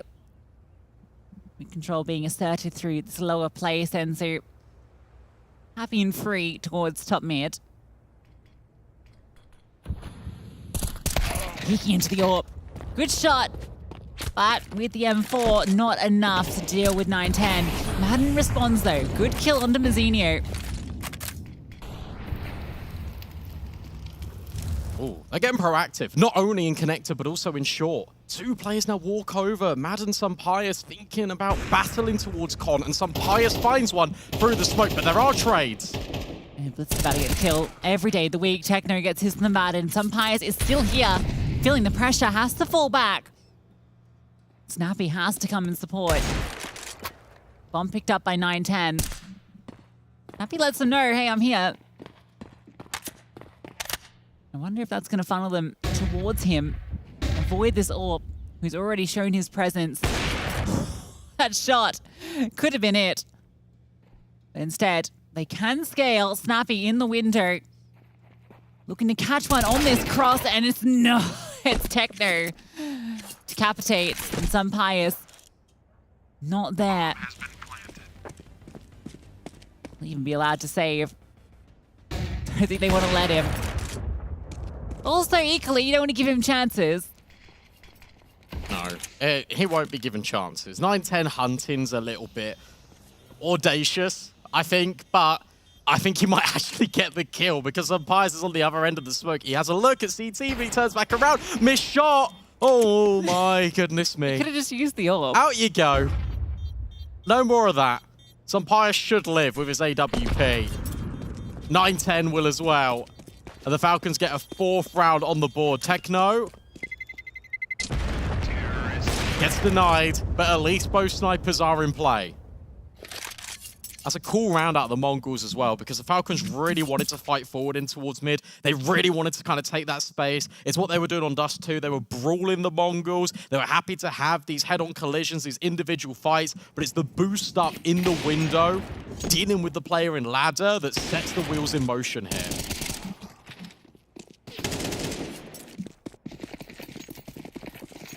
Snappy feels like he never really gets to play that round either. This is a squadron of SMGs with an AWP. Kind of looks like a little plane or bird, I suppose. It's a more apt description. Snappy's in the right place for an entry kill. Will Techno give him that option? Crouched on the angle, and you imagine some Pious, if he doesn't see anything, is going to eventually get antsy and want to be active, given he has that AWP. I don't know, though, because look at the positioning that Falcons have got on A. Everyone is in towards Ramp and Palace. They could push. This is the difficulty here. I think he's actually locked in towards B. Okay, but yeah, you've got 4 MP9s in the right place. They're going to get aggressive. Senior misses the timing on the jiggle. Takes a step backwards. He could be in trouble. Well, this all comes down to a funky timing, and Dupree wins it out. An AK that can be picked up. For Mongols, they have a choice to make. We want to go to B. We want to try go back A. Oh, they're calling the bluff, so they're hoping that Falcons will move away from this bomb site, and they have vacated Palace. In fact, Dupree starts to rotate over towards B. Especially with Madden clearing ramp and seeing nobody here. Senzu misses the timing in window as well. I think he might have heard Snappy drop. Madden wins it out into Blitz. These are just individual MP9s just winning the fight. They get peeked into. And now you can bring the bomb back, because look at that push from Magisk. He's gone underpass and he sees everything. It's all clear. There's a swing out from Techno. And Madden taps away with the MP9. Senzu, no time. He might just go down. He does.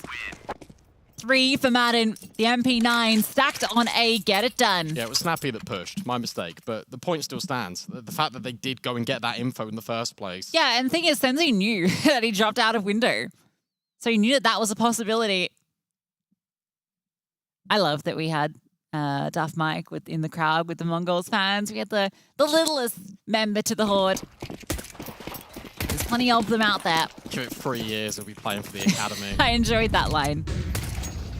It's true. Fast A smokes. Now you're just testing the site. Now you're just testing the defense. However, that piece of utility has missed, and Magisk is able to get the first kill. Senzu immediately trades. Some Pious is locked out the site for now. No way to play the smoke. Senzu spams Magisk out through ticket. Dupree with HE's forward. They want to fight into this, but it costs him a lot of health. And they're all in CT. A really difficult spot to retake from. No one is in that position. They've wasted all that utility.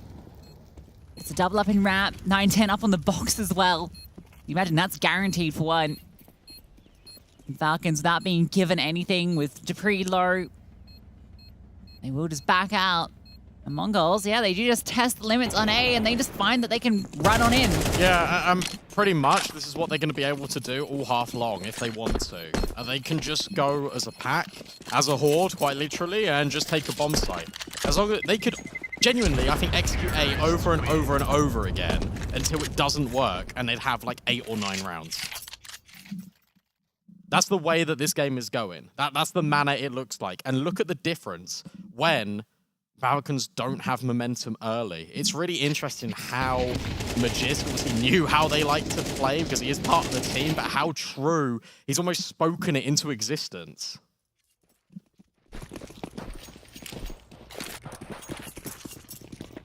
Zinio and the Maki. Fast and short stun Pius, that he does get one before he's traded. I think MongolZ will be happy with that deal. Moving that AWP will make taking this map control so much easier. That is actually crazy how far they swing in towards mid when the window smoke was so delayed. I don't even think they flashed. Madden has a look, dodges bullets. Not sure if he was noted by the players in top mid. The Falcons, they've conceded all the control. He copped a heavy bit of utility damage early as well. Doesn't feel good for him. Vecno is a bit more advanced in the apartments this time. Let's see if someone does cross in his sights. And we'll be the split. You imagine great positioning. dupreeh has a good line, but he's low. Molly. All it's going to take is, well, a Molotov to push him off. He still manages to get a kill, which is pretty impressive considering his HP. And Snappy on the swivel gets one. He might have done enough. Being a pain here. Still staying alive, allowing Madden to rotate. But Senzu lines them up.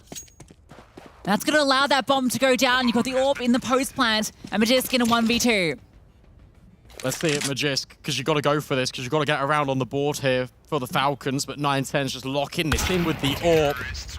Right idea for MongolZ, but the AWP fires off immediately. And now the Mongols, they go up even further on their map pick. The Falcons are struggling quite a lot on this CT side. That's been the story. Mirage hasn't been any easier.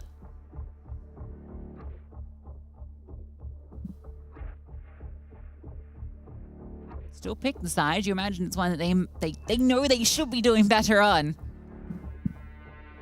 And we're seeing how good Madden has been over towards this A side. Some Pies had a few opportunities, but it all feels very separated. It's not that consistency. Best round they had was when they had the MP9 stacked.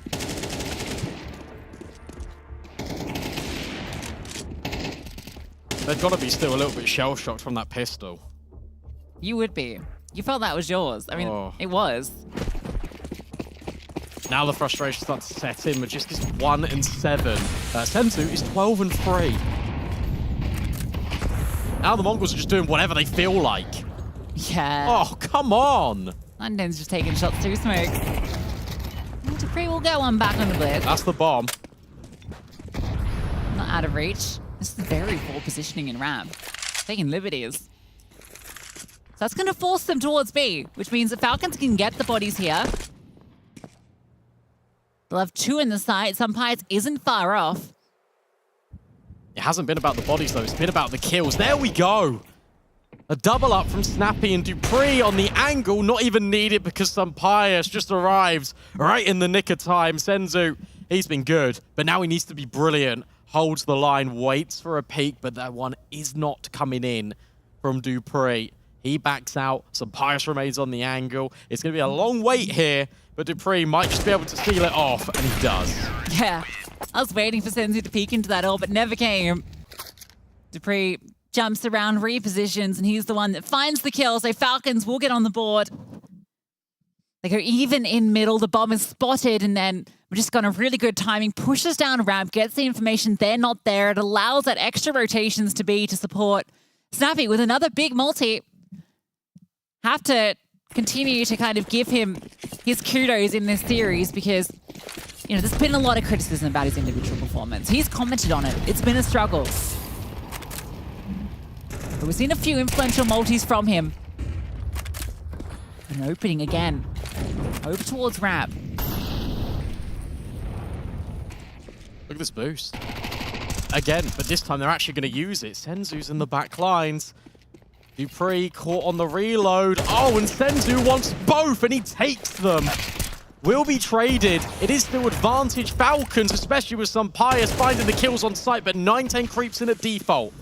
He sticks in the digits. It's going to have to be a retake effort. And a mammoth clutch from 9-10. He just moves off the line. I'm not sure if he was spotted, but goes back in for more. That's where Sunpius groups up with his teammate. Falcons get consecutive. Yeah, great reads from Sunpius. He doesn't even stick around towards Ticket, even though 9-10 is on the side. He drops a molly, runs all the way around to link up so they can trade off each other. 9-10 is just not ready for the AWP to be on that line, expecting that swing to come after he gets the contact on Madden. That's why he looks away. So well played from Falcons, and that was with Senzu getting that timing off the boost, getting the double, but not expecting Madden to also be there in connector. And the issue you've got now is if you're the Mongols, you've pulled that out. You've shown them, hey, by the way, we've been getting in the window, and we're just using the timings this time. That can't happen for the rest of the half, because the Falcons are now always going to be considering it. There's no real money here for the Mongols either, bringing forward into this round. You take a look at the landscape. This was 6-1. Imagine if this goes 6-6. Imagine if this goes 7-5. The Falcons are building their way back into this game. Yeah, we know that T-side is their strength. We know that's where they do most of their work. So if they can get 5, or even that 6, which would be an incredible achievement considering how this started, they're already going to feel like they should be winning out this half based on the pistol round. But 4 should be assured. I don't think you can ever guarantee a round with this team. You keep saying this. This one is, Derek. Oh, yeah, this one is. Dupree's going to get some nice target practice. Madden as well. Clean up on our mid. And the reason why I'm saying that is, case in point, The round pistol one. round. Round one. Yeah. Yeah. They don't fumble the bag. They get that 4th round. That's what they needed. It's clean. It's in a direct manner.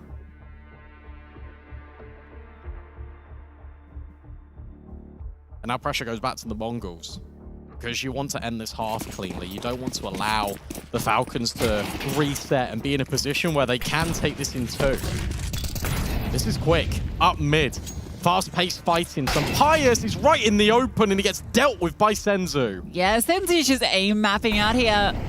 He's just wide swinging and tapping. Or who cares? But it is just him. Blitz, Mazzinho, 2 kills each. Next highest is 9-10 on 8. Yeah, Mazzinho is actually normally quite a menace on Mirage as well, particularly when it comes to the timings on those Palace legs. Out of rounds, I've seen him just take alone just by catching the right timing, but now it's Senzu doing it all alone. A second onto Snappy. Surely Dupree, launched himself straight into the waiting arms. Senzu gives him the beans. Was that really necessary? What? Well, not going to be around, you think? No. No. Okay, Dupree. NT. You know, I rate it. Nice shot. And look, Senzu is low, but so too is Madden. If you got that second kill, Yeah, it was on. For it. Yeah. He's being flanked. It's actually Senzu that's gone all the way around the world into B apps. Not that he knows it. A break on the smoke. No! Oh! Hang on a sec! It's a Madden masterclass on Barrage. And it's once again those Titans that got a quad kill in that pistol round. And suddenly Senzu, he's low HP. Madden can just stick. He tries to play the time, not expecting him in connector. He has a go, but it's the scroll wheel jump. Senzu hits the headshot. The Mongols just about survive. Oh my God, Madden, almost. And again, Madden's heroics denied by Senzu. His arch nemesis in the server. Always coming through with the clutch no matter what Madden tries. The blow and the smoke and the spam couldn't have been worse for the Mongols. Senzu thankfully went on that flank to that double out. He's just spamming. Imagine if he started the bomb. Yeah, he might have had probably it. could have got it. I'm losing my voice. Falcons are losing rounds. The Mongols have somehow recovered that situation. Yeah, somehow's name is Senzu. Oh, there we go. Umpire's redemption. God, this is just a highlight reel of a game. 19 kills for Senzu.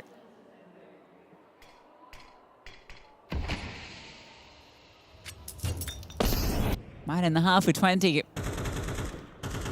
Majiskin ramp again. He's got all the space. He's getting some free so consistently, so why not just purge there? And even when he fights it, he's been winning out the engagement more often than not. This angle is everything because he's going to deal with Mazinho. Surely he guarantees this kill when he does, and that is going to force the Mongols into B. Yeah, they don't have a lot of space. Blitz will go hunting through Catwalk. Madden's ready. Dupree can drop down as well if need be. So Blitz, his chance of even getting one and surviving are incredibly low because Dupree should be able to trade immediately. Not even needed. Madden hits his shot. Senzu does pick up that bomb. A 1v5. Don't fancy his chances, especially with the all present here. Been a great map from Senzu. But he won't be getting this 8th round. Not now he lets them know he's here. Drop down. And can't get the kill. So Falcons will close out the half with 5.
Driving on the boulevard, I see you.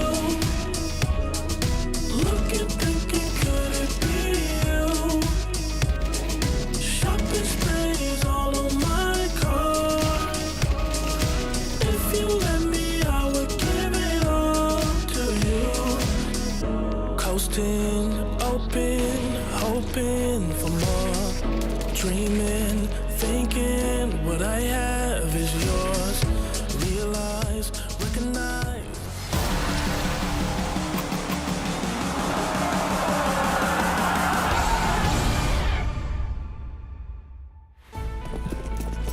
look, I'm just going to level with you. 3 of those rounds in the first half should have been Team Falcons, and somehow that they don't win any of them. But regardless, they have built up a little bit of a buffer on that CT side, and we know the attack is where they do their best work. In we go to A. They're hoping for not a repeat of the previous pistol. Yeah, a whole bunch of players here, though. Good utility to at least give them the space to scale. They're fast up it. Techno 9-10 get the first kills, but just trying to get one. Madden tries to help him out, but it is just with that double up, and they scale. Madden, good shot onto Mazzinho. That's the bomb planted and the player advantage. Maybe it is a repeat because you got the CTs opening kills, then immediately the T side just overwhelm.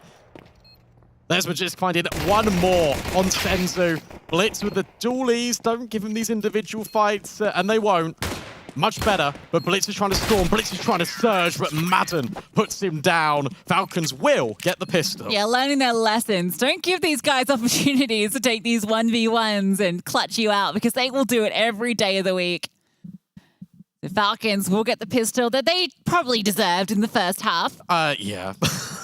Well, actually, no. Actually, yeah, you don't deserve it. You threw it. Well, you had 1 on 4, and you go 1 by 1 by 1. Oh, it's only Senzu. Yeah, in the words of ACS, Falcons can lose a boomerang.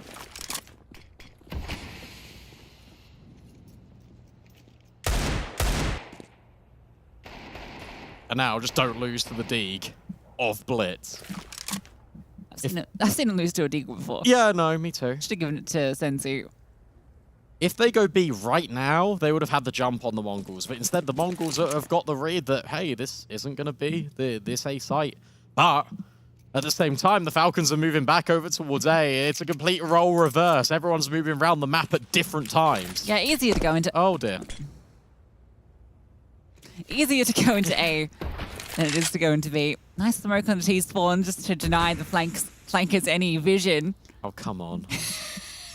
Don't kick them while they're down. Or maybe do. I just want them to take flight, you know? Yeah. Which, to be fair, in this series, they are. They're about to equalize. And remember, if they win this map, they eliminate Mongols. And this is kind of what I was saying on this sort of first half, right? The fact that it has been Senzu versus the world, whereas you have got Dupree, Pius, Madden, like all like chipping up with good success stories. We haven't really got that for the Mongols. We've got Senzu, and that's it. Yeah, but Senzu the GOAT for real. Yeah, true. Yeah, look at him go. That's his 20th kill.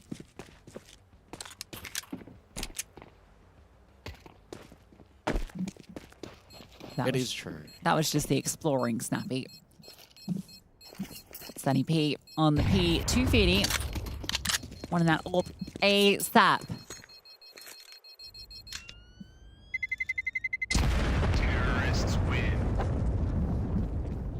He'll be able to get it.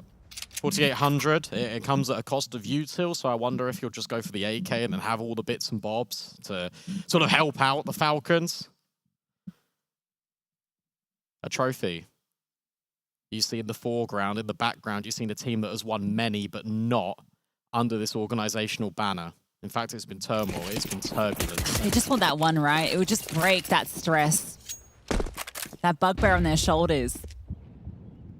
This is a good call. Just an A hit. Mazzinho, who's been weak, who's been limited, now would need to stand the test of the time against the Falcons. Here comes the utility. Mazzinho has to fall back. You got that support, and it comes in spades. 4 CTs arrive on the side, but deep smoke scaling utility to allow the space blitz. Able to get 2, just spamming through, but just is reduced to 1 HP. And Senzu finishes that job with the HE. They just spam through and decimate them. Madden might be the one that makes the play in the smokes. He's the only one remaining. Surely no chance. 9-10 is going to clear him, but Madden gets the kill. And he's looking to run down one more, but can't get it done onto Senzu. And that wasn't really their fault. They just got destroyed through smoke. Yeah, they just got spammed. Through smoke, full blind, Blitz don't give a damn. And they weren't even allowed to set up in these after plants. And by the time the smoke it just fades in Madden's face, he's like, oh, it's just me. That's crazy. I really want to see the lineup Blitz had to find those. Like he just held left trigger and got 2 headshots. Actually, it was just bursting probably the line. Didn't know anything about it. That's unlucky.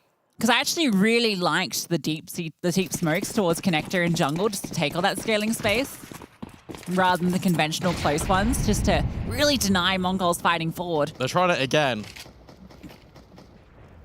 This is the way that Falcons approach D2, right? On that T side. They're just the brute force effort. Make sure they've got trades. Mazzinho needs to get out of dodge. Will drop the smoke, but they're going to run at him. Madden trying to overwhelm, and he will. Flashbang's much better this time. Below on the smoke, Madden keeps going, and he's found another kill. The Falcons are doing it on the force. Madden on a mad one this map. He's got his 21st kill. Trying to keep pace with Senzu. HE, pretty decent. Madden just about lives. And two of them are on a slither. Techno's position known. Can he get out? No, it's Madden, of course. And it leaves it to 9-10. And with $1,000 in his bank account and all on his shoulders, he wants to take it into the next. And this is the benefit, to be honest with you, with Falcons getting aggressive, especially over towards A. Senzu doesn't play this side of the map. 9-10 as an AWP, who was the MVP of the last tournament that they won over in Abu Dhabi, they will not be able to get involved because of all the utility. So it's a smart game plan here from Zonic and from Snappy, where you're getting rid of Senzu, you're getting rid of 9-10, and suddenly you're finding yourself opening up all these opportunities, your explosive riflers, especially when Madden is in this form. He knows. Zonic knows.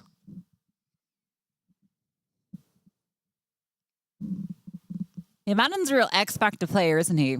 I feel like he's not one when you look at this team, you look at him as kind of that superstar. It's going to be top of the scoreboard every time. But he has those games where he's just dominates. Well, he's the one whose roles have actually shifted since coming over to Falcons. He's kind of taken up these more star roles. So the fact that he is finding this form is great.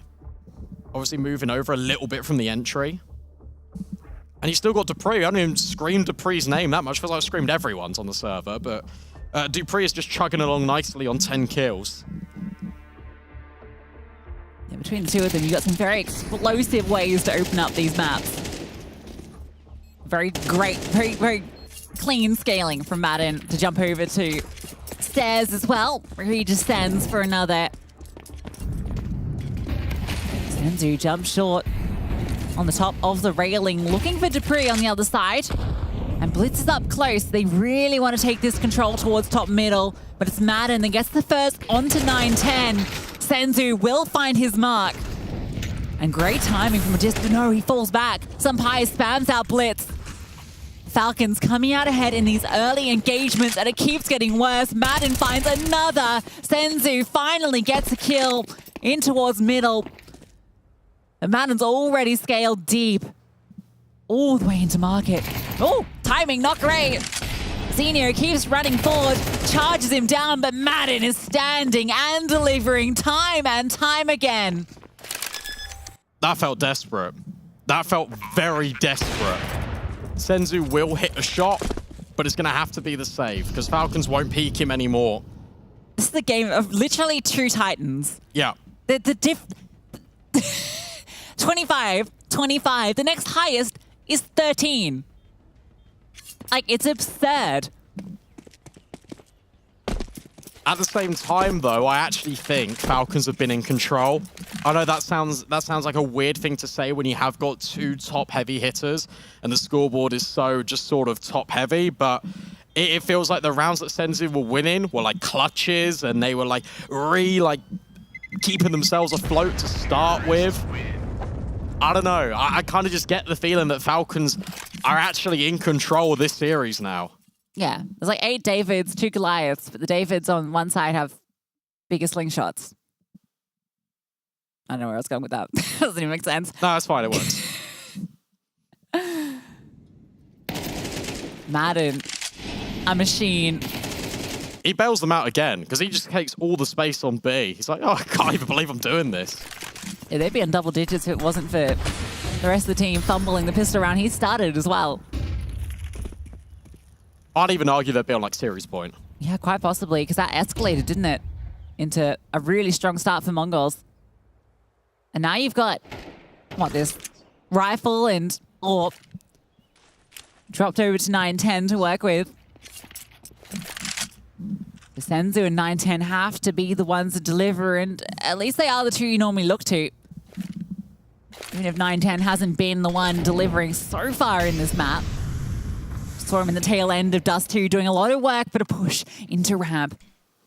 This could be devastating, and it is. Run down. There's Senzu very fast on the response, can't swivel. And that's a great split from Falcons. That is absolutely perfect. The timing of that, the blow on the smoke. Snappy is low, could fall victim to the CZ, but at the same time, it is a 4-on-2. Yeah, I don't know if Blitz will be able to grab this. It's going to hang around. It's like the one player who doesn't want to kill, because it's not like you want the MAC-10 at all. You love to just slink away with a little AK in your pocket. These Falcons are about to find themselves on double digits. Remember, this was a 7-5 half. Only one round for the CTs thus far.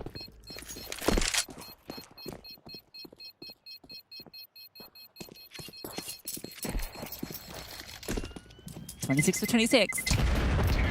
And this is how I expected the majority of Dust 2 to go. I know the scoreline looked really competitive. It was 13-11. It was the Mongols coming back into things. But these rounds feel like either team can just snatch them away from the other. And this is a real nail-biter of a series. And you got to remember that Mongols need to win this map. A map that they picked to punish Team Falcons. A map that Team Falcons have not won in 4 consecutive attempts. A map that Mongols blew them out 13-3 last time they met. Wasn't even that long ago. That was in Pro League, and that is what these two teams are fighting for. And it's this event that the Falcons need to win overall to cement themselves in Season 20. Yeah, some poetic justice there, isn't it? And this is a far cry away from how they looked this morning against PA. Yeah, or they're like looking, PU. this is what we expect Falcons to look like. This is much more. Well, actually, we don't, because you don't expect Madden to be 26-11. Yeah, okay, maybe not. You know what I mean? You know, yeah. I guess a similar style of performance.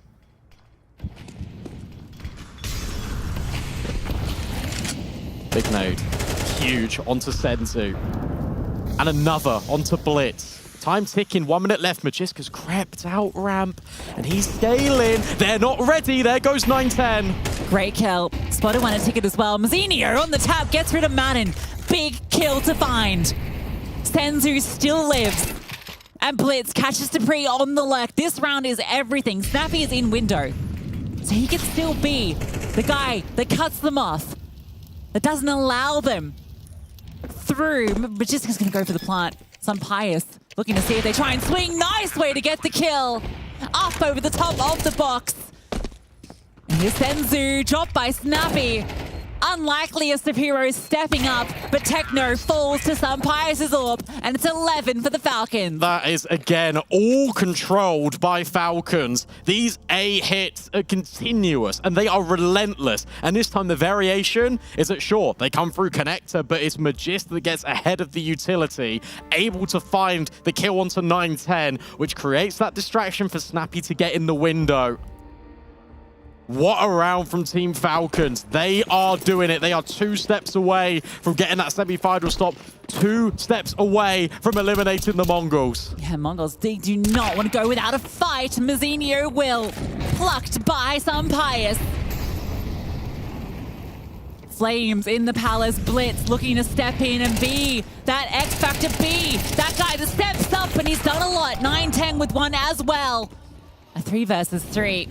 Madden scales at the back of that kill onto Blitz. Techno wants to try and get something done. It's going to be a flank all the way through spawn.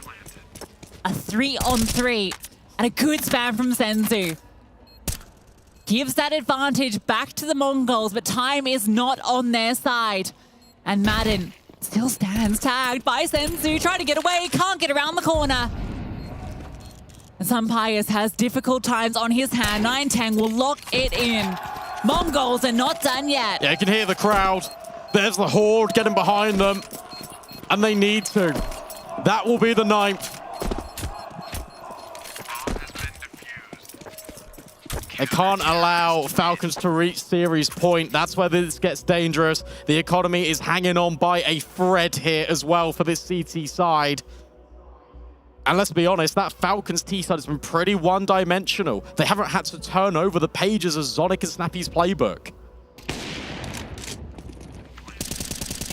Empires gets the open up, but they can't quite convert off the back of it.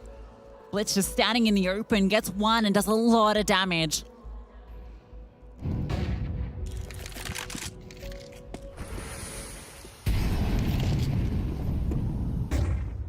And again, they look potentially for a split onto A. I mean, it makes sense, doesn't it? Consistently, they've been applying the pressure there. And again, Senzu's on short. That's where he plays. So he's nowhere near the action. He's always rotating in. In goes Dupree. And he will try and catch them off. It's Pius that finds the opener through middle. Up down, Mazzinho under pressure. He's feeling it. Can't quite get the spam onto Madden. Blitz will at least get that ult back. He's looking for more, knows that player is low. In towards Palace, just trying to find him, but Madden wins out another engagement. Techno charges through, but Cook's alive, and it's on to Senzu to deny series points, and he can't get it done. That's desperate. Again, from the Mongols, they are throwing their bodies on the line, running through the utility, running through 2 Molotovs in jungle to try and trade out Madden. They want to try and stop the bomb plant. They want to prevent Falcons from establishing these afterplants, but it is not happening. It is not their day.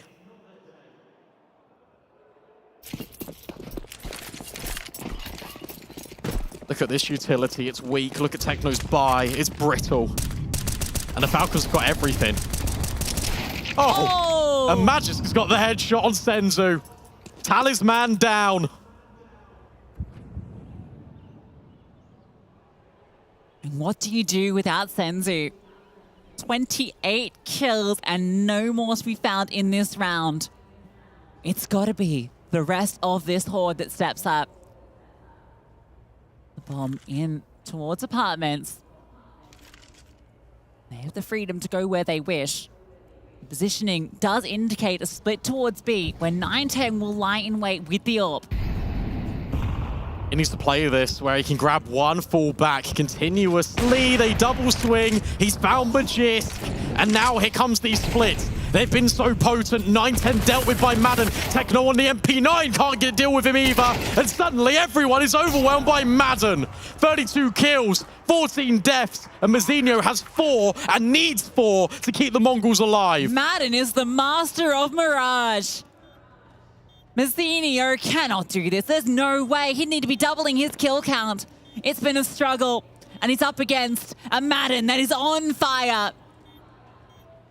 4 players to find. Can't get past the first. Falcons lock in the semi-finals and end MongolZ reign of terror. And after that burst of 3 this morning, you thought there's no way that they could get past the Mongols. The Falcons have arrived here in Jönköping. It's taken them a damn good while to get here, but they arrive and they get to the semi-finals off the back of Madden.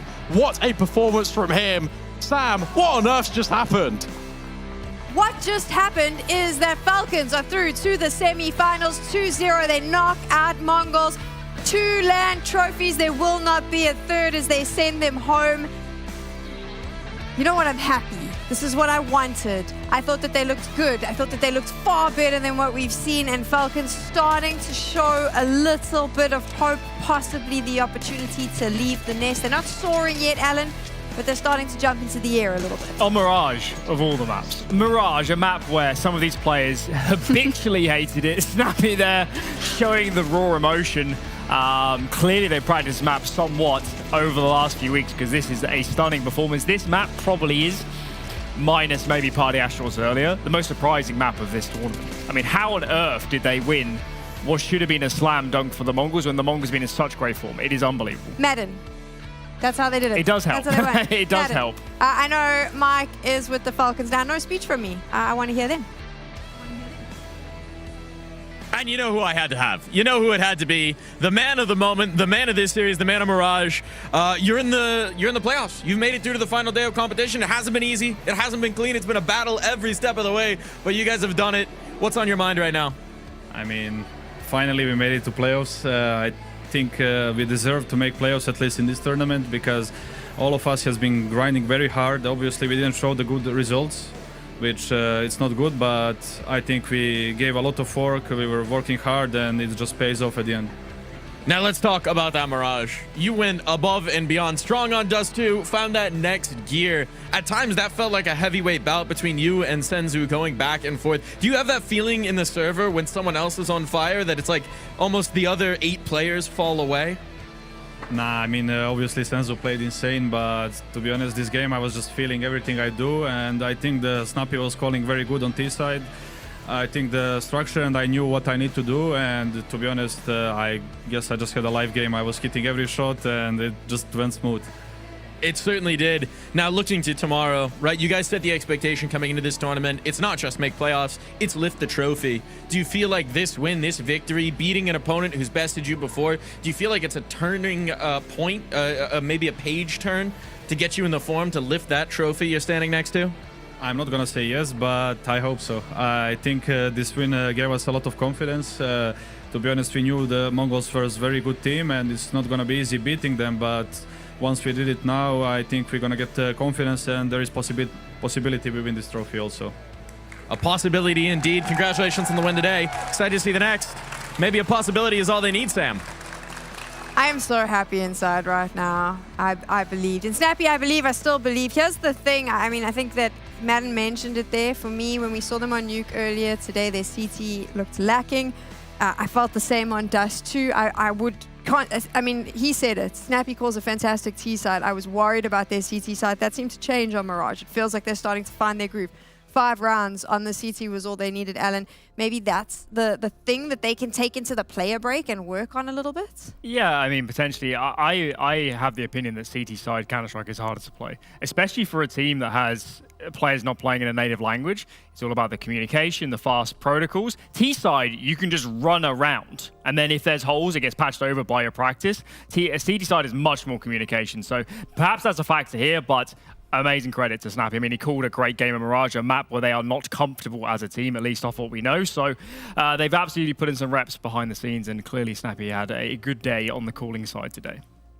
Yeah, I was actually impressed by their CT side, because it felt like more proactive than we've been seeing before. Like, they were a zone situation, they were in 4-in-4 situation, and they choose to stack B, and they won a round, another round where they like pushed in Palace, they took good position in ramp, ended up winning. So I really think it was like they were doing a lot of proactive things, and it really worked in their way. Obviously, we spoke a lot about Madden on Mirage. He's been moved into those sort of star roles. Did he rise to the challenge today? Yeah, I mean, T-side, I think, roughly the same as he always would have played. CD-side, he plays Connector now, and Connector is a position reserved for the best players in the entire world. He was absolutely magnificent over this game. Obviously, the T-side in particular, he was just monstrous. He's going in first every round. Mid was Madden's domain. He was just wrecking shop, opening up so many rounds, and causing endless problems for the Mongols. So, yeah, I mean, Madden certainly in this team now needs to be a star player. He's looked like that today, and long may that continue. Obviously, we can't take away from the Mongols. They played a really good game of Counter-Strike. Now, we saw it in the series. It wasn't enough to close it out, but they pushed hard. We saw some pop-off performances. So I think that they can walk away into the player break going, we've had a pretty decent few weeks. Yeah, definitely. Of course, as a player myself, you're never happy if you're not win the tournament. It doesn't matter. But I still think they've been playing good, and they've been playing really good teams, and they show great CS, and everyone knows they have a lot of potential. So I think they should be proud of themselves. I know it's going to be hard now, but I think they still should be proud. I think that they can go home and be happy with how their season has ended. And now let's talk about 4 teams who are going to still be playing their season, not quite at an end just yet. Our semi-finalists. It's pretty damn stacked, right? This is the semi-final of dreams. Yeah, it's going to be very intriguing. Of course, ENCE new look lineup. Obviously, the Giant Slayer so far. Now they'll play a best of 3. Are they ready to play a team like Falcons? Is Falcons a good matchup? Do they have enough holes for ENCE to exploit? And I guess on the flip side, Aurora, the raw skill on that team if they can make you, they just need 2 maps, Sam. They can have, the other map can be a disaster. They just need 2 maps where they hold it together, and there are many a world where they're in a grand final. Let's have a little bit of fun here. I'm going to make my prediction. Falcons complexity for the grand finals. Falcons takes it all because in Snappy, I believe. Where are we standing, ladies and gents? Complexity. Complexity, I still believe it. I feel like the way they ended that series against MIBR, they showed more class. And the Falcons, I can't remove the Nuke from earlier from my mind. That was sheer agony. That was pain. That was demise. I almost cried on a desk. It was upsetting. And whatever was going wrong there, that could happen again, and then we'll be in real pain. So you're calling complexity to win it, but who are they playing in the finals? Falcons. I like it. I like that we're kind of in agreement. We'll just be on other sides of the fence at the end. How about you, Sevenlicious? I agree with you both, but I think complexity is going to win it all. I like how we just all blazed over the fact that Glaive is in the mix here, and in Glaive we can be a little bit terrified. It's going to be fun. That's what we know. These semi-finals, if you're a Counter-Strike fan, are going to be insane. And if you don't believe me, just from today, we had some moments that showcase how good the Counter-Strike is going to be. It's our top 5 plays of the day. We'll walk right through them now. So many options, so many aces, and we kick off with MongolZ. On the rifles, nonetheless, he doesn't need the AWP. He's snappy, he's fast shooting, and this was a great round to get them all the way back into that game. And obviously, towards the end, they relied on some individuals to get this series over the line. And they got it over the line. That's what's important. Now in the semi-finals, and number 4, it is Sevenlicious's favorite player from Complexity, Elish. Yes, Elish. This round is just crazy for me. It's like 4 kills in the like 3 seconds or 2 seconds even. It's crazy that he managed to get all that kills in such a short time, and no trade, no refrag. It's just Elish. I can't say anything more. Yeah, and that was literally like a couple rounds after, so why not? Insani here. Unfortunately, he will not be progressing further in this tournament, but he played like a stud. He played like a star. And there was nothing more he could have done. This was an ace up against Complexity to earn them some great rights here on Anubis. And Insani, again, certainly is in that conversation for one of the best players in his entire region. Yeah, another great player, as we know, is Masinho, who managed to get this ace and the defuse. And as you can see, he just gets 1v1 kills over and over again, and it's so beautiful. He should not be able to win this round, but he managed. There's only one winner. This round is unbelievable, and somebody needs to check the Twitch terms of service, because this is pure film. I'm not sure we can show this. It is absolutely disgusting. How is he hitting all these shots? Falcons on the flip side must be wondering, what the hell just hit them? What is going on? How is this child so skilled? How can he do this to us? I have nightmares thinking about this. I feel like this is actually, for me, is like play of the tournament so far. It's probably play of the year, honestly. You shouldn't be allowed. Absurd. Like, you shouldn't be allowed to do this. It's insane. It's insane. There we go. Those are the 5 plays just from today. So who knows what's going to happen tomorrow. I do know, though, that we're kickstarting bright and early. 10 a.m. CEST is when the first game goes off. We'll be on from 9:30. And the first semi-final will be Aurora up against Complexity, followed, of course, by ENCE versus Falcons. And then that grand final for ESL Challenger Jönköping. This is huge. It is so stacked. It are all the teams that we wanted to see play.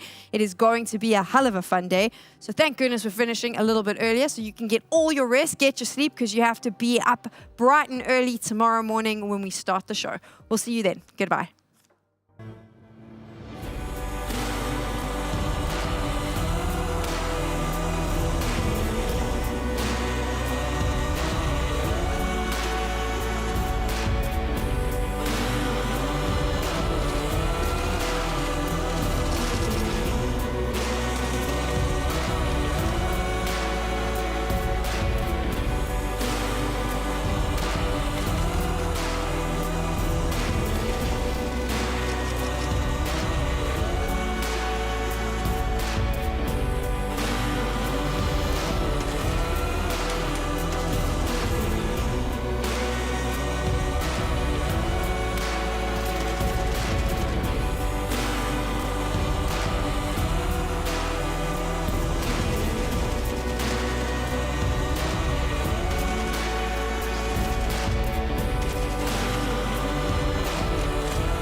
the arrival.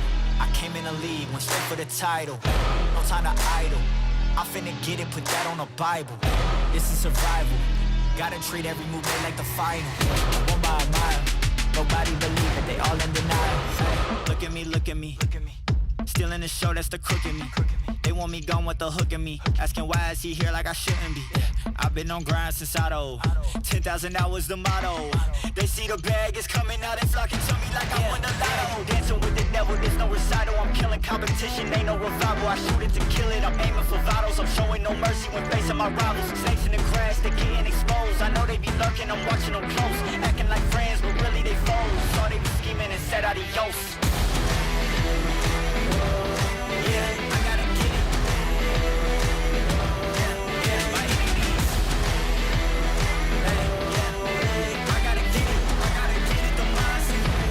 Get it, don't mind it. Hey, back with a vengeance, back on the grind.